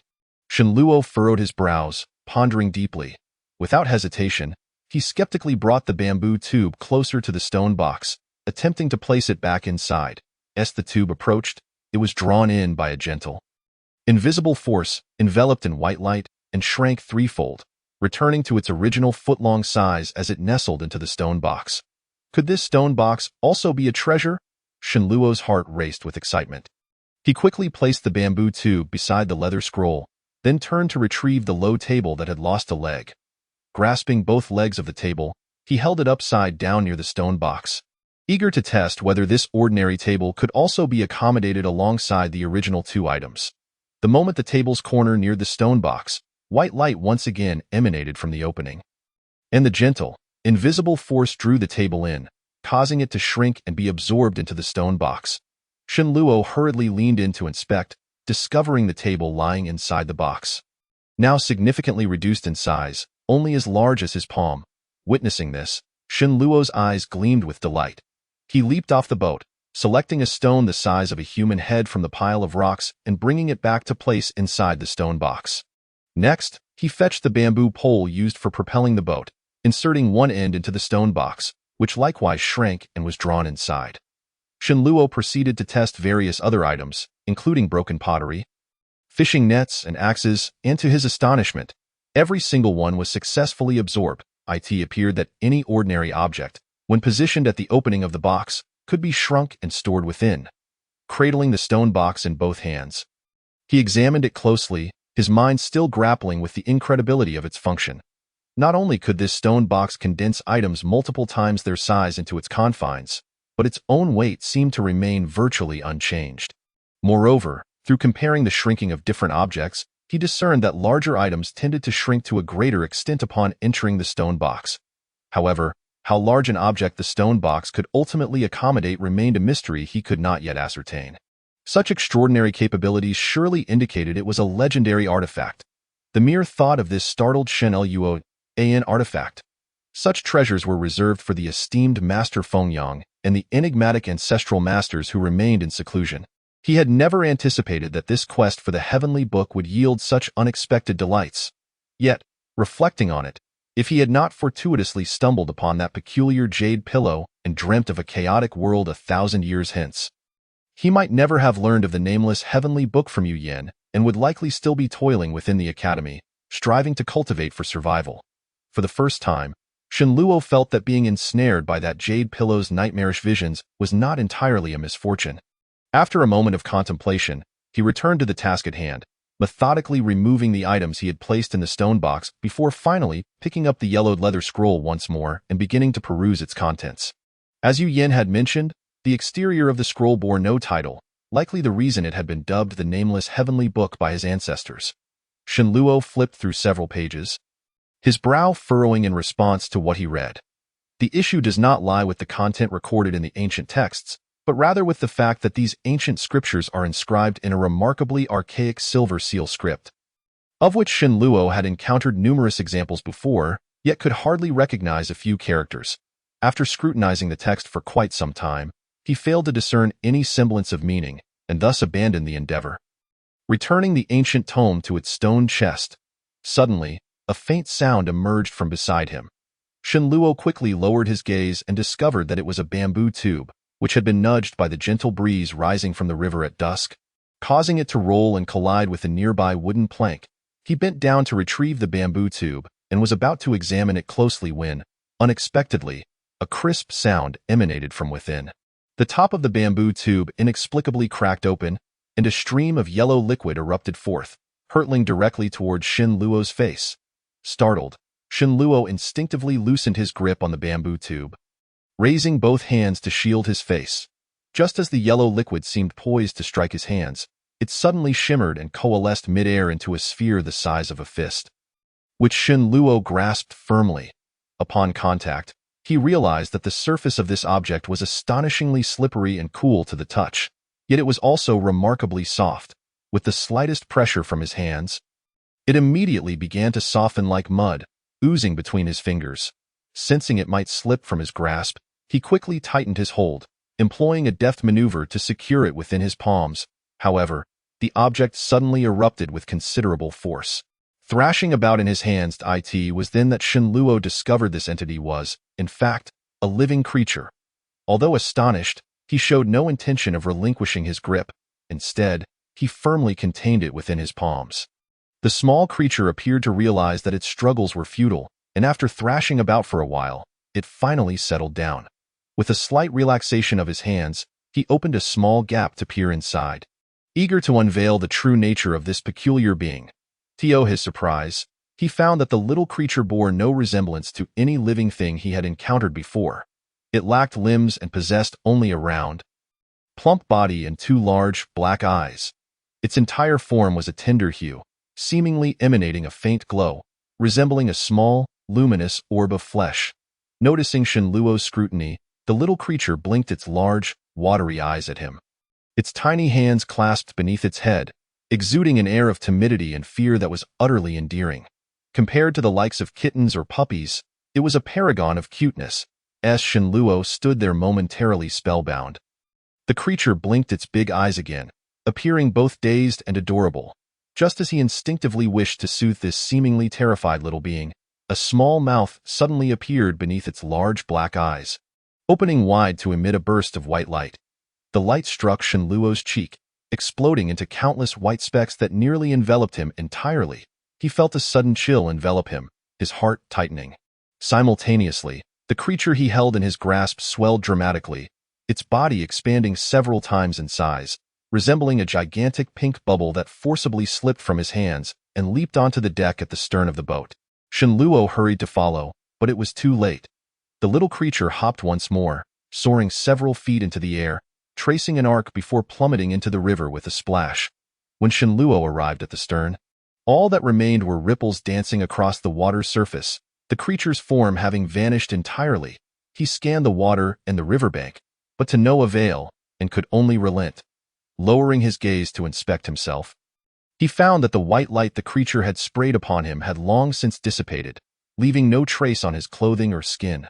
Suddenly, a realization struck him.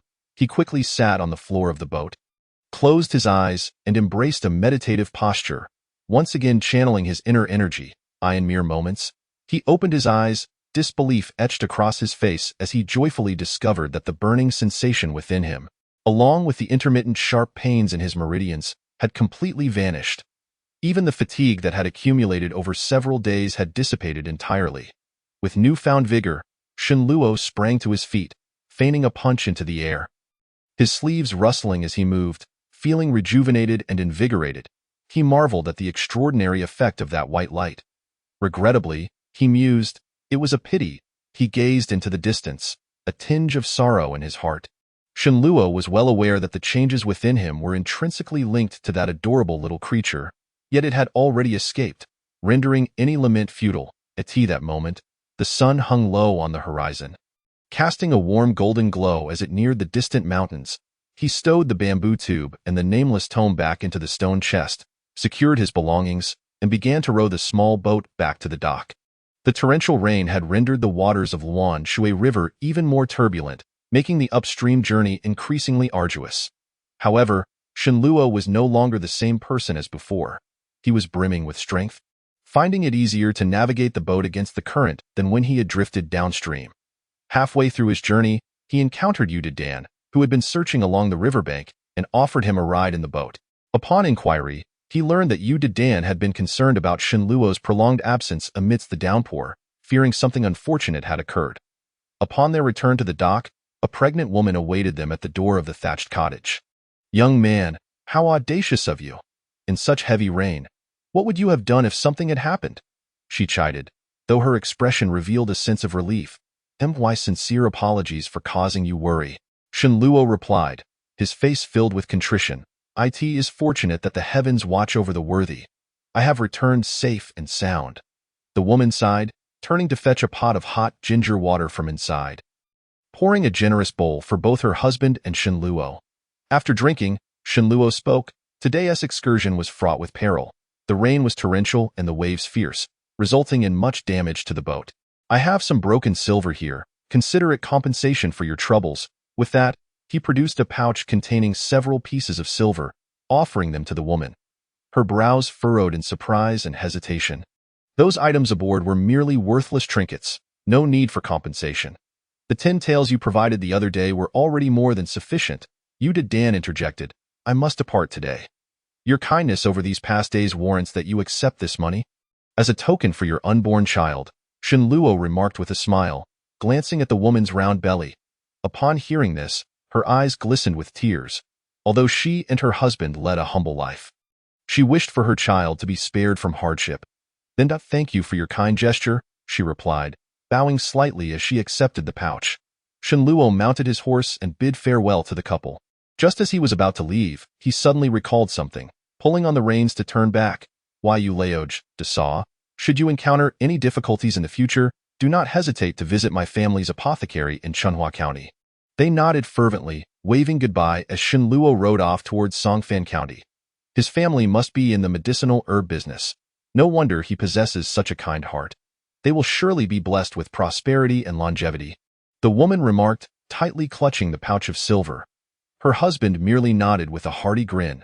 As the sun set, its golden glow enveloped the couple, casting their intertwined silhouettes against the backdrop of the reeds by the ferry.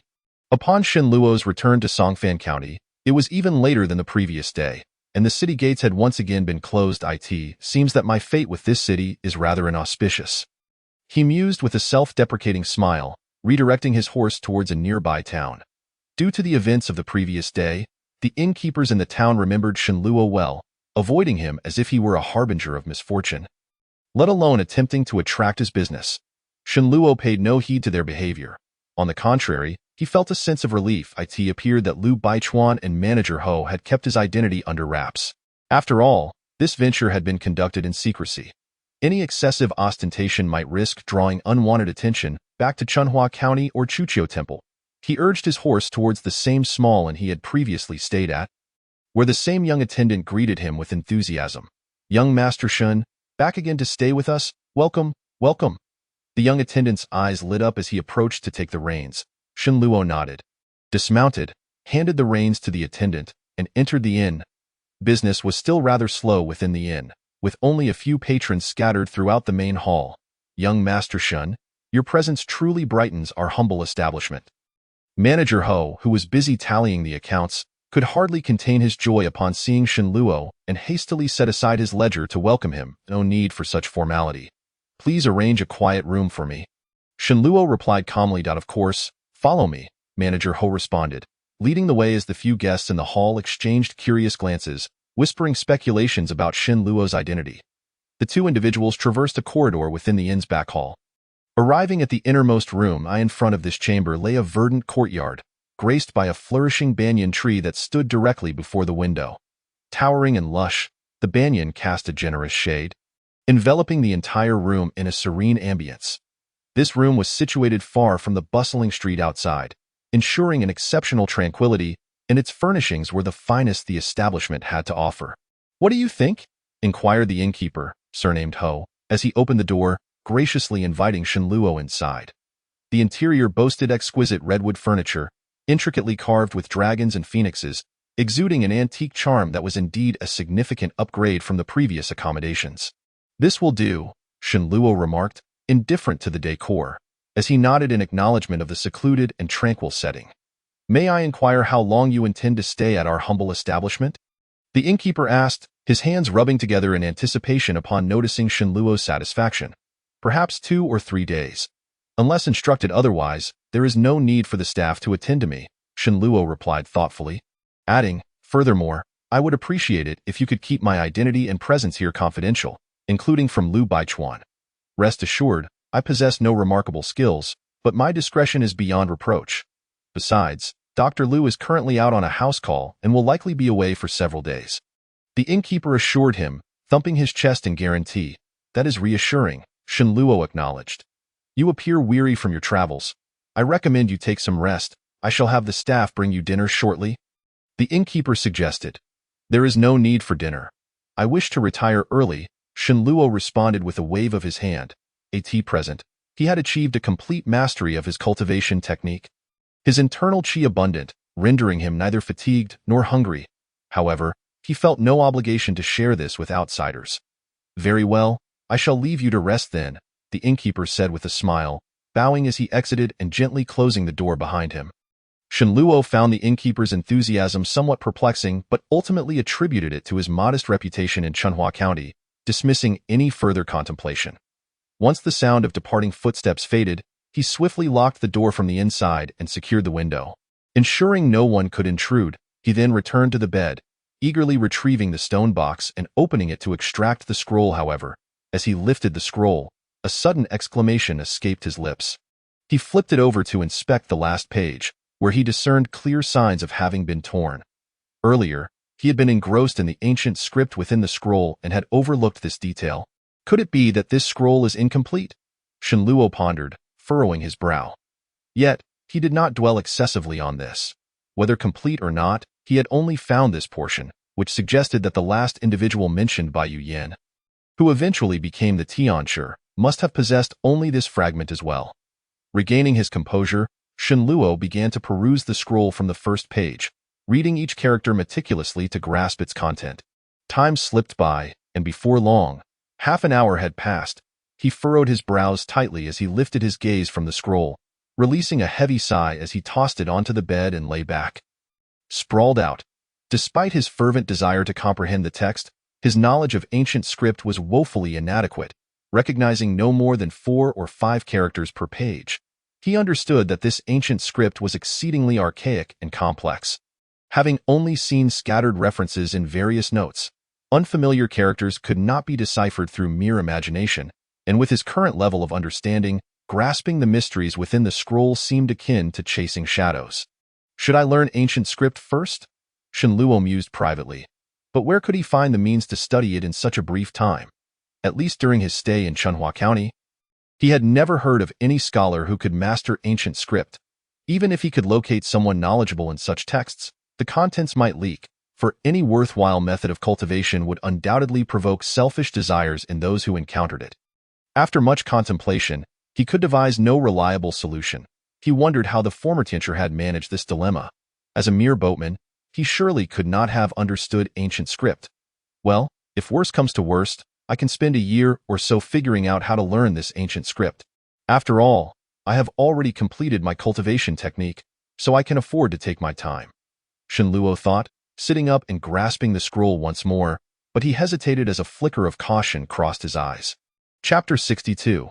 So it is. Shenluo quickly set the scroll down on the bed and quietly approached the door, unlocking it and slightly opening it to peer outside. The narrow corridor was eerily silent, devoid of any movement. Rubbing his head in confusion, he locked the door again and moved to the window, opening it to reveal the lush banyan tree in the courtyard. Once again, there was no one in sight. What is going on? I distinctly heard voices just now. Shenluo murmured to himself as he secured the window. Moments prior, he had heard a resonant voice echoing in his ears, seemingly reciting something profound, reverberating within his mind and causing him a fleeting moment of disorientation. Could it be that I am simply fatigued in hearing things? He wondered, massaging his temples as he returned to the bed and reached for the scroll again. At that very moment, a voice resonated in his ears. The curve is the whole. The voice remained loud and clear, ringing in his ears. Shenluo felt a buzzing sensation in his head, instinctively covering his ears with his hands, causing the scroll to slip from his grasp and fall to the floor. He remained frozen in place, his gaze fixed intently on the half-scroll that lay before him. After a moment, he swallowed hard and crouched down, cautiously extending his right index finger to touch the scroll's cover. The scroll remained unchanged, and no further sounds echoed in his ears. Strange. Could it not be from within this scroll? Shenluo's lips twitched slightly as he contemplated. He pinched the cover of the scroll with 2 fingers and lifted it closer to his eyes for a thorough examination. Aside from the nearly indecipherable silver ancient characters inside, the scroll appeared no different from an ordinary book. Could it be that some supernatural entity had attached itself to this text? A sudden realization struck him, and he instinctively touched his right arm. Yet, after regaining consciousness from his earlier faint, he had achieved a vague mastery of his cultivation technique, seemingly related to this entity. Moreover, aside from feeling slightly overheated since waking, he had yet to perceive any physical anomalies. With this thought, he felt slightly reassured, cradling the scroll in his left hand while his right hand instinctively brushed away dust from its pages. As his fingers glided over the scroll, a series of voices echoed in his mind, not self-deprecating. Thus, there is merit. Words arise naturally. His pupils dilated sharply, and his hand froze, his eyes transfixed on the 3 silver ancient characters where his fingers had touched. Could it be? A thought crossed Shenluo's mind, and he took a deep breath. After withdrawing his fingers an inch from the scroll, he pressed down once more. Words arise naturally. This time, the expression on Shenluo's face shifted from apprehension to elation. So it is, So it is, I understand now. No wonder a common boatman like you Tianshur could grasp it without formal instruction, for one need only touch it, having deciphered the method of reading this enigmatic tome. Shenluo eagerly began from the beginning, his fingers resting on the first character. This ancient character was among the few he recognized, representing the word for husband. The moment his finger made contact, the word husband echoed in his ears. Shenluo nodded slightly, immediately moving on to the second character. However, as he traversed a dozen characters, a sudden wave of dizziness washed over him, causing his body to sway involuntarily. Shaking his head, he assumed it was merely fatigue and attempted to touch the next character. Yet, upon doing so, he was engulfed by a sensation of vertigo, his vision darkening. Grasping the edge of the bed for support, he managed to avoid falling. This time, he heard no sound. Instead, a sharp pain coursed through his mind. Shenluo, refusing to be negligent, placed the celestial tome on the bedside and sat down in a meditative position. Being well versed in the healing arts, he quickly deduced that the symptoms he had just experienced stemmed from a significant depletion of his mental energy. According to Yu Yin, a person's essence, qi, and spirit are interlinked, each complementing the other. With his mental energy so drained, activating his cultivation technique should expedite its recovery. Soon, he felt a surge of heat enveloping his body, akin to being immersed in hot water. As his blood circulated more rapidly, a rosy hue blooming on his face. Indeed, as he practiced his technique, the sharp pain in his head began to subside considerably. Relieved, he continued to circulate his energy. It seems that while this method of reading is effective, it is also exceedingly taxing on the mind, Shenluo reflected after a quarter of an hour. Nevertheless, he hesitated not a moment longer. Picking up the scroll once more, gliding his fingers across the pages to decipher a dozen characters until dizziness struck him again, prompting him to cease and meditate. The way of heaven is formless. The way of heaven is formless, delineating yin and yang, and subsequently nurturing all things. If one seeks the path to longevity, one must refine yin into yang, transform the mundane into the sacred, and thus gradually enter the true path. This was the initial segment of text that Shenluo managed to comprehend after 3 rounds of meditation. From this passage, it appeared highly likely that the scroll contained a method of cultivation. Until this moment, Shenluo could be entirely certain that this tome was indeed the nameless celestial scripture spoken of by Yu Yin. There could be no mistake. Taking a deep breath, he exhaled slowly, his gaze regaining its composure. This was not the time for excitement. Comprehending the entirety of this half of the nameless celestial scripture was the priority, though it would undoubtedly be an exceedingly lengthy endeavor. At that instant, his peripheral vision caught sight of the stone box beside him, a flash of emerald green drawing his attention. It was the green bamboo tube with a fissure. Both the stone box and the parchment were extraordinary objects. Perhaps this green bamboo tube, in their company, was also a treasure. With this thought, Shenluo reached out to retrieve the bamboo tube, examining it closely and weighing it in his hands, discovering it bore no distinction from an ordinary bamboo tube. Rising, he took the scissors from beside the oil lamp and made a gentle incision on the bamboo tube. With a sharp sound, a mark was immediately etched onto its surface. He hastily halted, his brow furrowing. This green bamboo tube was surprisingly fragile. Could it merely be an ordinary item? Chapter 63. The black skull. Shenluo pondered briefly before approaching the table, bringing the green bamboo tube close to the flame of the oil lamp. The dim yellow flame licked at the bamboo tube, and the point of contact quickly began to yellow. Squinting slightly, he did not withdraw the tube immediately, continuing to roast it with the flame. The yellowing bamboo rapidly turned black, revealing specks of red sparks within, emitting wisps of smoke, as if it were on the verge of igniting. Shenluo quickly removed the bamboo tube, extinguishing the tiny sparks with a breath. Disappointment etched across his face. It seemed that this green bamboo tube was indeed just an ordinary object. He could not help but smile wryly. Not only had he successfully located the nameless celestial scripture, but he had also unexpectedly acquired a treasure box that could shrink items, and his previously stagnant Xiaohua Yang skill had now reached perfection. Tio's wish for more treasures was rather greedy of him. Shenluo silently admonished himself, yet he could not bring himself to discard the bamboo tube, choosing instead to return it to the stone box. He settled back onto the bed, sitting cross-legged, and resumed caressing the nameless celestial scripture. In the following days, Shenluo immersed himself in the study of the nameless celestial scripture, shutting himself away. When fatigue set in, he would meditate to recuperate, and upon regaining his strength, he would resume reading, occasionally having the young servant bring him a meager meal. After nearly ceaseless effort, he finally completed a thorough reading of this half of the nameless celestial scripture by the noon of the 5th day. On this day, Shenluo sat cross-legged on the bed, his face unshaven and weary, yet his eyes sparkled with excitement. Just as he had surmised, the nameless celestial scripture contained a cultivation method, infinitely more profound and intricate than Xiaohuayang, representing a genuine celestial technique. This method bore no name, and according to the overarching principles outlined at the beginning, it was divided into 18 levels, allowing cultivation from the qi refinement stage all the way to transcending tribulations and becoming immortal.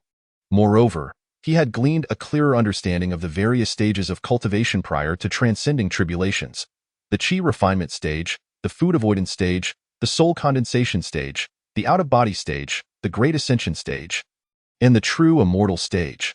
The nameless celestial scripture offered no detailed explanations for these 6 grand realms, merely touching upon them, stating that should one cultivate to an advanced level, not only would their lifespan extend, but they would also acquire formidable abilities, such as summoning wind and rain or moving mountains and filling seas.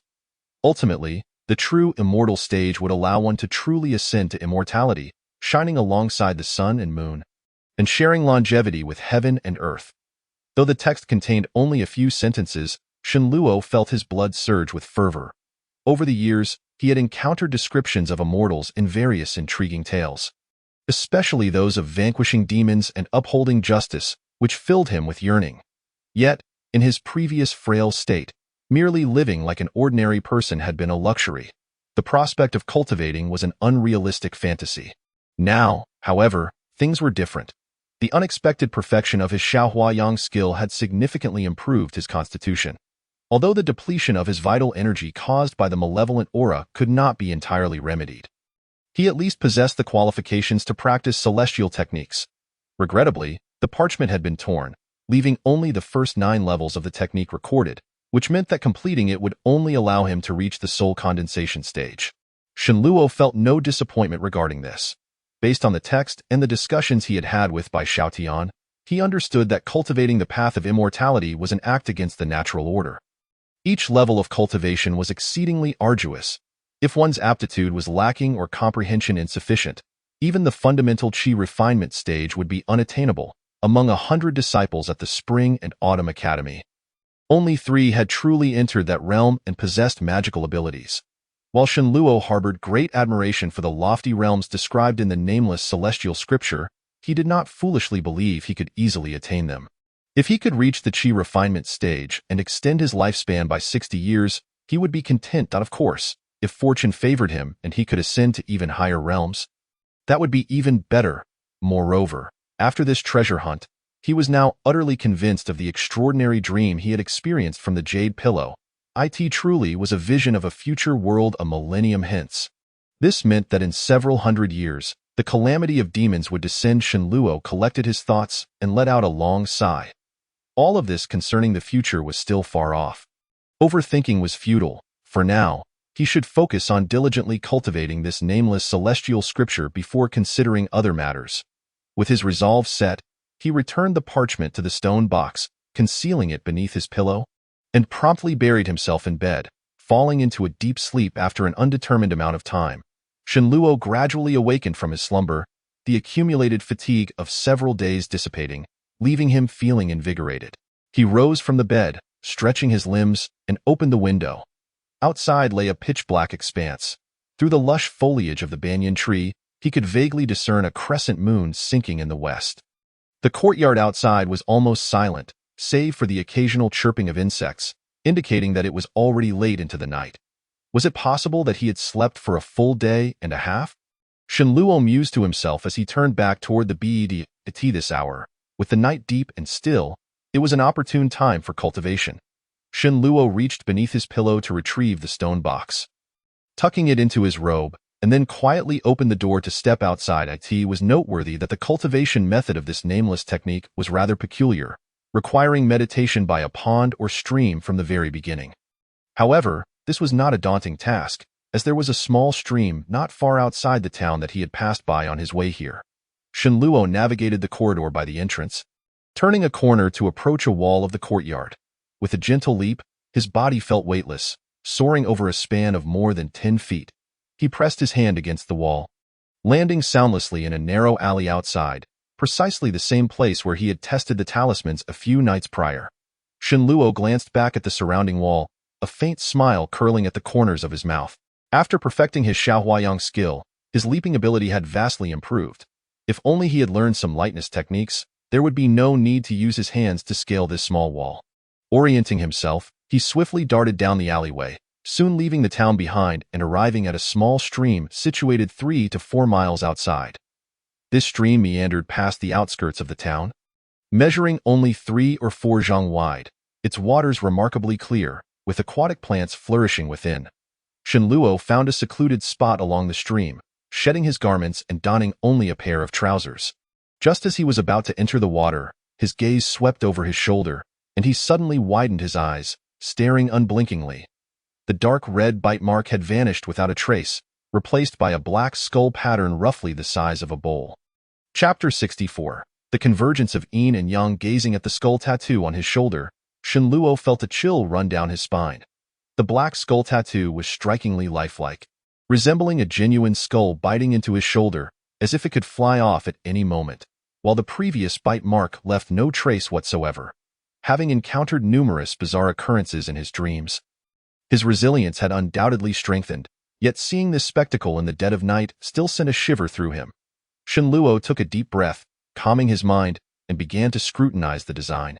The black lines forming the tattoo bore a resemblance to talismanic symbols, exuding an air of mystery. Aside from its somewhat eerie appearance, the tattoo itself was neither painful nor itchy. Had he not happened to remove his clothing, he might not have noticed it at all. Could it be related to the previous white skull? Was this black skull tattoo the transformation of that white skull? Shenluo rubbed his chin.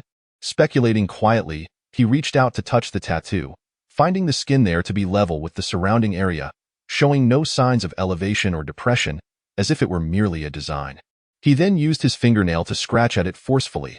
Aside from causing a slight sting to the skin, the tattoo remained unaffected, as though that area of skin had always appeared thus. After a moment's contemplation, Shenluo sat cross-legged on the ground, channeling his Xiaohuayang skill to direct the rising yang energy from his dantian to his shoulder in no time.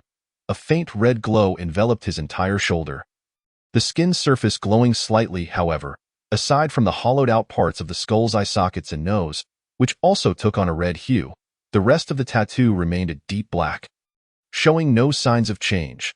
Now that his Xiaohuayang skill had reached perfection, the yang energy he generated was far beyond what it had been before. If this were indeed a malevolent entity, it should not remain so calm. Shenluo did not cease his efforts, experimenting with various methods, punching, slapping, biting, and splashing water, attempting to remove the black skull tattoo, but all were met with failure. Never mind, it seemed there was no immediate danger. He would leave it for now. If it were not for this bizarre encounter, mastering the Xiaohuayang skill would have been an uphill battle for him. He hoped this nameless technique would not prove as arduous. Shenluo refrained from dwelling on the matter further, redirecting his thoughts back to the nameless technique. According to the conversations of Fengyang Zhanren and Master Luo, should one achieve significant success in the Xiaohuayang Gong, their lifespan could be extended by 2 or 3 years. However, whether this brief span of time would enable him to fulfill his desires remains a matter of speculation. Regardless, having come this far, he could never retreat. With these thoughts in mind, Shenluo rose, shook his arms, and stepped into the brook, sitting cross-legged in the shallow water, which lapped gently at his chest, stopping just beneath his neck. He then closed his eyes in concentration, carefully recalling the first level of the Nameless Technique's cultivation mantra. After confirming its accuracy, he began to breathe and channel his energy as instructed by the technique. Unlike the Xiaohuayang Gong, this nameless method placed greater emphasis on connecting with the external world. As he breathed, he also focused on perceiving the surroundings. Initially, Shenluo found himself somewhat unaccustomed to this practice, but after a few stumbles, he gradually fell into a rhythm. The yang energy within his dantian began to circulate slowly within his body under the guidance of the technique, completing one cycle before returning to the Dantian. Feeling subtly warmer. Simultaneously, a refreshing chill permeated from the surrounding brook, gathering in his limbs without spreading towards his chest and abdomen. According to the records of the nameless heavenly tome, this chill was the essence of water spirit energy. Shenluo continued to operate the nameless technique, cycling through it repeatedly, swiftly completing 36 rotations. With each cycle, the yang energy in his Dantian grew increasingly heated, until it felt as though a blazing fire was igniting within. In contrast, his limbs became excessively cold under the influx of water spirit energy, as if encased in ice, nearly numbing his senses. This interplay of heat and cold left Shenluo in a state of dual torment. However, he bore it with immense determination, clenching his teeth and persevering. To step into the realm of chi refinement, transforming from an ordinary mortal into a genuine cultivator, one must first comprehend the nature of the law. In other words, only by understanding this nature can one truly embark on the path of immortality. According to Bai Xiaotian, every cultivation method possesses its own way of comprehending this nature. The method outlined in the nameless technique involves mobilizing the foundational yang energy while simultaneously inviting the water spirit energy into the body. Cycling through the technique for 36 rotations, thereby placing oneself in a state of water and fire coalescence. In this state, through continuous experimentation and insight, one could successfully merge the two energies into a delicate cycle of yin and yang, allowing the physical body to integrate with the cosmos while the spirit could achieve heightened concentration, seizing the opportunity for transformation and comprehension of the law's nature. The so-called literary enlightenment is somewhat ethereal, akin to flowers in a mirror or the moon reflected in water, visible yet intangible, with each individual's experience differing. However, through persistent attempts, the likelihood of success can increase, though some may be limited by their innate talents or comprehension. Remaining unable to grasp that critical moment despite a lifetime of arduous practice, Shenluo mentally recited the method detailed in the nameless technique once more while channeling both the yang energy in his Dantian and the water spirit energy within his limbs. The interplay of cold and heat intertwined within him, causing his complexion to fluctuate between shades of blue and red. This mingling of sensations persisted only briefly. The coolness of the water spirit energy proved significantly weaker than the yang energy, leading to a rapid dissipation. Shenluo sighed inwardly, recognizing his failure. It seemed that the nameless technique was as challenging to cultivate as the Xiaohua Yang Gong, or perhaps his aptitude was simply lacking. Yet, as this was merely his initial attempt to experience the nameless technique's cultivation, he had not harbored high expectations and thus felt no sense of disappointment at this moment. However, at that instant, an unexpected occurrence transpired. Shenluo suddenly felt a chill at his right shoulder as a wave of immense cold energy surged forth, entering his body. His body stiffened, and a layer of fine white frost enveloped him in an instant. As before, this cold energy had no effect on the surroundings. The brook continued to flow undisturbed, and the water temperature remained unchanged. Once inside Shenluo's body, the cold energy rushed towards the yang energy in his Dantian. Colliding violently, boom! A muffled sound reverberated within him as if his internal organs had been shaken. Shenluo felt his meridians throb with pain, unable to move even slightly, let alone control the conflicting forces, forced to endure their chaotic clash within him. Yet, the two powerful energies did not clash for long. They soon intertwined, shifting from mutual opposition to harmonious integration. In that moment, Shenluo felt as though he had pushed open a mysterious door. A wave of indescribable exhilaration surging within him, and his mind could not help but be immersed in this sensation. At this moment, he sensed the water spirit energy flowing continuously into his body from his limbs, while the yang energy in his Dantian melded with it. This process felt entirely natural, requiring no intervention from him, as if it were meant to be. Chapter 65. Comprehending the law, time passed, and Shenluo's consciousness gradually returned to clarity. He opened his eyes to find himself still submerged in the brook from the neck down. Initially startled, he then paused in astonishment. Although summer had arrived, the morning brook water remained chillingly cold. Anyone immersed therein for an entire night, no matter how robust, would surely suffer, let alone someone with his current frail constitution. Yet, why did he feel no trace of the brook's chill? Instead, he felt quite comfortable submerged. Confused, Shenluo slowly rose from the water. The sun had risen brightly, casting golden rays that illuminated everything. However, to his eyes, the world appeared entirely transformed, radiating an unprecedented brightness and clarity. Suddenly, an idea struck him, and he cast his gaze around, discovering with delight that his vision had vastly improved. He could effortlessly discern the intricate patterns of leaves from several dozen paces away, even noticing ants scuttling up and down the trunk and caterpillars crawling stealthily among the lush foliage. Steadying himself, he peered into the distance. A town several miles away came into sharp focus, with its winding stone paths, houses emitting wisps of smoke, early rising vendors arranging their wares, and children playing at their doorsteps. Furthermore, his hearing had become extraordinarily acute. The sounds of chirping insects and singing birds were merely the beginning. Numerous unfamiliar noises reached his ears. A mouse scuttling through a nearby field, 2 butterflies flitting about the flower bushes by the brook, and a crab digging in the stream bank, producing a series of bubbles and popping sounds. His sense of smell had also heightened significantly as he detected the earthy scent of soil, the fragrance of flowers, the odor of decaying leaves, and a myriad of other scents all wafting into his nostrils. What an unpleasant smell! Shenluo covered his nose with his hand, murmuring to himself. Just moments ago, he had caught a whiff of a foul stench that seemed to be right before him, which he had not noticed earlier. When he examined his hand, he discovered a slick, grimy layer on it, which he brought closer to his eyes, revealing a dark, muddy substance. The source of that stench was evidently this muck. Hastily, he wiped his face with both hands, only to realize that his entire face and neck were coated in this black filth. He hurriedly washed it off in the brook, after cleansing his face of the grime. Shenluo felt a wave of refreshment wash over him, and he was filled with delight. His senses had undergone a transformative change, a qualitative enhancement far beyond what the Xiaohua Yanggong could offer.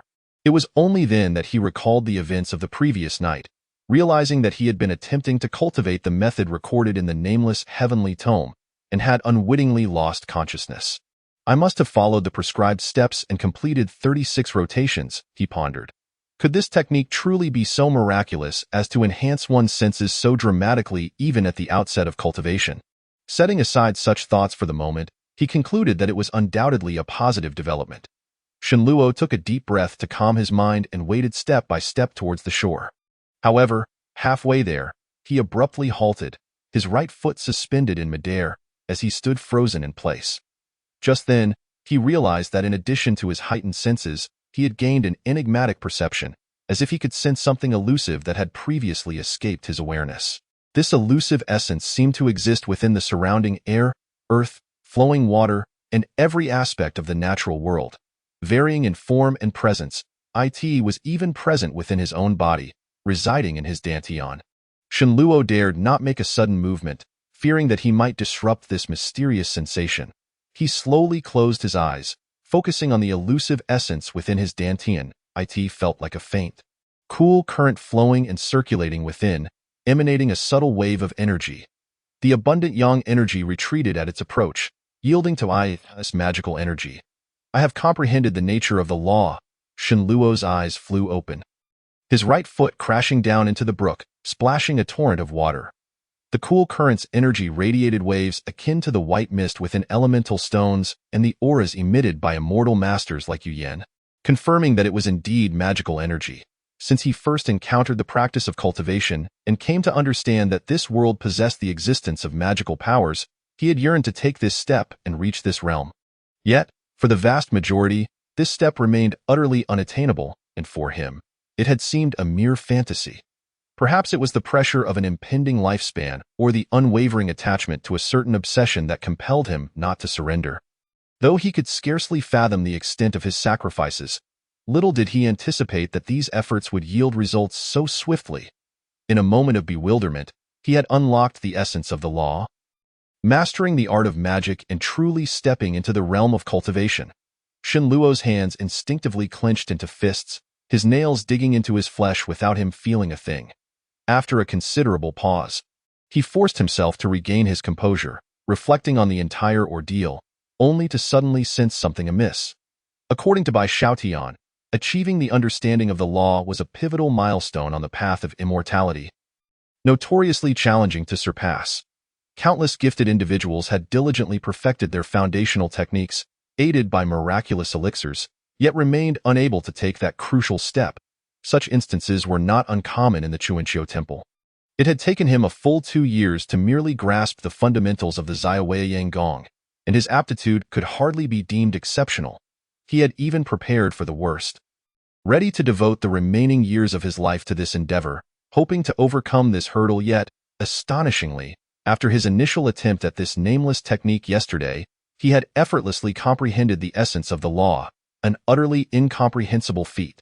Even if this technique surpassed the pure Yang sword technique of the Chuanqiu Temple in intricacy and was more effective in unlocking the law, it should not have been so easily achieved. It felt as if heaven itself was bestowing its favor upon him. As he pondered this, Shenluo was suddenly reminded of the chilling sensation that had surged through him the previous night. The spiritual energy he had absorbed from the stream had dissipated. It seemed the sudden onset of that cold current had plunged him into a state of detached enlightenment. He recalled that the cold had emanated from his right shoulder. Could it be related? Shenluo instinctively glanced at the skull tattoo on his right shoulder. The tattoo remained vividly lifelike, showing no signs of alteration. For reasons unknown, what had once appeared to be a somewhat unsettling design now seemed rather pleasing. Perhaps this was what one might call fortuitous fate. He scratched his head, musing on this notion. Chapter 66. Walking on water, Shenluo cast a few glances around, shifting his body to conceal himself amidst a nearby thicket of lush aquatic plants, and settled down once more in a meditative posture. Having just embarked on the path of immortality and comprehended the essence of the law, he was eager to continue his cultivation, striving to perfect his foundational technique and discern what set him apart from ordinary individuals. Although it was daytime and the stream lay not far from the town, he felt no concern about being discovered. With his heightened senses, he could detect any presence within 3 miles well in advance. Shenluo closed his eyes, meticulously recalling the first set of incantations of the nameless technique. The techniques of cultivation were fundamentally different from foundational techniques like the Zaiwei Yang Gong, which focused solely on internal cultivation, men nurturing their inner yang energy, while women cultivated their yin essence. The nameless tome of heavenly scriptures required not only internal cultivation, but also the vital absorption of spiritual energy from the heavens and earth, supplemented by yang energy or yin essence, to refine it into one's own magical power, which would then be stored in the dantian. Before long, as he began to cultivate, he let out a soft gasp, slowly opening his eyes. Just as he initiated the first major cycle, directing his yang energy downward to the Huyin point and then to the Yongquan point in the soles of his feet, he encountered an anomaly. The faint trace of magical power within his dantian unexpectedly flowed downward in tandem with his yang energy, traveling along the yin channels to his feet, generating a peculiar tingling sensation. The entire process unfolded seamlessly, without the slightest delay. How strange! Why is this happening? Shenluo pondered aloud, perplexed. After a moment of contemplation, he shifted his focus, allowing the magical power to reverse its course from his feet back to the dantian, causing the tingling sensation to dissipate. He continued to circulate his energy, and as he raised his yang energy to the Yutong point at his chest, he noticed the magical power similarly ascending, traveling from his hands through the 3 yin meridians along his arms to his palms, and then, with a mere thought, returning to the dantian. The energy circulated from his limbs back to the dantian. This is the energy circulating from the limbs back to the dantian, cleansing the essence and refining the marrow. The senses awakened. This energy returning to the dantian. Does this not signify that the first layer of the nameless technique has been perfected? How could this be? Suddenly, Shenluo realized something, his eyes widening in astonishment. According to the records of the nameless tome, this first layer of technique was foundational to the entire method, critical in nature. Even after comprehending the essence of the law, one was still required to diligently cultivate over time, gradually accumulating magical power, attempting to channel it through the extraordinary meridians to the limbs, a process known as energy circulating from the limbs back to the dantian.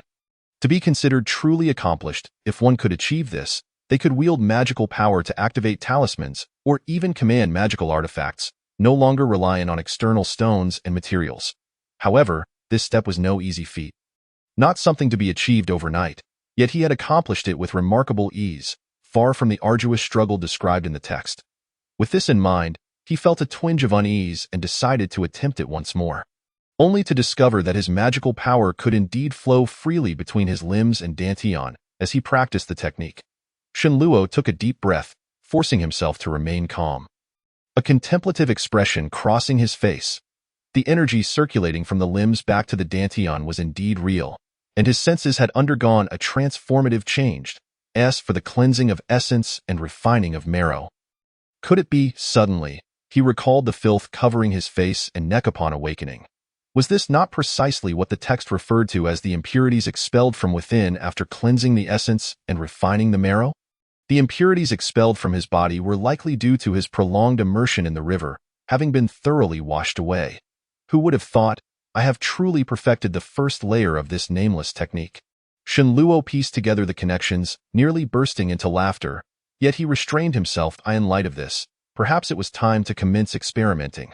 Muttering to himself, Shenluo rose from the stream, clasping his hands together before him, forming a series of seals as he recited the incantation. The trace of magical power from his dantian once again flowed down his legs, reaching his feet. Before long, a faint blue aura appeared on the surface of his soles, while the nearby water swirled without a ripple, forming two whirlpools the size of a palm around his feet. An incredible spectacle unfolded. As the whirlpools began to rotate, they generated an upward thrust, lifting his body from the water's surface, causing him to float above it. Shenluo was evidently unprepared for such an occurrence. Losing his balance, he nearly toppled backward but managed to flail his arms and regain equilibrium just in time. Though his back was drenched in cold sweat, his face radiated both astonishment and delight. Shenluo cautiously lifted his right leg, and the moment his foot left the water's surface, the whirlpool beneath vanished. Yet the blue aura remained. Steadying himself, he gingerly extended his right leg half a foot forward, then slowly lowered it. As his foot made contact with the water, the palm-sized whirlpool reappeared, supporting his soul. Witnessing this, the joy on Shenluo's face deepened, and he began to stride forward, walking steadily upon the water's surface as if it were solid ground. He had succeeded. Elated, he quickened his pace, but due to a slight delay in the transmission of magical energy within him, the whirlpool beneath his feet suddenly disappeared, and with a splash, he fell into the water. After swallowing several mouthfuls of water, he regained his footing, coughing yet exuding excitement in his gaze. The nameless tome contained not only the cultivation method but also certain spells. What he had just attempted was the water-walking spell associated with the first layer of the technique. As its name suggests, the water-walking spell allows one to traverse water as if it were solid ground, a practical, if not exceptionally powerful, ability. Furthermore, upon reaching the fourth layer and entering the phase of abstaining from grains, one could learn the water avoidance spell, enabling free breathing underwater, thus eliminating the threat of drowning. By the seventh layer. Upon entering the soul consolidation phase, one could master the water-splitting spell, which, unlike the water-walking and water avoidance spells, was a true supernatural ability. Mastering it would grant one the power to part rivers and lakes at will. Provided their magical power was sufficient. In addition to these spells, the tome also detailed a method of spiritual summoning and commanding aquatic beings, a technique deemed the most formidable within the entire system. Devoid of the stringent prerequisites required for the water avoidance and water-splitting spells, permitting practitioners with lower magical power to engage in its cultivation, and of course, those with weaker magical abilities could only command lesser aquatic beings. And as one's proficiency in the technique advanced, one could summon increasingly powerful aquatic creatures. However, the specific types of aquatic beings one could command were not explicitly detailed in the text, possibly elaborated upon in later chapters. The summoning technique was quite intricate, far surpassing the water-walking spell in complexity. Shenluo had only skimmed the relevant incantations in haste, finding them profoundly enigmatic, with little time to comprehend, let alone execute the spell. In truth, the water-walking spell itself was a rather advanced technique. According to the tome, even individuals of exceptional talent and comprehension required substantial time and repeated attempts to succeed. His unprepared trial had yielded effortless success. A truly unexpected outcome. Chapter 67. Someone has passed through. Could it be due to this? After the initial exhilaration, Shenluo gradually calmed himself, casting a glance at the skull tattoo, silently pondering. The series of unexpected delights had instilled a sense of concern within him. He spent a full 2 years merely to barely grasp the fundamentals of the minor transformation yang technique. Yet now, within the span of a single day, not only has he perfected this technique, but he has also initiated the first level of an unnamed skill, and he has almost intuitively mastered the water treading technique. As the saying goes, extraordinary occurrences often indicate the presence of something unusual. His childhood experiences have taught him that every outcome has its cause. Had he not become knowledgeable through prolonged illness, poring over miscellaneous texts to concoct spiritual medicines such as golden fragrance jade?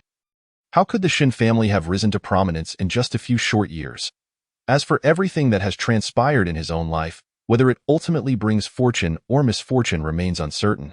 However, in the short term, it is undoubtedly a tremendous stroke of good fortune for him. With his objectives accomplished, it seems he ought to return. Shin Luo pondered silently as he turned back toward the shore, donned his clothing, and soon arrived at the official road outside the town. At this moment, the sun blazed high in the sky, and it was precisely noon. The thoroughfare was almost deserted. Instinctively, Shin Luo took a gentle whiff, and a multitude of scents rushed forth, left behind by the passers-by. He suddenly discovered a rather intriguing phenomenon. By inhaling these aromas, he could gauge how many people had recently traversed this path. Even surmising their activities, for instance, a scent mingled with the odor of beans must belong to a vendor selling soybean milk and tofu. The pungent smell of sweat surely indicates a laborer returning from the county town. There was even another scent nearby. That must belong to a night soil collector. Shin Luo couldn't help but chuckle inwardly. With his heightened sense of smell, he had stumbled upon such a remarkable utility, something he had never even contemplated before. As he entered the town, Shin Luo ambled toward the inn with little else to occupy him. He slightly perked up his ears to test his hearing. Immediately, various sounds from near and far flooded in. There were voices of women bargaining with merchants, 2 elderly men whispering gossip at the street corner, and even the shouts of waiters from a nearby tavern could be distinctly heard. Shin Luo smiled faintly, closed his eyes, and attempted to listen for sounds from farther away. The sizzling of stir-fried dishes from a large inn's kitchen and the snoring of guests on the second floor soon reached his ears, while from a greater distance came. After a while, Shin Luo slowly returned to his rented small inn. The dining hall was bustling at mealtime, the liveliest moment of the day. Even in this remote inn, 4 or 5 tables were occupied. "Young Master Shin, I see you have returned. No wonder I knocked several times earlier, and no one answered," exclaimed the young attendant bustling about the hall, visibly relieved to see Shin Luo. "Please bring a meal to my room. Avoid greasy items like chicken, duck, or trotters. Something light would suffice." Shin Luo nodded nonchalantly, casually imparting the request, and turned to head back to his room. However, after taking a few steps, he turned back, beckoning the young attendant over. When the attendant arrived, Shin Luo lowered his voice and said, "Also, please procure some talisman paper, vermilion, black dog blood, and a complete set of writing brushes, ink, paper, and inkstone, and deliver them to my room." After discreetly slipping a piece of silver into the attendant's hand, he swiftly exited the hall. The young attendant, watching Shin Luo's hasty departure, felt a twinge of curiosity but did not delve deeper. Happily pocketing the silver and heading to the kitchen. "How does young Master Shan know the kitchen is making trotters for lunch?" he muttered to himself, puzzled, as he stepped out. Upon returning to his room, Shin Luo intended to tidy his belongings but suddenly sniffed the air, squinting slightly. There was an unfamiliar scent in the room, and judging by its intensity, it seemed recent. The source of this scent was familiar to him. It was the innkeeper, surnamed Ho. "What brings him to my room?" Shin Luo mused internally, then closed his eyes, attempting to deduce the trajectory of the innkeeper's movements based on the scent's strength. Gradually, a hazy image formed in his mind. A figure entered through the door, circled the room, did nothing in particular, and then exited. The person simply came in and out without searching for anything. Could it be merely concern for his well-being that prompted this visit? Shin Luo slowly opened his eyes, a hint of curiosity on his face. Just then, footsteps approached from a distance, and a knock soon followed at the door. "The door is open. Please come in," Shin Luo remarked, wrinkling his nose. The door creaked as it swung open, revealing a figure carrying a large wooden tray, one side laden with a meal and the other with brushes, talisman paper, vermilion, and other items. It was not the young attendant, but rather the innkeeper. Hodada, the young attendant is busy in the hall, so I have brought these over myself, the innkeeper said, beaming with a smile. Thank you. Innkeeper Ho. Shenluo was not surprised by the innkeeper's appearance. He was about to reach for the tray when the innkeeper stopped him. Young Master Shen is an esteemed guest. How could I let you serve yourself? The innkeeper insisted, placing the food on the table and standing aside, ready to collect the dishes. Shenluo, already famished, wasted no time and quickly devoured the meal. After wiping his mouth, he picked up the talisman paper, vermilion, and dog blood, glancing at them and immediately discerning several elements that had previously eluded his perception. The vermilion contained a trace of fiery spiritual energy. The black dog blood exuded a yang energy reminiscent of the sun's essence, and while the talisman paper lacked such elemental energy, it possessed a depth not found in ordinary paper. Yet, the spiritual energy within the vermilion was exceedingly faint. The yang energy in the black dog blood was quite thin, and the talisman paper was of low quality, riddled with flaws. These materials might suffice for crafting low-grade talismans like the minor thunder talisman. But should he desire to create more advanced talismans in the future, they would likely prove inadequate. These items are all used by Taoists for talisman drawing. Might it be that young master is well versed in this art? The innkeeper inquired, collecting the dishes but not leaving just yet. Well versed would be an overstatement. I possess only a modicum of knowledge, Shenluo replied casually, setting down a box of vermilion. Young master can draw talismans? I possess a talisman here. May I inquire whether you could assist me in creating one? I would be willing to offer substantial compensation, the innkeeper implored, his face lighting up with hope. I asked that why you visited my room earlier? Shenluo asked, a teasing smile playing on his lips. How did you know? The innkeeper stammered, his face flushing. Don't enter a guest's room without permission. Such an act bordered on thievery. If this matter were to come to light, the reputation of his inn would be utterly ruined. Realizing this, the innkeeper's face turned pale. There is no need for you to be anxious. I will not disclose this matter. However, I would appreciate your honest answer to my earlier question. Shenluo said with a light chuckle, observing the innkeeper's awkward demeanor. Thank you, young Master Shen, for your magnanimity. My previous actions were indeed presumptuous. I entered your room out of concern, as the young attendant mentioned you had not shown yourself all day. I beg your forgiveness, the innkeeper explained, bowing deeply in a hurry. Seeing that the innkeeper's tone seemed sincere, Shenluo nodded. You have extended a helping hand to me. I shall do my utmost to repay your kindness. However, I must clarify that my understanding of talisman arts is rather rudimentary. If the task is too complex, I may not be able to fulfill it. Upon hearing this, the innkeeper quickly retrieved a small silk pouch the size of a palm, and upon opening it, revealed a yellowed piece of paper that had been folded into a square. Please take a look, he said, presenting the paper to Shenluo. Shenluo raised his eyes, observing that one edge of the paper was uneven, as if it had been torn from a book that depicted a talisman, and from the symbols on it, the difficulty appeared to surpass that of the minor thunder talisman. This piqued his interest. But upon noticing the inscription at the bottom reading Wealth and Prosperity Talisman, he couldn't help but chuckle softly. His willingness to draw the talisman stemmed not only from a desire to repay the innkeeper's kindness, but also from curiosity about what kind of talisman the innkeeper wished to create. Is there an issue with the talisman, young Master Shen? The innkeeper inquired cautiously, noticing the shift in Shenluo's expression. No issue at all. Shenluo waved his hand, restoring his demeanor.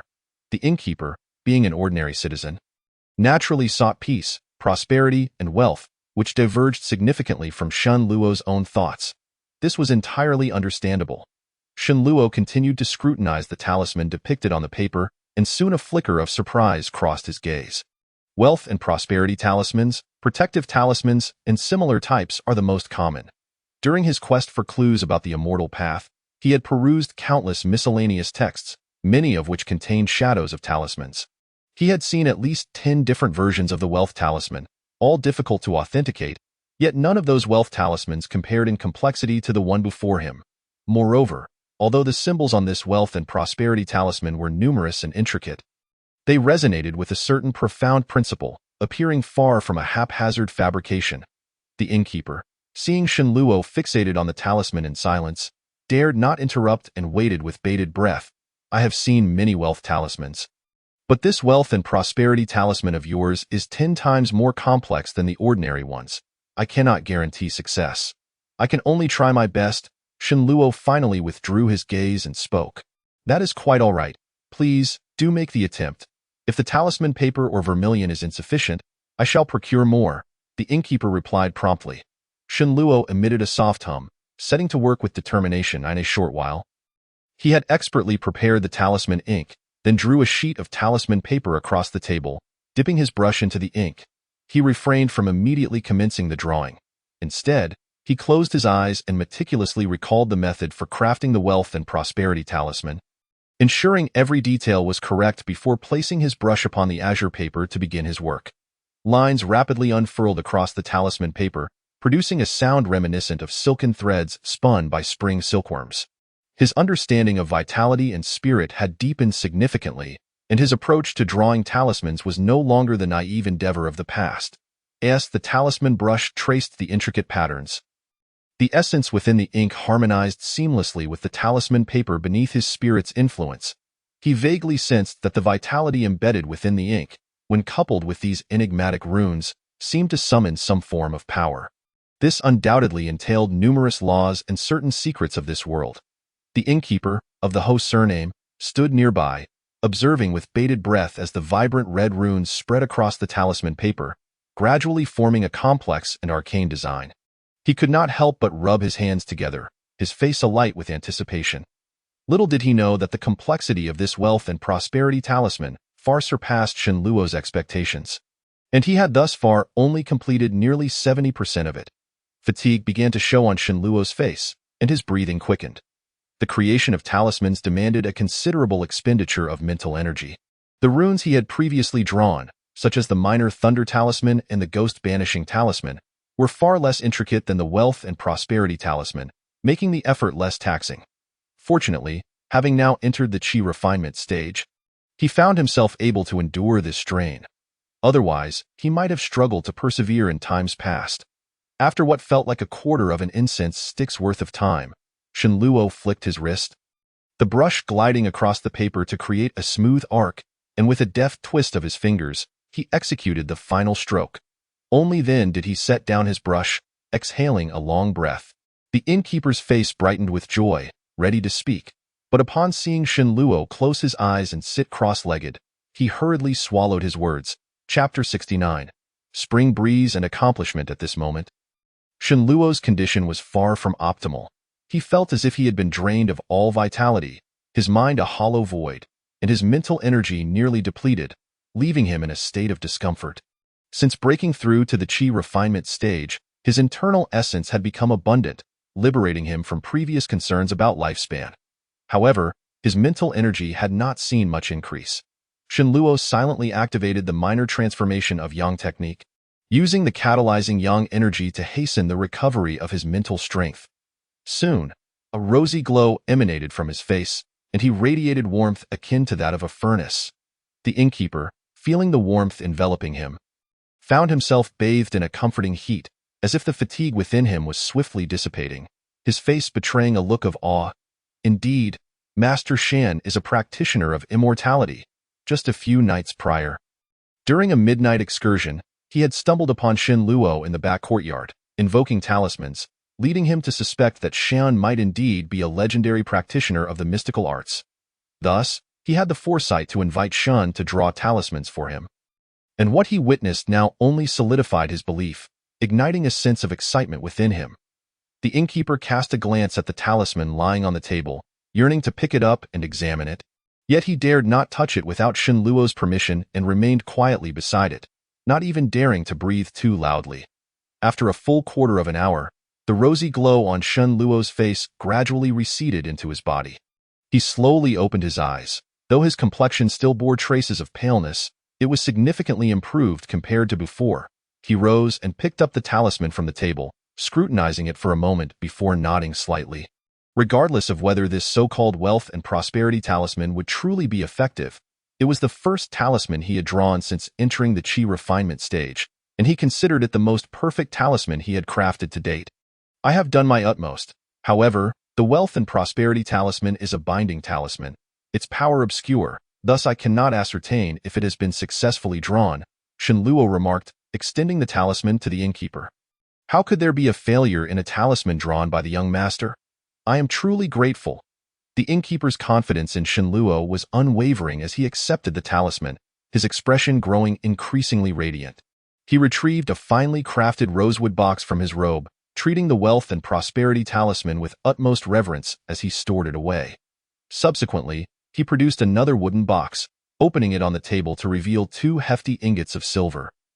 Gleaming brilliantly, easily amounting to 100 taels. Business has been poor at the shop lately, and I am unable to offer more. 100 taels of silver is but a token of my appreciation. I hope young Master Shun will accept it, the innkeeper stated with a bow. I have no desire for such yellow-white items. You need not go to such lengths, innkeeper. I previously made it clear that this talisman is merely a gesture of gratitude. Shenluo replied, waving his hand dismissively. That cannot be. You are a guest of this establishment. It is only right to summon a healer. Now you have expended so much effort to draw a talisman for me. How could I offer nothing in return? The innkeeper replied urgently. How about this?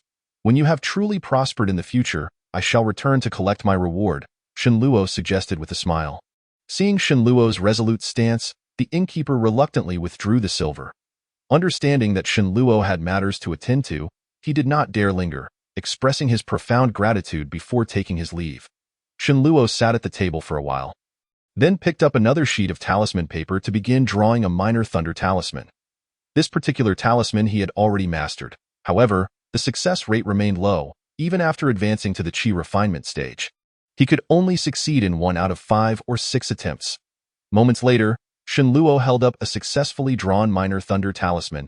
Examining it closely, he silently guided a thread of his internal essence into his palm and infused it into the talisman.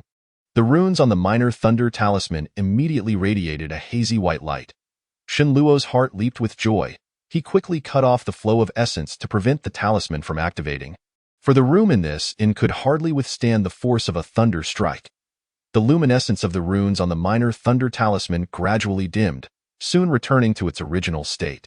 After achieving mastery over his essence, he found he no longer needed to use spirit stones to activate the talismans.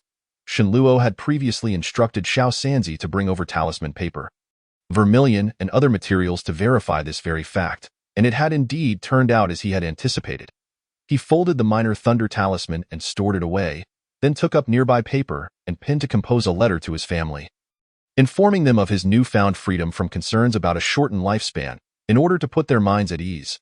Naturally, he refrained from mentioning his advancement to the chi refinement stage, only stating that he had made progress in cultivating the minor transformation of yang technique at the spring and autumn temple, and had received a beneficial elixir from the sect leader, which resolved his issues with longevity. He omitted any mention of the mysterious heavenly book, fearing it might lead to inadvertent disclosure. After carefully sealing the letter, Shenluo packed his belongings and stone box before rising to leave his room and making his way to the inn's main hall. By this time, the lunch hour had passed, and the hall was nearly empty of patrons. A few attendants loitered about, idly standing or sitting, while Xiao Sanzi had even dozed off, sprawled across a table. Young Master Shen, are you preparing to leave? The innkeeper, Holyong, was busy calculating accounts behind the counter with an abacus when he spotted Shenluo approaching with his bundle and hurried out to greet him.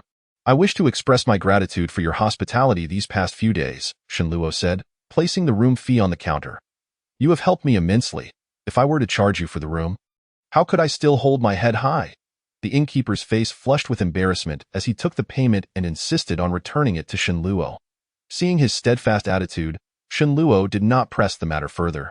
The innkeeper personally led Shenluo's black horse, escorting him to the door while repeatedly urging Shenluo to visit the town again whenever he had the chance before finally letting him depart. Shenluo first made a stop at the city's post station to send his letter home before riding out of the city. The terrain near Songfan County was level. The fields near the official road were lush with grass, swaying like waves in the breeze, invigorating his spirit as he gazed at the scenery before him. Shenluo felt a surge of energy and urged his horse to gallop towards the spring and autumn temple. This journey was indeed one of fulfillment, for he had not only lifted a significant weight from his heart, but had also stepped into the chi refinement stage and discovered a new direction in life. His mood was indescribably light, as if the wind rushed past his ears, and the scenery on either side blurred by at an exhilarating pace. Such was the essence of when the spring breeze is favorable. The horse gallops swiftly. 2 hours later, on a rural path in Songfan County, Shenluo rode at a steady pace, occasionally glancing around as if to observe the road conditions. He was unfamiliar with the roads of Songfan County, and in a moment of impulse, galloping ahead, he inadvertently lost his way. The area around him was desolate, and after riding for half an hour, he had yet to encounter a single soul, rendering him unable to ask for directions. As darkness fell, the vast wilderness around him was shrouded in shadows, devoid of any light, save for the mournful howling of the wind that echoed like the wails of spirits, creating an eerie atmosphere. Were a timid person to find themselves here, they would likely be frightened to death. However, having made some progress in his cultivation, Shenluo was emboldened and paid no mind to the situation. After traveling another 7 or 8 miles, the sound of rushing water reached his ears. Shenluo urged his horse toward the source of the sound, and soon, a broad river appeared before him. 3 times wider than the Luan River, its waters swirling and turbulent, far surpassing the latter. What river is this? Have I gone astray? Shenluo furrowed his brow. He recalled the map of Songfan County he had seen earlier but could not recall the name of this river. Leaving him in a quandary, if he were alone, he could attempt to cross even the widest river with his water-treading technique. But he had his horse to consider. He questioned whether he had the ability to take a horse across. If he were to abandon the horse and cross, he had no idea where it would lead him. Wandering through the wilds without a horse was hardly a viable option. Chapter 70. The Tale of Demons and Monsters First. Let me see if there are any bridges nearby or other ways to cross, Shenluo murmured to himself, dismounting his black horse and tying it to a tree by the riverbank. He then began to walk along the riverbank, scanning both sides for any signs of a crossing.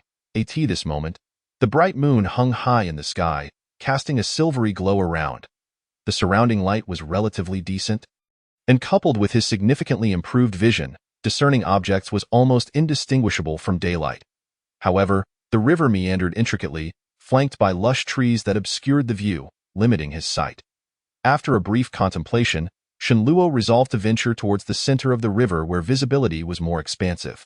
Thus, he silently activated the water-treading technique, and a layer of blue light shimmered beneath his feet as he stepped onto the river's surface. 2 swirling eddies materialized beneath his feet, supporting his form. The last time he practiced this technique was in a tranquil stream, but now, confronted with the turbulent waters of the river, the nearby undertows stirred uneasily.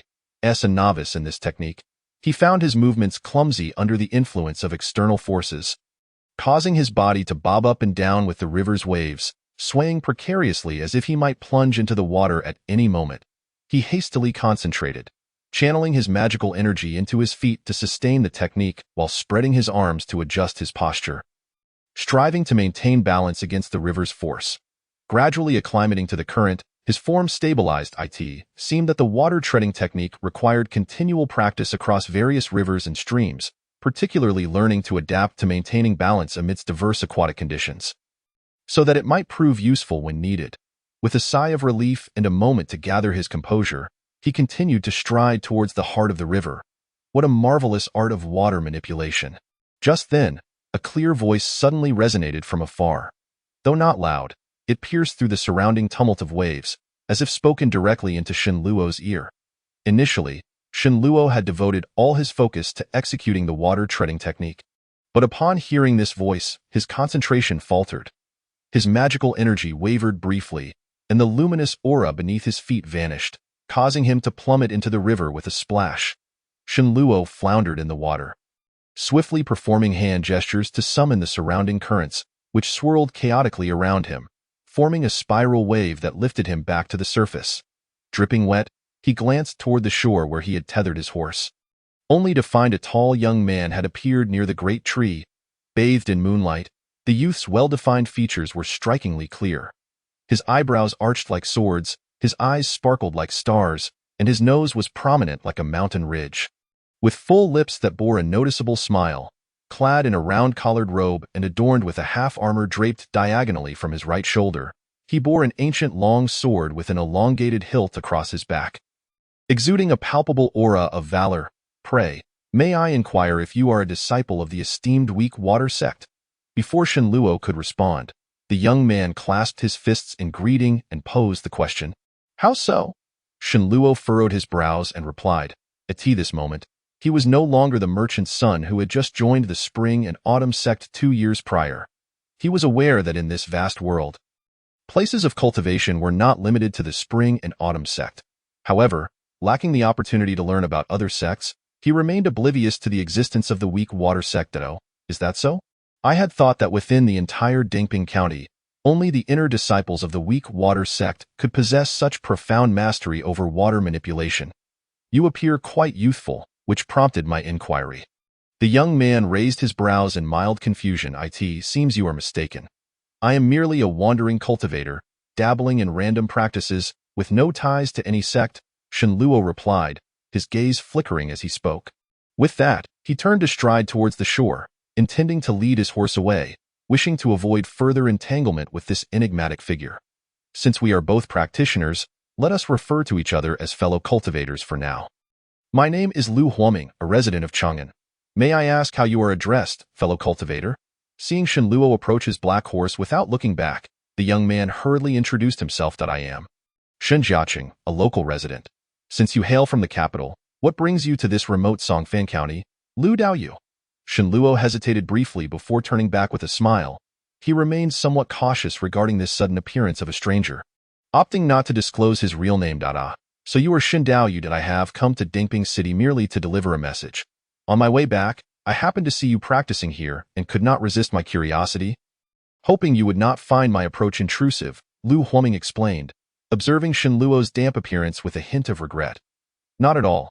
It is my lack of skill that has caused you to witness my shortcomings.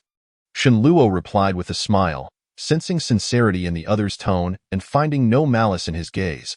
It is indeed my fortune to witness your remarkable water manipulation skills today. Forgive my boldness, but was the technique you just executed the water treading technique? Lu Huoming eagerly inquired. Might it be that you also have an interest in this? Shenluo raised an eyebrow in response. What interest could I have? I have merely heard that this technique consumes little magical energy while allowing the practitioner to remain unassailable upon the water's surface, making it particularly suitable for confronting aquatic monsters. Which is quite enviable. Lu Huoming chuckled and shook his head. I am but a wandering cultivator with limited experience. I have heard tales of various spirits and monsters, but have yet to witness them firsthand. Could you perhaps share some insights? Intrigued, Shenluo recalled his previous encounters in dreams, where he had seen elusive blue wolves and wolf-headed creatures that had left a lasting impression on him. In truth, there is not much to say about the demon and ghost tribes. They, like us human cultivators, draw upon the spiritual energies of heaven and earth, adapting to the transformations of yin, yang, and the 5 elements to awaken their intelligence and enhance their magical prowess.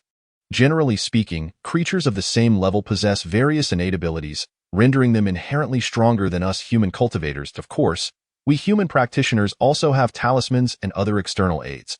In genuine combat, the outcome is hard to predict. Moreover, what you may not know, Shen Daoyu, is that although the world seems tranquil and harmonious, with everyone living in peace, dark currents are surging beneath the surface, presenting myriad dangers within the territory of the Great Tang. Not only are there monsters lurking about, but also various spirits and specters causing havoc, leaving local authorities struggling to cope. Just 6 months ago, the court explicitly issued an edict, investing heavily to recruit extraordinary individuals to address this matter. Lu Huoming stated candidly. Such a situation truly exists, Shenluo uttered in surprise. As fellow practitioners, let me share a bit more with you, for it is no longer a secret. Currently, not only do we in the Great Tang face this calamity, the rest of the Eastern Victory continent is similarly troubled. Rumors abound of a great calamity descending upon the world in the near future, Lu Huoming remarked, hesitating briefly before letting out a sigh. A great calamity? Could you elaborate further, fellow cultivator? Shenluo's heart raced, and he pressed for more information. He vividly remembered the mention of a monstrous calamity that could devour the heavens spoken of by Yin and his son not long ago in a dream. This matter remained unknown to the mundane world, yet some secrets within the Great Tang had already begun to circulate. Initially, few believed these claims, but as some reclusive sects began to take notice, dispatching disciples to investigate, the rumors grew increasingly enigmatic. Lu Huoming stroked his chin thoughtfully. Shenluo fell silent, and after a moment, suddenly asked, From where do you hail, fellow cultivator? Generally, Practitioners should have some knowledge of such matters. Lu Huoming paused at the question, then smiled easily, producing a palm-sized token from his waist and handing it over. Shun Dao Yu has keen insight. Since you ask, I shall not conceal it further. Please take a look. Shen Luo accepted the token. Examining it in the moonlight, it felt surprisingly heavy. Seemingly forged from something beyond ordinary copper or iron. One side was engraved with an image of two closed gates, while the other bore the inscription Great Tang Imperial Seal. How remiss of me. It turns out you are a member of the government. With such a background, it is only natural you would be privy to so much information. Shen Luo thought, his heart tightening as he returned the token. At present, the court requires a multitude of talented individuals. Given your youth and your notable proficiency in water manipulation, why not consider joining the government? I would be willing to recommend you, Lu Huoming suggested while reattaching the token to his waist. You flatter me. My water manipulation skills are merely rudimentary, hardly warranting such an opportunity. Shen Luo quickly shook his head. He was not yet resolved to confront the mysteries surrounding the enigmatic jade pillow, let alone attract the attention of monsters. He had witnessed the terrifying nature of such beings in his dreams. And in reality, life was singular and fragile, unlike the repeated resurrections of the dream realm. Shen Dao, you need not be overly modest. Joining the court would offer numerous benefits, alleviating many mundane troubles while providing greater access to resources. Moreover, you would contribute to safeguarding the citizens of the Great Tang. A truly advantageous endeavor, Lu Huoming continued, chuckling as he pressed on. I am grateful for your kind words, but I will consider this matter only after I have refined my magical abilities. Shen Luo politely declined. Noticing this, Lu Huoming ceased to press further and instead asked, then let us revisit this in the future. However, I have one small request that I hope you might grant. Please, do speak, Shen Luo replied, relieved that the other had not persisted. Shen Daoyu, might you impart the water-treading technique you just demonstrated to me? Lu Huoming hesitated for a moment before expressing this unexpected request. Leaving Shen Luo taken aback, Shen Luo instinctively prepared to refuse. Rest assured, fellow cultivator, I do not seek to acquire the entirety of your techniques, but merely the method pertaining to treading upon water. If you are willing to impart this knowledge, I shall gladly offer a generous reward in gratitude. Seeing this, Lu Huoming hastily added, did not fellow cultivator Lu previously mention that he does not specialize in water techniques? Why then, does he express such keen interest in this method of treading upon water? Shen Luo queried, a hint of curiosity evident in his tone. Though I may not be well versed in water techniques, I can certainly discern the remarkable intricacies of your water-treading method. Should I manage to grasp even a fragment of it, it would undoubtedly prove beneficial for traversing various bodies of water in the future. Lu Huoming replied with a grin, scratching the back of his head. Although I am not bound by any sect's constraints prohibiting the dissemination of techniques, this method of treading upon water. Shen Luo hesitated momentarily. Fear not, fellow cultivator. If you are willing to teach this technique, I shall offer something in exchange, Lu Huoming stated, understandingly. And what might that be? Shen Luo inquired, raising an eyebrow. Pray, take a look, Lu Huoming said, reaching into his robe and producing a small gray-white fork adorned with yellow talismans. Shaking it gently before Shen Luo, the fork, measuring about a foot in length, bore a striking resemblance to an ordinary two-pronged fish spear, yet appeared far more exquisitely crafted, encircled by a yellow talisman of standard size affixed around its handle, a veritable talismanic artifact. What do you think, Shen Daoyu?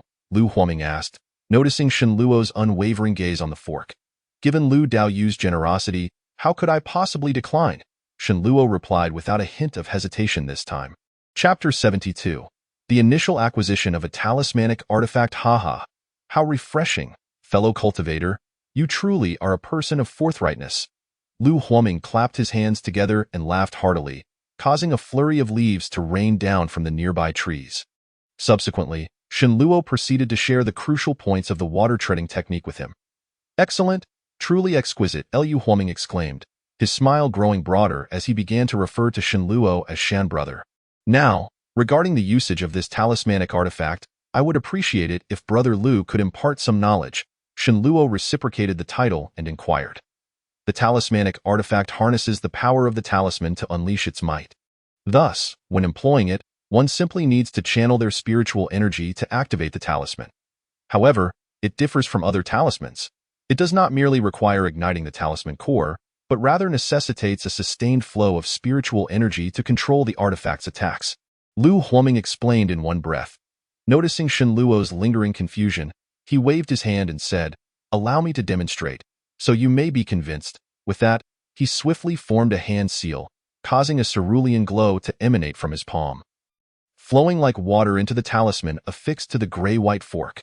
The talisman shimmered brightly, and a layer of white light quickly enveloped the entire fork. Lu Huoming then tossed the fork into the air, whereupon it erupted into a brilliant display of gray-white light, expanding 3 to 4 times its original size as it soared through the night sky, leaving a trail of white luminescence in its wake.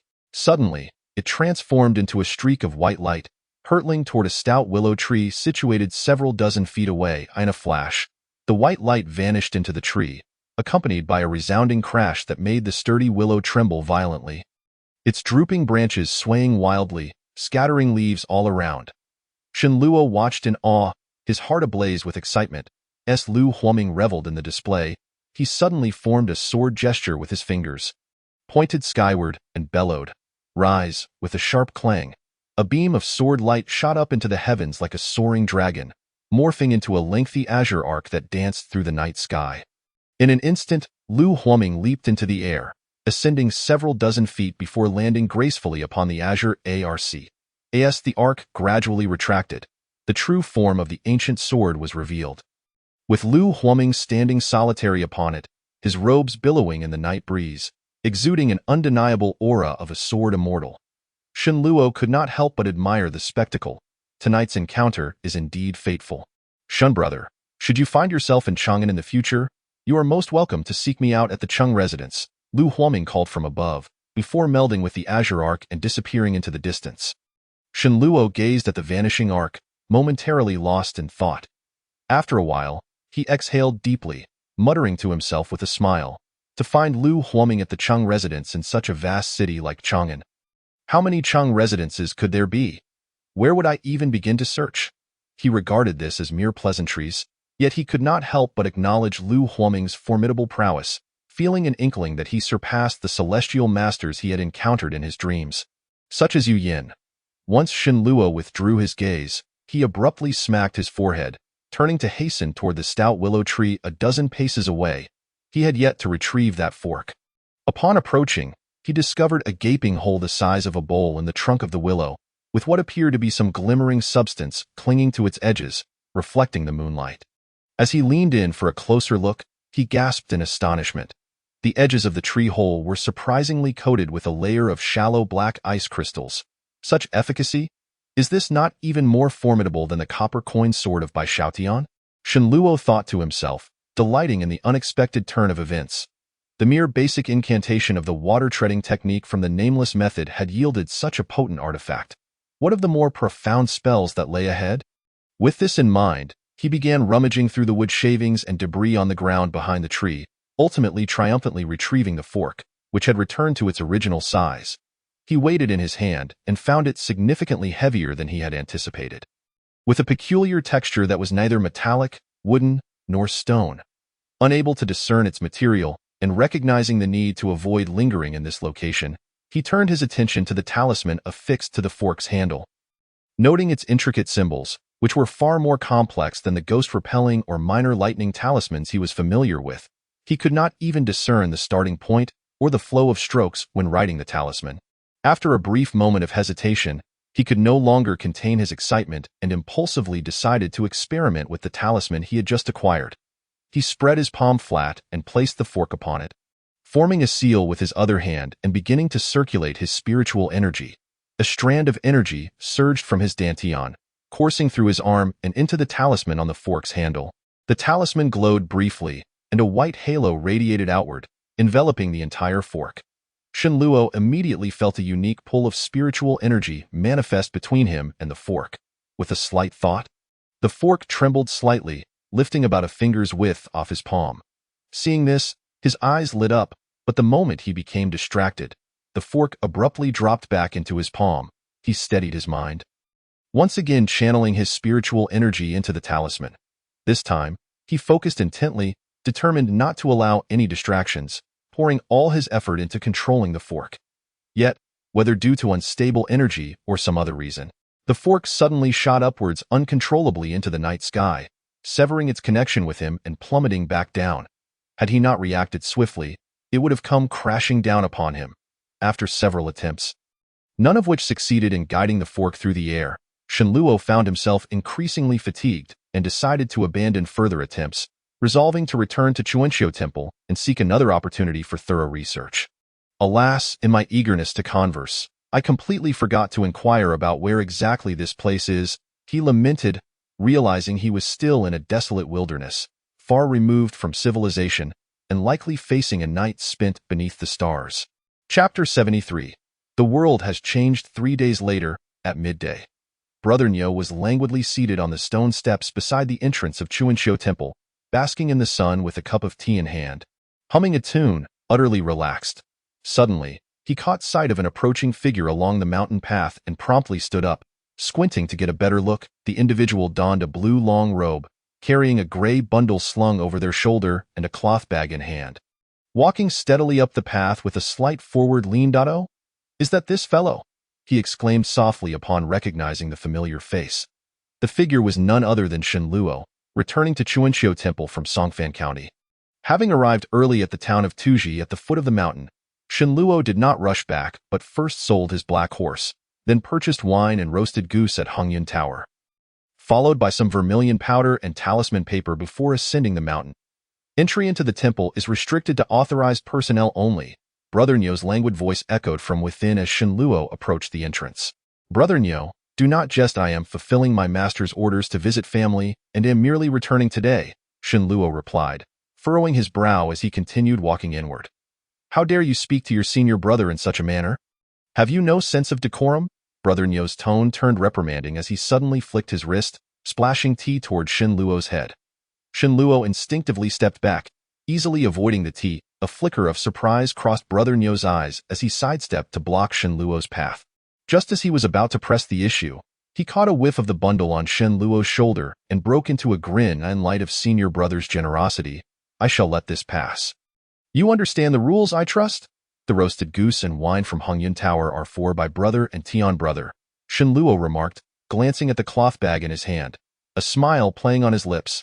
Upon hearing this, Brother Nyo's expression darkened, and he erupted in fury. "How dare you overstep your bounds? Hand it over."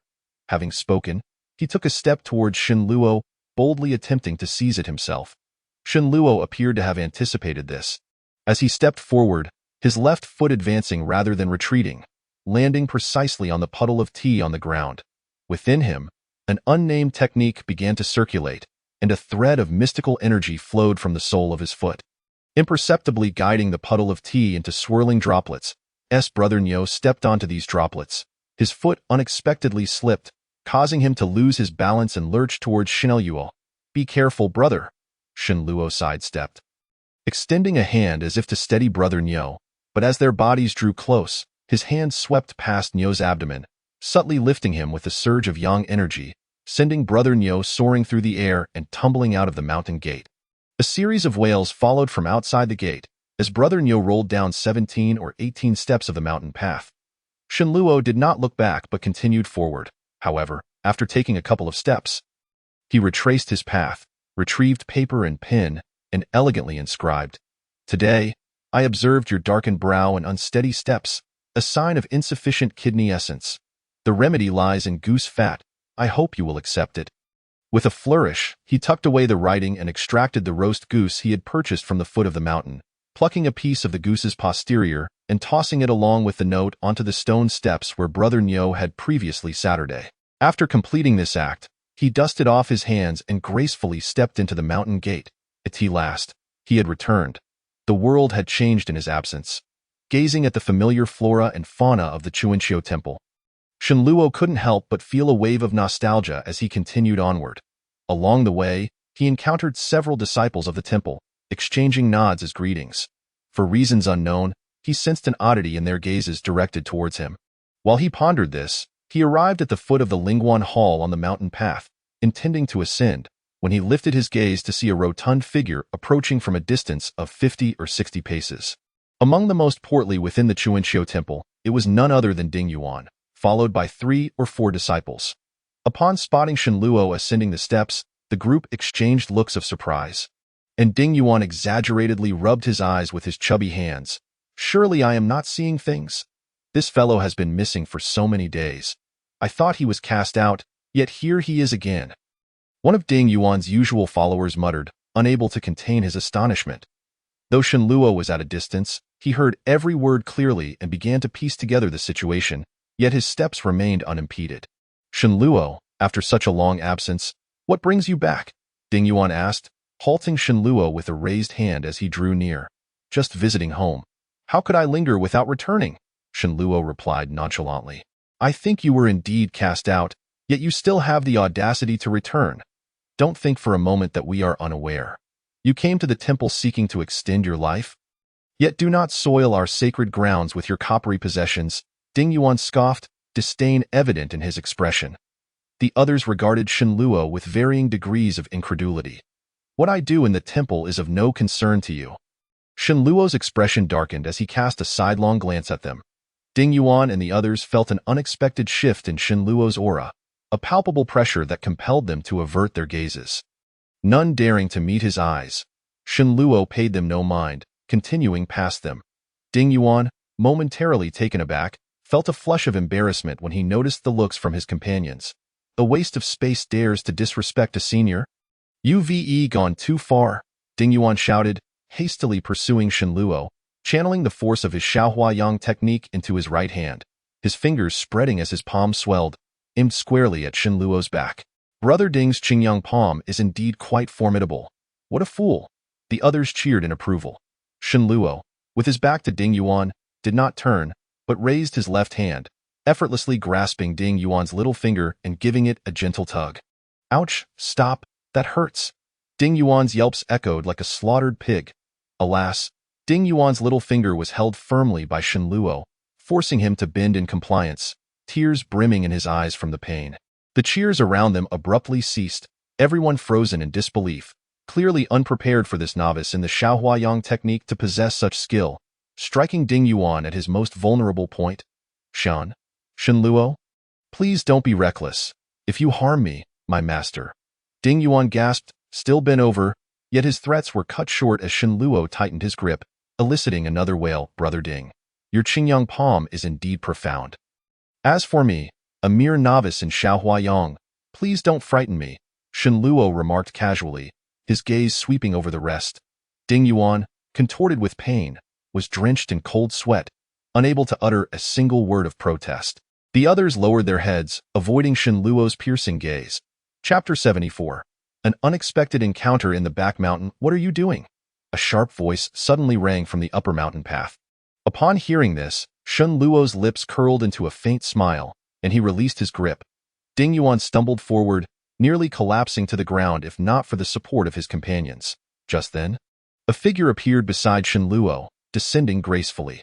Recognizing the voice, Shen Luo turned to see Bai Xiaotian, who today was not clad in the temple's attire but rather donned a pristine white robe. Exuding an air of elegance, it is junior brother Bai. You all carry on. We have matters to attend to. Ding Yuan, clutching his right little finger and sweating profusely, dared not linger, hastily excusing himself as he fled with his companions. Humph! A bunch of bullies who fear the strong and prey on the weak, Bai Xiaotian scolded, watching their retreating figures. Young Master Bai, why are you in such high spirits today? Shen Luo teased, unperturbed by the earlier commotion. You finally returned. Bai Xiaotian turned, appraising Shen Luo from head to toe, a relieved smile breaking across his face. Did you think I wouldn't come back? Shen Luo asked with a grin. You, my friend, have shown a lack of consideration. Such a significant event as the backlash from your training, and you didn't think to inform me. Do you not regard me as your senior brother? Bai Xiaotian feigned anger. I intended to tell you before leaving. But I was in such a rush that we missed each other. Now that I am back, I've brought wine and roast goose. Let us call Brother Tian and have a good chat. Shen Luo replied cheerfully. Wine sounds splendid, but alas, I must ascend the mountain shortly. Bai Xiaotian expressed a hint of regret. Then we shall wait until your return, Shen Luo suggested. Very well, I shall take my leave. Bai Xiaotian nodded. With that, he turned and sprinted towards the mountain gate. Shenluo suddenly recalled something and called out, "By Xiaotian, when will you be back? I am just visiting home. I should return in about half a month. Save some wine for me." By Xiaotian's figure vanished along the winding path, his voice lingering in the air. Shenluo watched him depart before turning back towards his residence at the Qingshiping. Upon reaching his quarters on the lower right floor and tidying up, he followed his usual routine to report to Master Luo, but found no one there. Instead, he encountered Tian Taisheng on his way back. Upon seeing Shenluo's return, Tian Taisheng was overjoyed, and they shared a roast goose, leaving no remnants. While all the wine was reserved for by Xiaotian, it was during their conversation that Shenluo learned Master Luo had been invited down the mountain a couple of days prior and had yet to return. During their time together, Tian Taisheng inquired about Shenluo's health, his concern evident in his words.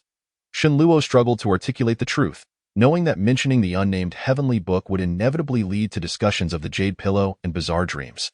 Matters he could not disclose. In the end, he merely attributed his stable condition to a restorative pill given by the temple's master, Feng Yangzhenren, reassuring Tian Taisheng not to worry. Seemingly convinced, Tian Taisheng accepted this explanation. As evening approached, Shenluo returned to his quarters once more. Sitting at the edge of his bed, inhaling the familiar scents and observing the somewhat disordered furnishings, he felt a wave of nostalgia wash over him. Although only 7 or 8 days had passed since he left the mountain, it felt as though a lifetime had transpired. The events of these few days were more convoluted and extraordinary than those in his 2 dreams. Not long ago, he had been a pitiful soul facing imminent demise, yet now he had become a practitioner of the mystical arts. After sitting in contemplation for a moment, he rose to retrieve the jade pillow concealed beneath his bed.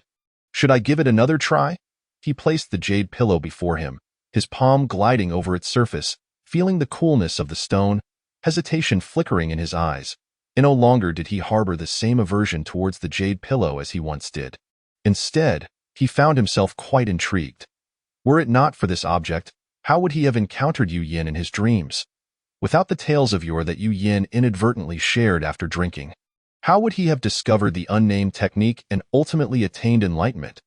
Now armed with mystical power, if he attempted to channel this energy into the jade pillow, would he uncover unexpected revelations? Shenluo contemplated within himself, and to be on the safe side, he decided to first draw a few talismans for self-defense before conducting any experiments. He approached the table, retrieved yellow talisman paper and cinnabar, focused his mind, and began to inscribe the talismans onto the paper. The first one he completed was the small thunder talisman, a design he was most adept at. After laboriously crafting 2 finished pieces, he realized that he had already consumed nearly half of his stack of talisman paper. This marked a significant improvement compared to his previous success rate. Shenluo set the 2 small thunder talismans aside to dry, then picked up the cinnabar brush to begin drawing the ghost-repelling talisman, which he was fairly familiar with again. He used up another portion of the talisman paper, managing to create 3 reasonably complete designs. After that, he laid down his brush, refraining from further drawing, and leaned back in his chair to rest his eyes. Although his current physical state was far from what it once was, the task of crafting talismans still drained his mental energy significantly. After resting for a good half an hour, he felt rejuvenated and picked up his brush again to create a few additional talismans, such as the auspicious talisman and the evil-repelling talisman. Since he had never experimented with these talismans before and lacked any successful reference, he sketched them quite rapidly, knowing that only through trial could he discern their efficacy. Shenluo initially intended to replicate the talisman affixed to the talisman fork, but after glancing at it, he decided against it.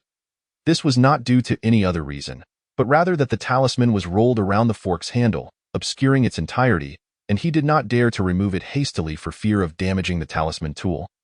Thus he abandoned the idea. In the end, he gathered all the crafted talismans and placed them beside his jade pillow for future use. After completing this, Shenluo began to circulate the nameless incantation, channeling his internal magical energy into his right arm, and reached out towards the jade pillow. Upon his fingertips making contact with the pillow, a thread of blue-hued magical energy began to flow forth as if drawn by an unseen force. Coursing towards the pillow, Shenluo furrowed his brow slightly, carefully controlling the flow of energy while concentrating on any changes in the jade pillow. After waiting for quite some time, having infused a considerable amount of magical energy, the pillow remained utterly still. Shenluo did not withdraw immediately. Rather, he patiently continued to channel his energy into it. However, even as he began to feel a depletion of his own magical reserves, the jade pillow showed no signs of response. It seemed I was overly optimistic, or perhaps this amount of energy is insufficient to elicit any reaction from this object. Shenluo managed a bitter smile. Reluctantly retracting his hand, a vague sense of disappointment settling in his heart. After days of arduous travel, he had now exhausted a fair amount of magical energy, so he decided to tidy up the jade pillow and talismans and retire for the night. The following morning, bright and early, Shenluo rose, washed up, and set out with the talisman fork and the talismans he had crafted, heading towards the back mountain.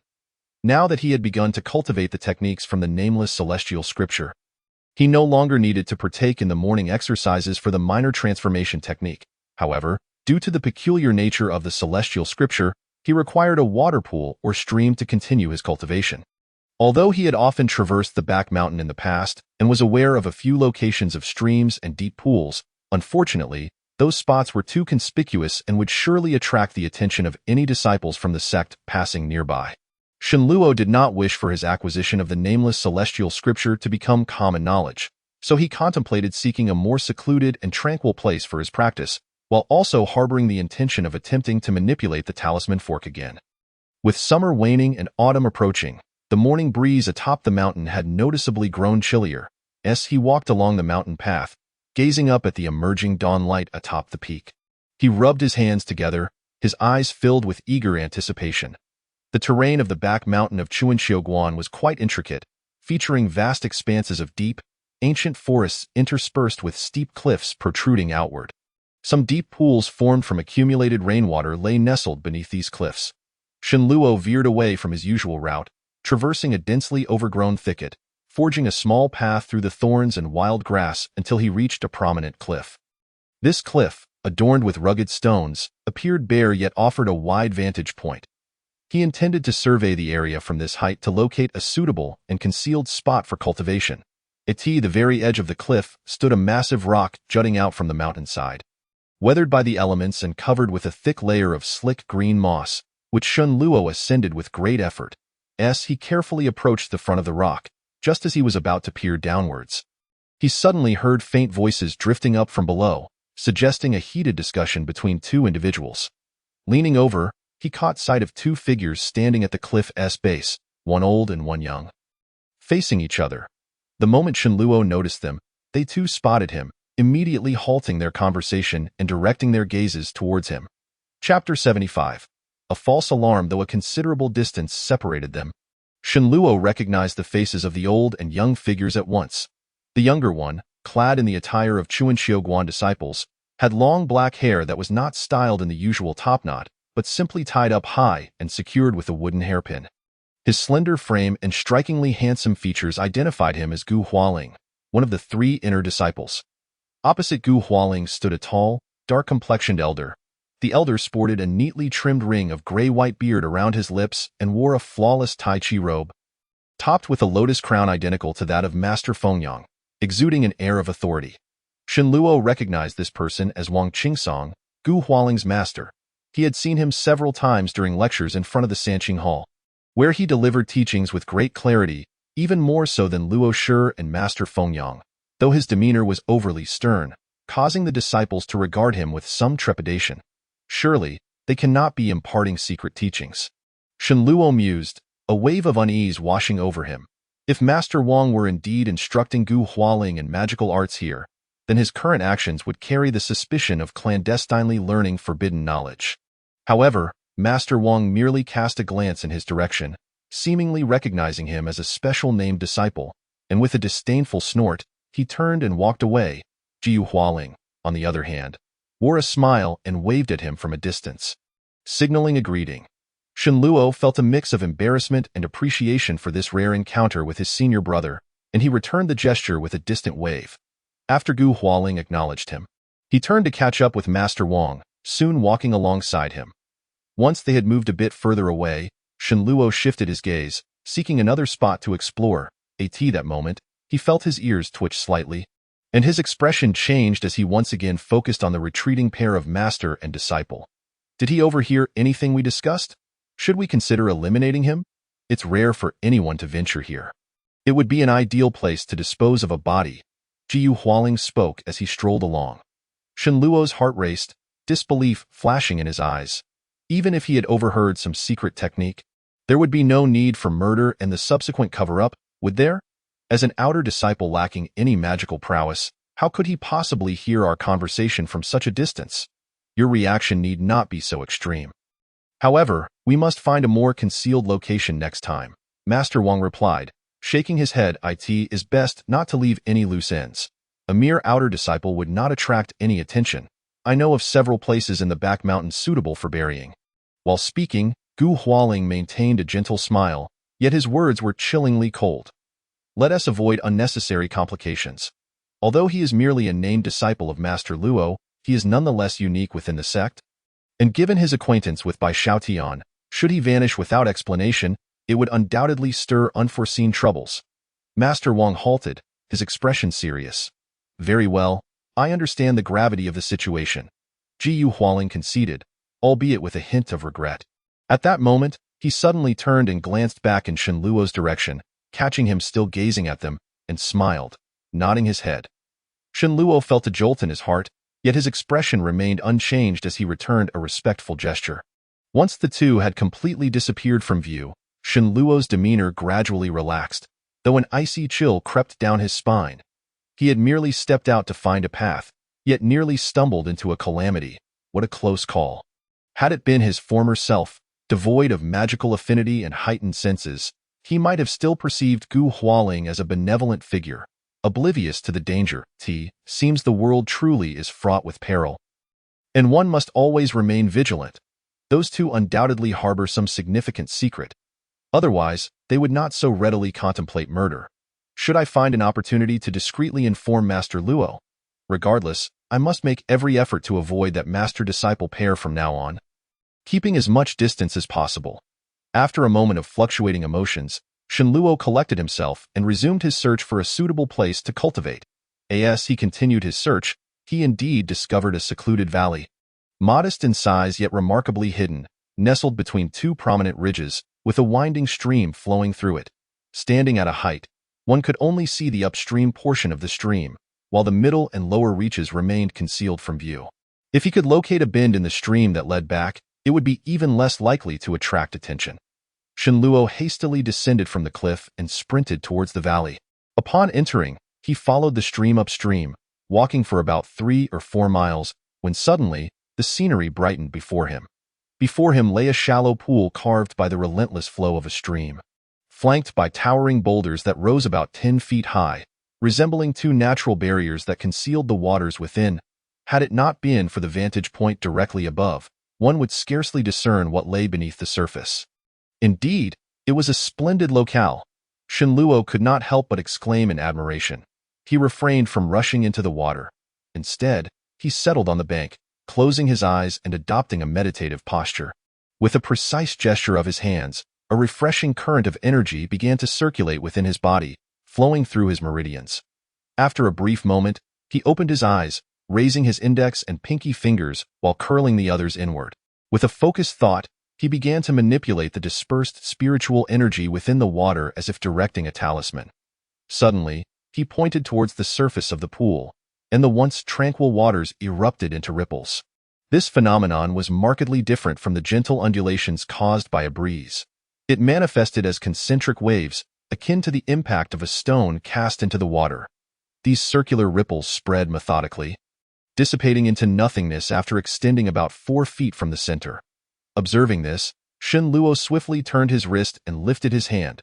The core of the ripples, the water surged, and a sphere of water, roughly the size of a head, burst forth with a splashing sound, only to fall back into the pool after barely reaching a height of 1 foot. The splash dispersed the previous ripples, creating a chaotic array of waves. Rising to his feet, a smile of joy played upon his lips. Previously, he had managed to control a small amount of water using his innate abilities. He had even taught a lesson to his senior brother Nyo through a similar method. However, this was the first time he had successfully manipulated such a significant volume of water. With this accomplishment invigorating him, he resumed his hand gestures, maintaining the same posture, while the energy within him surged to double its previous intensity. Accompanied by a low incantation, he raised his hand once more. The once calm surface of the water erupted into a frenzy, resembling boiling water. A massive surge of stream water leapt from the center, transforming into an enormous water sphere that hung suspended in midair, refusing to fall. The joy in Shin Luo's eyes intensified as he concentrated, slightly rotating his hand. The suspended water sphere suddenly shattered, revealing 7 or 8 elongated heads that emerged from the splashes. After a moment of writhing, they charged forth, revealing themselves to be crystalline steeds the size of hunting dogs, galloping alongside one another in the air. After circling around Shin Luo, the steeds collided with one another, and instead of splashing back into the pool, they merged, growing larger until they coalesced into a single magnificent stallion. This stallion was robust, its mane resembling intricate filigree, its body translucent, with visible currents of water flowing within, akin to a masterful crystal sculpture. However, as Shin Luo focused again, the galloping steed began to plunge into the water, its form gradually sinking while its head elongated, its mane and ears receding into a shimmering water python. As its head dipped down, it skimmed across the water's surface without submerging, moving with the grace of a living serpent. With another upward gesture, the python twisted its body, extending its head upward, and 2 waves of water rose from its back, unfurling into 2 crystalline wings, giving the appearance of flight. Yet, as its body shortened, its head sharpened, ultimately transforming into a majestic rock that soared into the sky. The rock's claws curved like silver hooks, its feathers glimmering with exquisite detail, appearing vibrantly lifelike. Yet, its ascent was limited, barely reaching a height of 10 feet before it fell back down, splashing into the water and returning to tranquility. How curious that it was surprisingly effortless. Shin Luo, having expended a considerable amount of energy, ceased his incantation, astonished by the ease with which he had controlled the water. This was his first attempt at water manipulation following the cultivation of an unnamed technique, and the results were astonishingly fluid. Water is capricious, ever-changing, and notoriously difficult to shape. Guiding its flow is a simple task, but inducing it to take form requires extensive practice. What he had achieved, manipulating the water into such vivid forms, was no small feat, and he mused that most individuals would likely need to practice countless times to reach such a level. Could it be that I possess an extraordinary affinity for water-related techniques? Or perhaps my constitution naturally resonates with the spirit of water? Shin Luo pondered, intrigued. However, he quickly dismissed the notion. If he truly had such a gift, it would have manifested long ago, rather than leaving him lagging behind others, taking 2 full years to master a rudimentary technique. It seemed more plausible that this was related to the chill he had absorbed from the skull that had invaded his being. With this thought, he strolled back to the bank, finding a relatively large, smooth stone upon which to sit. After resting for a moment, he reached into his robe, retrieving an object approximately 1 foot in length, the gray-white talisman fork he had received from Lu Huoming. After initially attempting to activate it with failure, he was now determined to try again. This time, he carefully laid the fork flat in his open palm, performing the incantation with one hand while channeling energy into the talisman. As the symbols on the fork began to glow faintly, a layer of gray-white light enveloped the entire object. Shin Luo refrained from hastily activating the talisman as he had previously. Instead, he meticulously controlled the flow of his energy, ensuring it remained stable as it infused the fork. Gradually, the light intensified, and the fork began to levitate, hovering 3 inches above his palm. Simultaneously, the light flashed again, causing the fork to triple in size. Matching the dimensions it had attained when Lu Huoming had demonstrated its use, a surge of excitement coursed through Shin Luo, and he called out, "Rise!" The fork glimmered and surged forward, soaring higher than the towering boulders flanking the shallow pool. As he gazed upwards, his concentration faltered, and the talisman began to wobble, threatening to plummet. Alarmed, he steadied his focus, carefully guiding the fork with his energy. While elevating the talisman was manageable, controlling its trajectory proved challenging. Despite his concentrated efforts to direct it forward, the fork careened straight upwards. After ascending approximately 2 yards, the connection between Shin Luo and the talisman began to weaken, the light flickering erratically. When the fork reached a height of over 3 yards, it began to flash more rapidly, suddenly losing control and plummeting toward the stream below. Shen Luo, seeing this, dashed forward, clutching the incantation tightly, pouring his will into the talisman as he shouted, "Ascend!" in a moment of impending impact. The fork stabilized, hovering just above the water's surface. Wiping the sweat from his brow, he gradually raised his hand, and the fork began to ascend slowly, moving away from the water's surface towards the bank. Yet, as it barely cleared the water, the light flickered again, returning to its original state before collapsing onto the ground with a thud. Simultaneously, Shen Luo felt a profound emptiness within him, as if half his energy had been drained. He approached the fallen talisman and picked it up, plopping down onto the ground, his back drenched in sweat. He had not anticipated that controlling a talisman would consume so much energy. Bai Xiaoyan's calm demeanor during his duel with Ding Yuan was indeed impressive. Being an inner disciple surely required exceptional skill, Shen Luo murmured to himself, breathless. Recalling Lu Huoming's effortless sword flight, he felt an intensified yearning in his heart. After a brief respite, he once again attempted to activate the talisman, practicing diligently. Approximately half an hour later, a sharp sound echoed through the valley. The talisman fork suddenly shot down from a height of 3 yards, leaving a trail of golden sparks as it struck a massive boulder before embedding itself within a crevice. Shen Luo stood nearby, watching this spectacle with an expression of relief on his pale face. After more than half an hour of practice, he had finally managed to control the talisman to fly, albeit with difficulty and awkwardness. The precision of his movements was still far from Lu Huoming's demonstration, and the force with which the talisman had struck the ground was worlds apart. Shen Luo understood that this disparity was largely due to the difference in their levels of energy. At present, with the initial level of his unnamed technique, he is unable to make the talismanic fork soar too high or too far. It can only move within a radius of 3 zhang around him. Beyond that range, its control falters. Moreover, the consumption of magical energy required to wield talismanic instruments is exceedingly great. He can only keep the talismanic fork airborne for the duration of a tea break. And that is merely for basic flight control. If he were to engage in combat, the energy expenditure would be even greater and more rapid. Shen Luo stepped forward and extracted the talismanic fork lodged in a crevice of the stone.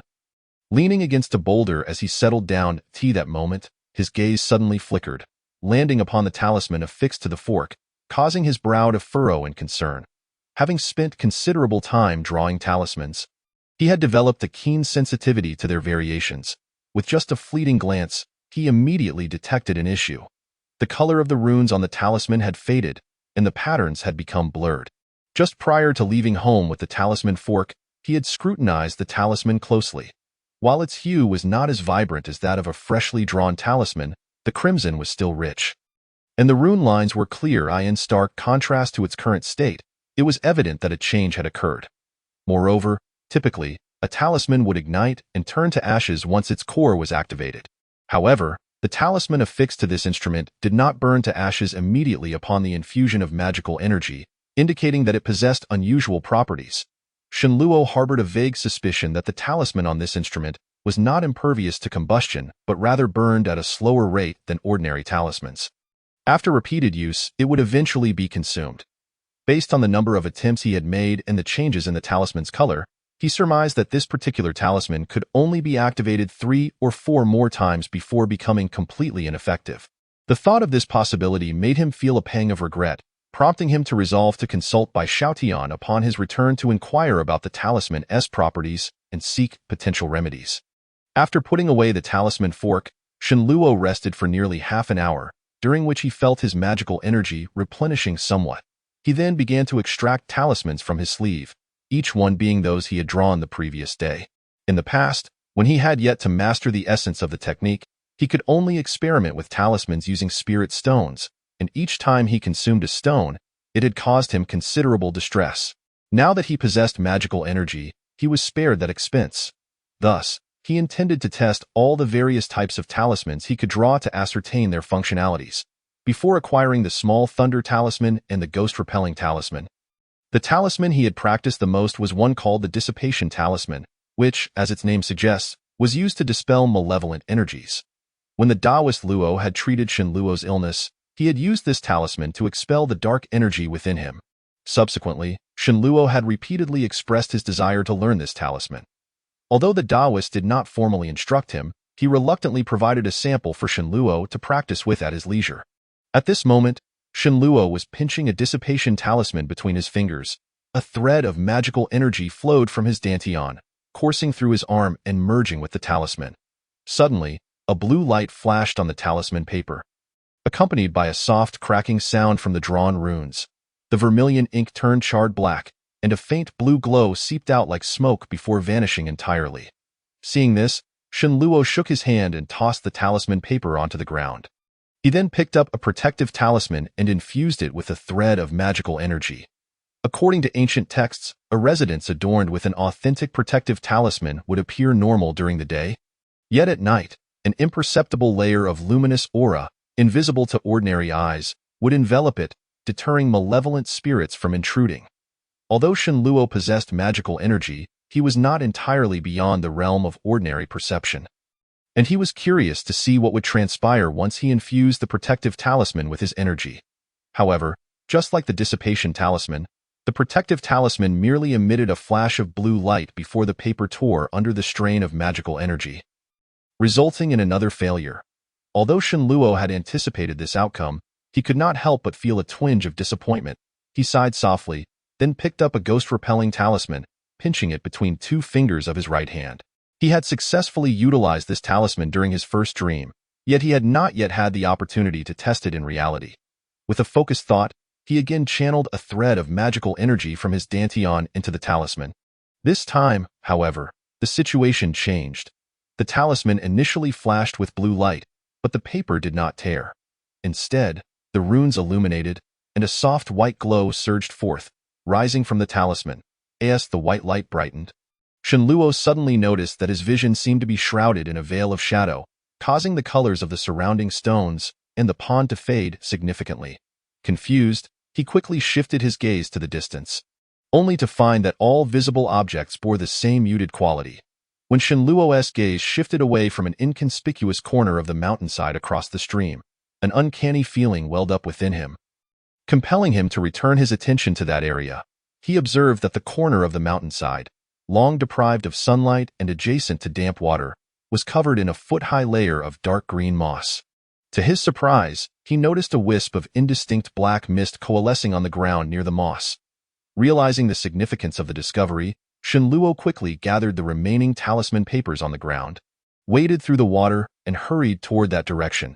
As he approached, even before he could present the ghost-repelling talisman, the black mist seemed to sense the talisman's power and began to swell and undulate wildly. Indeed, it was malevolent energy. It turned out that the ghost-repelling talisman truly had the ability to reveal hidden malevolent spirits. At that moment, he felt a chilling, tainted aura emanating from the black mist. Clutching the glowing ghost-repelling talisman between his fingers, he moved closer to the malevolent energy. The black mist appeared to fear the talisman greatly, retreating rapidly as it surged backward. However, with the mountainside behind it, it had nowhere to escape and could only cling to the wall, rising upwards. Yet the malevolent energy seemed weak, daring to ascend only a foot or so, as it feared exposure to the midday sun. When the ghost-repelling talisman was within 3 feet of the malevolent energy, it suddenly ignited into a blaze of white flames, rushing toward it. Shenluo, not wishing to eradicate this malevolent energy just yet, quickly retracted his arm, moving the talisman away. Soon, the ghost-repelling talisman burned out, extinguishing after a final flicker of sparks, leaving nothing behind. Almost simultaneously, the shadowy sensation that had clouded Shenluo's vision dissipated. When he opened his eyes wide to inspect the mountainside corner again, it was entirely empty. Nothing remained. Chapter 78. A frightening encounter. Shenluo retrieved 2 more talisman papers from his robe, both inscribed with the characters for command, both being ghost-repelling talismans. He pinched one of the talismans and infused it with magical energy.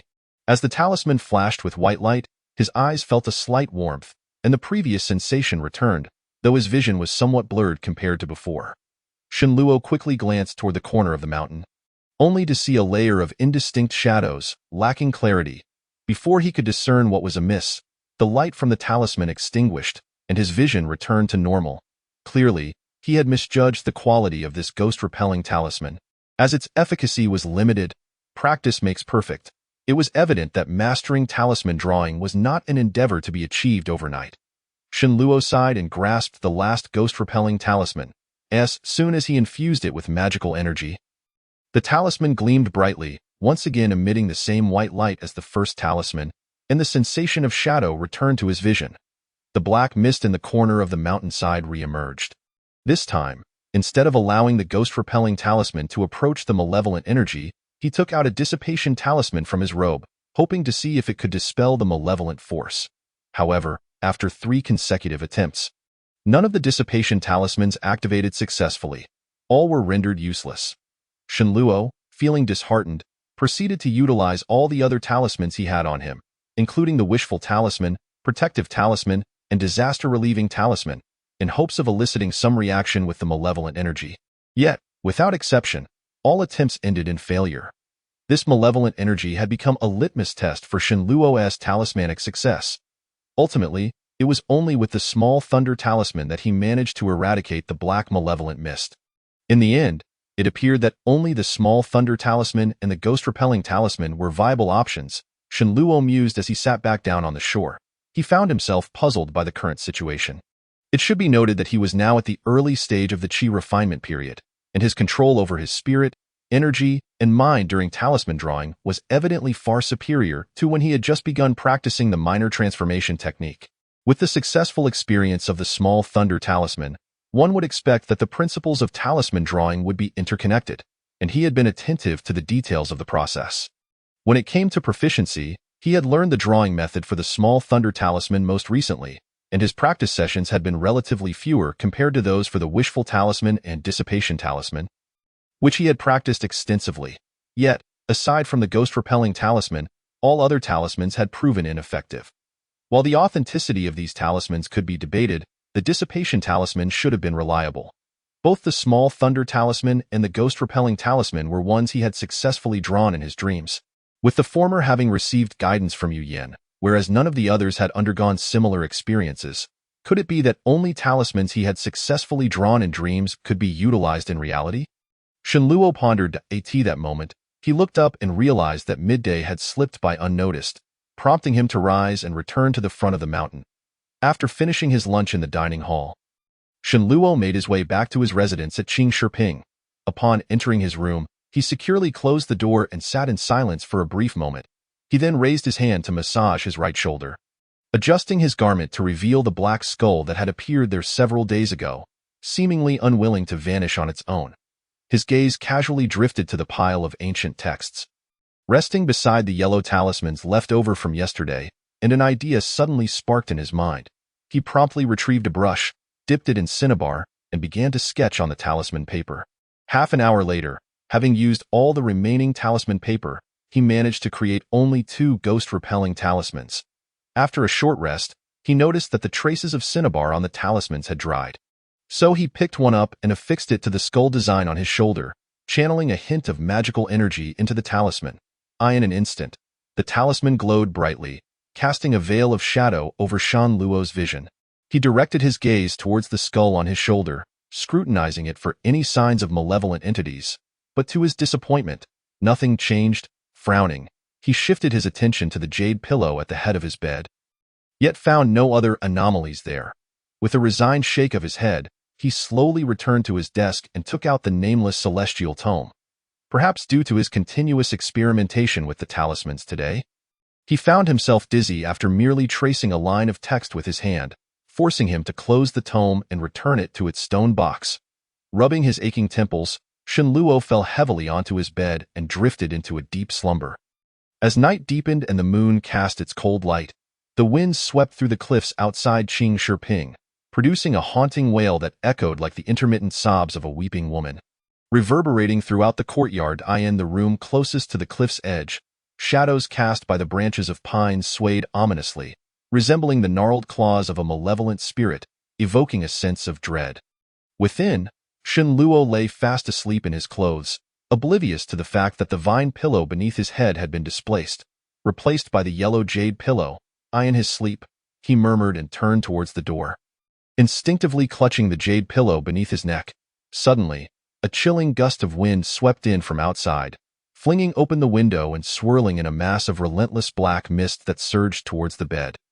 Shenluo jolted awake, his eyes wide open, instinctively attempting to sit up. However, he was met with an overwhelming force pulling at him from beneath, prompting him to look down, only to be confronted with a sight that sent shivers down his spine. Small, childlike hands were emerging from the bed frame, grasping at him with an unyielding grip. Chapter 79.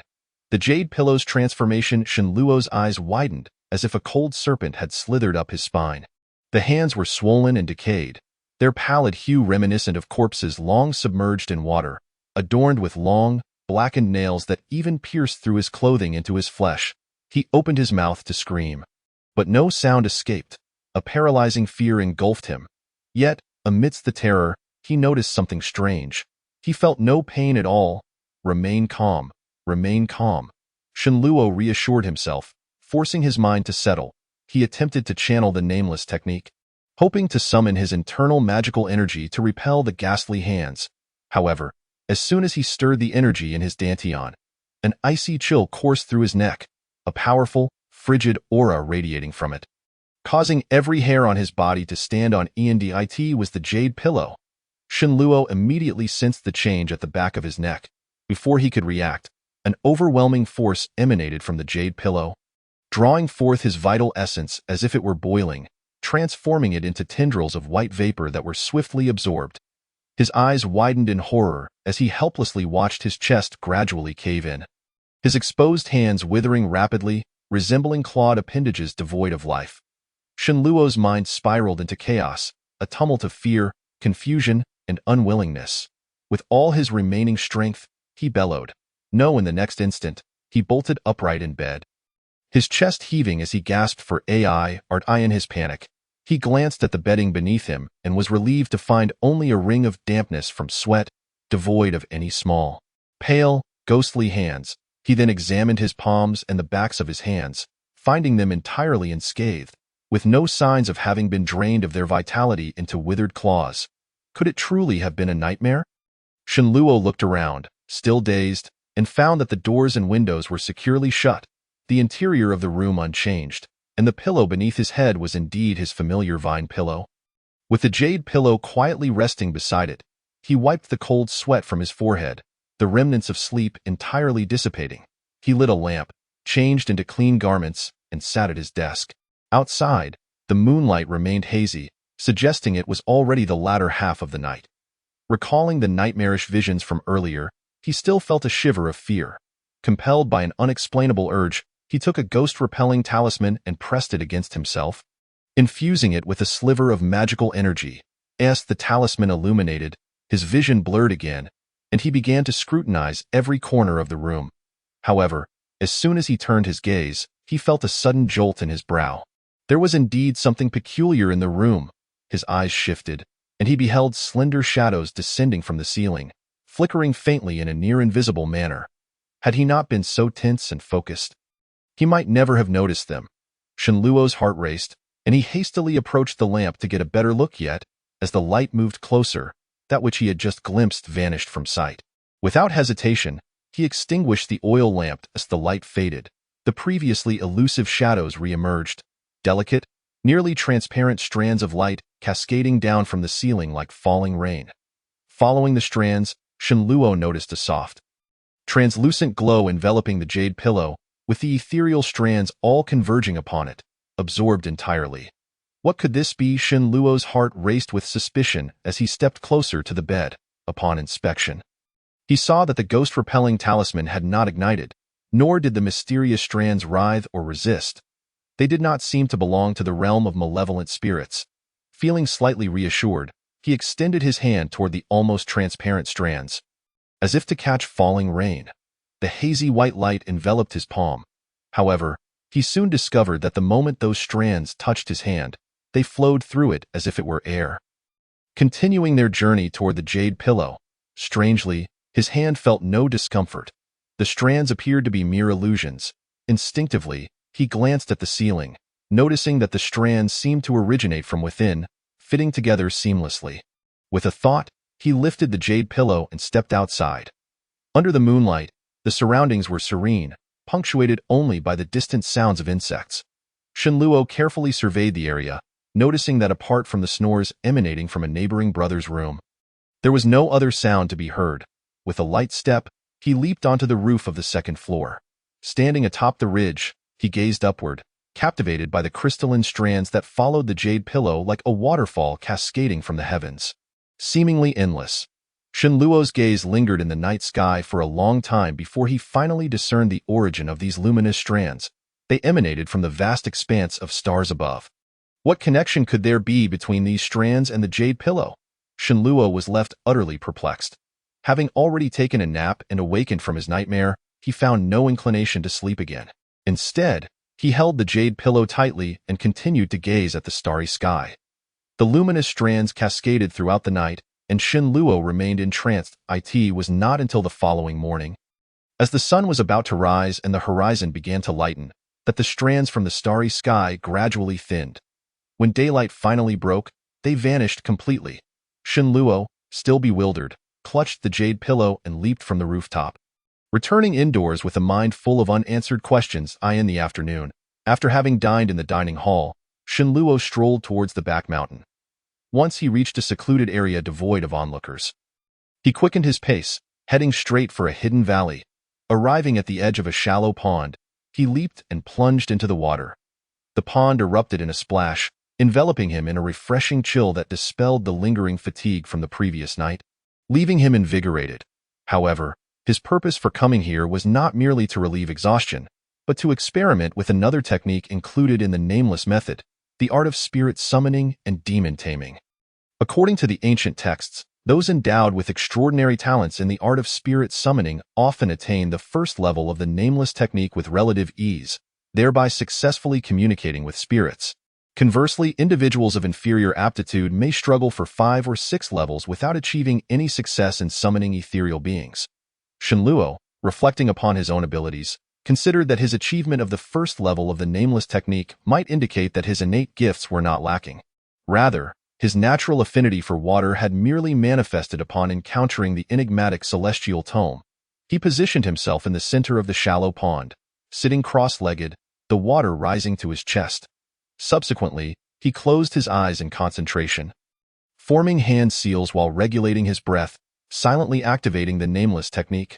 Before long, a refreshing energy began to circulate within his dantian, traversing through his meridians, while streams of cool spiritual essence from the pond converged around him. As his mind gradually emptied, he silently recited the incantation for the spirit summoning technique, and the surroundings of the valley transformed into a delicate stillness. Initially, he could faintly hear the chirping of a few birds, which soon gave way to the sound of wind rustling through the trees, followed by the whispers of insects beneath the earth and the splashes of fish in the pond, until ultimately, all that remained was the gentle sound of the stream flowing. Simultaneously, Shenluo's mind became an empty void, his closed eyelids revealing nothing but darkness, as if he had transcended space itself, entering another realm of existence. Chapter 80.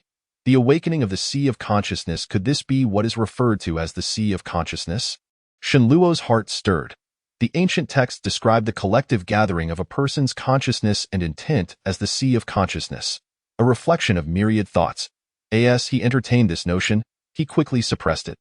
Focusing all his energy on the spirit summoning technique, a soft, unexpected sound of dripping water resonated in the void, causing his heart to skip a beat. He turned towards the sound, and before him, in the emptiness, a minuscule blue light appeared, shimmering with a gentle glow. Before he could examine it closely, more dripping sounds followed in succession. Surrounding him were numerous blue lights, some mere strides away, while others lay at a considerable distance. Some as small as grains of rice, others as large as broad beans. Each flickered with azure brilliance, dancing like a multitude of fireflies, a breathtaking spectacle. Shenluo marveled at the sight, but knew that this was not the time for admiration. These blue lights were likely the key to his execution of the spirit summoning technique. He focused his gaze on the closest blue light, consciously guiding his awareness towards it. However, as soon as his consciousness approached, the flow of his magical energy became disrupted, and his meridians felt as if pierced by needles, sending waves of sharp pain coursing through him. Shenluo's eyes flew open, his face contorted in agony. He clutched his head and fell backward into the water. After coughing up several mouthfuls of water, he managed to sit up again, hands pressed against his forehead, still feeling as though his head would split apart. He had followed the celestial tome's instructions precisely and could not comprehend why this was happening. After resting for a while, the chaotic sensation of magical energy within him gradually subsided, and the splitting headache lessened somewhat. After a moment's hesitation, he slowly closed his eyes again, resolved to give it another attempt. As his thoughts settled, the dark void re-emerged, accompanied by a soft, ticking sound, and the tiny blue light brightened once more. Shenluo cautiously steered his consciousness closer, but the instant he laid eyes on the blue light, the excruciating pain in his meridians surged back like a tidal wave. His eyes widened in shock, and he felt the world spin around him as he toppled backward once more. Shenluo stretched out his hands, bracing himself to avoid completely collapsing, yet the intense pain in his head compelled him to emit a pained groan, and he tasted a metallic sweetness in his mouth, blood trickling from his nose. Alarmed, Shenluo dared not continue his attempts. He staggered to the shore, where he lay down, gazing at the whirling sky. His mind a chaotic blur. After a considerable time, he began to feel somewhat better and returned to his dwelling. Once home, he collapsed onto his bed, sleeping soundly until the latter half of the night.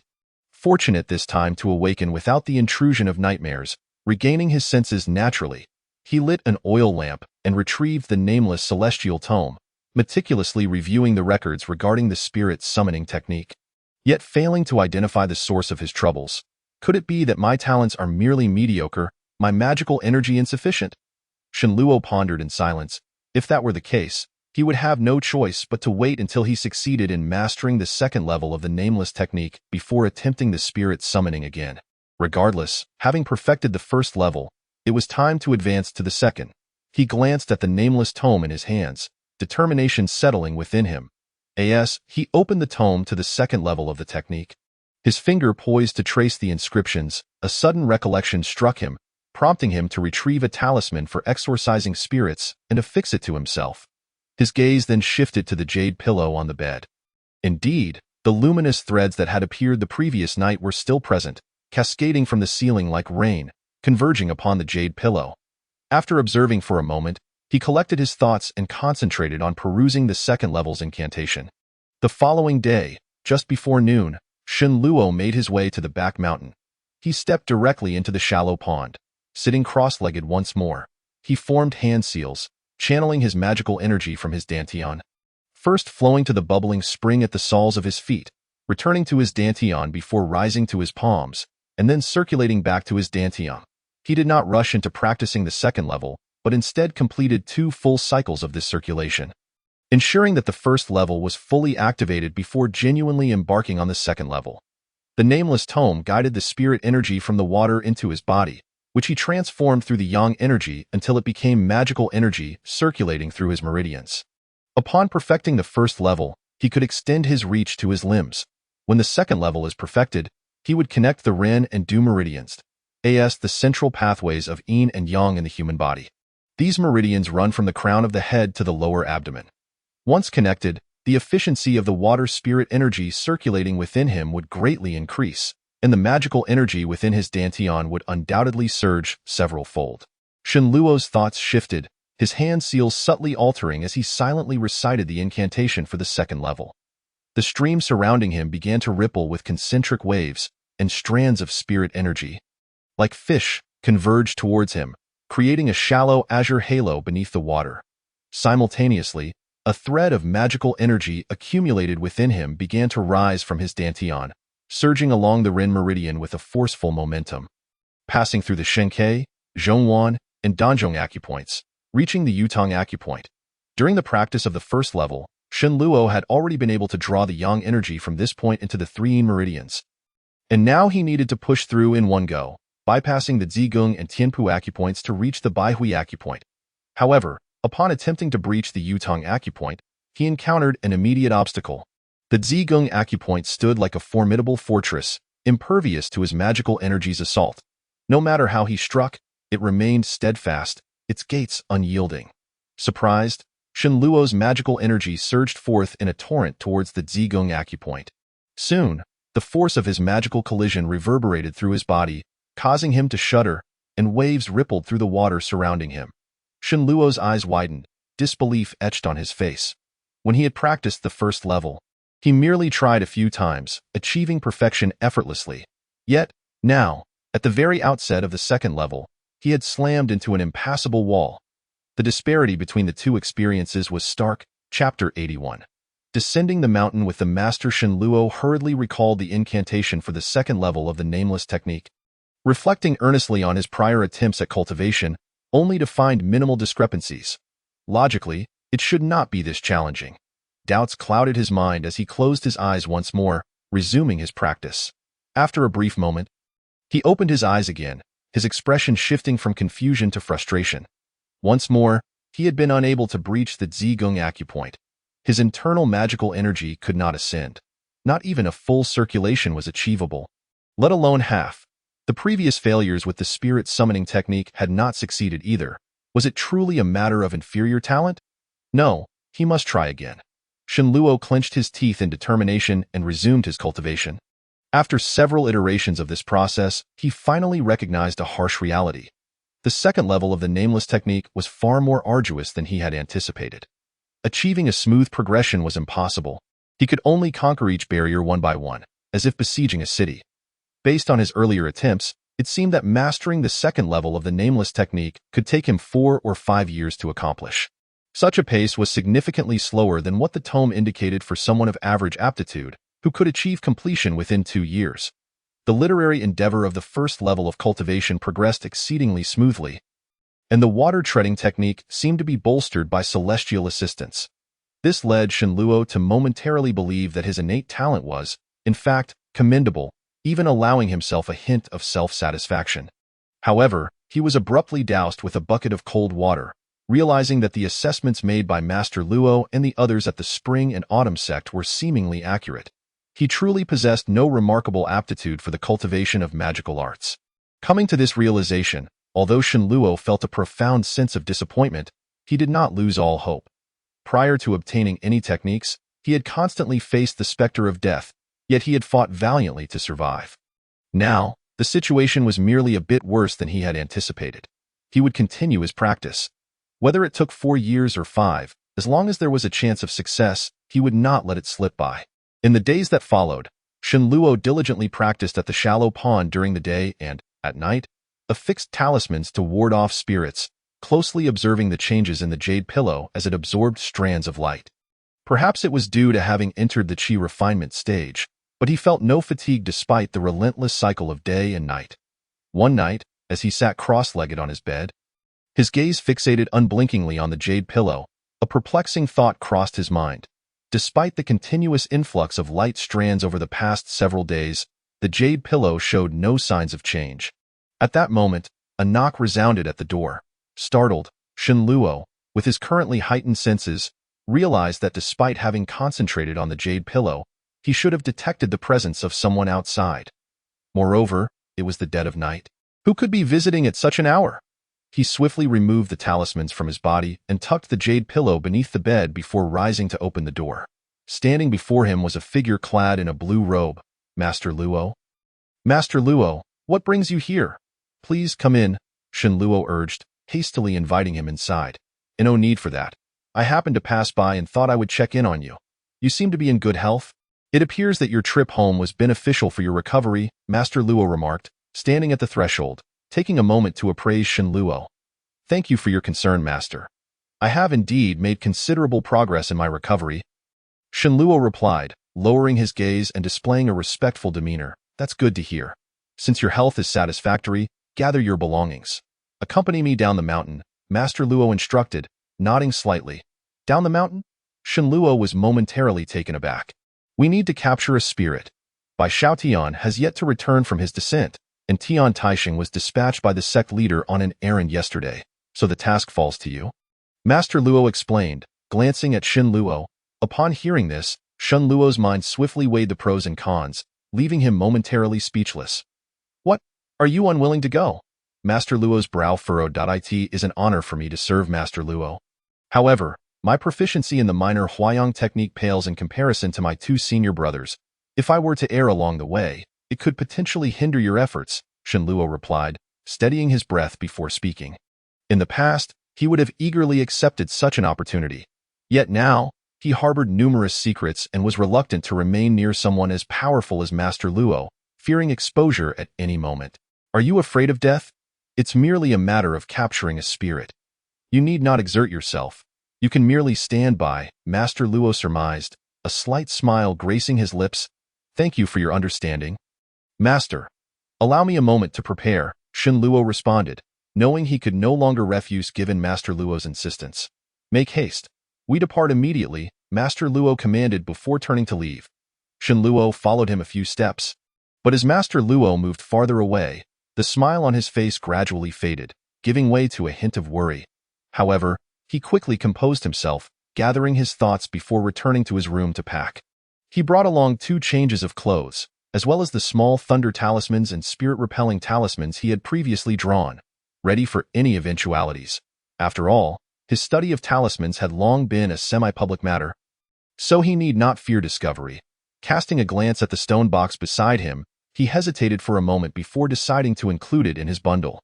Although carrying the stone box posed a risk, leaving it at the spring and autumn sect caused him greater unease. Fortunately, the stone box emitted no trace of vital energy, and as long as Master Luo did not see it with his own eyes, he would remain oblivious. Even if misfortune struck and Master Luo sensed something amiss, Shen Luo had already devised an explanation. He could claim it contained a talisman for good fortune obtained during his last trip home, which should not be opened lightly. Given Master Luo's disposition, he likely would not forcefully inspect Shen Luo's belongings. Having gathered everything, Shen Luo hurriedly exited and made his way to Master Luo's residence. Why are you dawdling? Come here. Master Luo had been waiting outside and scolded Shen Luo upon his arrival. Yes, Shen Luo replied, quickening his pace to a run. Stand beside me, Master Luo instructed, pointing to the space next to him. A flicker of confusion crossed Shen Luo's eyes, but he complied. Master Luo then produced an object from within his robe, a white handkerchief adorned with patterns resembling runes, emanating a soft white light that stood out in the night.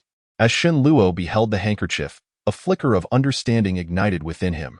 Master Luo then retrieved a blue talisman, affixed it to the white handkerchief, and began to chant incantations. Instantly, radiant blue light surged from the talisman into the handkerchief. The runes on the surface of the handkerchief illuminated, radiating a gentle white light, and it lifted from Master Luo's hand, hovering before them like a lantern. Simultaneously, a chilling breeze began to gather from the surrounding air, flowing into the handkerchief and intensifying its glow. Shen Luo recognized this icy aura.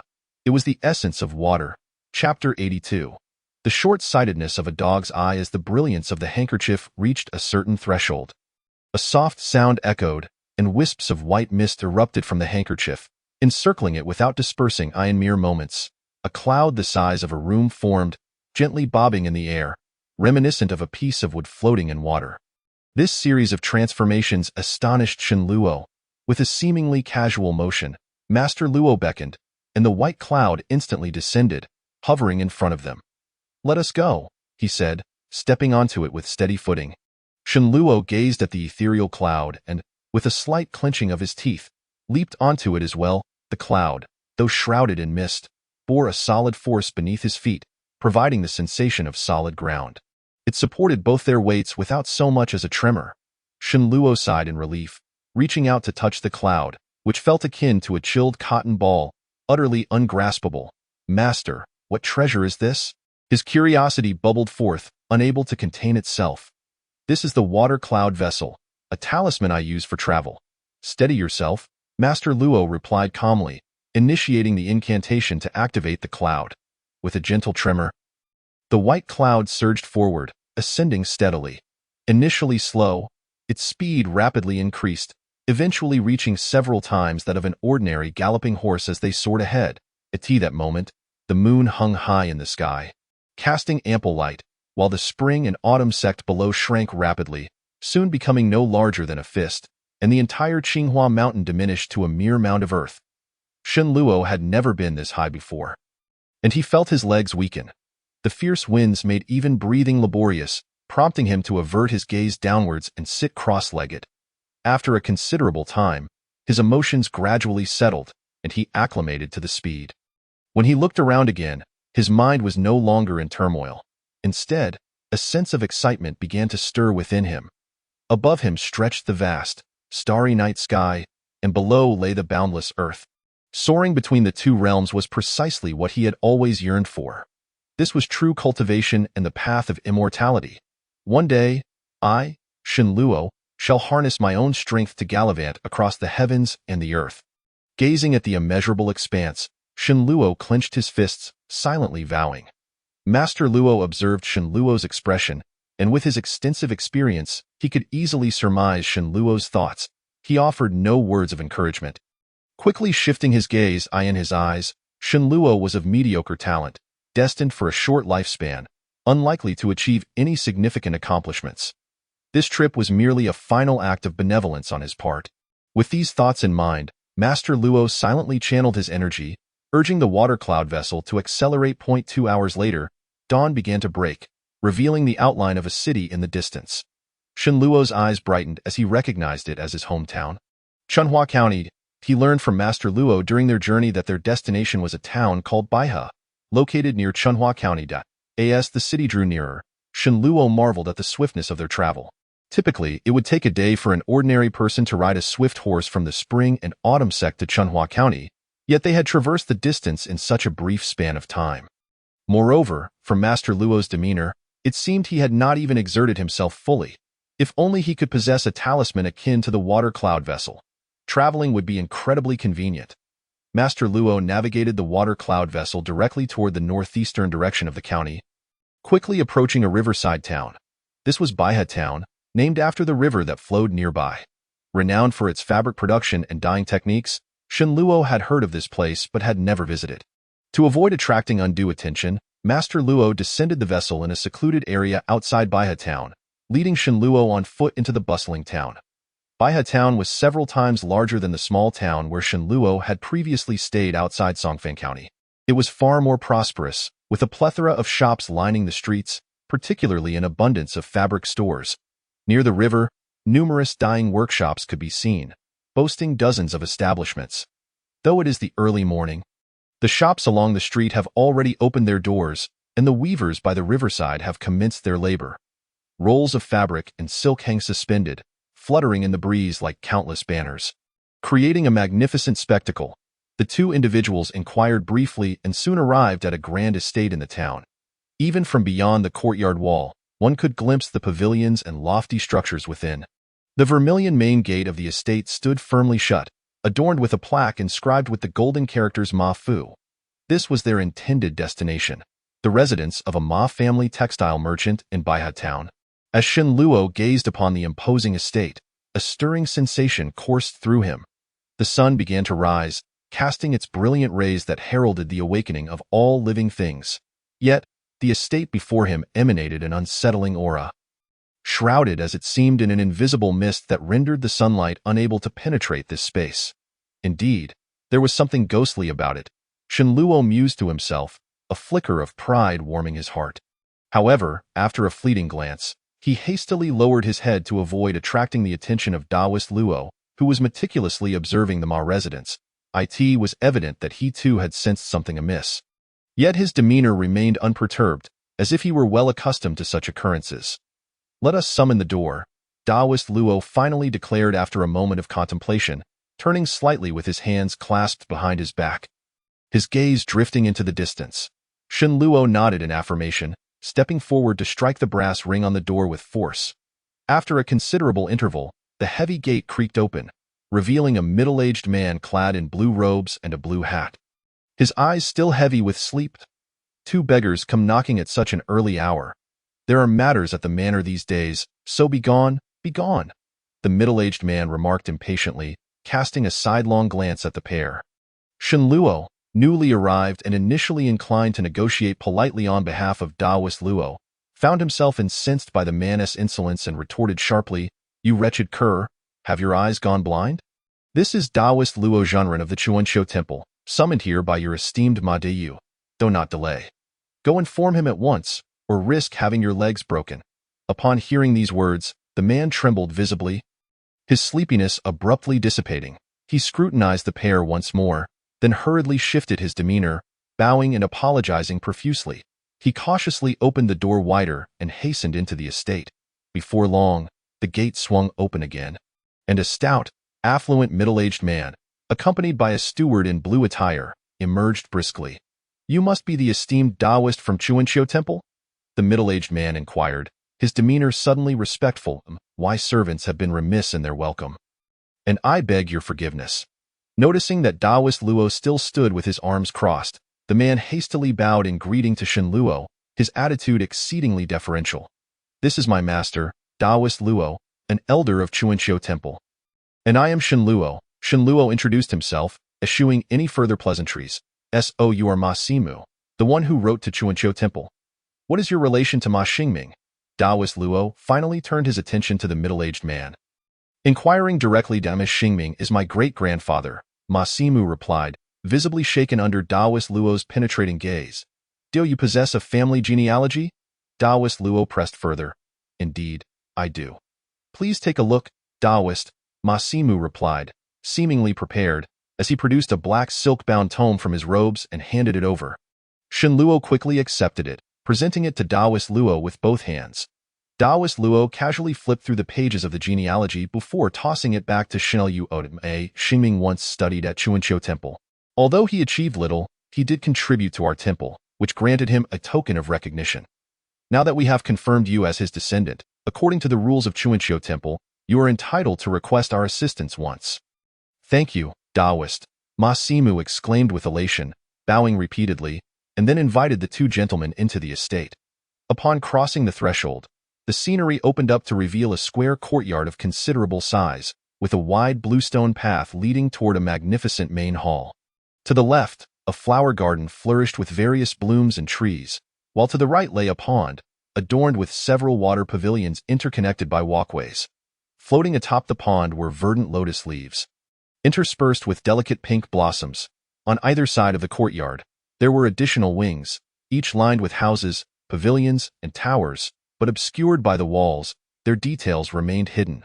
The group traversed the courtyard and settled in the main hall, where two young and lovely maidens served tea. "Image, your letter to our temple only vaguely mentioned the occurrence of ghostly phenomena. Could you elaborate on the nature of these apparitions? Has anyone witnessed them firsthand?" Taoist Luo inquired directly after taking a sip of tea. The night watchman, Old Wang, saw it, a ghostly woman in red. However, he did not see her clearly, as he fainted on the spot and fell ill the next day, unable to rise since. Furthermore, several of our guard dogs have died in succession, all with blood oozing from their 7 orifices. Additionally, strange pools of foul-smelling water appear in various places every morning, sometimes in the front hall, other times in the backyard, and once even in my bedroom, Ma Simu recounted, wiping the perspiration beading on his brow, his complexion pale. As Shen Luo listened to Ma Simu's eerie tale, he surveyed the opulent surroundings, increasingly aware of an indescribable chill permeating the lavish abode. Though only a few dogs had perished thus far, leaving lives unclaimed, who could predict what the coming days might hold? "Taoist, I am willing to offer 100 taels of gold to Chuanqiu Temple. I implore you to vanquish the demons and save the Ma family." Ma Simu's voice trembled with fear as he stood and bowed deeply. "Do not concern yourself, Ma Jusher, if indeed there are malevolent spirits at work.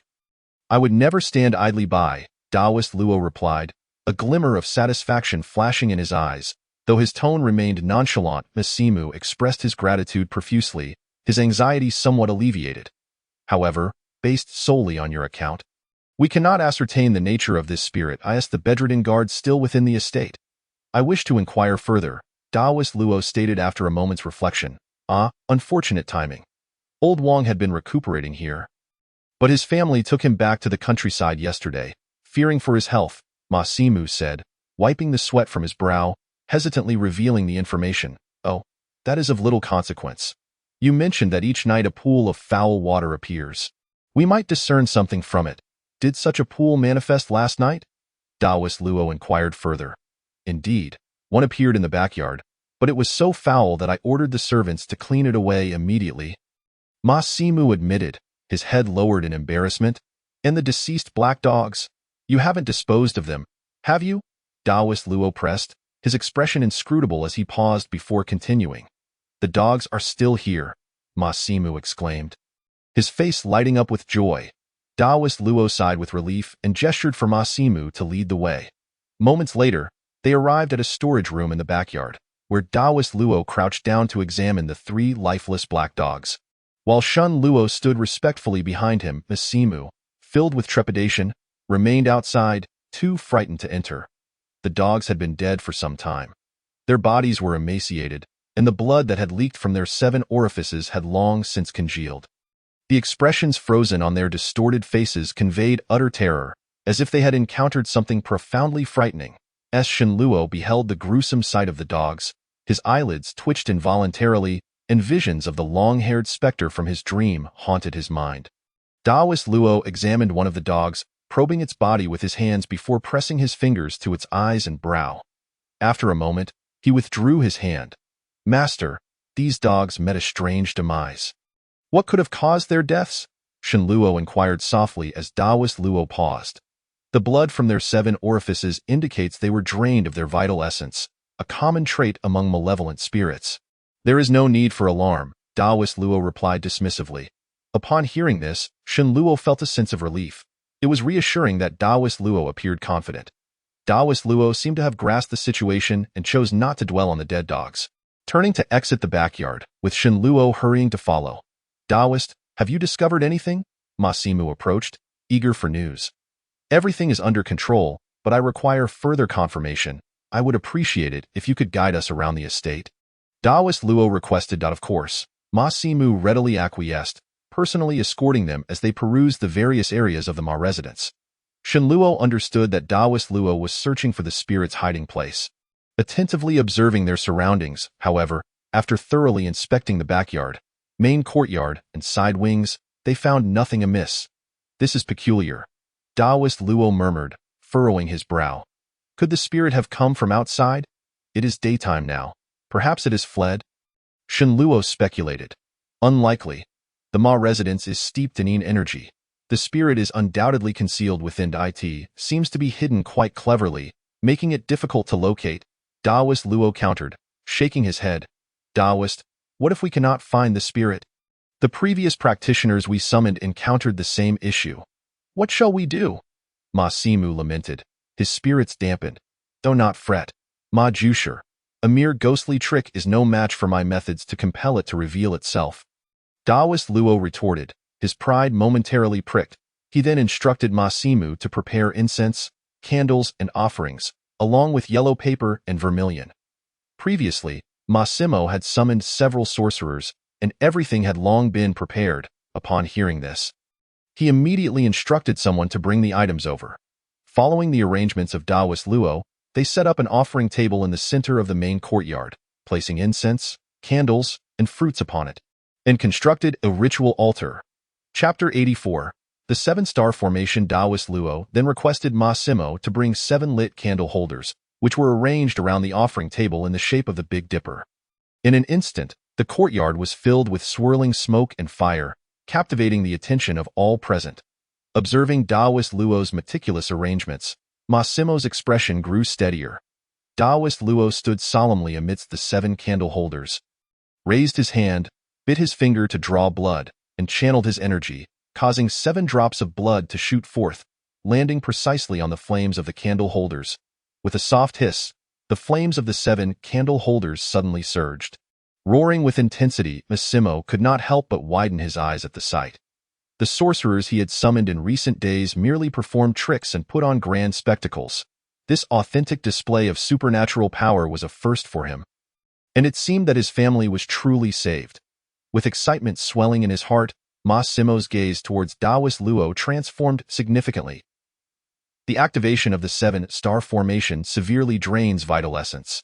"After this, it will take me at least 3 years of quiet cultivation to recover," Taoist Luo sighed, his form swaying slightly. "Your Excellency has expended such considerable cultivation for the sake of my Ma family. I am willing to contribute an additional 200 taels of gold to compensate for your losses. However, you must ensure the elimination of that malevolent spirit." Ma Simo responded immediately upon hearing this. "Rest assured, Mr. Ma. The 7-star formation is already set. No matter how formidable that spirit may be, it cannot escape my grasp." Taoist Luo smiled faintly, his pearly white teeth glinting in the surrounding firelight. Standing nearby, Shenluo quickly lowered his head, suppressing his amusement. Taoist Luo's aura remained unwavering. There was no sign of significant cultivation loss. The sudden increase in the flames was merely a result of the 7 strands of magical energy he had released alongside the blood droplets. If he were not already a practitioner in the qi refinement stage, capable of discerning the subtle trickery, he might have been as awestruck as Massimo and the others. Taoist Luo, usually appearing stoic and aloof, was exceedingly adept at this charade. After a brief respite, he began to draw talismans at the desk. Shenluo noticed that the talismans resembled those used for exorcising spirits and focused intently. However, Taoist Luo worked swiftly, his brushwork dazzling and relentless, producing over 20 in a matter of moments. Place these talismans in every room of your esteemed residence and throughout the courtyard, ensuring that none are overlooked. Additionally, summon all members of your household here, Taoist Luo instructed, leaving 1 talisman on the offering table and handing the rest to Massimo with utmost seriousness. Massimo wasted no time, immediately calling over several servants to distribute the talismans. While gathering his entire family and servants, amounting to over 24 individuals, including his elderly mother, who was carried out on a soft bed. Once everyone had assembled, Taoist Luo drew a sword from his back, revealing a peachwood sword. The sword's deep red body displayed intricate patterns, and even from a distance, one could sense the strong exorcising energy radiating from it. What a splendid peachwood sword! Shenluo's eyes lit up. Having perused numerous texts, he understood that peachwood was a commonly used talisman in Taoism for expelling demons. He knew that the older the tree, the deeper the color and the stronger the exorcising properties. While typical peachwood is mostly pale yellow, it takes at least 30 years for it to turn pink, and only a century-old tree can yield deep red wood. Remarkably, Taoist Luo's sword bore no knots or scars, retaining the essence of a 100-year-old peach tree, making it undoubtedly a powerful artifact against evil spirits. Taoist Luo then pulled out a crimson talisman from his chest and affixed it to the sword's hilt. Instantly, the peachwood sword glowed with a bright red light, the exorcising power of the wood and the talisman merging and amplifying exponentially. A powerful wave of magical energy radiated from the sword, causing the air nearby to hum and tremble. The members of the Ma family gasped in astonishment, their eyes glued to the spectacle. Shenluo, too, felt a sense of admiration. Compared to the others, he could better appreciate the astonishing aura emanating from the peachwood sword, far surpassing the power of the talisman fork he had previously wielded. And of course, this was also due to his current limited magical power, which prevented him from unleashing the full potential of the talisman fork. Taoist Luo activated the sword's power but did not immediately unleash it. Instead, he beckoned Shenluo over. Taoist Shenluo was slightly surprised but approached without delay. Take this and stand to the side. Taoist Luo handed him a 3-foot-long yellow banner, adorned with 2 taiji diagrams at the top and bottom, and 7 pentagrams in the center, also forming the shape of the Big Dipper.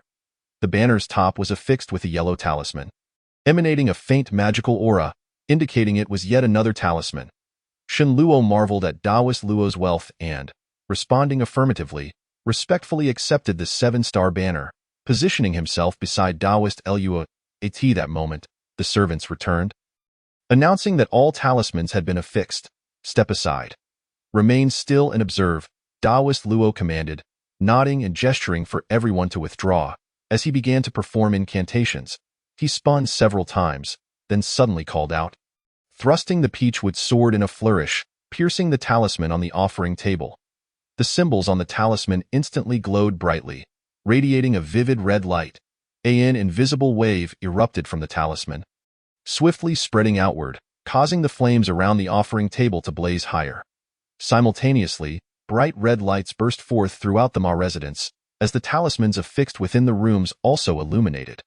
For a brief moment, the entire Ma estate was enveloped in a sea of red light. The onlookers in the courtyard held their breath, afraid to make a sound.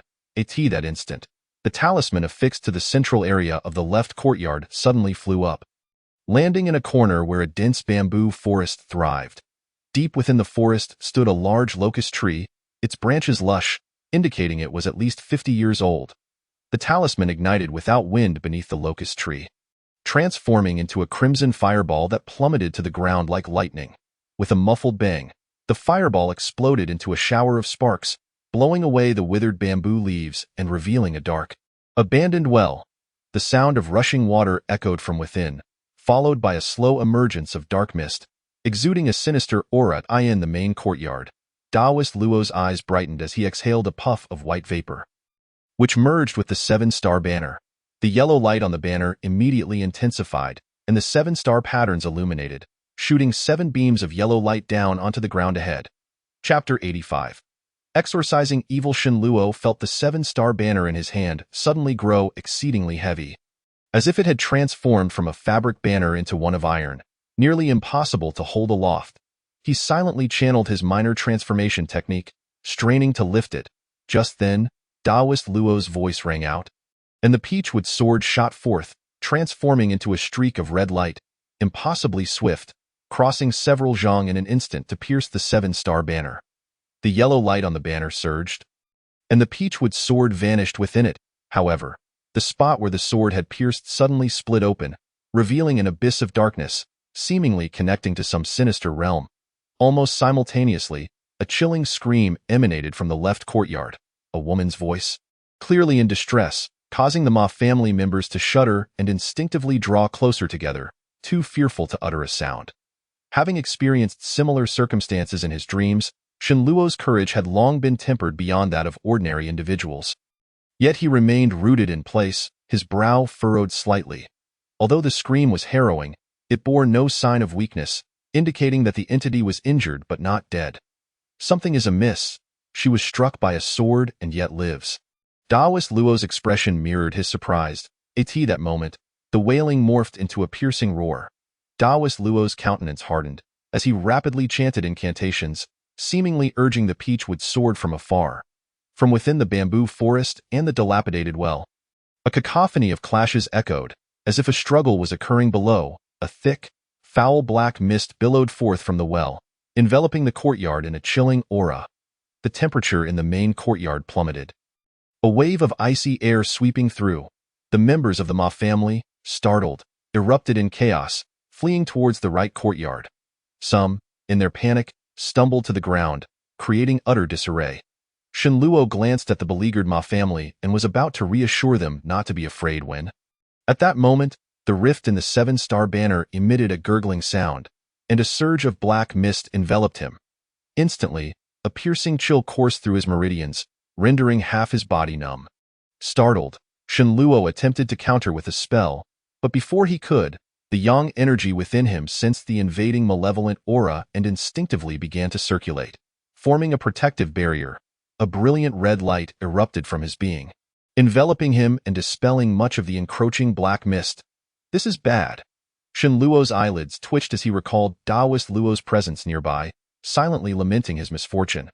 The minor transformation technique he was currently demonstrating was far beyond the initial stages. Nevertheless, he maintained his focus, allowing the yang energy to flow around him, counteracting the surrounding malevolent aura, while casting a sidelong glance at Taoist Luo. At that moment, Taoist Luo was fervently engaged in his incantations, seemingly locked in fierce combat with the entity, oblivious to Shen Luo's predicament. You wretched being, do you truly believe I cannot vanquish you? The Taoist priest, Luo, suddenly let out a sharp shout, his fingers swiftly slicing through the air towards the palm of his opponent, causing blood to surge forth and stain his hands crimson. Both of his hands emanated a brilliant red glow, yet the light from his left hand was dazzling and imbued with a vigorous masculinity, while the glow from his right hand was pure and reserved, exuding a subtle femininity. With a resounding clap, he brought his hands together, forming a sword-like gesture as he murmured an incantation. The red light from his hands intertwined and fused into one. Meanwhile, the sound of a sword howling emerged from the adjacent courtyard, and a beam of red light shot forth from the bamboo grove's well. This was the peachwood sword, albeit ensnared by several tendril-like strands of dark mist. Below, the black mist churned violently, with more of it shooting from the well, swirling towards the peachwood sword. The sword spun rapidly, and suddenly 2 streams of red light erupted from its blade, entwining with one another. With a clang reminiscent of metal striking metal, a massive red chi sword, measuring several feet in length, coalesced, radiating a bright and warm red light. The dark mist coiled around the peachwood sword swiftly evaporated, turning to nothingness. The oncoming black mist, illuminated by the warmth of the red light from the chi sword, melted away like snow under a blazing sun. The yin-yang sword of law, slaying ghosts and vanquishing demons. Luo's eyes widened in astonishment as he raised both hands high, then, with a forceful slash through the air, brought them down. The red chi sword in the adjacent courtyard flared intensely, casting a crimson glow that illuminated much of the courtyard. Then struck down heavily, mirroring Luo's own movement. With a swift slash, the black mist drifting within the courtyard was effortlessly severed in two, rapidly dissipating into thin air. The red chi sword vanished in an instant, only to reappear as if teleporting right before the abandoned ancient well, crashing down with earth-shattering force. A tremendous roar erupted. The mouth of the abandoned well exploded entirely, sending shards of stone and clouds of dust flying, creating a deep pit in the ground. The old locust tree nearby was uprooted, crashing to the ground. A piercing scream, sharp enough to puncture eardrums, rang out, but soon faded into a whisper. The dark aura that had enveloped the entire Ma state gradually dissipated, allowing sunlight to stream down, illuminating the residence with an indescribable brightness and warmth, akin to parting the clouds to reveal a clear sky. The black mist from the seven-star banner ceased to surge, and Shen Luo let out a sigh of relief, hastily channeling his minor sun transformation technique to expel the remaining dark energy within his body. The Ma family members, who had been frantically fleeing, gradually realized the danger had passed and halted, turning their gazes towards Luo and Shun. At this moment, the red glow that had surrounded Luo's hands had vanished, his face slightly pale, yet an air of excitement lingered in his demeanor as he beckoned with a hand. With a swoosh, a red light shot back from the adjacent courtyard, landing before him. It was the vanished peachwood sword. The bright red talisman on the sword had dimmed considerably, indicating significant depletion of its power. And surrounding chi swords had vanished, with the tip of the sword now bearing a 3-foot-tall red ghostly figure, a woman clad in a red dress. Her hands and feet were decayed, exposing ghastly white bones in many places, rendering her appearance repulsive. However, her face remained relatively intact, possessing an exquisite beauty, with a vivid red beauty mark on her forehead. Yet, her eyes blazed with a fierce and malevolent light as she roared angrily at Luo, struggling violently to escape the sword's binding. Nevertheless, this female ghost was devoid of any ghostly power, her form nearly transparent, as if she could disperse at any moment. Despite her efforts, she remained utterly unable to break free from the peachwood sword. Shen Luo curiously scrutinized the ghost in the red dress, secretly comparing her to the long-haired specter from his dream, concluding that the latter was far more grotesque and terrifying. However, if one were to assess strength, it was evident that the ghost before him was significantly more formidable. Wicked being, do not resist, Luo commanded sternly, retrieving a small black cloth bag from within his robes, gesturing with a spell. Chapter 86, The Origins and the End. The small bag immediately flew from his hand, emitting a ring of black light and enveloping the ghostly figure with a strong suction force. In an instant, the black light flashed, and the ghost in red was drawn into the bag, causing all ghostly energy in the courtyard to vanish entirely. Is that ghost truly gone? Ma Simuo approached, trembling, his lips tinged with purple from fear. He had never known that such a terrifying specter had been lurking within his family's courtyard. Rest assured, the ghost has been eliminated. Your estate shall no longer be troubled, Luo assured, putting away the black bag and the peachwood sword, while taking the 7-star banner from Shan Luo's hands. Thank you, thank you. You two are indeed divine beings. But how did that ghost come to reside in my home? Ma Simuo, relieved yet puzzled, inquired. Shen Luo was taken aback, realizing the question, and turned to Luo. Luo too appeared momentarily stunned, as if he had not contemplated this matter, before pondering and stepping towards the adjacent courtyard. Shen Luo promptly followed as Simuo informed his family of the banishment of the ghost, urging them to return to their rooms, while he hastily followed after the two. Luo approached the ancient well in the side courtyard, examining the surroundings, yet his brow remained furrowed, indicating a lack of findings. After a brief contemplation, he leaped to the rooftop of a nearby tall building, scanning the area, and soon his expression shifted to one of realization as he descended. Although Baihe town is situated on fertile land with convenient transport, its feng shui is not favorable. There is a bow-shaped river flowing from outside the town, and from that curved area, a small stream flows into your town. This type of terrain is termed a bow grave, conducive to the accumulation of dark energy. Fortunately, the bow grave in Baihe town is not prominent, with minimal dark energy gathering, and the town's population is thriving, which is sufficient to dispel the dark energy. However, the well in your home connects to the underground water veins, and there is an old locust tree nearby, which attracts dark energy and spirits, leading to the accumulation of dark energy here, making it a. This is why the ghost took residence in this location. It is fortunate that the ghost was nearing a breakthrough and had not caused much havoc. Otherwise, your entire family would likely have faced calamity. Luo explained eloquently, feng shui, a gathering of dark energy, so that is the case. Shen Luo listened intently, committing this knowledge to memory. Will my family attract other ghostly beings in the future? Should we move? Ma Simuo, unlike Shen Luo, was not as eager and asked in a panic. There is no need for that. Now that the ghost has been banished and the locust tree destroyed, the accumulated dark energy will gradually dissipate. You merely need to fill in this well. If you are truly concerned, you could discuss with the townspeople about filling in that small stream to dismantle this area's dark energy feng shui. Luo waved his hand dismissively. Yes, yes. As a representative of Baihe town's residents, I am deeply grateful for your guidance. Ma Simuo expressed his gratitude, pondering how to fill in the troublesome stream. With the malevolent spirit vanquished, we shall take our leave, Luo announced, preparing to depart. Why the hurry, esteemed ones? I have instructed my servants to prepare a banquet to properly host you both. Ma Simuo hurriedly exclaimed. We must return to the mountain for cultivation. There is no need for such expense. Luo shook his head in refusal, seemingly eager to leave. Seeing that his attempts to retain them were futile, Ma Simuo personally escorted the two out of the estate, ensuring to present the promised reward, which was slightly more than initially agreed upon. Luo and Shen Luo did not linger in Baihe town, quickly departing. Once they reached a secluded area outside the town, Luo summoned the water cloud pouch, carrying both of them towards the spring and autumn temple. Shen Luo gazed towards the direction of Chunhua County, yearning to return home, yet having recently left the spring and autumn temple under the pretext of visiting family, he felt it inappropriate to mention returning now. He could not help but sigh inwardly, retracting his gaze and glancing at Luo. At that moment, Luo was seated cross-legged atop the water cloud pouch, cradling the black small bag in his palms, his fingertips shimmering with light as if performing some kind of refining technique. A layer of black ethereal light emerged from the bag, occasionally fluctuating violently, suggesting something was stirring within. However, as Luo's fingertip light flowed steadily, the black ethereal light gradually stabilized.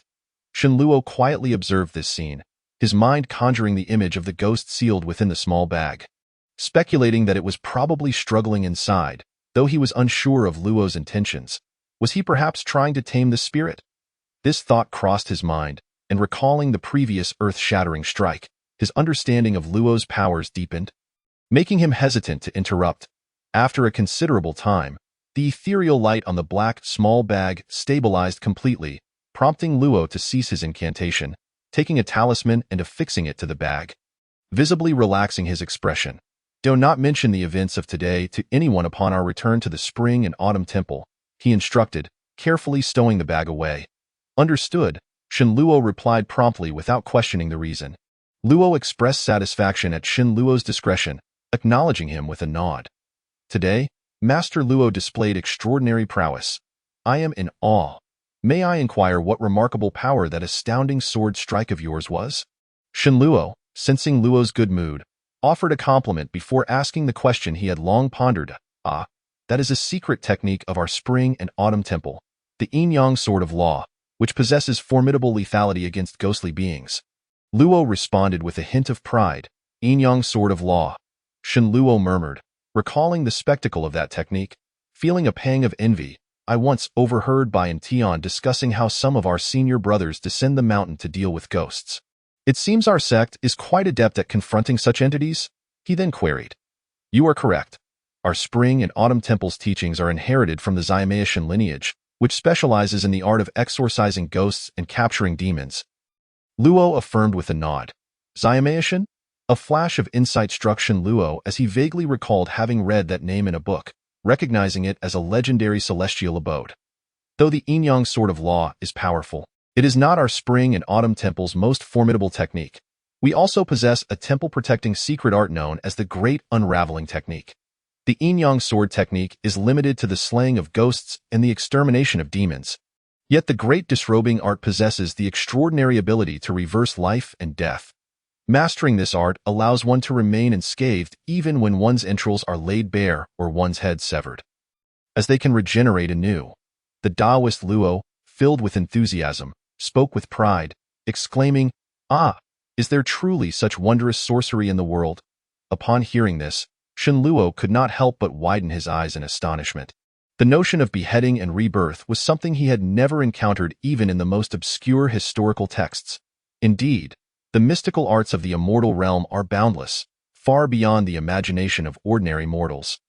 Remarked Taoist Luo, casting a disdainful glance at Shen Luo. "Might I inquire if Master has mastered this art?" Shen Luo asked, his face reflecting a deep yearning. "My own cultivation is insufficient to practice the Great Disrobing art. Within my sect, only your granduncle may have had the opportunity to engage with it, though whether he succeeded remains uncertain," Taoist Luo replied with a shake of his head, seemingly losing interest. Shen Luo felt enlightened, though numerous questions lingered in his mind. However, observing Taoist Luo's demeanor, he refrained from pressing further. "Earlier, at the Ma Manor, you harnessed your energy to resist the encroaching ghostly aura, resulting in an unusually robust yang energy within you. What is the cause of this?" Taoist Luo inquired abruptly. "Disciple had returned home, and my father expended a considerable fortune to procure a peculiar vermilion fruit from a merchant, claiming it to be a potent tonic. After consuming it, my yang energy surged immensely, nearing a state of perfection," Shen Luo replied, a shiver running through him as he thought, as expected, the moment has arrived, while maintaining an expression of excitement. As he spoke, a rich crimson light enveloped him. Taoist Luo intended to extend his hand to sense Shen Luo's condition, but, upon seeing the crimson glow, withdrew his hand and scrutinized the radiance with an expression of surprise. "Master, once my minor transformation of yang is perfected, I shall entrust the pure yang sword technique to you." Shen Luo observed Taoist Luo's actions and felt a sense of relief, uttering these words. "Having promised you, I shall not go back on my word. However, what manner of vermilion fruit did you consume?" Taoist Luo gazed intently at Shen Luo, questioning him. Shen Luo had prepared a response, describing an oval-shaped, fiery red fruit adorned with flame-like patterns. This depiction was not entirely fabricated. He had encountered a fruit known as the fire origin fruit in a previous text, reputed for its ability to strengthen one's foundational energy. Yet, he altered the description slightly, blending truth with fiction to ensure Taoist Luo would neither suspect him of deceit nor conclusively identify it as the fire origin fruit, thus avoiding any potential inconsistencies. "From your description, it seems your vermilion fruit could indeed be the fire origin fruit, or perhaps a variant. Nonetheless, I cannot ascertain this with certainty. Regardless, it appears fortune favors you, and this is indeed your blessing."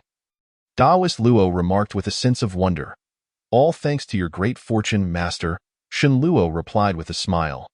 "Given your fortuitous encounter, you must devote yourself more diligently to cultivating the minor transformation of yang, striving for completion and subsequently breaking through to the qi refinement stage to address your longevity concerns," Taoist Luo advised, not overly fixating on the matter. "Yes, disciple shall endeavor diligently to meet your expectations," Shen Luo earnestly promised. Following this, Taoist Luo ceased to inquire further about Shen Luo's cultivation and urged the water cloud to hasten their journey. Shen Luo, recognizing the cue, remained silent, standing respectfully beside him as they traveled back to the spring and autumn temple by afternoon. Taoist Luo reported back to the sect leader, while Shen Luo returned to his quarters. After a night of tumult and a day of travel, fatigue washed over him, and he collapsed onto his bed. Falling into a deep slumber, he slept for what felt like an eternity, awakening to find the outside world cloaked in darkness, a bright moon hanging high in the sky, indicating it was well into the night. Stretching languidly, he relished the refreshing rest, feeling invigorated. Suddenly, a thought struck him. What had become of the jade pillow? He retrieved it from beneath the bed, then affixed a ghost-repelling talisman to himself, channeling his spiritual energy. and his eyes instantly grew hazy. Turning his gaze to the jade pillow, he was taken aback to find it eerily empty, devoid of the luminous threads that had once adorned it. Where have they gone? Could it be? A suspicion flickered in his mind as he focused intently on the jade pillow, curious to observe any further changes. After a time, his eyelids grew heavy with fatigue, and a wave of drowsiness washed over him. How can I feel sleepy again so soon after waking? Shenluo pondered in alarm, hastily patting his cheeks in a bid to dispel the drowsiness. Yet, the weariness only intensified, overwhelming his resolve. Despite his efforts to resist, he ultimately succumbed to slumber, collapsing onto the bed, the jade pillow cradled beneath him, and drifted into dreams. Time passed, and in a haze, Shenluo gradually opened his eyes, rubbing the remnants of sleep from his gaze. He was suddenly met with a chill breeze that sent a shiver down his spine, prompting him to sit upright in alarm. Upon lifting his gaze, he found himself surrounded by dimness, unable to discern whether it was dawn or dusk. Not far ahead stood a dilapidated, desolate ancient structure. His heart raced as he lowered his gaze to inspect his attire, only to discover he was clad in nothing more than a thin undergarment, stained with dried blood. This was unmistakably the garb he wore in Fengqi City, and he recalled clearly that he had discarded his outer robe to conceal himself from the gray dust while evading the blue wolf. It seems I have entered another dream. Shenluo quickly grasped his predicament. He hastily tore at his clothing, examining his body closely, relieved to find that the wounds sustained during his battle with the demon wolf had healed. Bringing him a measure of comfort, at that moment, a flicker of doubt crossed his mind, prompting him to pull aside the fabric of his right shoulder. "Where has it gone?" Shenluo exclaimed. Although his voice was soft, it startled several crows perched upon a nearby withered tree, sending them flapping into the air. The source of his astonishment lay in the peculiar disappearance of the skull tattoo on his shoulder, along with the absence of the talismanic fork he had carried. While the loss of the talisman could be understood, the vanishing of the skull-like pattern was baffling. Could it be that my spiritual power? Shenluo felt a pang of panic, quickly forming a hand sign and channeling his unnamed technique. Moments later, he found that the thread of spiritual energy within him remained intact and responsive, allowing him to breathe a sigh of relief. Dressing himself, he steadied his nerves and cautiously surveyed his surroundings. The area was overgrown with wild grass, thick with moisture that coalesced into dense fog, rendering visibility poor beyond a few paces. Beneath his feet lay an ancient cobblestone path, worn and cracked, leading towards the ancient structure ahead. As he approached, he realized it was the entrance to a temple. Its roof overrun with weeds and the vermilion paint on the door long since faded. The barely standing gate was nearly toppled, and a crooked sign hung above, inscribed with the characters for Jialan Temple. Judging by its dilapidated state, it had likely lain in ruin for over a century. How time has weathered this place, Shenluo murmured to himself. In numerous fantastical tales he had read, ancient temples nestled in desolate mountains were often depicted as sites where withered bones and alluring spirits lured scholars heading to the capital for examinations, often described in a tantalizing manner. While these accounts were clearly exaggerated, the chronicles of Zhang Tianshi subduing demons had mentioned that temples and altars, as well as local deities, were protected when thriving with incense offerings. Yet, once such offerings dwindled and the place fell into ruin, it became a magnet for malevolent spirits. Given that his previous dreams had involved encounters with specters and demons, he hesitated at the threshold of the temple, contemplating whether to step inside. Suddenly, a thunderous sound erupted from the heavens, and a murky yellow wind surged from an unknown source, howling violently and enveloping the sky in darkness. The already dim light was extinguished, plunging the surroundings into a pitch-black abyss. The fog around him was swept up by the fierce wind, coalescing into a formidable force that nearly thwarted Shenluo's ability to walk. With no choice left, he braved the tempest, advancing step by step into the ancient temple. As he crossed the threshold, a grotesque, headless corpse seated before him caught his eye, causing his heart to race. Instinctively, he prepared to channel his yang energy for protection. But as he drew closer, he discerned the corpse clasping a string of prayer beads, revealing it to be a clay statue of the Maitreya Buddha. Navigating around the statue, he then spotted a dark figure clad in armor, wielding a demon-subduing staff, standing with its back turned to him, none other than the guardian deity, Wei Tuo. Yet, Its eye sockets were mere voids, lending it an even more fearsome appearance. "Pardon my intrusion," Shen Luo murmured. Raising a hand in a gesture of respect, as a practitioner, he believed in paying homage to both Buddhist and Taoist traditions. Passing through a courtyard strewn with fallen leaves and toppled sutra pillars, he soon beheld the great Hero Hall, which, despite its battered exterior, still retained some semblance of integrity. Yet, the doors and windows were riddled with gaps, and a flickering light emanated from within. "Is someone there?" Shen Luo's brow furrowed as he approached cautiously. Upon reaching the hall's entrance, he hesitated to step inside, opting instead to peer through a hole in the door. To his astonishment, he saw the floor littered with dry grass. And instead of a statue of the Buddha or a bodhisattva, the central seat was occupied by a bizarre three-headed idol, clutching a shovel-like implement that appeared rather ludicrous. However, this is not particularly surprising, for it is customary among the folk to venerate local deities. One might speculate that these are the benevolent souls who performed acts of salvation during their lifetimes, later sculpted into golden effigies and revered as corporeal Buddhas after their passing. At the feet of the statue, a simple bed of dried grass was laid, upon which lay a beggar with disheveled hair and tattered garments, sleeping soundly on his side. Not far from him sat a squat, unattractive man dressed in a short brown robe, his head afflicted with sores, a black short axe tucked into his waist, and a couple of bundles of firewood beside him, suggesting he was a woodcutter. In the corner of the inner wall of the great hall, many tiles lay shattered, creating a large pit that collected a pool of green rainwater. Shen Luo observed for a while from outside, noting that the two within remained oblivious to his presence, before he pushed the door open and stepped inside. The creaking of the dilapidated door was quite loud, and as it swung open, a gust of yellow wind rushed in, causing the firewood on the ground to flicker and sway. Only then did the woodcutter notice Shen Luo, recoiling slightly in fear at the sight of his blood-stained attire. "Do not be afraid, good sir. The wind is fierce outside. I merely seek refuge until it abates," Shen Luo said with a smile, turning to close the door behind him, wrinkling his nose at the unpleasant odor within. The atmosphere in the hall was rife with a damp, putrid scent. Seeing that Shen Luo seemed harmless, the woodcutter offered a timid, conciliatory smile, gesturing with both hands for him to take a seat. Shen Luo cast a glance at the beggar, who remained deeply asleep, seemingly unaware of the commotion. He clasped his hands within his sleeves and quietly settled down beside the fire.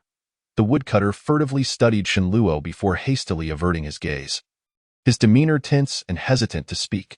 Shen Luo had no intention of conversing either. After surveying the surroundings, he became lost in thought, staring intently at the flames. Just then, his gaze shifted abruptly toward the door, followed by a loud crash as the two wooden doors were forcefully flung open. A group of 7 or 8 robust guards, clad in tight-fitting attire and armed with swords, burst into the hall. Accompanying them was a young man with a dark complexion, clad in chain mail, and an elderly man with gray hair dressed in a brown satin robe, flanked by a dozen servants upon entering. The guards were taken aback to find someone already inside. Without hesitation, they drew their weapons, their expressions tense, as if facing a formidable foe. The gray-haired elder quickly concealed himself behind the dark-faced youth, peering anxiously at the woodcutter and Shen Luo.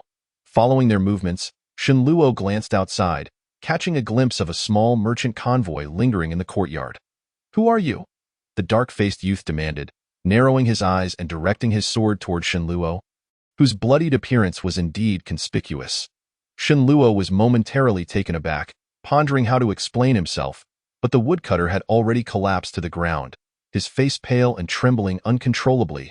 "Please, my lord, I am merely a humble woodcutter from the village with no wealth to offer. Spare me, I beg you," he pleaded, bowing and prostrating repeatedly, clearly mistaking them for bandits. Meanwhile, the beggar remained oblivious, continuing to sleep soundly despite the uproar. The dark-faced youth, unfazed by the woodcutter's pleas, remained fixated on the trio, his expression graved. "We were ambushed on the road, and barely escaped with our lives to find refuge here," Shen Luo explained helplessly.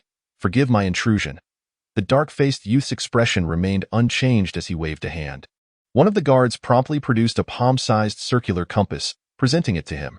Shen Luo examined it briefly, noting its antiquated design, seemingly crafted from brass, with a thumb-sized piece of gray-white jade embedded above the central pointer, within which a faint cluster of white vapor was discernible, a source stone. Shenluo mused silently. The dark-faced youth tightened his grip on the sword, holding the compass aloft, directing it toward Shenluo. The others followed suit, their gazes shifting to him. The compass paused momentarily, its needle remaining still, indicating no anomalies. The dark-faced youth's eyes flickered as he turned the compass toward the sleeping beggar, yet again. Nothing occurred.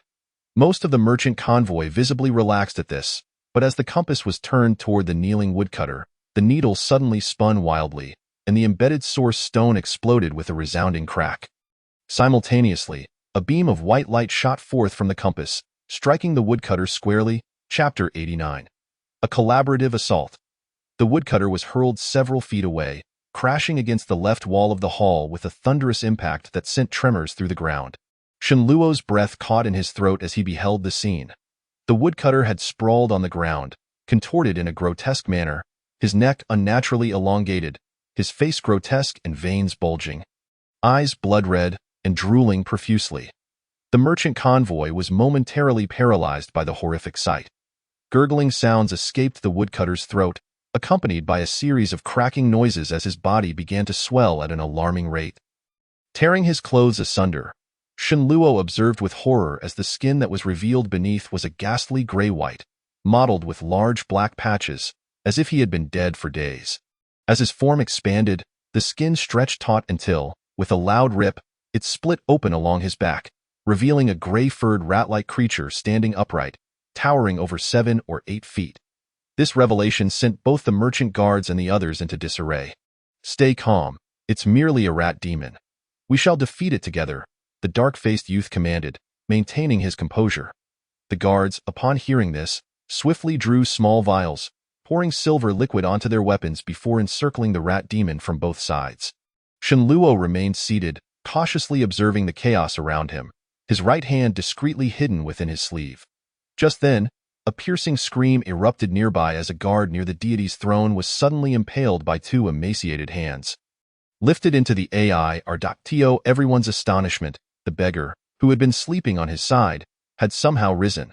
With a swift twist of his body, he flung the guard's corpse from his arm, sending it crashing toward Shenluo.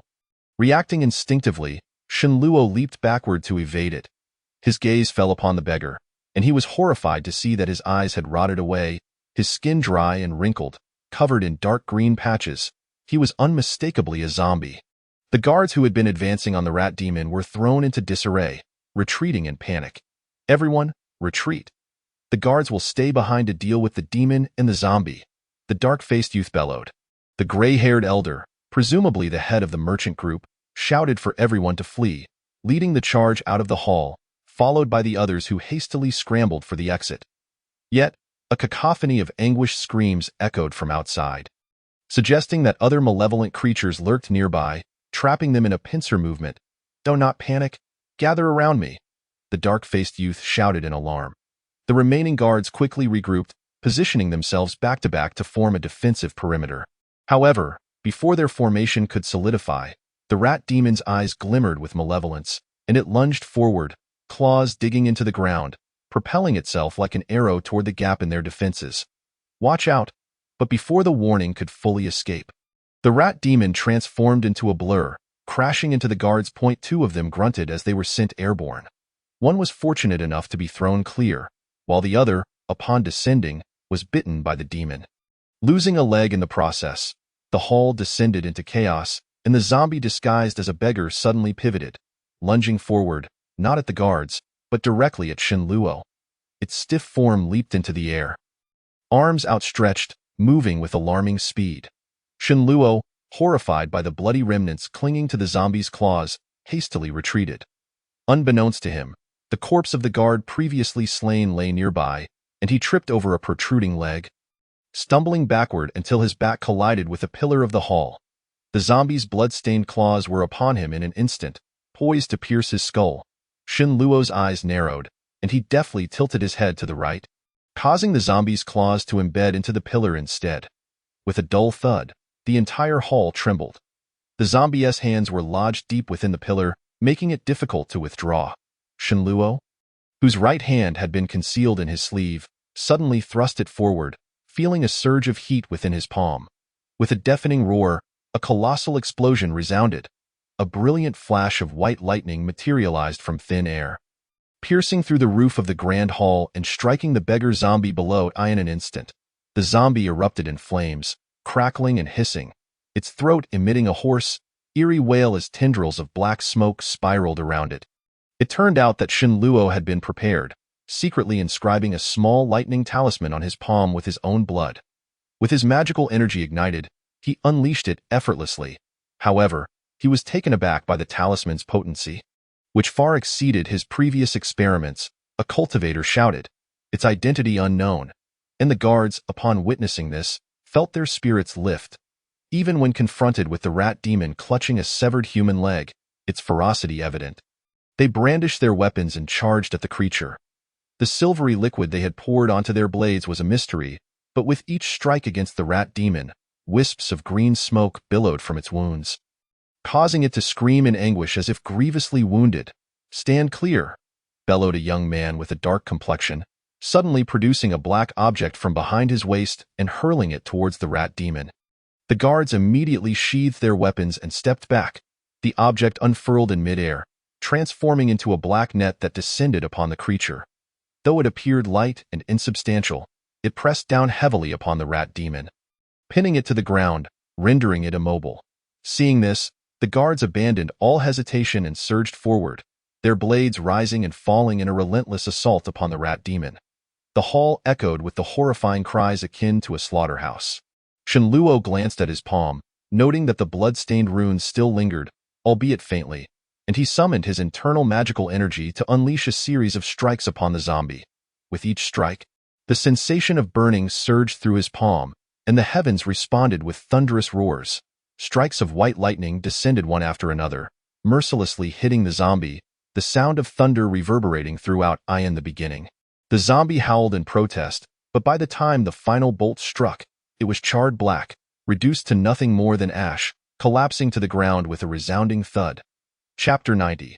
Battle with the demon. Seeing the creature utterly still, Shen Luo let out a sigh of relief, leaning against a pillar as he inspected his palm, now smeared black, the runes having vanished. Turning his gaze to the other side, he beheld the rat demon beneath the black net, now reduced to a mushy paste by the relentless assault of the guards. Yet before he could fully relax, a sinister voice echoed from outside the hall. "A mere handful of mortals, alongside a fledgling cultivator, dare to wreak havoc on my territory and kill my trusted subordinate. One and all shall meet their demise." The last word lingered ominously, dripping with malice. Shen Luo's expression tightened, and he turned to look. A pale figure stepped over the threshold, holding aloft a bloodied human head, the very head of the chamberlain who had fled moments before. The jagged neck bore signs of a brutal severance, as if it had been violently wrenched from the body rather than cut with a blade. The gruesome sight sent shivers down the spines of the guards, who instinctively recoiled a few steps back. The figure had pointed ears and, despite a face mostly obscured by unkempt yellow hair, bore the semblance of a young man. Casually tossing the severed head, it rolled across the ground, coming to a stop at Shen Luo's feet. "Esteemed master, let us join forces. Perhaps we still have a chance." Unlike their previous confrontation with the rat demon, the dark-faced youth's voice trembled with fear. Shen Luo remained silent, his gaze locked onto the figure before him. Hands tucked into his sleeves, still clinging to the hope of a desperate struggle, truly delusional. The young demon's voice was indifferent, revealing a mouth full of sharp, white teeth, yet his tone had regained an eerie calmness. Devoid of emotion, as the words left his lips, the light in the hall dimmed abruptly, the desolate and chaotic scene transforming into something grotesque. The once solid pillars and walls vanished, replaced by jagged, protruding stones, morphing the space into a sinister cavern. Shen Luo looked down to find the ground no longer littered with debris, but instead covered in a dense layer of white bones, both human and beast. The wooden doors had morphed into a massive iron gate, spiked and adorned with the grotesque remains of various corpses, their visages twisted in agony. Within the cavern, only the bizarre three-headed statue retained its original form. What kind of sorcery is this? Shen Luo felt a chill run down his spine. In his earlier attempts to combat the zombie, he had expended a significant portion of his already limited magical energy. And this unknown demon was clearly not comparable to the previous rat demon and zombie. "Come forth and pay with your lives," the young demon spat, casually waving his arm. Shenluo's heart skipped a beat. He sensed a faint disturbance in the air, yet his eyes saw nothing. Then, a bizarre scene unfolded. Several guards nearby, caught completely off guard, had their heads severed cleanly, as if plucked from the trees like ripe fruit, cut down by an unseen force. Only the dark-faced youth, whose wrist bore a protective talisman, activated it just in time, summoning a faint shield of light that barely shielded him from the onslaught. Yet, in an instant, the shield shattered, and he narrowly escaped death.